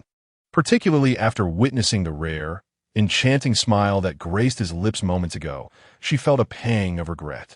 With affectionate eyes, she gazed at Shen Yan, but he merely glanced at her for a fleeting moment before instructing the twins and turning to engage in casual conversation with Chu Erlang. Feeling aggrieved, she edged closer, her voice soft and pleading. "Brother Shen, have you fully recovered?" Shen Yan replied indifferently, "Thank you for your concern. I am well." His curt response only deepened Enrongrong's sense of injustice. "Brother Shen, do you still hold it against me for not rescuing you that day?" In truth, I had intended to venture into the mountains to save you, but it was Chu Erlang and the others who refused to take me along. I waited at the foot of the mountain until I saw you being carried down by your third uncle. I truly wished to stay by your side, but your grandmother wouldn't let me enter the courtyard. I have been thinking of you constantly during this time. Shen Yan found her words amusing. I have a wife. You need not trouble yourself about me, missin. The fact that Undaunted harbored feelings for Shen Yan was hardly a secret. Many young women in the village had secretly admired him, yet none had been quite as brazen as Undaunted, who was now seeking a second chance. Due to previous experiences, Chu Erlang held a particularly low opinion of women who willingly debase themselves. He scoffed derisively. I cannot bear such an immense burden from missin. With your clumsy gait, anyone would think you wish to bid farewell to brother Yin rather than rescue him. Furthermore, if you truly desired to help, you could have done so like my sister-in-law, bravely going alone with a blade. And Rongrong was taken aback. I am conversing with brother Shen. What business is it of yours, outsider? She regretted not having been the one to rush into the mountains to save Shen Yan, allowing Gu Yao to seize the opportunity instead. Now, Chu Erlang was pouring salt into her wounds, which she found utterly intolerable. With such a venomous tongue, it was no wonder he remained unmarried at his age. He should brace himself for a life of solitude. Upon hearing this, Aunt Chu, who had been standing nearby, immediately took offense. She stepped forward, raising her voice. What is wrong with my son? My son may speak harshly, yet his reasoning remains sound. How unlike you, an uncultured wild girl, a young lady yet to be wed, or rather, a young woman with a fiancé who brazenly visits another's home without a shred of shame, even daring to publicly express affection for a married man. Should this scandal spread, who would dare to take you as their own? My son, a widower? Huh. You may as well prepare to become an old maid. Aunt Chu is particularly distressed over her second son's marriage prospects. Yet this young man remains unperturbed, seemingly indifferent, akin to the emperor being less anxious than his eunuchs. At this moment, hearing the commotion, Gu Yao emerged from the house. Upon seeing the flustered and agitated Undaunted, she was momentarily taken aback, having nearly forgotten her existence. As Gu Yao stepped out, Shen Yan immediately maneuvered his wheelchair closer, taking her hand in his. A wave of warmth flowed from his palm to hers, and she cast her gaze downward at Shen Yan, who looked at her with a brilliance she had never seen before. Ah, this fellow appears rather innocent. Why should she not indulge in her whims with this boyfriend, chosen with her heart and eyes? She smiled in return, prompting an even broader smile from Shen Yan. And Rongrong was left in shock, her eyes wide in disbelief as she witnessed this scene. Brother Shen? You actually have feelings for her? How could this be?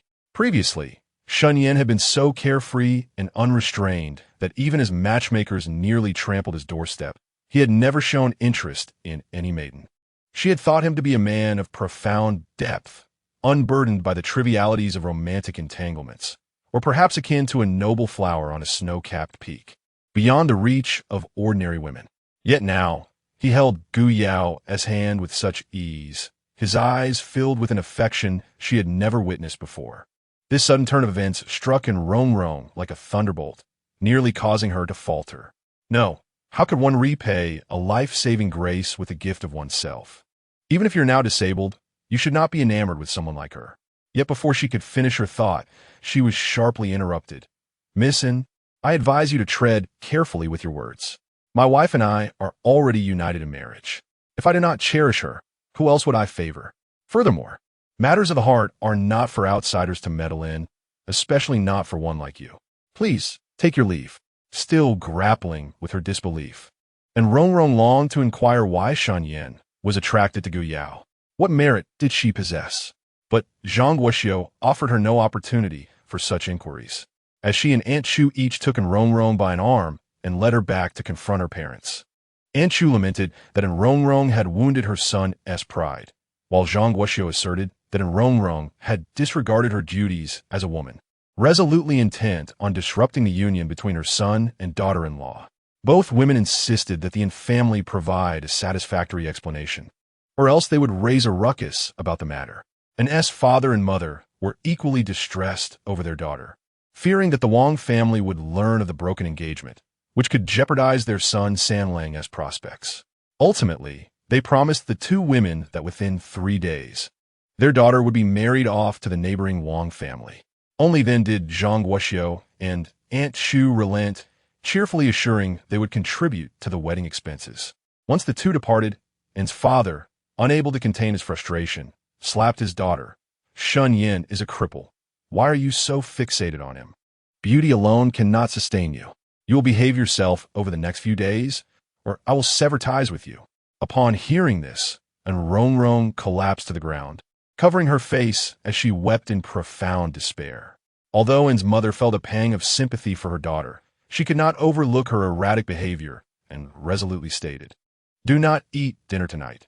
Take your time to reflect on whether a pretty face can truly satiate one's hunger." At this, An Rong's sobs grew louder. She had experienced heartbreak, a first love that she would carry with her until her dying days. Meanwhile, in the Shen family courtyard, just as they bid farewell to An Rong, two others arrived. Chapter 76. My husband is the best. When Xuan and Yixuan entered, they appeared somewhat awkward. After greeting uncle and aunt, they turned to Shen Yan and said, "Cousin, this is a bamboo basket made by our family."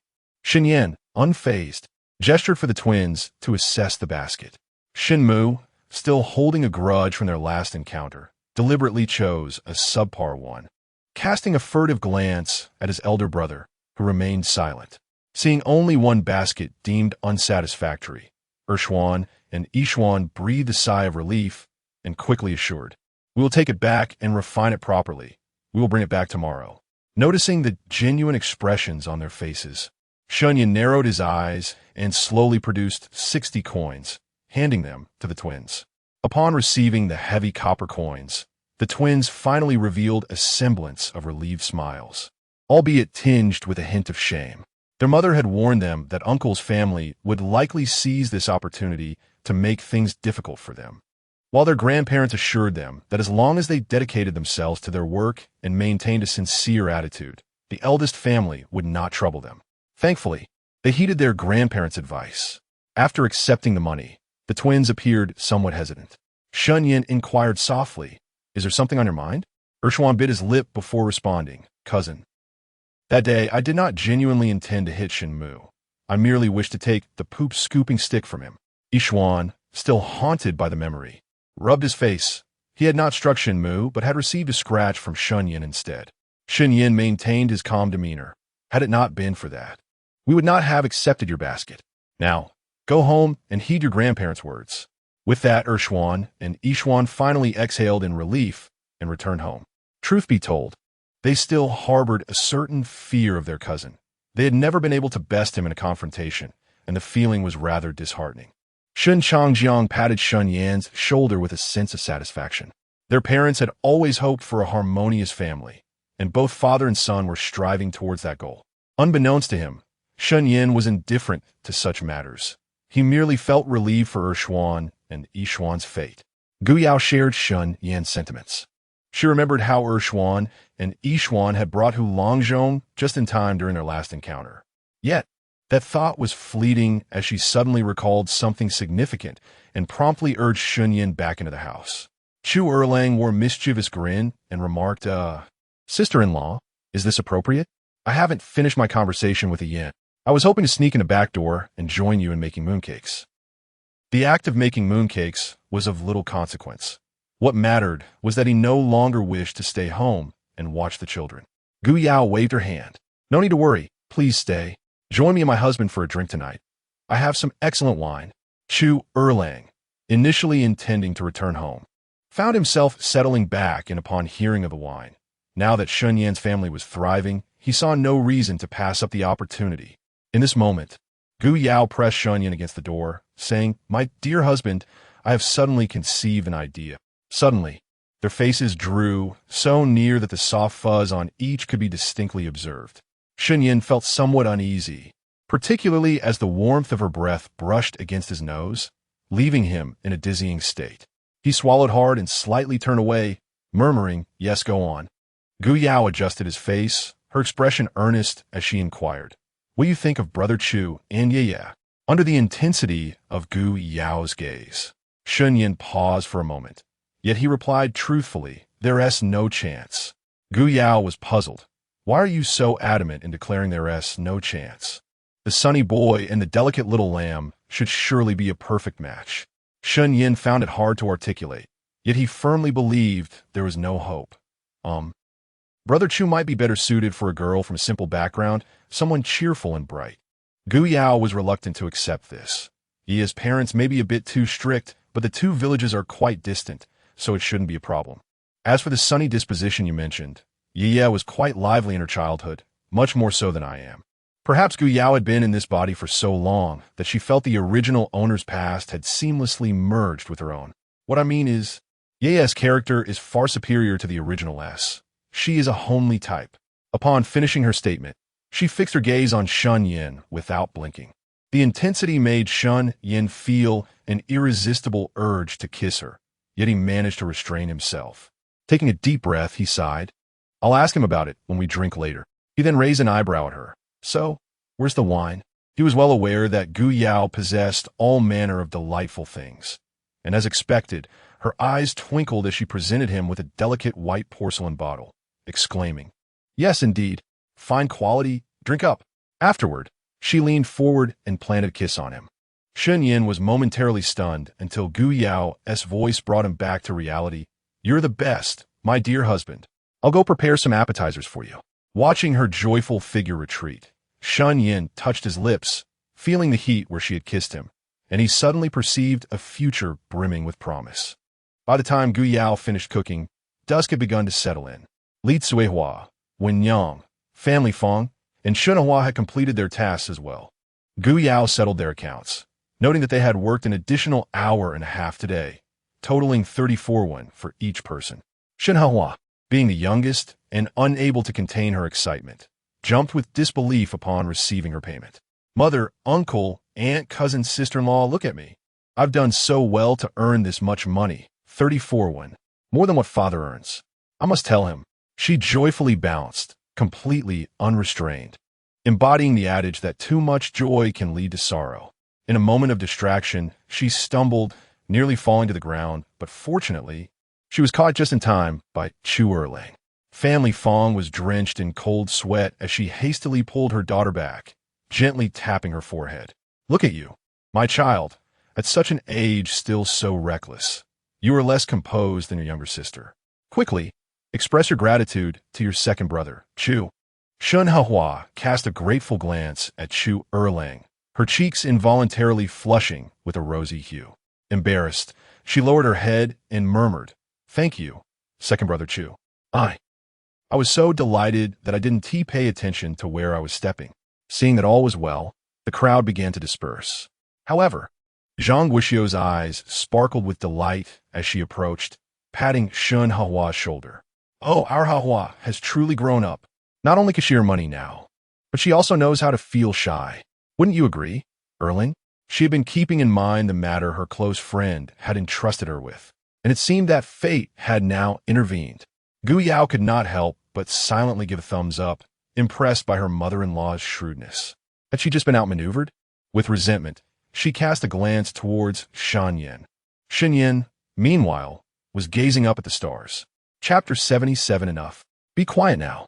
Before darkness envelopes the sky, let us hasten to the village chief's home and attend to the matter at hand, Zhang Guixiu urged, unable to contain herself after only a few sips of wine.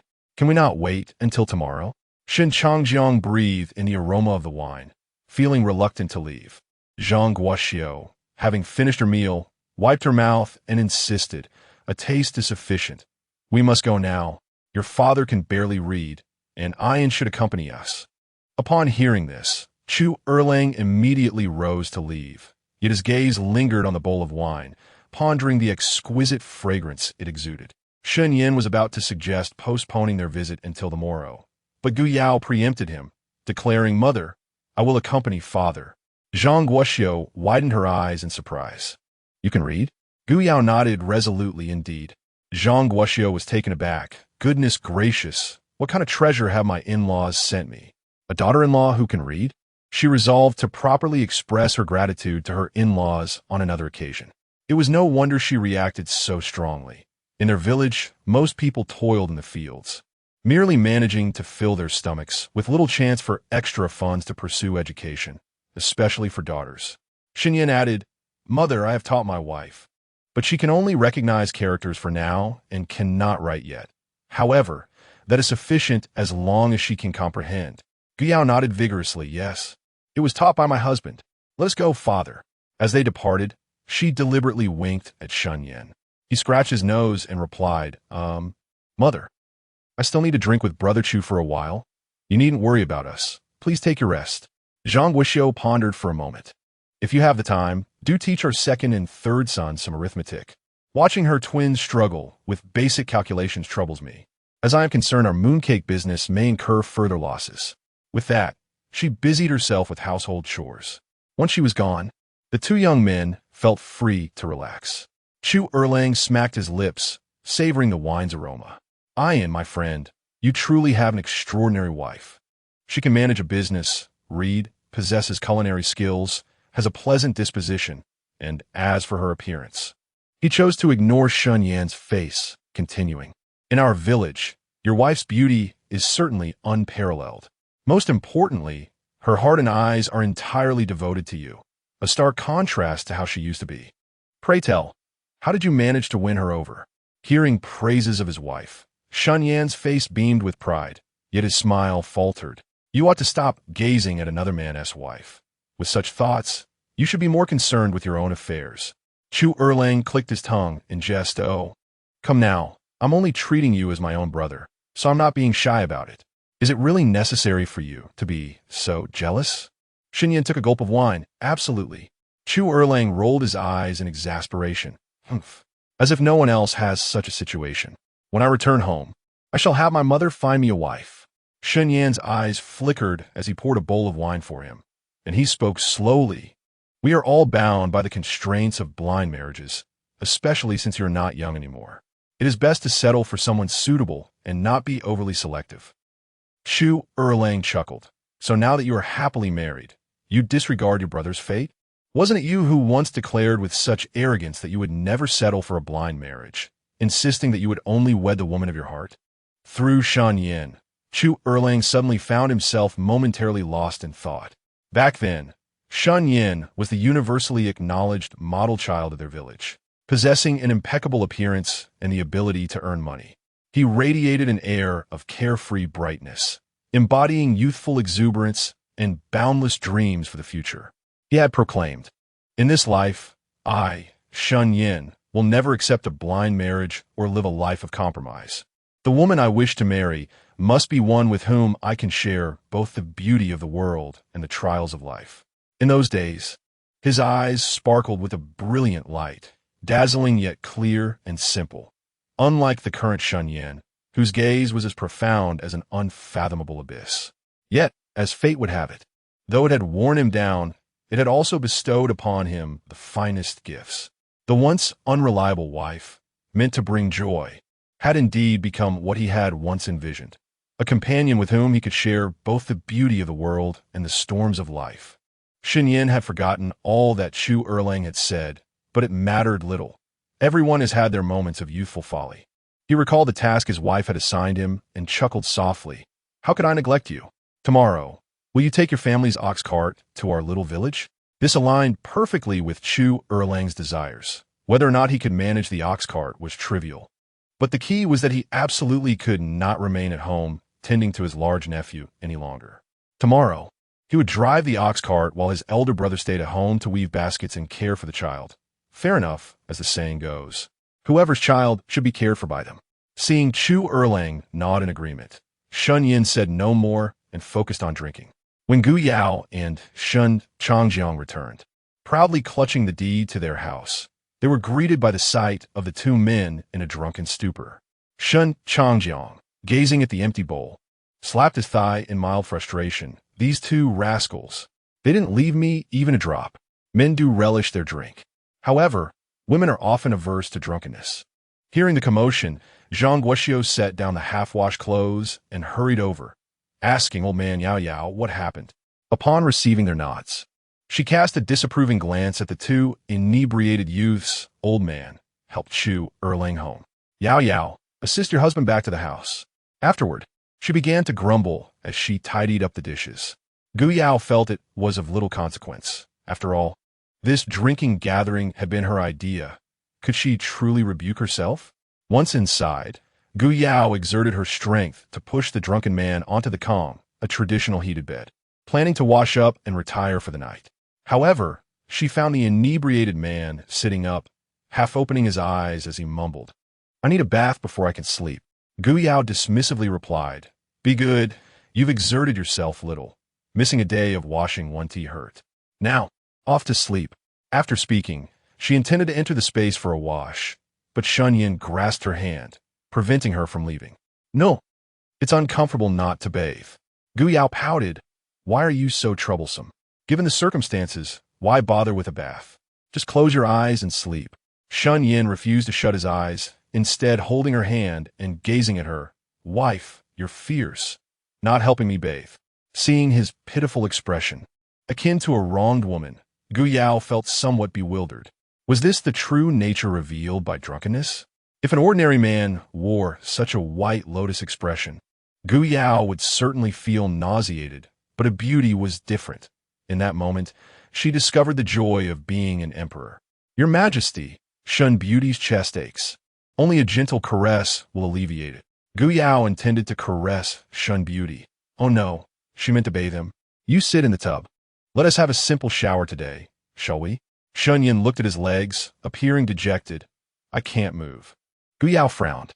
"You can usually move by yourself. Why can't you today?" His left leg was perfectly functional, and he even had a cane for support. How could he claim he couldn't move? Yet, she knew better than to mention it.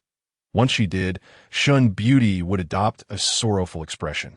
This made her involuntarily reflect if she truly was mistreating her husband. It goes without saying that good looks hold an undeniable advantage. If one lacks that, it must be due to their own inadequacies in appearance. She reluctantly assisted him into the tub. Due to their close proximity, she caught a whiff of the sandalwood fragrance on him, and he detected the sweet scent emanating from her, prompting him to act mischievously again. "I want to use my wife's fragrance soap." As Gu Yao was about to fetch the body wash for him, she suddenly slapped him lightly. "Oh dear, how could I forget my fragrance soap?" Truth be told, the soap she had made should have already undergone saponification. However, that wasn't a significant issue, as the longer it saponified, the better it would be for use. Shen Yan glanced at his arm, appearing somewhat aggrieved. "Ouch, it hurts." Gu Yao exclaimed. How could someone so muscular be hurt by her? He wasn't merely drunk. It seemed he had consumed a potion that made him childlike. 3 years old. No more, she thought. "Shen San, be good. Next time I'll be gentler." Shen Yan no longer dwelled on such matters. He spread his arms, making his intentions clear. Gu Yao was perplexed. "Your legs can't move, and now your arms are incapacitated too?" How could he so nonchalantly expect her to undress him? Strangely enough, she found his demeanor impressively noble and dignified. Shen Yan paused for a moment before again expressing his lament. "My arm hurts. Dear wife, please undress me." Gu Yao was utterly exasperated but swiftly removed his upper garment. However, when she proceeded to undress him further, he objected. Let us just wash like this." "You rascal." Gu Yao surrendered completely. Unable to perceive the object she lacked, she decided not to bathe him. Summoning water from her space, she formed a stream and left him with a parting remark. "Wash yourself, and do refrain from causing any more trouble." With that, she vanished into her space to indulge in her own bath. After her departure, a barely noticeable smirk crept onto Shen Yan's lips, while Shen Yan reveled in his secret joy. Next door, Zhang Guixiu found herself restless. She sighed. Nothing compares to the comfort of one's own home. Although the bed creaked under her weight, it did not diminish the sense of security that enveloped her. "Old man, doesn't it feel like a dream? Just a short while ago, we were shoveling dung at the Huang residence, and now, not only have we returned home, but we also possess our own house and business. It's almost surreal." Indeed, Yao Yao is capable. Once we get through this busy period, we can construct a new house. We shall build a long and wide kong, allowing us to stretch our legs and roll over as we please. We can even add a few more rooms so that our twins can each have their own space. with his wife's happiness. Shen Changjiang felt even more elated. When the divine physician arrives, if he can restore our Yan's legs, I shall have no regrets in this life. A glimmer of moisture flickered in Zhang Guoxiu's eyes as she inhaled deeply, her voice resolute. Yes, as long as that child's legs can be healed, we shall have peace of mind. While the Shun family indulged in sentimentality, chaos reigned at the old house. Observing the two boys fervently weaving baskets in the courtyard, she was filled with indignation. It's so late. Why are you still awake making these things? The elder boy, Deshuan, was taken aback. Mother, didn't you say we could only sleep after weaving two more? Ershuan chimed in, yes, mother. Didn't you promise that the silver from these two baskets would buy us some meat? The youngest, Sanchuan, called out excitedly, I want meat. Hurry up, brothers. Zhao Lanciu scoffed, her voice dripping with sarcasm. 2 baskets are worth merely 10 coins, not even enough for half a pound of meat. How can that suffice? We are family, and yet you treat us like outsiders. If you don't mind the meager amount, then weave more, finish 4 before you sleep. Seeing the first family prospering with their large enterprise, she felt a bitterness that was unbearable. Just broken mooncakes. Are they truly that delectable? If they can do it, so can I. With a sudden smile, she made her way to her parents' room, where Shun Donghua and Lu Guifan were preparing to retire. Upon seeing Zhao Lanciu enter, they sat up once more. What brings you here, second daughter? Zhao Lanciu grinned earnestly. Father, mother, I heard from de Ershuan that his uncle is quite busy rallying the whole village to make baskets, and even enlisting many to help with mooncake production at his home. Before she could finish her sentence, Lu Guifan interjected. That is the business of the first family. Mind your own affairs, and do not seek unnecessary trouble. Xiaolan Chui felt a sense of displeasure within. Yet she smiled and replied, Mother, you misunderstand my intentions. What I meant was, we are all family, and since the farm work is not too hectic at the moment, why don't we lend a hand to the eldest tomorrow? Lu Guifan looked at her with suspicion. Could you truly be so kind-hearted? Xiaolan Chui laughed heartily. It's a misunderstanding, isn't it? Lending a hand comes with compensation. Even I, in my folly, recognize that this is a mutually beneficial arrangement. Moreover, Deshan is already 16 this year and should be considering marriage. I have yet to prepare enough for the bride price. Lu Guifan scrutinized her for a moment before slowly responding. Making baskets at home can also be quite profitable. Jialan Kui persisted, Mother. I wish to ease the tension with the first household. I shall not relent. If you do not accompany me tomorrow, I shall go alone. With that, she turned on her heel and departed. Observing her retreating figure, Shen Donghua sighed. Wife, you should accompany her tomorrow. We must ensure she does not cause trouble at the first household. After uttering a few words, he began to cough again. Was his second daughter-in-law genuinely remorseful, or was she merely unable to contain her emotions? The following day, as Gu Yao and Shen Yan were about to leave, they noticed a horse-drawn carriage approaching their home. Gu Yao initially presumed it was a delivery from Xiangjai, but it was not the simple cart used for hauling goods. Rather, it was a luxurious carriage adorned with emeralds and pearls, intended for passengers. Chapter 78. Surely you shall not turn me away? Behind the carriage followed a throng of onlookers, and it was no wonder they were intrigued. It was a rare occurrence for an outsider to enter their humble village, let alone an entire carriage. Gu Yao watched with curiosity, but her interest waned the moment she recognized the figure disembarking from the vehicle. It was none other than Bai Yuanlin. Her impression of this affluent young man was far from favorable. Yet, in the next instant, she was taken aback. Baozi, sister. To her astonishment, Jiang Maqian had accompanied him. In just a few days, he had returned with noticeable changes. Upon spotting Gu Yao, he immediately leapt down from the carriage and embraced her tightly. Shen Yan's gaze shifted several times before he could no longer restrain himself and pulled Jiang Maqian away, asking, What brings you back again? Before Jiang Maqian could respond, the villagers began speculating among themselves. This must be the child of a wealthy family from town.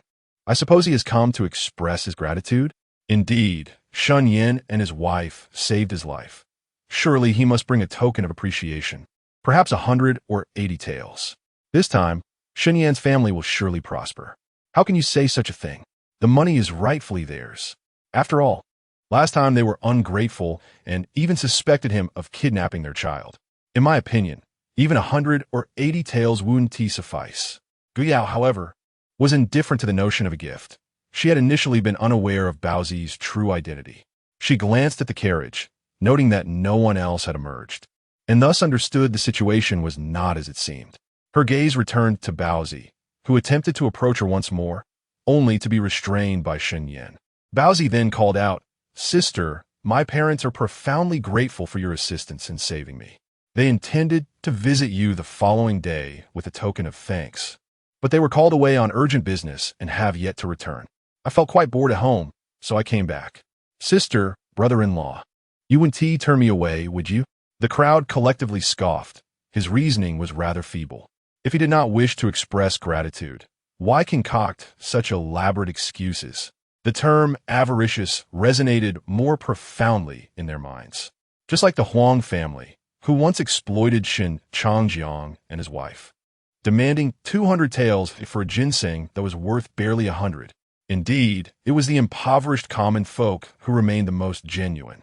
Shen Yan's fate was indeed that of a struggling soul. Having saved a wealthy young man, he now bore the burden of continuing to support him. The way the affluent lad gazed longingly at Gu Yao made it difficult for one to refuse him.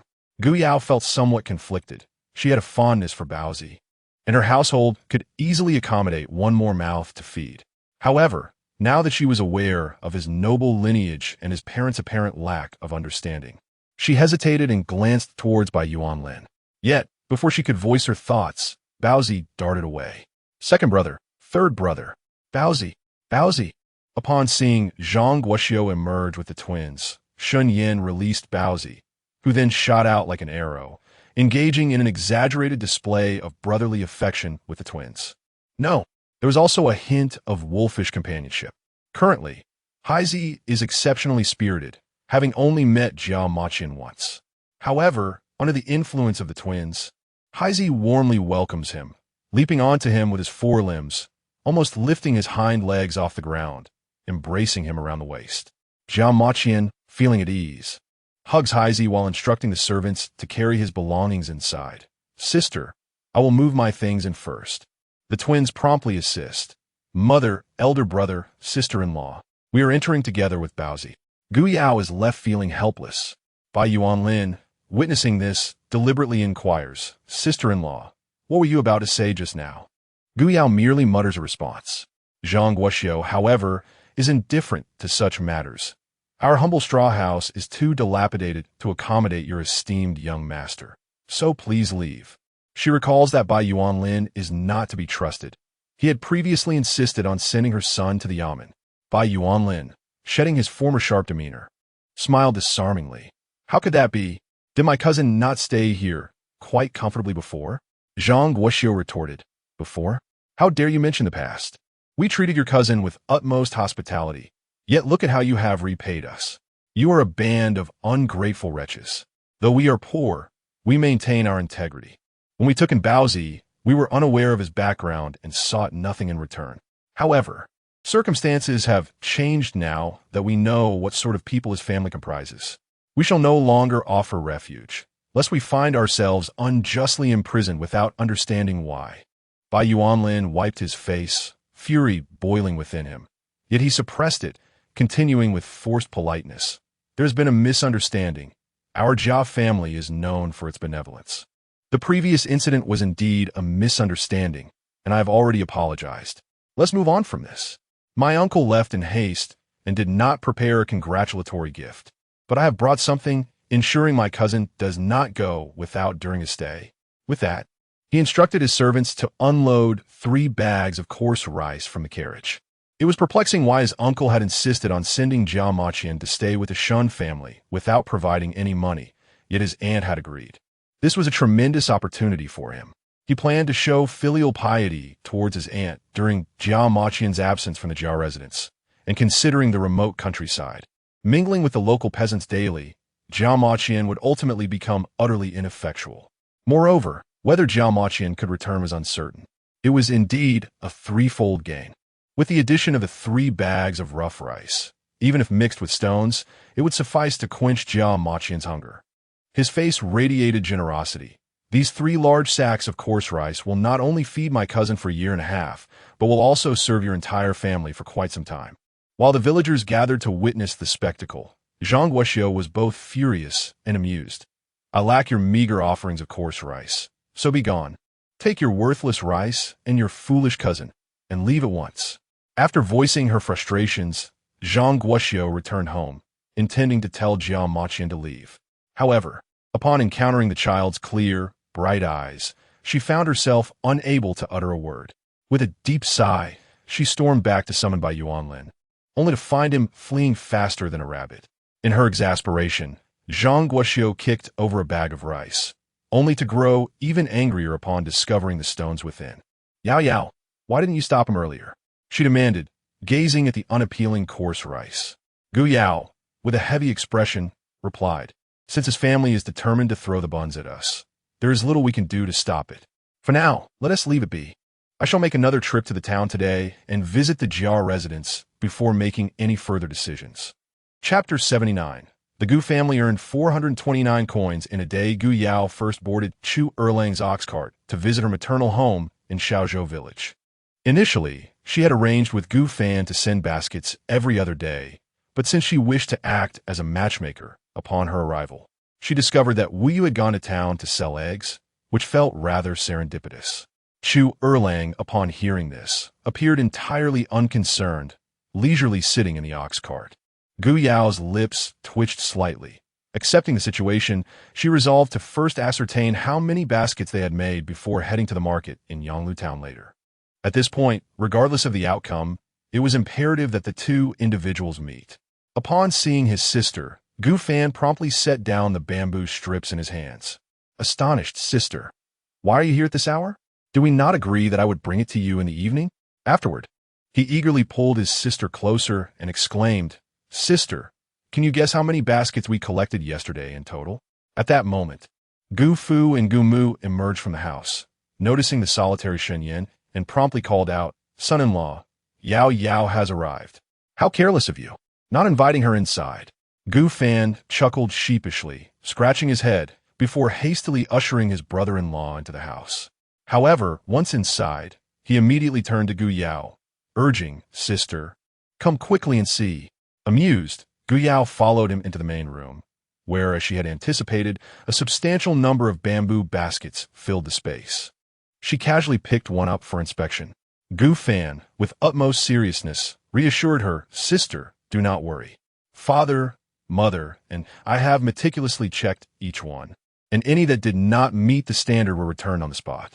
Gu Yao chuckled softly. Indeed, with father and mother overseeing, I feel reassured, despite being only 14. Gu Fan's gratitude towards Shen Yan and his insistence on carrying all the heavy packages demonstrated his reliability and maturity. With his sister's affirmation, Gu Fan awkwardly touched his nose and then, with a gleam of pride in his eyes, asked, Sister, can you guess how many there are in total? Gu Yao smiled. How many are there? Glancing at their parents, Gu Fan stood tall and declared, 143. But we might have more today. Concerned, Gu Mu interjected, Yao Yao, will that be too many? Can you manage to eat all of them? Given that they were still far from 10,000, Gu Yao replied with a laugh. Not too many at all. The more, the merrier. Since we are here, let's take this batch back. Today, my Xiang I should be coming to collect the goods, and I can conveniently provide the first batch. Gu Mu then asked, is that convenient? If you have other matters, your father and brother could deliver them to you later. Shen Yan responded, there is nothing inconvenient about it. I appreciate your assistance, father-in-law.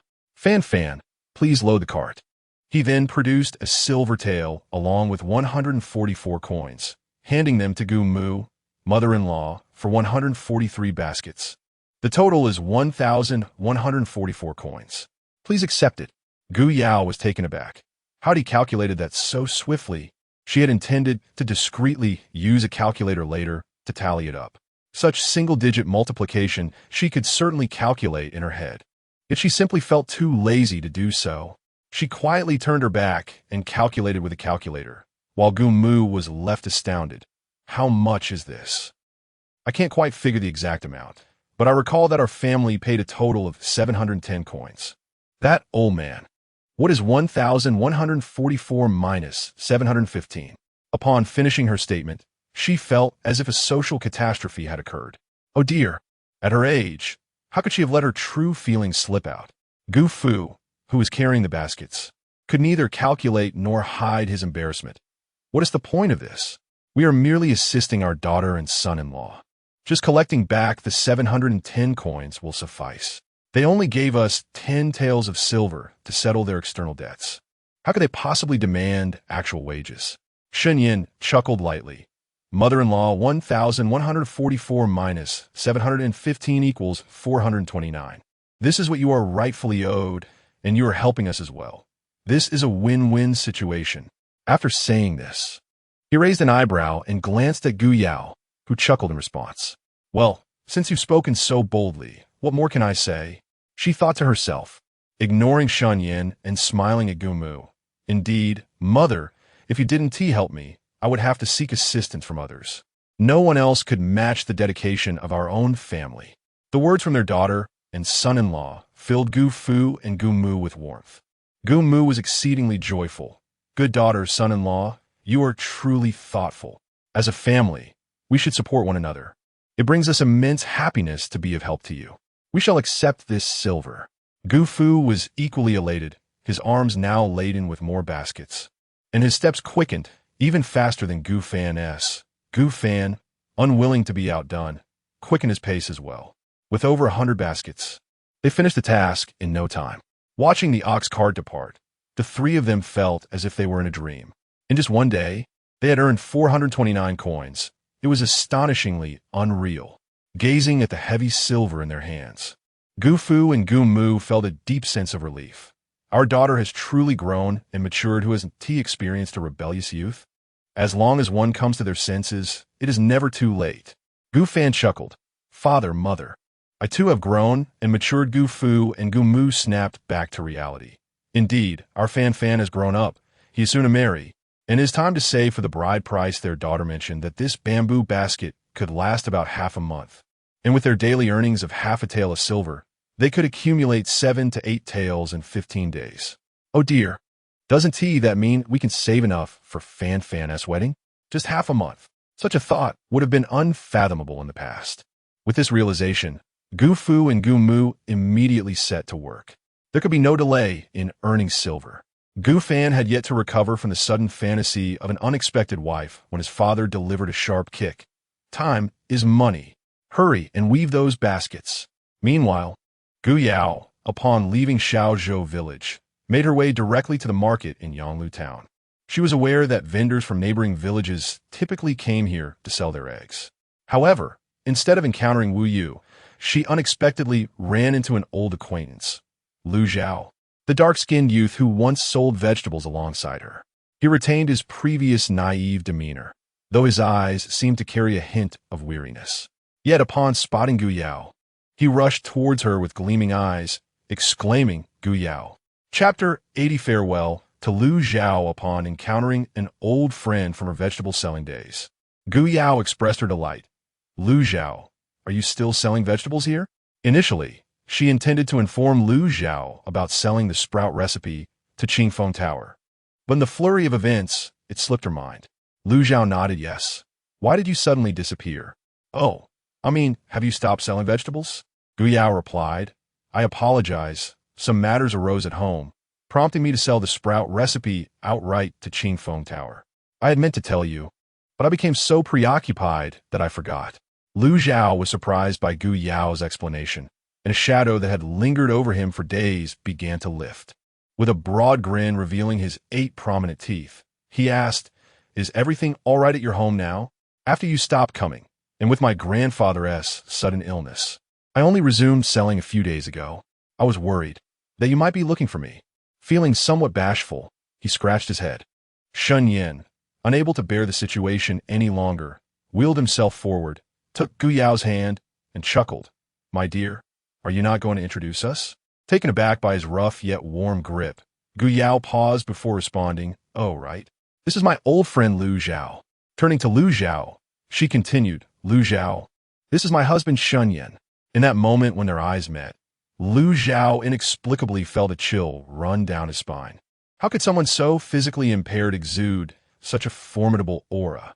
He involuntarily shivered and greeted, "Hello, Brother Shen." Gu Yao sensed a cold current emanating from their clasped hands. Instinctively wanting to pull away, she found Shen Yan's grip unwavering.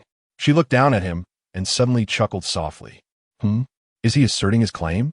Playfully, she tapped his palm, causing Shen Yan's tense expression to soften slightly as he merely nodded at Lu Zhao. Lu Zhao then inquired, "Sister Gu, have your family matters been resolved? Is there anything I can assist you with?" His intentions were benign, merely acknowledging Shen Yan's condition, but Shen Yan perceived it differently. He responded coldly, "Thank you for your concern, but household affairs are shared responsibilities between my wife and me. There is no need for Brother Lu to trouble himself. My dear, if there is nothing further, shall we head back?"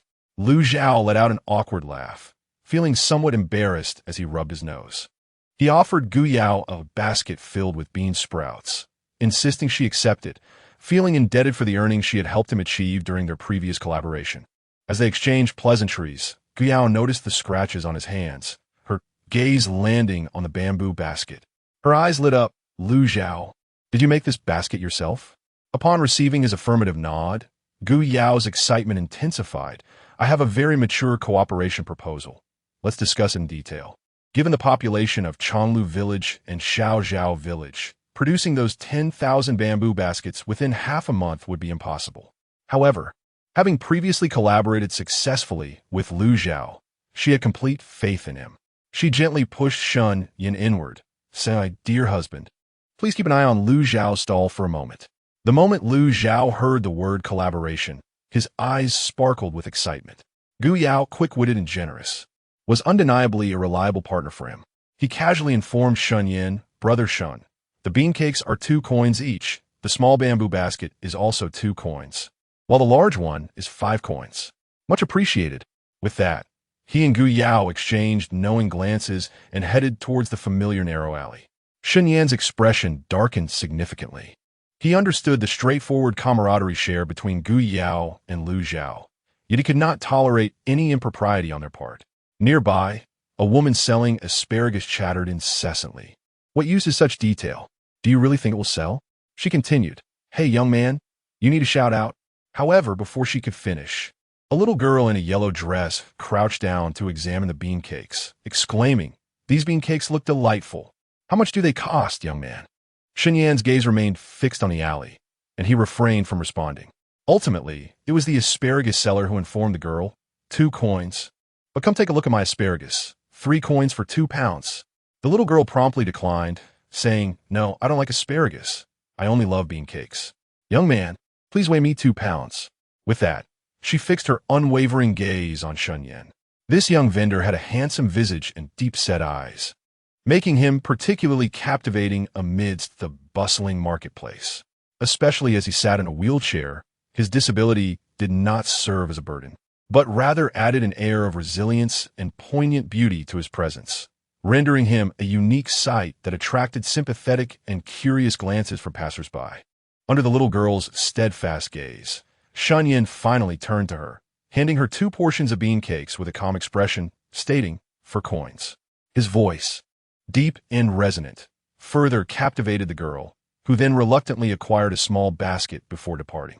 As customers flocked to buy, the asparagus seller watched enviously, unable to suppress her musings. "Young man, please don't take offense at my meddling. With your looks, just sitting there is more effective than any advertisement. However, mere good looks won't suffice. You need to call out to attract more people, and to show your wife that you're not merely idling away." Curiously, she glanced towards the alley, pondering whether infidelity had become so brazen in these times. Shen Yan had no intention of calling out. After all, it was not his merchandise. Whether it sold or not was of no concern to him. Ironically, despite his disinterest, many young girls and older women were drawn to his stall, enchanted by his striking appearance. When Gu Yao and Lu Zhao finally emerged from the alley, both were taken aback, especially Lu Zhao, Brother Shen. "What happened to the bean cakes and baskets?" Shen Yan handed him 55 coins, his tone cool as he replied, "All sold out." He then eagerly turned to Gu Yao, saying, "My dear, let us return." He felt an overwhelming regret for having agreed to accompany Gu Yao in search of Wu Yu, fully aware that Lu Zhao was selling vegetables right here. Not only today, but it seems we shall meet daily henceforth. Indeed, as Gu Yao pushed him away, she turned to Lu Zhao and said, Lu Zhao, I shall take my leave now. We shall meet again tomorrow. Lu Zhao immediately responded with a wide grin. Yes. Thank you, sister-in-law, brother Shen. He was astonished. What extraordinary fortune had he encountered today? Shen Yan had managed to sell in an instant what would take him 3 days to sell, and Gu Yao had presented him with a tremendous opportunity to earn money. Remembering his ailing grandfather, he hastened to assist his subordinates in tidying up. Nearby, the lady selling asparagus was equally astonished, exclaiming in disbelief, Goodness! It appears that divine encounters truly bring joy to the soul. Look at this boy, who in tea smiled for days, now grinning so widely that his gums are visible. On the way back to the ox cart, Shen Yan remarked with a hint of jealousy, You chose Lu Zhao as your basket bearer? Gu Yao nodded indeed. We are short-handed, and Lu Zhao is honest and trustworthy. It's a mutually beneficial arrangement. You wouldn't object, would you? Shen Yan was momentarily taken aback. Now recalling a question he had meant to ask, he feigned nonchalance. How much should we charge him? However, Gu Yao's voice was drowned out by a sudden commotion. Someone has fallen into the water. Someone has fallen into the water. Yeah. Gu Yao looked up and saw Wu Yu's mother, and immediately rushed over, calling out to the nearby, Chu Erlang. Chu Urge, quickly save her. It's Wu Yu. Chu Erlang did not enter the water, but leaned over the riverbank to pull someone up. It turned out that someone had already jumped in to rescue Wu Yu. Upon seeing the rescuer's face, Gu Yao was left utterly astonished. Chapter 81. I shall marry her. As Wu Yu was rescued and brought ashore, her drenched garments clung to her skin, accentuating her graceful figure. The onlookers immediately began to murmur amongst themselves. Oh dear, after being saved by a man like that, how will the young lady ever marry? Indeed, they were in the water for quite a while. Could it be? Gu Yao, incensed by their comments, rushed forward to disperse the crowd. Please, have some decency and spare your words. Let us all be virtuous. Now disperse. Afterward, she retrieved a piece of floral cloth from her basket to drape over Wu Yu, and then, with a puzzled expression, inquired De Xuan. How did this happen? De Xuan, equally bewildered, shivered as he replied, Sister-in-law, I truly do not understand. I came to town to buy some meat, and somehow a dog began chasing me. And then I accidentally knocked this young lady into the river. I assure you, it was not my intention. I jumped in immediately to save her. However, before he could finish, Wu Yu's mother, Wu Mu, interrupted him with a scolding voice. Was it not your intention? If you hadn't attracted that dog, my Yu would have walked safely without falling into the river. I must remind you, my daughter is still an innocent young lady. Now she has been publicly embraced by you, and there is skin-to-skin contact involved. Do you think you can evade responsibility? De Xuan had never encountered such a scenario. His head was spinning. It was not me, it was a dog. If I hadn't saved her, she would have drowned. And what if she had drowned? Drowning would at least leave you blameless, which is far better than you. This scoundrel, ruining her purity. What do you propose we do about this? Which village do you come from? I must speak with your parents. Suddenly, her tone shifted as she seized Gu Yao's arm. Yao, did this scoundrel just call you sister-in-law? Then he must be from your Shun family. Gu Yao fixed her gaze upon Wu Yu, opting not to respond to Wu Mu. Instead, she gently brushed aside Wu Mu's hand and knelt beside Wu Yu. Aunt, right now, we must prioritize Yu Yu's well-being. We should find a doctor at once. Only then did Wu Mu lower her gaze to Wu Yu before glancing at Xuan. With a sudden spark of realization, she exclaimed to Xuan, Is it? You are the one who knocked my precious daughter into the river. Hurry and take her to a doctor. I warn you, if anything happens to my dear daughter, don't just think of being a scoundrel. You could very well be a murderer, liable to be executed. De Xuan, filled with trepidation, replied helplessly, It really was not me. It was the dog. He then looked towards Shen Yan, calling out, Cousin. Though he and Shen Yan were not particularly close, instinctively, De Xuan sought his cousin's assistance in this dire moment. Shen Yan had no desire to involve himself in this matter, but recognizing Gu Yao's entanglement, He sighed softly and slowly maneuvered his wheelchair forward, calmly stating, "Deshuan, you should take Miss Wu Yu to see a doctor first." Subsequently, he addressed Wu's mother, saying, "Auntie, please compose yourself." Deshuan indeed plunged into the water to save Miss Wu Yu. He is not the debauched scoundrel you describe. This can be attested by all present. As for other matters, let us wait until Miss Wu Yu awakens to discuss them. Wu's mother attempted to voice her thoughts, but at that moment, Wu Yu slowly opened her eyes. Upon doing so, she caught sight of the equally drenched Deshuan, prompting her to awkwardly turn her gaze towards Gu Yao, her eyes brimming with grievance. "Yao Yao." Gu Yao quickly grasped her hand, asking Yu Yu, "How do you feel?" Wu Yu shook her head, and as she faced the crowd's scrutinizing stares, she once again lowered her head in embarrassment. Though she remained silent, her mother was relentless. "Let me tell you, this matter is far from over. Regardless of whether you were saving someone or being a lecher, the fact remains that you have laid hands on my daughter, Yu Yu." Oh, my poor Yu Yu, subjected to such indignities. How will she ever endure this? Witnessing the trembling Wu Yu, Gu Yao felt a surge of frustration and shouted, "Annie, enough. Wu Yu is your daughter. Are you trying to drive her to despair? Let her speak." Then, turning gently to Wu Yu, she continued, "Yu Yu, what do you wish to do? Do not fear. I will support you." Wu Yu had always been kind to her original self, frequently advising her against pursuing frivolous relationships. Yet, the original self rebuffed her good intentions, labeling her meddlesome. Despite this, Wu Yu did not sever ties. Instead, she maintained her kindness towards her. In truth, Wu Yu embodied the traditional, earnest girl. Yet her fate had dealt her a poor hand with unworthy parents, while the original self, a tempestuous child, was fortunate to have good ones. Thus, fate plays its role.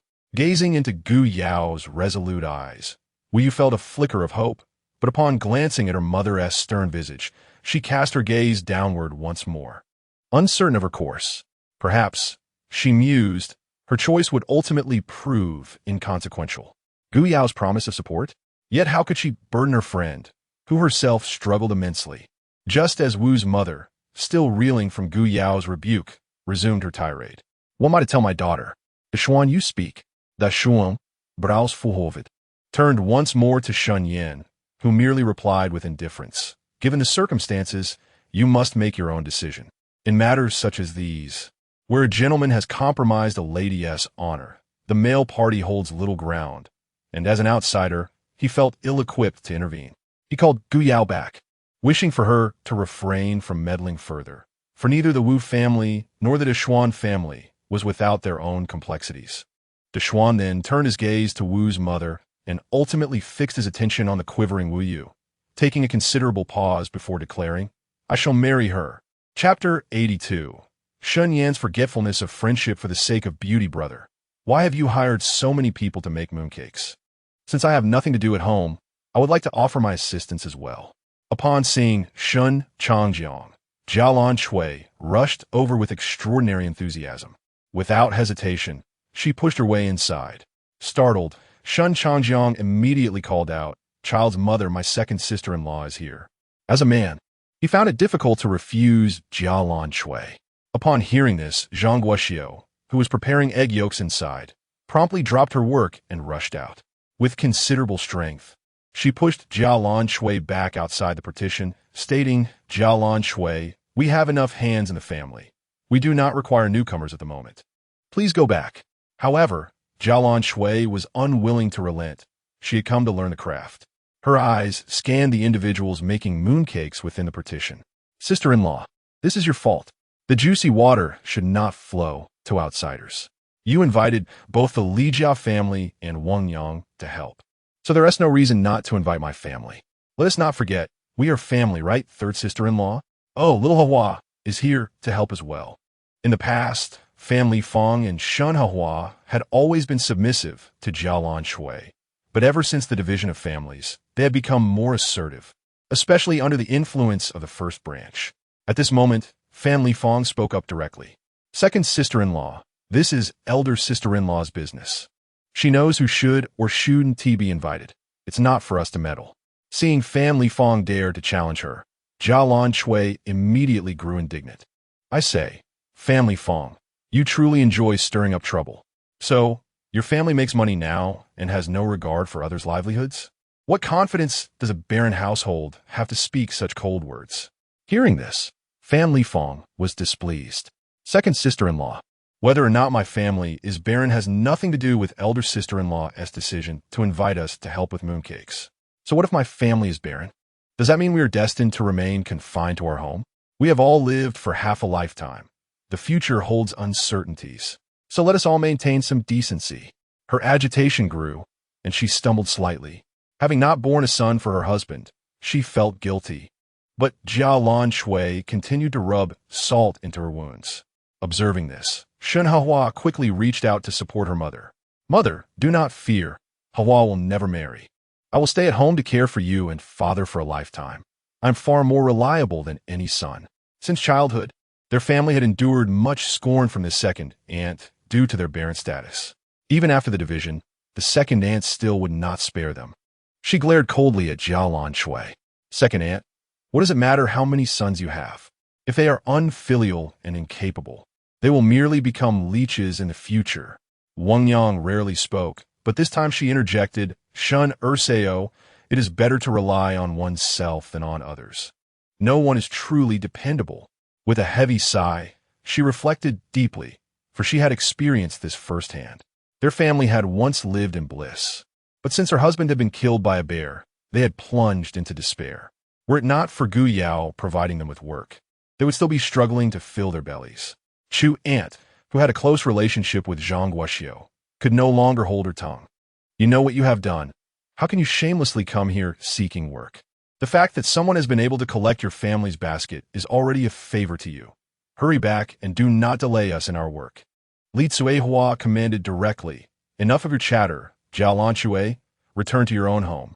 Her husband holds the position of village chief, so she has naturally acquired a semblance of authority.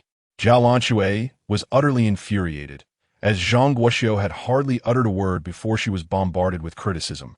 Truly a case of whoever has milk is the mother. Was it not merely hiring these women for labor? She scoffed. What can you possibly earn after toiling all day? Shen Hua, being youthful, raised her eyebrows and responded, one can earn over 30 coins in a day. Her father had praised her profusely the night before, and her sister Taohua was envious, eager to ask their aunt if she could also come and help with the work for half the pay. Upon hearing this, Jiao Lanchue felt her world crumble. What? A woman can earn over 30 coins a day, surpassing what the men make weaving baskets at home? My goodness, this is truly galling. Thinking of her elder brother Dashuan, who was soon to be betrothed, and her younger brother Ershuan, who would follow in a couple of years, filled her with dread. Zhang Guoxiu observed the vivid change in her expression and couldn't help but smirk in derision. How could she not withstand such trivial matters? She reflected on how her family had persevered through far worse. With no time for further exchanges, she pushed Jiao Lanchue towards the door, stating, leave now, and do not return to my home without cause. Jiao Lanchue refused to budge, jumping up and down to argue. Sister-in-law, this is your fault. How can you be so heartless? We are family and ought to support one another. I merely came to help you make mooncakes out of kindness. If you cannot appreciate my goodwill, why must you expel me? If word gets out, outsiders will think our Shun family is at odds. She intentionally raised her voice, seeking the attention of the neighbors, her face adorned with an exaggerated expression of grievance. Claiming she had done nothing wrong today, she was merely being kind. Zhang Guoxiu let out a cold laugh, fully aware of Jiao Lanchue's tactics. Jiao Lanchue, spare me your dramatics. Ever since my Ayan's incident, I have seen through your true nature. We have already separated and are no longer family, so be gone. With that, she ceased to speak further and directly grasped Jiao Lanchue's arm, pulling her toward the door.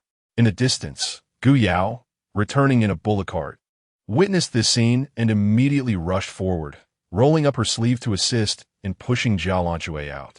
Shen Yan, seated in the cart, raised his eyebrows involuntarily. Was this what one called loving one's home and all within it? Being unable to move freely, he called out in a deep voice, Second Aunt, do not cause a scene in my house. You should return home. It must be in chaos by now. Upon hearing this, Jiao Lanchue came to an abrupt halt. Shen Yan, what nonsense are you spouting? How dare you curse my family? Shen Yan did not respond, but gazed contemplatively into the distance. Just then, Xuan and Sanxian rushed over, their faces etched with worry. Mother, hurry home. Someone is causing trouble at our house, and father cannot manage alone. Sanchuan tugged at his mother's clothing, lamenting, Mother, not only did my elder brother lose the meat he bought, but he also brought back a band of ruffians. Oh, my meat! I crave meat. Upon hearing this, Jialanchue was completely taken aback. With a furrowed brow, she retorted, What nonsense! I shall see who dares to cause a commotion at my home. After all, I have 3 sons. Without further consideration for the family of the first house, she hurriedly made her way home, only to be obstructed by Chu Erlang. Madam Shun, please pause. First, provide me with 31 for the cart fare, as it is owed by your son Dashuan. He instructed me to ask you for it. Jialanchue was unwilling to comply. You claim it, so it must be true? My Dashuan is such a well-behaved child. How could he possibly owe you 31? The fare is merely 1 won per person, and besides, my Dashuan walked to Yanglu town today. Do not think you could deceive me. Chu Erlang, being quite articulate, succinctly explained, originally, this cart was hired by Yan from my family. I had no intention of taking your Dashuan, but they insisted on riding. I even made an extra trip to Xiaozhou village and then back to Chonglu village with them, totaling 61. Shouldn't it be fair for the families to share the burden? Chu Erlang presented his case logically, blocking her way, while the 2 younger brothers urged her on impatiently. Jialanchue, feeling as though she had swallowed something foul, tossed aside 30 when in frustration before storming off, muttering bitterly. It's no wonder a grown man can't find a wife, being so miserly. Though Gu Yao did not feel as though she had swallowed something foul, she also felt a lump in her throat. After begrudgingly handing Chu Erlang the 31, she fell silent and began unloading the baskets from the cart. Chu Erlang, somewhat innocent in his demeanor, remarked, Sister-in-law, your family does not need to pay so much. However, Gu Yao ignored him, leaving him with no choice but to return half of it to Shen Yan. Shen Yan refused to accept it, stating, Enough, we can discuss this another time. First, help me down. He understood Gu Yao's discomfort. Her best friend was about to become Jialanchue's daughter-in-law, who wouldn't he feel uneasy in such a situation.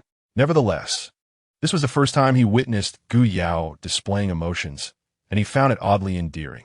He teased Chu Erlang, You squandered your opportunity, and then promptly followed Gu Yao. Chu Erlang felt wronged, pondering, Am I to blame for this? Shen Yan was never one to prioritize romance over friendship. Is a wife truly that significant? Finally, the ever-baffled Zhang Guoxiu enthusiastically suggested, Yao Yao, you must be tired. Go inside and rest. Erlang, Hihua, could you lend a hand to help carry the baskets inside? Shen Yihua stole a glance at Chu Erlang before washing her hands and stepping forward to assist. Observing this, Chu Erlang quickly suppressed his own thoughts and grinned broadly. Certainly. Auntie, we shall move them right away. Chapter 83. Disputes indeed. The household of Jialanchue was in utter disarray. Not only had Wu's mother arrived, but even Wu's father and her 2 sons had come along. The 3 sturdy men stood there, completely overshadowing Shun Chong Hu and his 2 sons, who appeared almost like delicate Hello Kitties in comparison. Ultimately, it was Shun Chong Jiang, Shun Chong He, and Jialanchue's elder brother, Jiaping Tu, who arrived just in time to stabilize the atmosphere. Shun Chong Jiang and Shun Chong He were not there to support the second household. Rather, they were concerned for their own parents' well-being. In rural families, a lack of male presence can indeed lead to undue pressure on the household. Wu's mother boldly confronted her men, launching into a tirade. Your de Xuanzi publicly touched my Yu. My Yu is a girl of extraordinary beauty and talent, sought after by suitors from all over the village. They nearly wear out the threshold of my home. How do you propose to resolve this matter? At this moment, Jialanchue had grasped the essence of the unfolding situation. She turned to Xuan, whose clothes were still damp, and pinched him. What were you thinking, child? You can't even return from town with meat without bringing home trouble. You fell into the water, and you thought it noble to save her? Not only did you lose the meat, but you also brought back a family of blood-sucking leeches. De Xuan had intended to propose, but he was not about to settle for just any family, especially not one that seemed so formidable. He glanced at Wu Yu, who stood silently with her head bowed, and took a deep breath before murmuring, "Mother, it was my meat that attracted the large dog, causing Miss Wu to fall into the river. If I hadn't rescued her, wouldn't that have made me a murderer? Now that it has come to this, I have already promised to marry her." Upon hearing this, Jia Lan Shui grew anxious. Marry her? Without the proper matchmaker or parental consent? How dare you speak such nonsense? Wu's mother was equally agitated. What is this? Do you intend to evade responsibility? If you refuse to marry, that's fine. My Yu is not so desperate as to wed into a family that lacks reason. Compensation is in order. Jia Lan Shui, hands on her hips, stepped forward. Compensation? On what grounds? At these words, Wu's mother slapped her thigh and exclaimed in exasperation, "Is this how the people of Chonglu village behave? My precious daughter has been treated shamefully by your Xuanzi, and not only do you refuse to marry her, but you won't even offer compensation. Is there no sense of justice left?" Her cries were heartfelt and rhythmic. Over the years, she had endured much at the hands of her own husband. Just then, Shen Changjiang and Shen Chang, he supported Shen Donghua and Lu Gui Fun as they emerged, surveying the chaotic scene before them with deep sighs. With solemn expressions, they addressed Shen Chang, Hu, and Jia Lan Shui. This matter is now settled, and Xuan himself has taken responsibility. We, the elders, believe that Xuan has acted honorably, and since the children have made their choice, it is our duty to uphold a positive image for them. We shall accept this girl into the Shen family. They perceived her as a girl of unfortunate fate, bound by circumstance, and they had heard that she was a childhood friend of their granddaughter Yao Yao, which suggested her character was likely commendable. Jia Lan Shui was reluctant, but recognized her own lack of standing in this matter, and chose to remain silent. If marriage was to be, then so be it. A daughter married is like water poured out. What right did her family have to create further disturbances? Since both parties have reached an agreement, there remains but one matter to address: the issue of the betrothal gift. Consequently, Wu Yu's family presented a staggering demand. Our Yiya is the pillar of our family, maintaining order and harmony that is unparalleled in the surrounding villages. Even families in town seek her hand in marriage. Yorda Xuanzi, with his cunning intentions, has taken a liking to our daughter and has deliberately caused her to fall into the river. We acknowledge this incident, and thus we shall settle for a betrothal gift amounting to half of what is customary in town. 20 taels will suffice. Jialan Yui gasped in disbelief, hands on her hips as she retorted, "Why don't you just go and rob someone? 20 taels?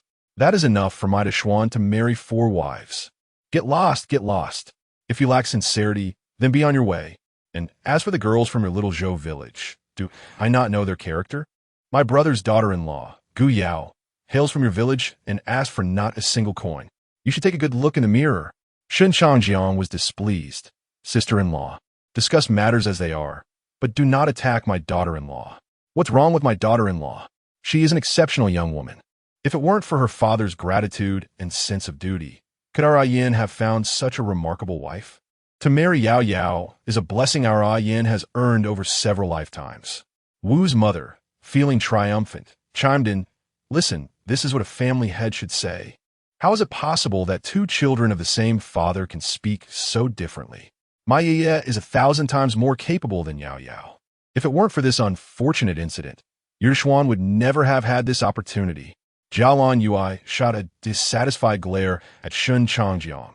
"Elder brother, which side are you on? Your family had no betrothal gift when marrying their daughter-in-law, yet you cannot bear to see others prosper." Shen Changhu also expressed his discontent. "Elder brother, please refrain from complicating matters.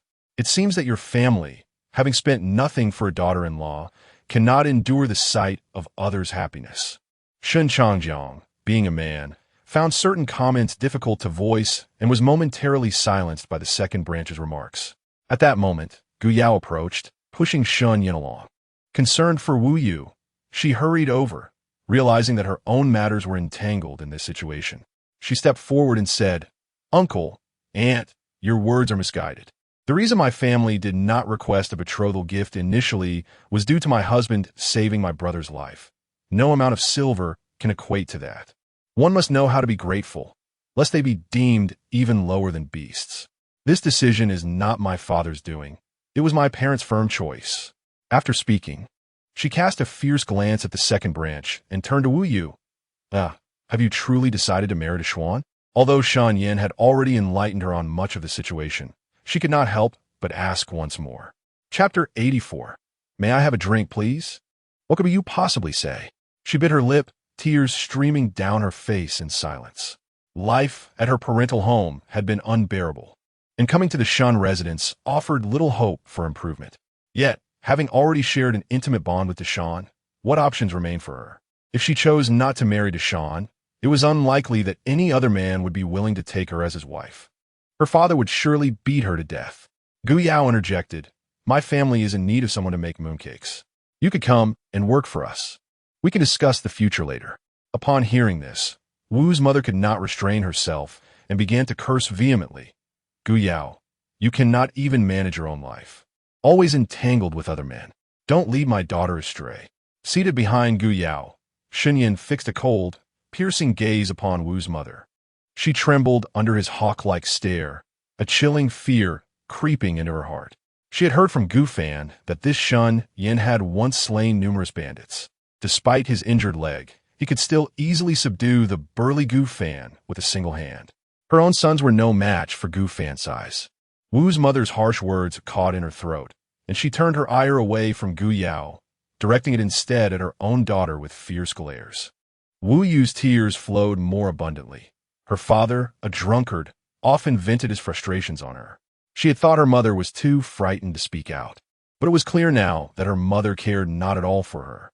In her family, she was nothing more than an unwanted burden, a servant subjected to abuse.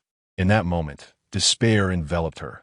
The Shen household was an unknown abyss she dared not contemplate. "Gu Yao, I cannot let you down. I willingly choose to marry Deshawn," she declared with newfound resolve.